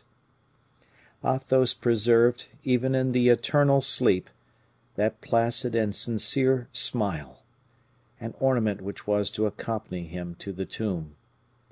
The quietude and calm of his fine features made his servants for a long time doubt whether he had really quitted life.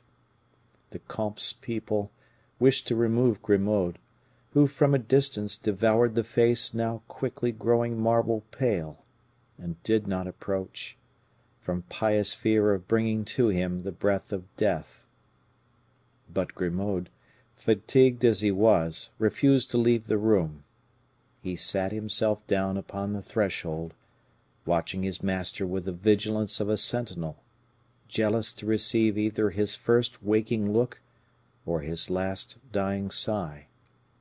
The noises all were quiet in the house. Every one respected the slumber of their lord. But Grimaud, by anxiously listening, perceived that the comte no longer breathed. He raised himself with his hands leaning on the ground, looked to see if there did not appear some motion in the body of his master. Nothing. Fear seized him. He rose completely up, and at the very moment heard some one coming up the stairs. A noise of spurs knocking against a sword, a warlike sound familiar to his ears, stopped him as he was going towards the bed of Athos. A voice more sonorous than brass or steel resounded within 3 paces of him. "Athos! Athos, my friend!" cried this voice, agitated even to tears. "Monsieur le Chevalier d'Artagnan," faltered out Grimaud. "Where is he? Where is he?" continued the musketeer. Grimaud seized his arm in his bony fingers, and pointed to the bed, upon the sheets of which the livid tints of death already showed. A choked respiration, the opposite to a sharp cry, swelled the throat of D'Artagnan. He advanced on tiptoe, trembling, frightened at the noise his feet made on the floor, his heart rent by a nameless agony. He placed his ear to the breast of Athos, his face to the comte's mouth.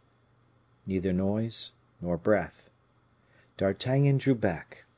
Grimaud, who had followed him with his eyes, and for whom each of his movements had been a revelation, came timidly, seated himself at the foot of the bed, and glued his lips to the sheet which was raised by the stiffened feet of his master.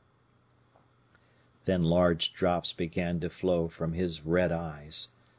This old man in invincible despair, who wept, bent doubled without uttering a word, presented the most touching spectacle that D'Artagnan, in a life so filled with emotion, had ever met with. The captain resumed standing in contemplation before that smiling dead man, who seemed to have burnished his last thought to give his best friend, the man he had loved next to Raoul, a gracious welcome even beyond life. And for reply to that exalted flattery of hospitality, D'Artagnan went and kissed Athos fervently on the brow, and with his trembling fingers closed his eyes.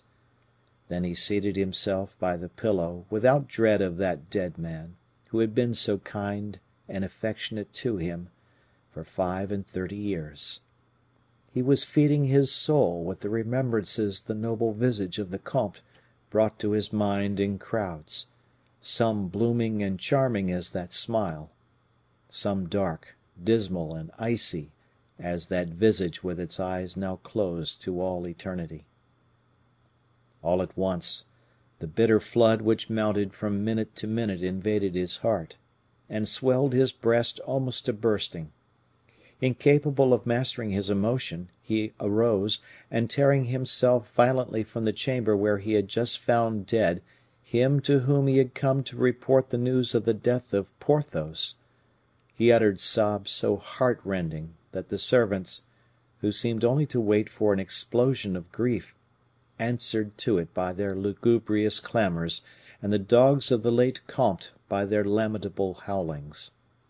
Grimaud was the only one who did not lift up his voice. Even in the paroxysm of his grief he would not have dared to profane the dead, or for the first time disturb the slumber of his master. Had not Athos bidden him be dumb? At daybreak, D'Artagnan, who had wandered about the lower hall, biting his fingers to stifle his sighs, D'Artagnan went up once more, and watching the moments when Grimaud turned his head towards him, he made him a sign to come to him, which the faithful servant obeyed without making more noise than a shadow. D'Artagnan went down again, followed by Grimaud, and when he had gained the vestibule, taking the old man's hands, "Grimaud," said he, "I have seen how the father died, now let me know about the son." Grimaud drew from his breast a large letter, upon the envelope of which was traced the address of Athos. He recognized the writing of M. de Beaufort, broke the seal, and began to read, while walking about in the first steel chill rays of dawn, in the dark alley of old limes, marked by the still visible footsteps of the comte, who had just died. Chapter 59. The Bulletin. The Duc de Beaufort wrote to Athos. The letter destined for the living only reached the dead. God had changed the address. "My dear comte," wrote the prince in his large schoolboy's hand, "a great misfortune has struck us amidst a great triumph. The king loses one of the bravest of soldiers. I lose a friend. You lose M. de Bragelonne. He has died gloriously, so gloriously that I have not the strength to weep as I could wish. Receive my sad compliments, my dear comte. Heaven distributes trials according to the greatness of our hearts. This is an immense one, but not above your courage. Your good friend, Le Duc de Beaufort." The letter contained a relation written by one of the prince's secretaries. It was the most touching recital, and the most true, of that dismal episode which unraveled two existences. D'Artagnan, accustomed to battle emotions, and with a heart armed against tenderness, could not help starting on reading the name of Raoul, the name of that beloved boy who had become a shade now, like his father. "In the morning," said the prince's secretary, "monseigneur commanded the attack." Normandy and Picardy had taken positions in the rocks dominated by the heights of the mountain, upon the declivity of which were raised the bastions of Gigelli. The cannon opened the action, the regiments marched full of resolution, the pikemen with pikes elevated, the musket bearers with their weapons ready.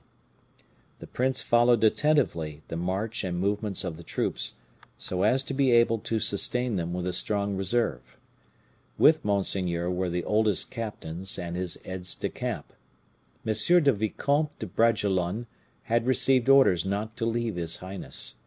In the meantime, the enemy's cannon, which at first thundered with little success against the masses, began to regulate their fire, and the balls, better directed, killed several men near the prince. The regiments formed in column, and, advancing against the ramparts, were rather roughly handled. There was a sort of hesitation in our troops, who found themselves ill seconded by the artillery. In fact, the batteries which had been established the evening before had but a weak and uncertain aim, on account of their position. The upward direction of the aim lessened the justness of the shots as well as their range.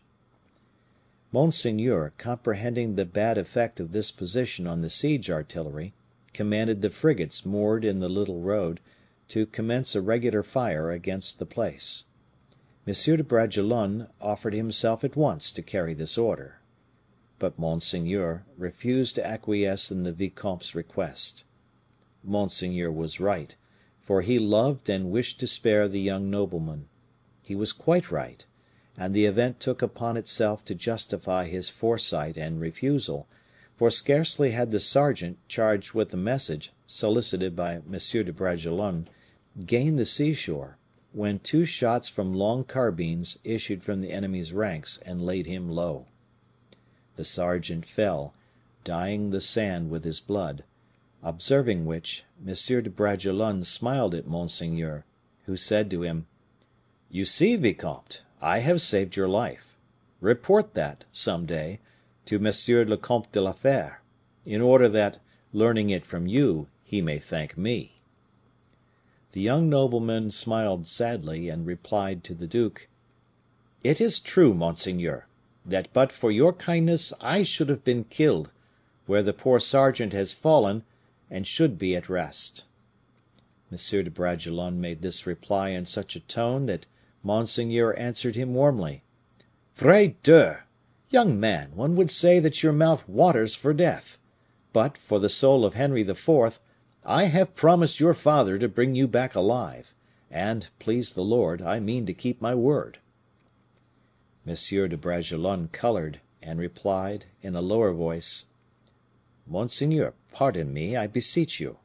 I have always had a desire to meet good opportunities, and it is so delightful to distinguish ourselves before our general, particularly when that general is Monsieur le Duc de Beaufort." Monseigneur was a little softened by this, and, turning to the officers who surrounded him, gave different orders.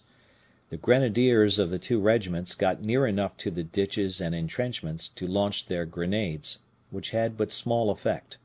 In the meanwhile, M. d'Estrees, who commanded the fleet, having seen the attempt of the sergeant to approach the vessels, understood that he must act without orders, and opened fire.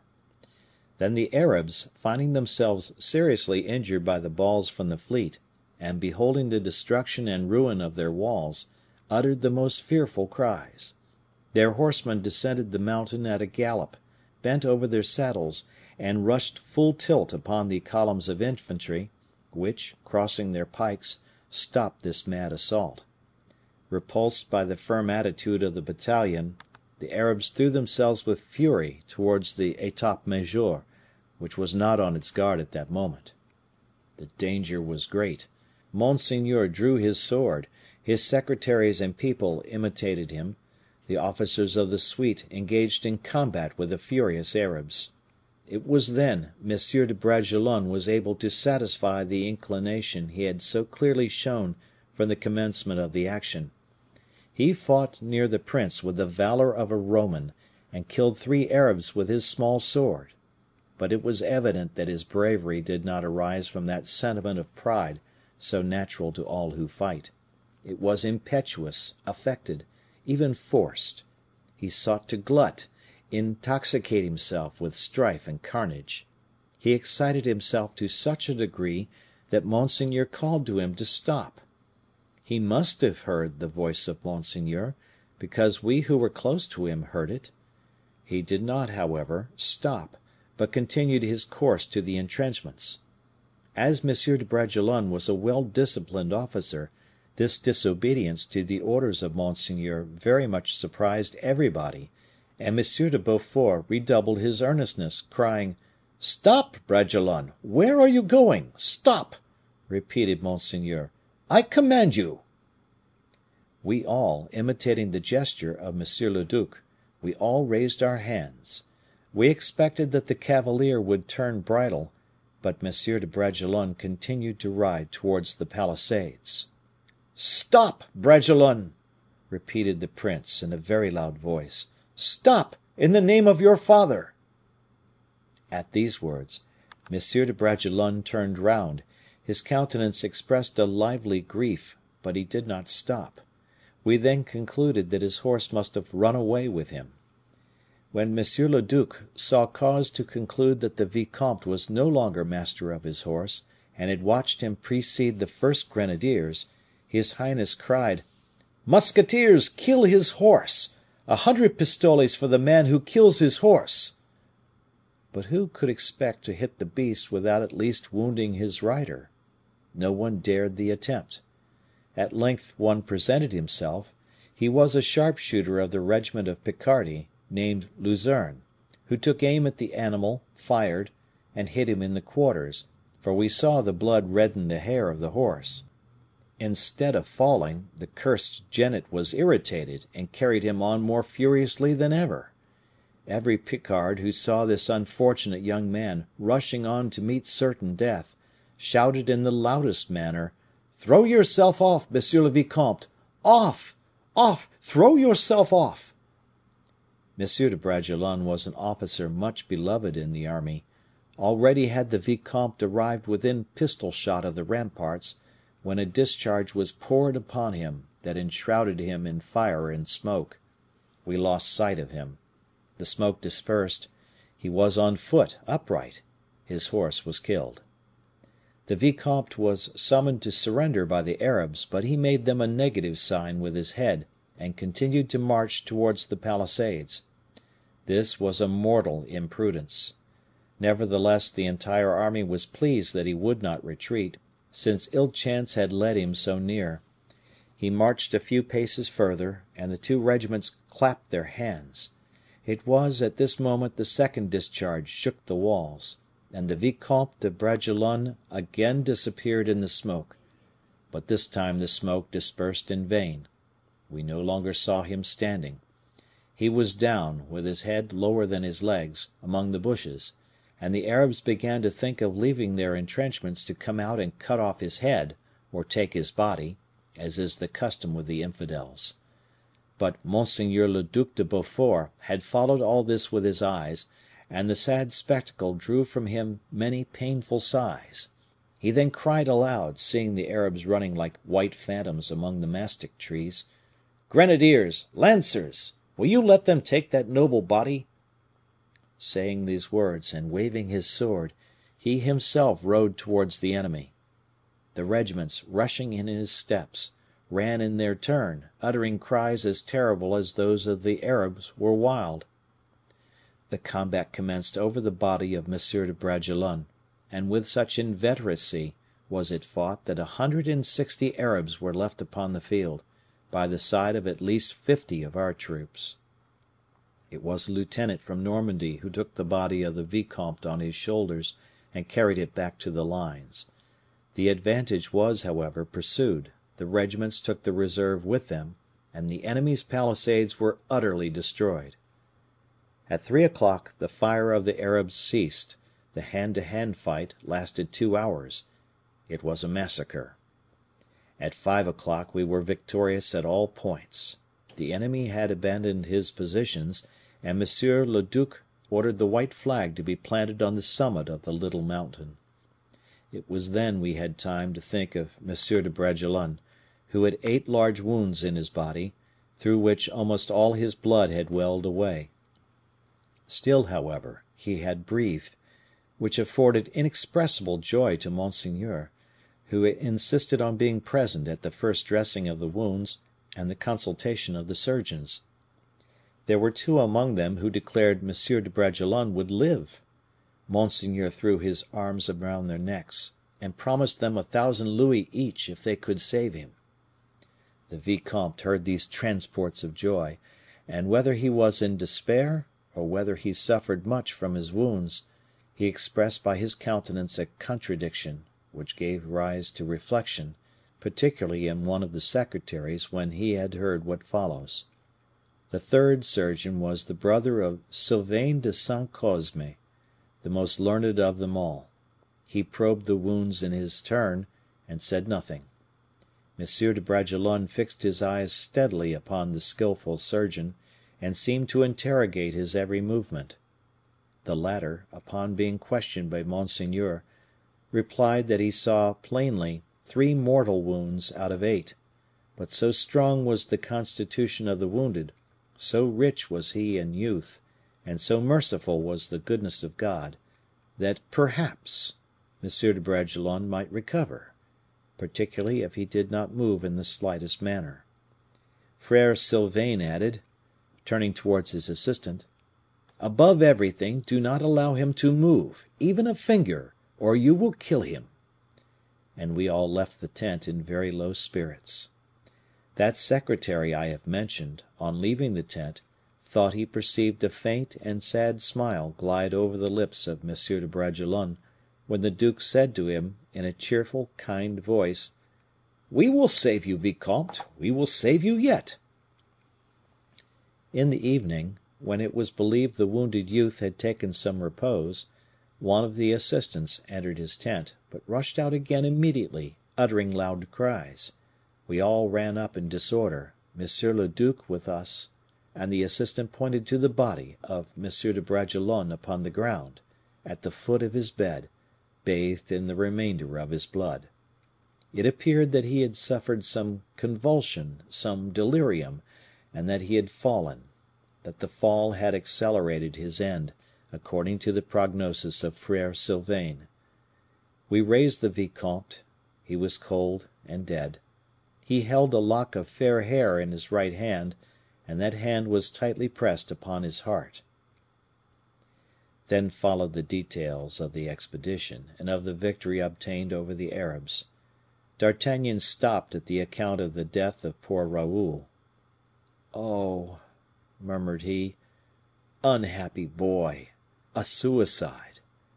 And turning his eyes towards the chamber of the chateau, in which Athos slept in eternal sleep, "They kept their words with each other," said he, in a low voice. "Now I believe them to be happy. They must be reunited." And he returned through the parterre with slow and melancholy steps. All the village, all the neighborhood, were filled with grieving neighbors relating to each other the double catastrophe, and making preparations for the funeral. Chapter 60. The last canto of the poem. On the morrow, all the noblesse of the provinces, of the environs, and wherever messengers had carried the news, might have been seen arriving in detachments. D'Artagnan had shut himself up, without being able to speak to anybody. Two such heavy deaths, falling upon the captain, so closely after the death of Porthos, for a long time oppressed that spirit which had hitherto been so indefatigable and invulnerable. Except Grimaud, who entered his chamber once, the musketeers saw neither servants nor guests. He supposed, from the noises in the house, and the continual coming and going, that preparations were being made for the funeral of the comte. He wrote to the king to ask for an extension of his leave of absence. Grimaud, as we have said, had entered D'Artagnan's apartment, had seated himself upon a joint stool near the door, like a man who meditates profoundly. Then, rising, he made a sign to D'Artagnan to follow him. The latter obeyed in silence. Grimaud descended to the comte's bedchamber, showed the captain with his finger the place of the empty bed, and raised his eyes eloquently towards heaven. "Yes," replied D'Artagnan, "yes, good Grimaud, now with the son he loved so much." Grimaud left the chamber, and led the way to the hall, where, according to the custom of the province, the body was laid out, previously to being put away forever. D'Artagnan was struck at seeing two open coffins in the hall. In reply to the mute invitation of Grimaud, he approached, and saw in one of them Athos, still handsome in death, and in the other Raoul, with his eyes closed, his cheeks pearly as those of the Pauls of Virgil, with a smile on his violet lips. He shuddered at seeing the father and son, those two departed souls, represented on earth by two silent, melancholy bodies, incapable of touching each other, however close they might be. "Raoul here!" murmured he. "Oh! Grimaud, why did you not tell me this?" Grimaud shook his head, and made no reply, but taking D'Artagnan by the hand, he led him to the coffin, and showed him, under the thin winding sheet, the black wounds by which life had escaped. The captain turned away his eyes, and judging it was useless to question Grimaud, who would not answer, he recollected that M. de Beaufort's secretary had written more than he, D'Artagnan, had had the courage to read. Taking up the recital of the affair which had cost Raoul his life, he found these words, which ended the concluding paragraph of the letter: "Monseigneur le Duc has ordered that the body of Monsieur le Vicomte should be embalmed, after the manner practiced by the Arabs when they wish their dead to be carried to their native land, and Monsieur le Duc has appointed relays, so that the same confidential servant who brought up the young man might take back his remains to Monsieur le Comte de la Fere."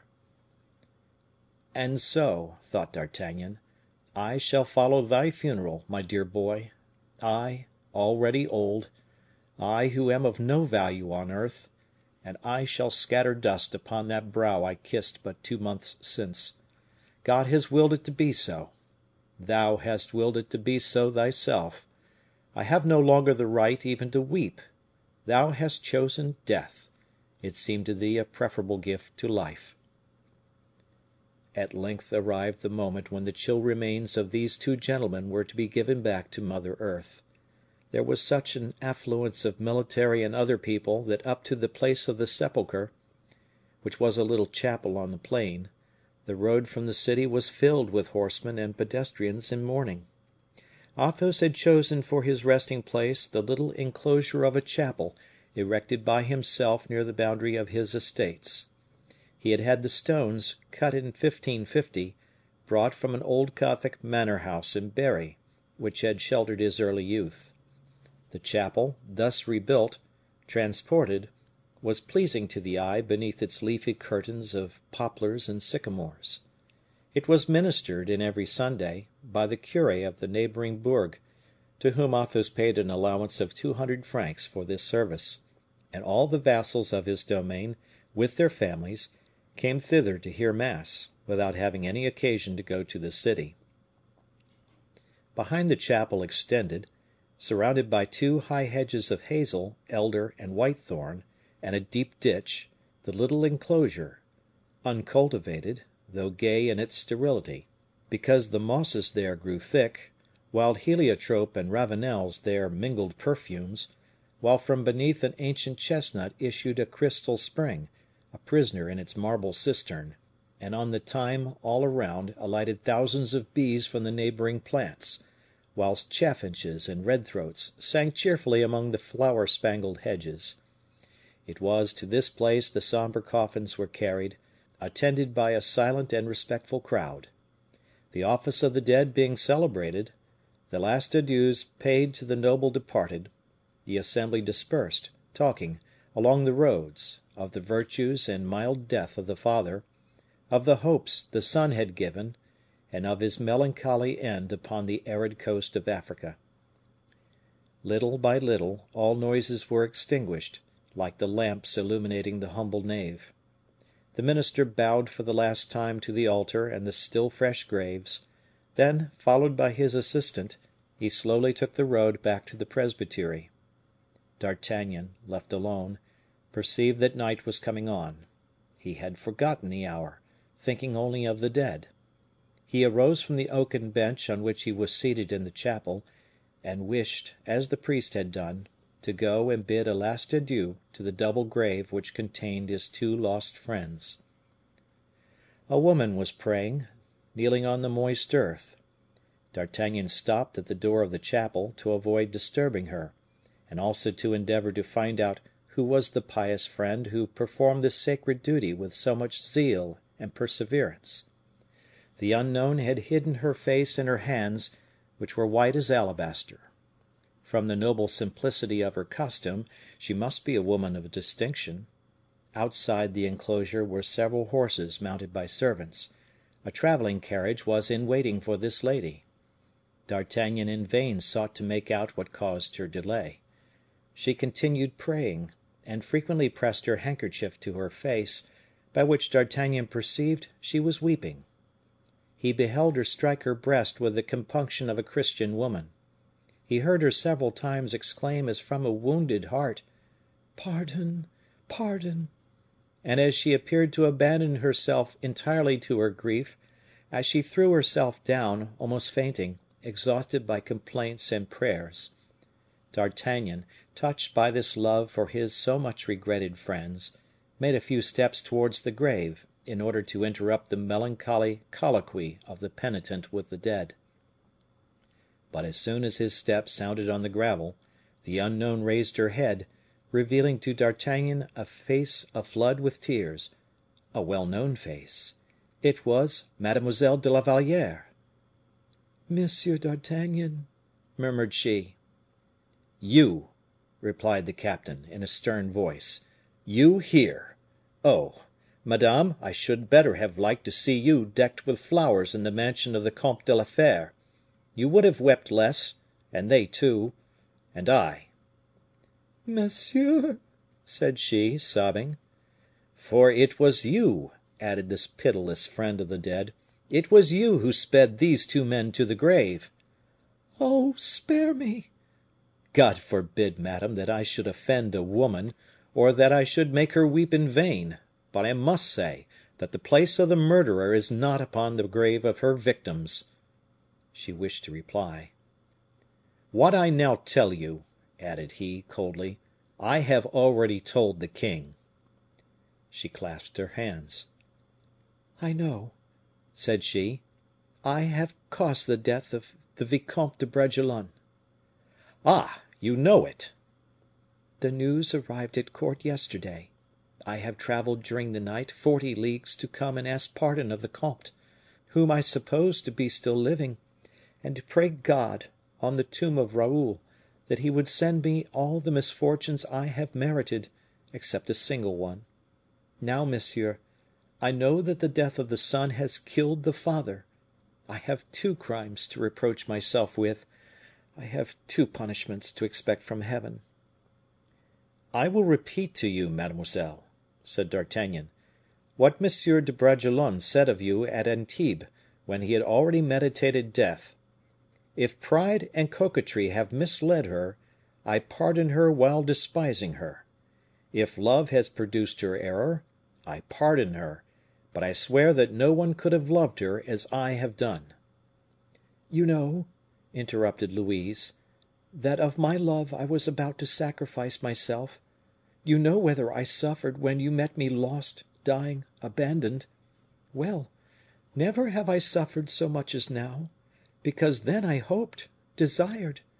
Now I have no longer anything to wish for, because this death drags all my joy into the tomb, because I can no longer dare to love without remorse, and I feel that he whom I love, oh, it is but just, will repay me with the tortures I have made others undergo." D'Artagnan made no reply; he was too well convinced that she was not mistaken.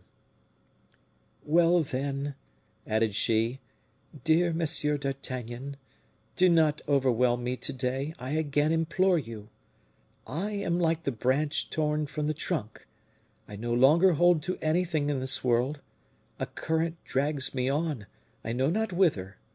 I love madly, even to the point of coming to tell it, wretch that I am, over the ashes of the dead, and I do not blush for it.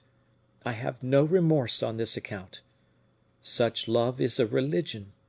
Only, as hereafter you will see me alone, forgotten, disdained, as you will see me punished, as I am destined to be punished, spare me in my ephemeral happiness, leave it to me for a few days, for a few minutes. Now, even at the moment I am speaking to you, perhaps it no longer exists. My God, this double murder is perhaps already expiated." While she was speaking thus, the sound of voices and of horses drew the attention of the captain. M. de Saint Aignan came to seek La Valliere. "The king," he said, "is a prey to jealousy and uneasiness." Saint Aignan did not perceive D'Artagnan, half concealed by the trunk of a chestnut tree which shaded the double grave. Louise thanked Saint Aignan, and dismissed him with a gesture. He rejoined the party outside the enclosure. "You see, madame," said the captain bitterly to the young woman, "you see your happiness still lasts." The young woman raised her head with a solemn air. "A day will come," said she, "when you will repent of having so misjudged me.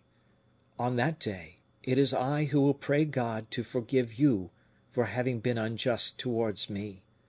Besides, I shall suffer so much that you yourself will be the first to pity my sufferings. Do not reproach me with my fleeting happiness, Monsieur d'Artagnan. It cost me dear, and I have not paid all my debt."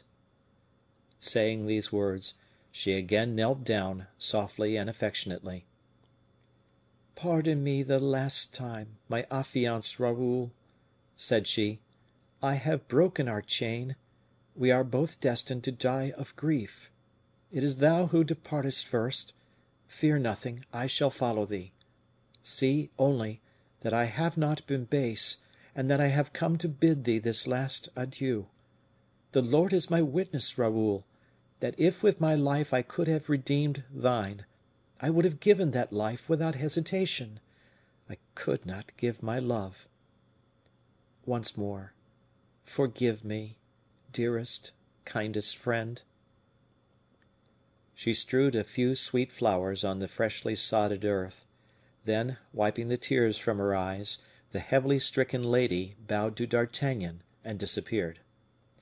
The captain watched the departure of the horses, horsemen, and carriage, then, crossing his arms upon his swelling chest, "When will it be my turn to depart?" said he, in an agitated voice. "What is there left for man after youth, love, glory, friendship, strength, and wealth have disappeared? That rock, under which sleeps Porthos, who possessed all I have named; this moss, under which repose Athos and Raoul, who possessed much more." He hesitated for a moment, with a dull eye; then, drawing himself up, "Forward, still forward," said he. "When it is time, God will tell me, as he foretold the others." He touched the earth, moistened with the evening dew, with the ends of his fingers, signed himself as if he had been at the benitier in church, and retook alone, ever alone, the road to Paris. Epilogue, Part 1. 4 years after the scene we have just described, two horsemen, well mounted, traversed Blois early in the morning, for the purpose of arranging a hawking party the king had arranged to make in that uneven plain the Loire divides in two, which borders on the one side Meung, and on the other Amboise. These were the keeper of the king's harriers and the master of the falcons, personages greatly respected in the time of Louis XIII., but rather neglected by his successor.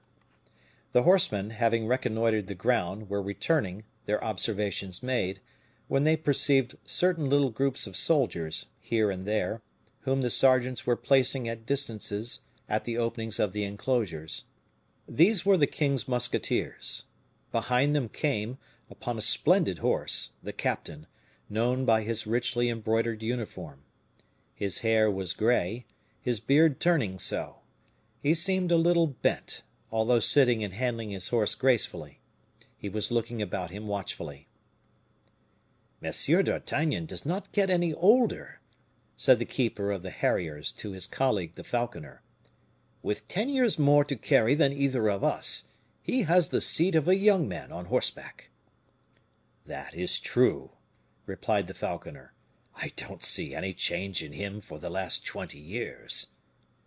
But this officer was mistaken. D'Artagnan in the last 4 years had lived a dozen. Age had printed its pitiless claws at each angle of his eyes; his brow was bald; his hands, formerly brown and nervous, were getting white, as if the blood had half forgotten them. D'Artagnan accosted the officers with a shade of affability which distinguishes superiors, and received in turn for his courtesy 2 most respectful bows. "Ah, what a lucky chance to see you here, Monsieur d'Artagnan!" cried the falconer. "It is rather I who should say that, messieurs," replied the captain; "for nowadays the king makes more frequent use of his musketeers than of his falcons." "Ah, it is not as it was in the good old times," sighed the falconer. "Do you remember, Monsieur d'Artagnan, when the late king flew the pie in the vineyards beyond Beaugence? Ah, Tom, you were not the captain of the musketeers at that time, Monsieur d'Artagnan." "And you were nothing but under corporal of the tiercelets," replied D'Artagnan, laughing. "Never mind that; it was a good time, seeing that it is always a good time when we are young.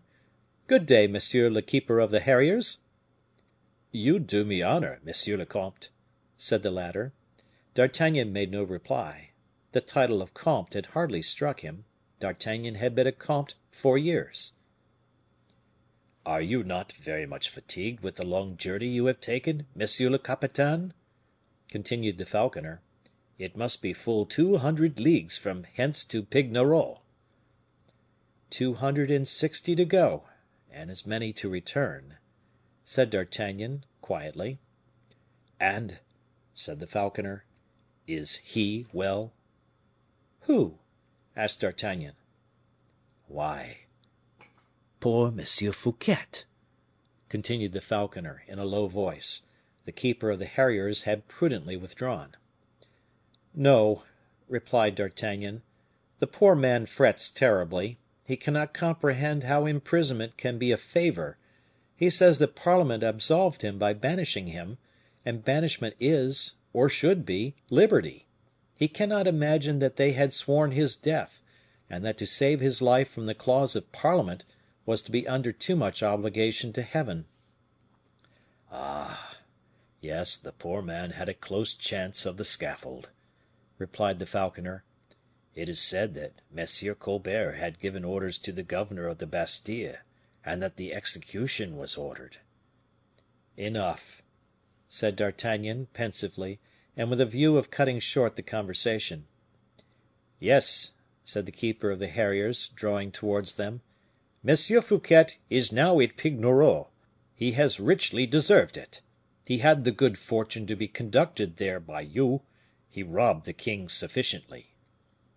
D'Artagnan launched at the master of the dogs one of his crossest looks, and said to him, "Monsieur, if any one told me you had eaten your dog's meat, not only would I refuse to believe it, but still more, if you were condemned to the lash or to jail for it, I should pity you and would not allow people to speak ill of you.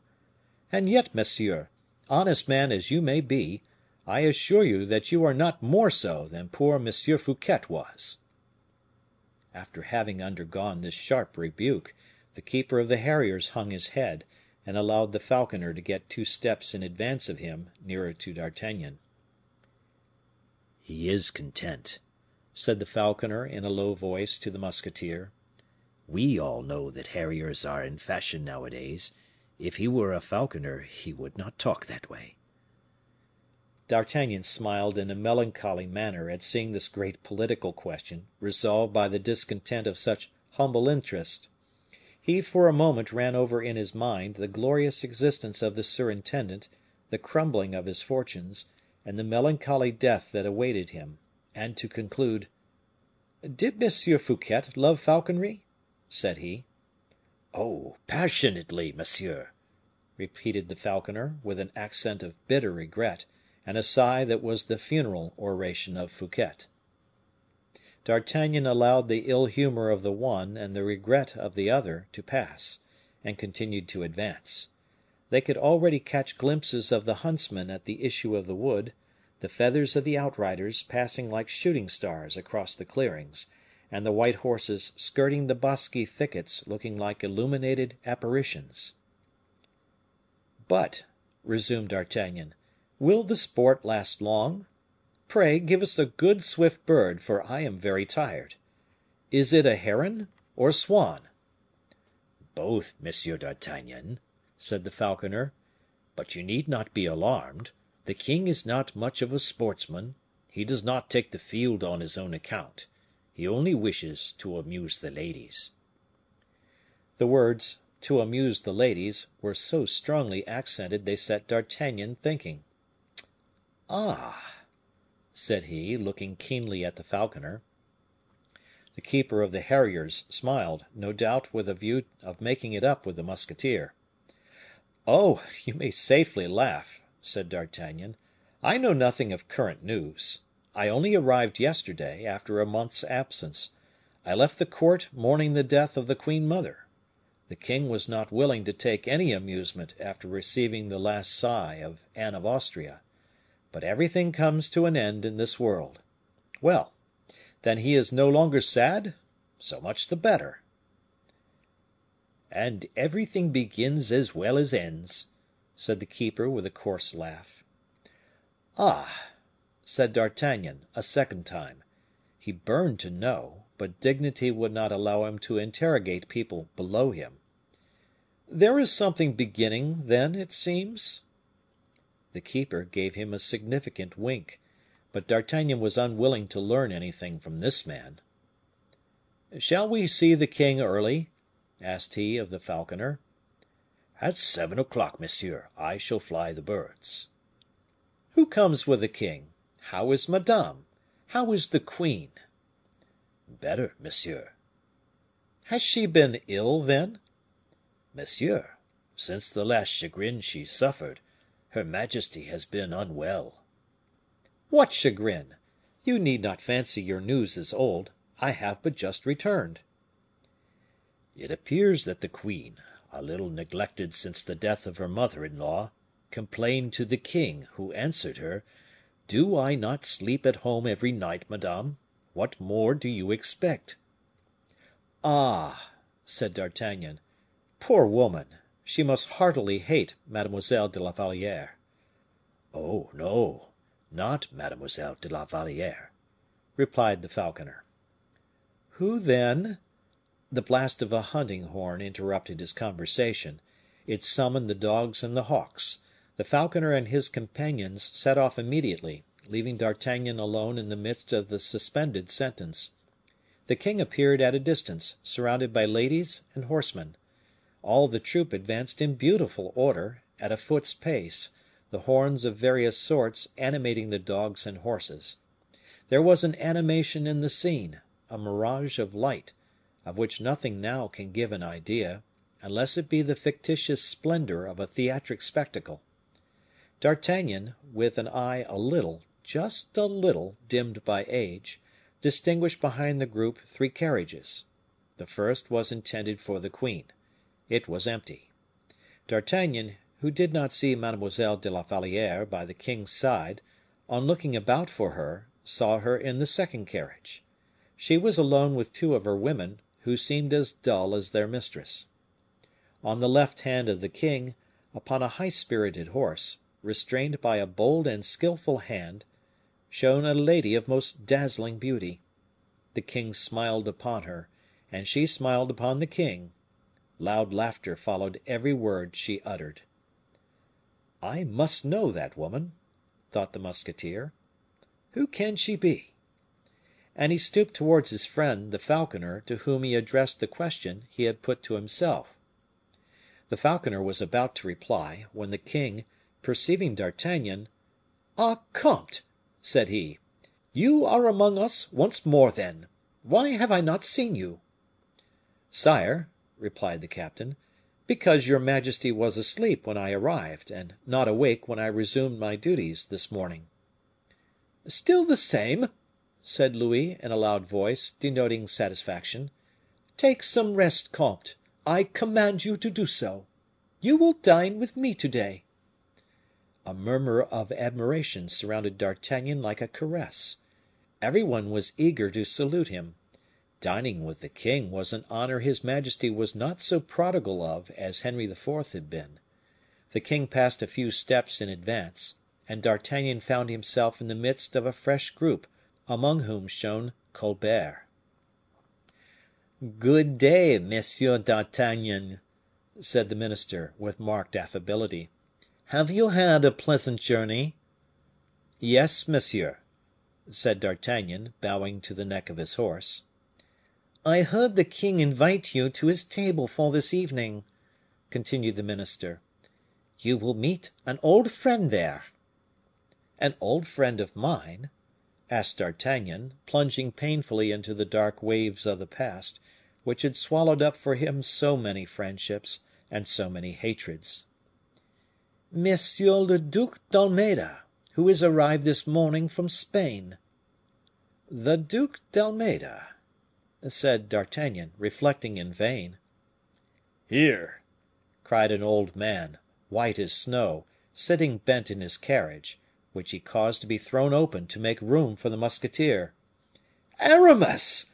cried D'Artagnan, struck with profound amazement; and he felt, inert as it was, the thin arm of the old nobleman hanging round his neck. Colbert, after having observed them in silence for a few moments, urged his horse forward, and left the two old friends together. "And so," said the musketeer, taking Aramis's arm, "you, the exile, the rebel, are again in France?" "Ah! and I shall dine with you at the king's table," said Aramis, smiling. "Yes. Will you not ask yourself what is the use of fidelity in this world? Stop. Let us allow poor La Valliere's carriage to pass. Look, how uneasy she is! How her eyes, dim with tears, follow the king, who is riding on horseback yonder." "With whom?" "With Mademoiselle de Tonnay Charente, now Madame de Montespan," replied Aramis. "She is jealous. Is she then deserted?" "Not quite yet, but it will not be long before she is."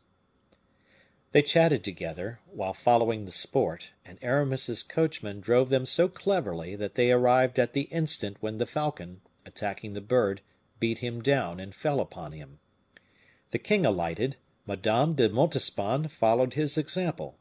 They were in front of an isolated chapel, concealed by huge trees, already despoiled of their leaves by the first cutting winds of autumn.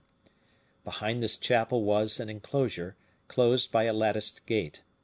The falcon had beaten down his prey in the enclosure belonging to this little chapel, and the king was desirous of going in to take the first feather, according to custom. The cortege formed a circle round the building and the hedges, too small to receive so many. D'Artagnan had held Aramis by the arm, as he was about, like the rest, to alight from his carriage, and in a hoarse, broken voice, "Do you know, Aramis," said he, "whither chance has conducted us?"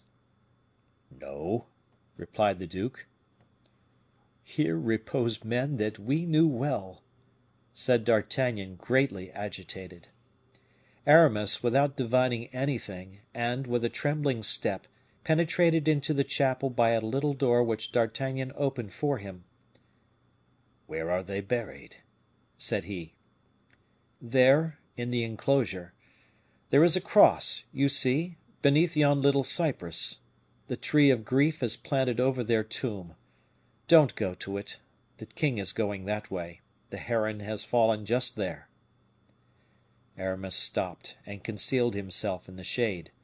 They then saw, without being seen, the pale face of La Valliere, who, neglected in her carriage, at first looked on, with a melancholy heart, from the door, and then, carried away by jealousy, advanced into the chapel, whence, leaning against a pillar, she contemplated the king smiling and making signs to Madame de Montespan to approach, as there was nothing to be afraid of. Madame de Montespan complied. She took the hand the king held out to her, and he, plucking out the first feather from the heron, which the falconer had strangled, placed it in his beautiful companion's hat. She, smiling in her turn, kissed the hand tenderly which made her this present. The king grew scarlet with vanity and pleasure. He looked at Madame de Montespan with all the fire of new love. "What will you give me in exchange?" said he. She broke off a little branch of cypress and offered it to the king, who looked intoxicated with hope. "Humph!" said Aramis to D'Artagnan. "The present is but a sad one, for that cypress shades a tomb."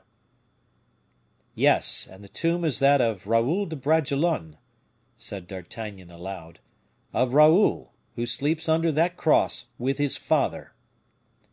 A groan resounded. They saw a woman fall fainting to the ground. Mademoiselle de la Valliere had seen all, heard all. "Poor woman!" muttered D'Artagnan, as he helped the attendants to carry back to her carriage the lonely lady whose lot henceforth in life was suffering. That evening D'Artagnan was seated at the king's table, near M. Colbert and M. le Duc d'Almeda. The king was very gay. He paid 1,000 little attentions to the queen, 1,000 kindnesses to Madame, seated at his left hand, and very sad. It might have been supposed that time of calm when the king was wont to catch his mother's eyes for the approval or disapproval of what he had just done. Of mistresses there was no question at this dinner. The king addressed Aramis 2 or 3 times, calling him Monsieur l'Ambassadeur, which increased the surprise already felt by D'Artagnan at seeing his friend the rebel so marvelously well received at court. The king, on rising from table, gave his hand to the queen, and made a sign to Colbert, whose eye was on his master's face.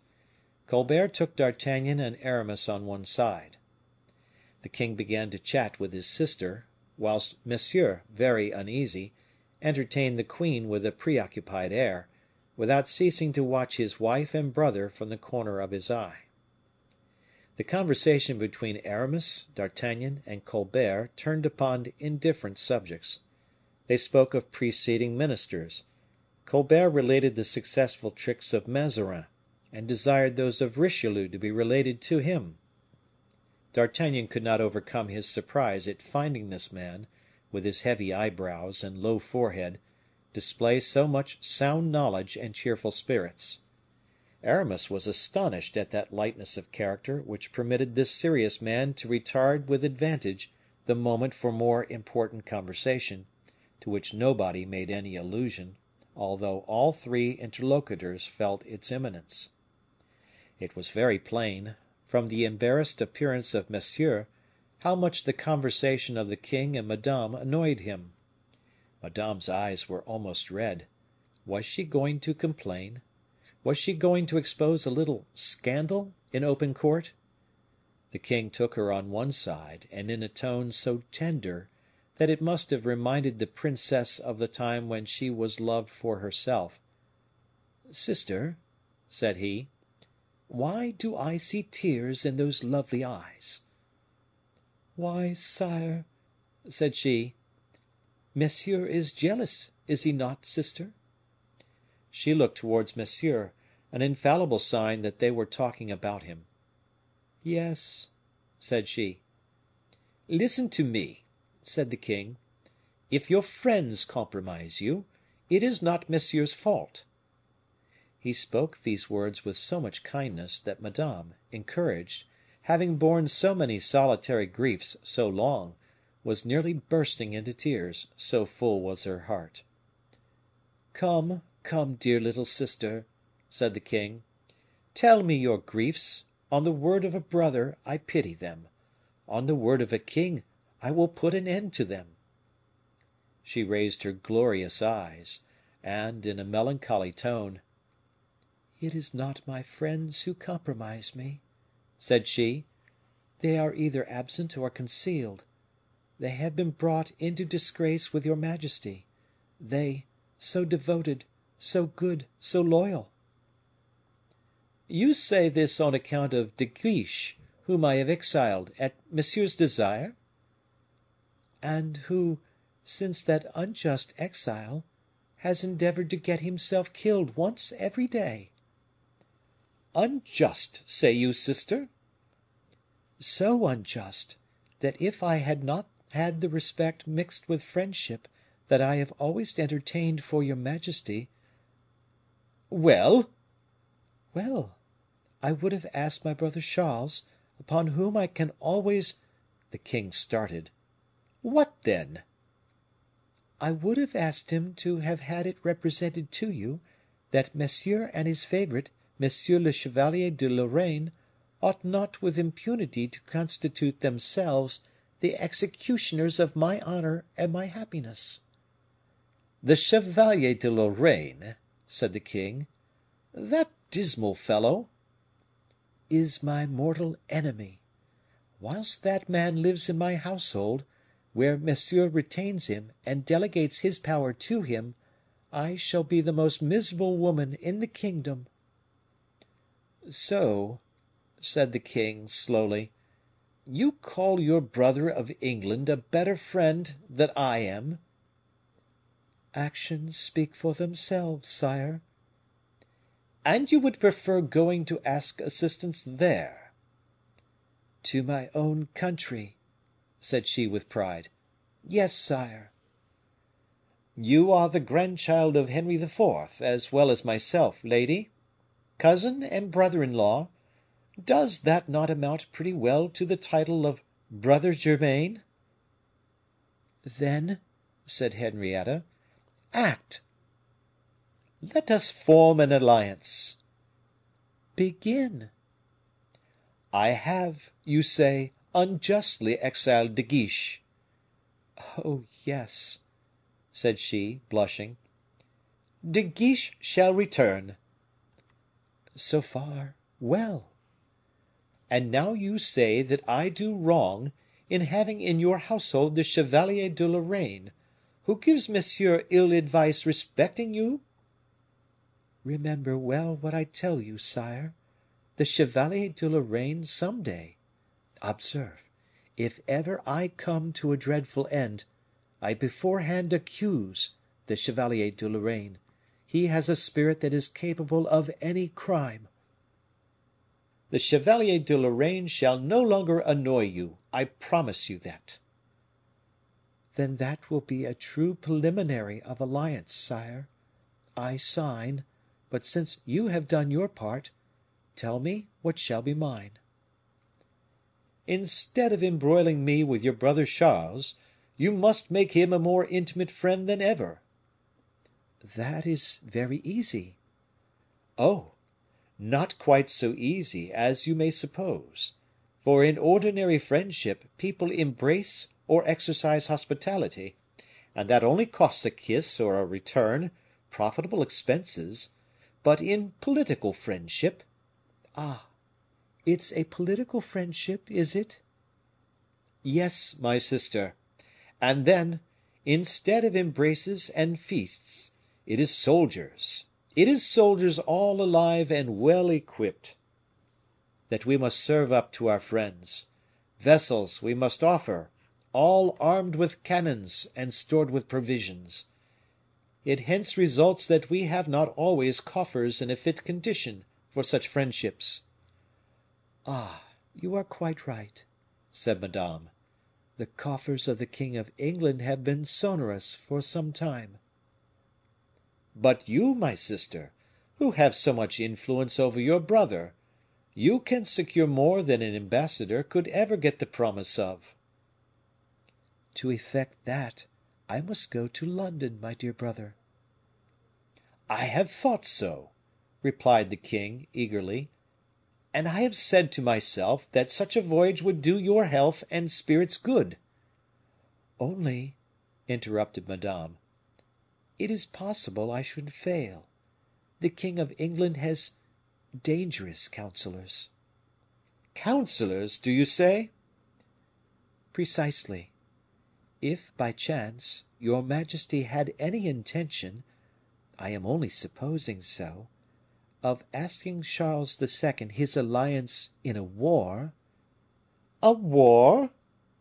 "Yes, well, then the king's counselors, who are in number 7, Mademoiselle Stuart, Mademoiselle Wells, Mademoiselle Gwynne, Miss Orchay, Mademoiselle Zunga, Miss Davies, and the proud Countess of Castlemaine, will represent to the king that war costs a great deal of money, that it is better to give balls and suppers at Hampton Court than to equip ships of the line at Portsmouth and Greenwich." "And then your negotiations will fail?" "Oh, those ladies cause all negotiations to fall through which they don't make themselves." "Do you know the idea that has struck me, sister?" "No, inform me what it is." "It is that, searching well around you, you might perhaps find a female counselor to take with you to your brother, whose eloquence might paralyze the ill will of the 7 others." "That is really an idea, sire, and I will search." "You will find what you want." "I hope so." "A pretty ambassadress is necessary. An agreeable face is better than an ugly one, is it not?" "Most assuredly." "An animated, lively, audacious character?" "Certainly." "Nobility; that is, enough to enable her to approach the king without awkwardness; not too lofty, so as not to trouble herself about the dignity of her race." "Very true." "And who knows a little English." "Mon Dieu! Why, some one," cried Madame, "like Mademoiselle de la Carouelle, for instance." "Oh! why, yes," said Louis XIV. "You have hit the mark.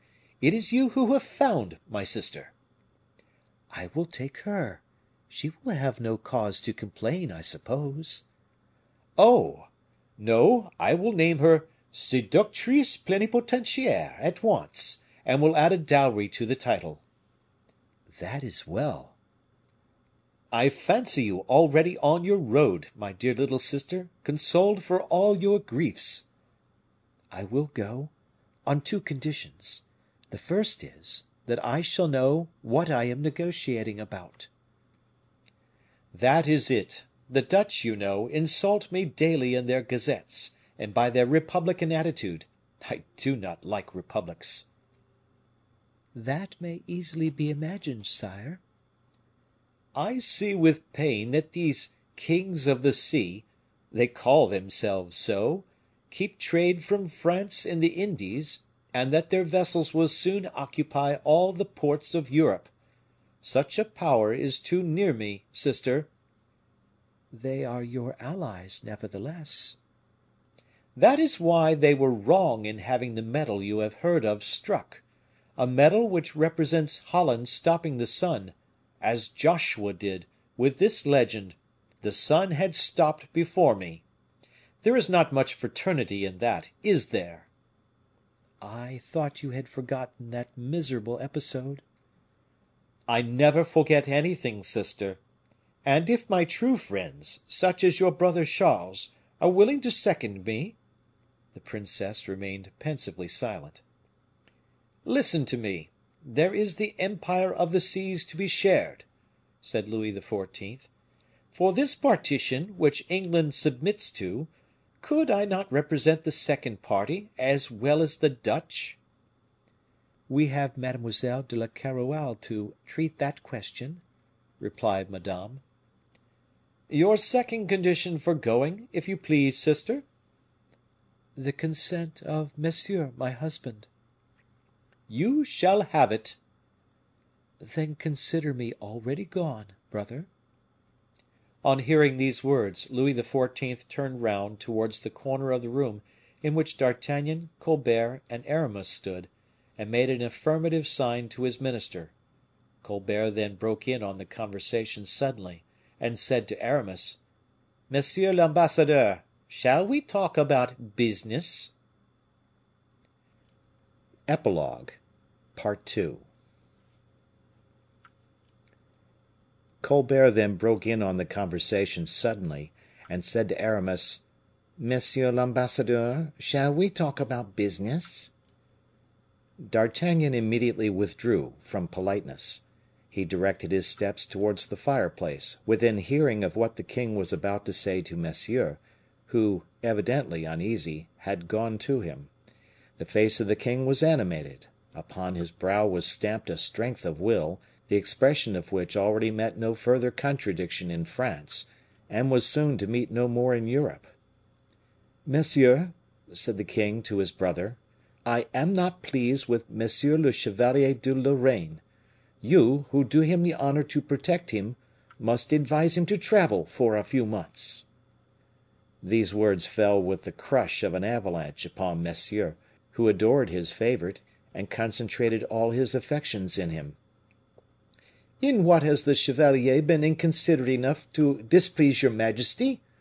cried he, darting a furious look at Madame. "I will tell you that when he is gone," said the king, suavely, "and also when Madame here shall have crossed over into England." "Madame! Madame! In England!" murmured Monsieur, in amazement. "In a week, brother," continued the king, "whilst we will go whither I will shortly tell you." And the king turned on his heel, smiling in his brother's face, to sweeten, as it were, the bitter draught he had given him. During this time, Colbert was talking with the Duc d'Almeda. "Monsieur," said Colbert to Aramis, "this is the moment for us to come to an understanding. I have made your peace with the king, and I owed that clearly to a man of so much merit; but as you have often expressed friendship for me, an opportunity presents itself for giving me a proof of it. You are, besides, more a Frenchman than a Spaniard. Shall we secure, answer me frankly, the neutrality of Spain, if we undertake anything against the United Provinces?" "Monsieur," replied Aramis, "the interest of Spain is clear.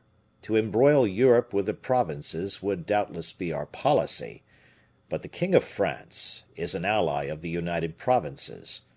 You are not ignorant, besides, that it would infer a maritime war, and that France is in no state to undertake this with advantage." Colbert, turning round at this moment, saw D'Artagnan, who was seeking some interlocutor during this aside of the king and Monsieur. He called him, at the same time saying in a low voice to Aramis, "We may talk openly with D'Artagnan, I suppose?" "Oh, certainly," said the ambassador. "We were saying, M. d'Almeda and I," said Colbert, "that a conflict with the United Provinces would mean a maritime war." "That's evident enough," replied the musketeer. "And what do you think of it, Monsieur d'Artagnan?" "I think that to carry on such a war successfully, you must have very large land forces." "What did you say?" said Colbert, thinking he had ill understood him. "Why such a large land army?" said Aramis. "Because the king will be beaten by sea if he has not the English with him, and that when beaten by sea he will soon be invaded, either by the Dutch in his ports, or by the Spaniards by land." "And Spain neutral?" asked Aramis. "Neutral as long as the king shall prove stronger," rejoined D'Artagnan. Colbert admired that sagacity which never touched a question without enlightening it thoroughly. Aramis smiled, as he had long known that in diplomacy D'Artagnan acknowledged no superior. Colbert, who, like all proud men, dwelt upon his fantasy with a certainty of success, resumed the subject. "Who told you, Monsieur d'Artagnan, that the king had no navy?" "Oh, I take no heed of these details," replied the captain. "I am but an indifferent sailor. Like all nervous people, I hate the sea, and yet I have an idea that, with ships, France being a seaport with 200 exits, we might have sailors." Colbert drew from his pocket a little oblong book divided into two columns. On the first were the names of vessels, on the other the figures recapitulating the number of cannon and men requisite to equip these ships. "I have had the same idea as you," said he to D'Artagnan, "and I have had an account drawn up of the vessels we have altogether. 35 ships." "35 ships! Impossible!" cried D'Artagnan. "Something like 2,000 pieces of cannon," said Colbert. "That is what the king possesses at this moment. Of 35 vessels we can make 3 squadrons, but I must have 5." "5!" cried Aramis. "They will be afloat before the end of the year, gentlemen. The king will have 50 ship of the line. We may venture on a contest with them, may we not?" "To build vessels," said D'Artagnan, "is difficult, but possible. As to arming them, how is that to be done? In France there are neither foundries nor military docks." "Bah!" replied Colbert, in a bantering tone, "I have planned all that this year and a half past. Did you not know it? Do you know Monsieur d'Amfreville?" "D'Amfreville?" replied D'Artagnan. "No." "He is a man I have discovered. He has a specialty. He is a man of genius. He knows how to set men to work. It is he who has cast cannon and cut the woods of Bourgogne. And then, monsieur l'ambassadeur, you may not believe what I am going to tell you, but I have a still further idea."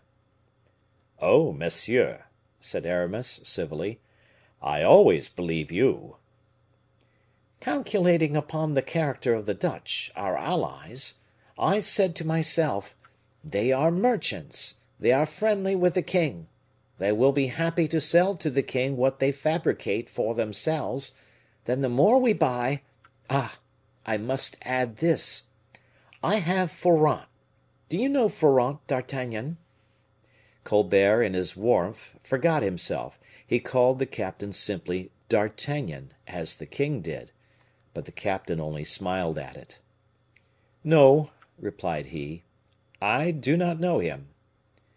"That is another man I have discovered, with a genius for buying. This Forant has purchased for me 350,000 pounds of iron in balls, 200,000 pounds of powder, 12 cargoes of northern timber, matches, grenades, pitch, tar, I know not what, with a saving of 7 per cent upon what all those articles would cost me fabricated in France." "That is a capital and quaint idea," replied D'Artagnan, "to have Dutch cannon balls cast which will return to the Dutch." "Is it not, with loss too?" And Colbert laughed aloud. He was delighted with his own joke. "Still further," added he, "these same Dutch are building for the king, at this moment, 6 vessels after the model of the best of their name. Destouches ah! perhaps you don't know Destouches?" "No, monsieur." "He is a man who has a sure glance to discern, when a ship is launched, what are the defects and qualities of that ship. That is valuable, observe. Nature is truly whimsical. Well, this Destouches appeared to me to be a man likely to prove useful in marine affairs, and he is superintending the construction of 6 vessels of 78 guns, which the provinces are building for his majesty.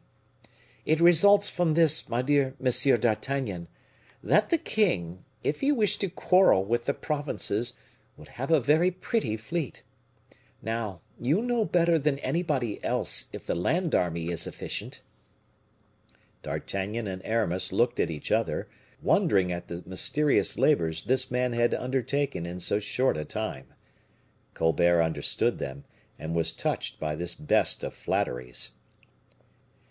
"If we, in France, were ignorant of what was going on," said D'Artagnan, "out of France still less must be known." "That is what I told monsieur l'ambassadeur," said Colbert, "that, Spain promising its neutrality, England helping us " "If England assists you," said Aramis, "I promise the neutrality of Spain." "I take you at your word," Colbert hastened to reply with his blunt bonhomie. "And, a propos of Spain, you have not the golden fleece, Monsieur d'Almeda. I heard the king say the other day that he should like to see you wear the grand cordon of Saint Michael." Aramis bowed. "Oh!" thought D'Artagnan, "and Porthos is no longer here. What ells of ribbons would there be for him in these largesses? Dear Porthos!" "Monsieur d'Artagnan," resumed Colbert, "between us two, you will have, I wager, an inclination to lead your musketeers into Holland. Can you swim?" And he laughed like a man in high good humor. "Like an eel," replied D'Artagnan. "Ah! but there are some bitter passages of canals and marshes yonder, Monsieur d'Artagnan, and the best swimmers are sometimes drowned there." "It is my profession to die for his majesty," said the musketeer; "only, as it is seldom in war that much water is met with without a little fire, I declare to you beforehand, that I will do my best to choose fire. I am getting old, water freezes me, but fire warms, Monsieur Colbert." And D'Artagnan looked so handsome still in quasi juvenile strength as he pronounced these words, that Colbert, in his turn, could not help admiring him. D'Artagnan perceived the effect he had produced. He remembered that the best tradesman is he who fixes a high price upon his goods when they are valuable. He prepared his price in advance. "So then," said Colbert, "we go into Holland?" "Yes," replied D'Artagnan, "only " "Only?" said M. Colbert. "Only," repeated D'Artagnan, "there lurks in everything the question of interest, the question of self love.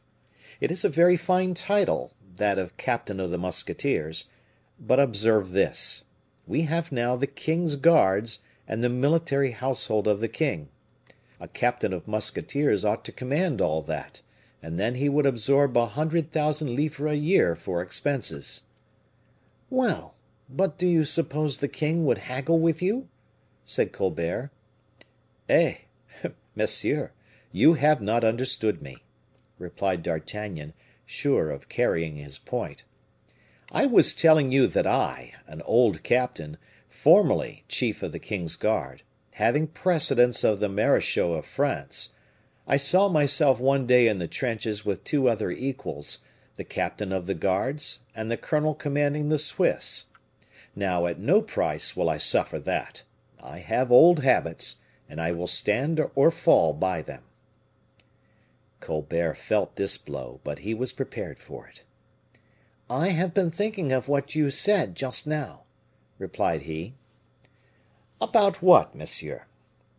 "We were speaking of canals and marshes in which people are drowned." "Well?" "Well, if they are drowned, it is for want of a boat, a plank, or a stick." "Of a stick, however short it may be," said D'Artagnan. "Exactly," said Colbert. "And therefore I never heard of an instance of a marechal of France being drowned." D'Artagnan became very pale with joy, and in a not very firm voice, "People would be very proud of me in my country," said he, "if I were a marechal of France; but a man must have commanded an expedition in chief to obtain the baton." "Monsieur," said Colbert, "here is, in this pocket book which you will study, a plan of campaign you will have to lead a body of troops to carry out in the next spring." D'Artagnan took the book tremblingly, and his fingers meeting those of Colbert, the minister pressed the hand of the musketeer loyally. "Monsieur," said he, "we had both a revenge to take, one over the other. I have begun.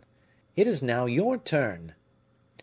"I will do you justice, monsieur," replied D'Artagnan, "and implore you to tell the king that the first opportunity that shall offer, he may depend upon a victory, or to behold me dead, or both." "Then I will have the fleur de lis for your marechal's baton prepared immediately," said Colbert. On the morrow, Aramis, who was setting out for Madrid, to negotiate the neutrality of Spain, came to embrace D'Artagnan at his hotel. "Let us love each other for four," said D'Artagnan. "We are now but two." "And you will, perhaps, never see me again, dear D'Artagnan," said Aramis. "If you knew how I have loved you! I am old, I am extinct, I am almost dead." "My friend," said D'Artagnan, "you will live longer than I shall. Diplomacy commands you to live, but for my part, honor condemns me to die." "Bah! such men as we are, monsieur le marechal," said Aramis, "only die satisfied with joy in glory." "Ah!" replied D'Artagnan, with a melancholy smile, "I assure you, monsieur le duc, I feel very little appetite for either." They once more embraced, and, 2 hours after, separated forever. The death of D'Artagnan. Contrary to that which generally happens, whether in politics or morals, each kept his promises and did honor to his engagements. The king recalled M. de Guiche, and banished M. le Chevalier de Lorraine, so that Monsieur became ill in consequence. Madame set out for London, where she applied herself so earnestly to make her brother, Charles II., acquire a taste for the political counsels of Mademoiselle de Keroualle, that the alliance between England and France was signed, and the English vessels, ballasted by a few millions of French gold, made a terrible campaign against the fleets of the United Provinces. Charles II. had promised Mademoiselle de Keroualle a little gratitude for her good counsels. He made her Duchess of Portsmouth. Colbert had promised the king vessels, munitions, victories. He kept his word, as is well known. At length, Aramis, upon whose promises there was least dependence to be placed, wrote Colbert the following letter, on the subject of the negotiations which he had undertaken at Madrid: "Monsieur Colbert, I have the honor to expedite to you the R. P. Oliva, general ad interim of the Society of Jesus, my provisional successor. The reverend father will explain to you, Monsieur Colbert, that I preserve to myself the direction of all the affairs of the order which concern France and Spain, but that I am not willing to retain the title of general, which would throw too high a sidelight on the progress of the negotiations with which his Catholic Majesty wishes to entrust me. I shall resume that title by the command of his majesty, when the labors I have undertaken in concert with you, for the great glory of God and his church, shall be brought to a good end. The R.P. Oliva will inform you likewise, monsieur, of the consent his Catholic Majesty gives to the signature of a treaty which assures the neutrality of Spain in the event of a war between France and the United Provinces. This consent will be valid even if England, instead of being active, should satisfy herself with remaining neutral. As for Portugal, of which you and I have spoken, monsieur, I can assure you it will contribute with all its resources to assist the most Christian king in his war. I beg you, Monsieur Colbert, to preserve your friendship, and also to believe in my profound attachment, and to lay my respect at the feet of his most Christian Majesty. Signed, Le Duc d'Almeda. Aramis had performed more than he had promised. It remained to be seen how the king, Monsieur Colbert, and D'Artagnan would be faithful to each other. In the spring, as Colbert had predicted, the land army entered on its campaign. It preceded, in magnificent order, the court of Louis XIV., who, setting out on horseback, surrounded by carriages filled with ladies and courtiers, conducted the elite of his kingdom to this sanguinary fete. The officers of the army, it is true, had no other music save the artillery of the Dutch forts, but it was enough for a great number, who found in this war honor, advancement, fortune, or death. M. d'Artagnan set out commanding a body of 12,000 men, cavalry and infantry, with which he was ordered to take the different places which formed knots of that strategic network called La Frise. Never was an army conducted more gallantly to an expedition. The officers knew that their leader, prudent and skillful as he was brave, would not sacrifice a single man, nor yield an inch of ground without necessity. He had the old habits of war, to live upon the country, keeping his soldiers singing and the enemy weeping. The captain of the king's musketeers well knew his business. Never were opportunities better chosen, coups de main better supported, errors of the besieged more quickly taken advantage of. The army commanded by D'Artagnan took 12 small places within a month. He was engaged in besieging the 13th, which had held out 5 days. D'Artagnan caused the trenches to be opened without appearing to suppose that these people would ever allow themselves to be taken. The pioneers and laborers were, in the army of this man, a body full of ideas and zeal, because their commander treated them like soldiers, knew how to render their work glorious, and never allowed them to be killed if he could help it. It should have been seen with what eagerness the marshy glebes of Holland were turned over. Those turf heaps, mounds of potter's clay, melted at the word of the soldiers like butter in the frying pans of Friesland housewives. M. d'Artagnan dispatched a courier to the king to give him an account of the last success, which redoubled the good humor of his majesty and his inclination to amuse the ladies. These victories of M. d'Artagnan gave so much majesty to the prince, that Madame de Montespan no longer called him anything but Louis the Invincible; so that Mademoiselle de la Valliere, who only called the king Louis the Victorious, lost much of his majesty's favor. Besides, her eyes were frequently red, and to an invincible, nothing is more disagreeable than a mistress who weeps while everything is smiling round her. The star of Mademoiselle de la Valliere was being drowned in clouds and tears. But the gayety of Madame de Montespan redoubled with the successes of the king, and consoled him for every other unpleasant circumstance. It was to D'Artagnan the king owed this, and his majesty was anxious to acknowledge these services. He wrote to M. Colbert: "Monsieur Colbert, we have a promise to fulfill with M. d'Artagnan, who so well keeps his. This is to inform you that the time is come for performing it. All provisions for this purpose you shall be furnished with in due time. Louis." In consequence of this, Colbert, detaining D'Artagnan's envoy, placed in the hands of that messenger a letter from himself, and a small coffer of ebony inlaid with gold, not very important in appearance, but which, without doubt, was very heavy, as a guard of 5 men was given to the messenger to assist him in carrying it. These people arrived before the place which D'Artagnan was besieging towards daybreak, and presented themselves at the lodgings of the general.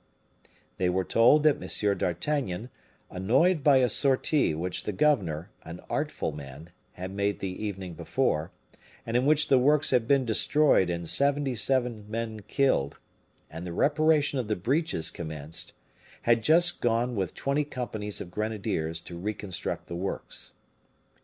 M. Colbert's envoy had orders to go and seek M. d'Artagnan, wherever he might be, and at whatever hour of the day or night. He directed his course, therefore, towards the trenches, followed by his escort, all on horseback. They perceived M. d'Artagnan in the open plain, with his gold laced hat, his long cane, and gilt cuffs. He was biting his white mustache, and wiping off, with his left hand, the dust which the passing balls threw up from the ground they plowed so near him. They also saw, amidst this terrible fire, which filled the air with whistling hisses, officers handling the shovel, soldiers rolling barrows, and vast fascines, rising by being either carried or dragged by from 10 to 20 men, cover the front of the trench reopened to the center, by this extraordinary effort of the general. In 3 hours, all was reinstated. D'Artagnan began to speak more mildly, and he became quite calm when the captain of the pioneers approached him, hat in hand, to tell him that the trench was again in proper order. This man had scarcely finished speaking, when a ball took off one of his legs, and he fell into the arms of D'Artagnan. The latter lifted up his soldier, and quietly, with soothing words, carried him into the trench, amidst the enthusiastic applause of the regiments. From that time it was no longer a question of valor. The army was delirious. 2 companies stole away to the advanced post, which they instantly destroyed. When their comrades, restrained with great difficulty by D'Artagnan, saw them lodged upon the bastions, they rushed forward likewise, and soon a furious assault was made upon the counterscarp, upon which depended the safety of the place. D'Artagnan perceived there was only one means left of checking his army, to take the place. He directed all his force to the 2 breaches, where the besieged were busy in repairing. The shock was terrible. 18 companies took part in it, and D'Artagnan went with the rest, within half cannon shot of the place, to support the attack by echelon. The cries of the Dutch, who were being poignarded upon their guns by D'Artagnan's grenadiers, were distinctly audible. The struggle grew fiercer with the despair of the governor, who disputed his position foot by foot. D'Artagnan, to put an end to the affair, and to silence the fire, which was unceasing, sent a fresh column, which penetrated like a very wedge, and he soon perceived upon the ramparts, through the fire, the terrified flight of the besieged, pursued by the besiegers. At this moment the general, breathing freely and full of joy, heard a voice behind him saying, "Monsieur, if you please, from Monsieur Colbert." He broke the seal of the letter, which contained these words: "Monsieur d'Artagnan, the king commands me to inform you that he has nominated you marechal of France, as a reward for your magnificent services, and the honor you do to his arms. The king is highly pleased, monsieur, with the captures you have made. He commands you, in particular, to finish the siege you have commenced, with good fortune to you, and success for him." D'Artagnan was standing with a radiant countenance and sparkling eye. He looked up to watch the progress of his troops upon the walls, still enveloped in red and black volumes of smoke. "I have finished," replied he to the messenger. "The city will have surrendered in a quarter of an hour." He then resumed his reading. "The coffret, Monsieur d'Artagnan, is my own present. You will not be sorry to see that, whilst you warriors are drawing the sword to defend the king, I am moving the pacific arts to ornament a present worthy of you. I commend myself to your friendship, monsieur le marechal, and beg you to believe in mine. Colbert." D'Artagnan, intoxicated with joy, made a sign to the messenger, who approached with his coffret in his hands. But at the moment the marechal was going to look at it, a loud explosion resounded from the ramparts and called his attention towards the city. "It is strange," said D'Artagnan, "that I don't yet see the king's flag on the walls, or hear the drums beat the chamade." He launched 300 fresh men under a high spirited officer, and ordered another breach to be made. Then, more tranquilly, he turned towards the coffret, which Colbert's envoy held out to him. It was his treasure. He had won it.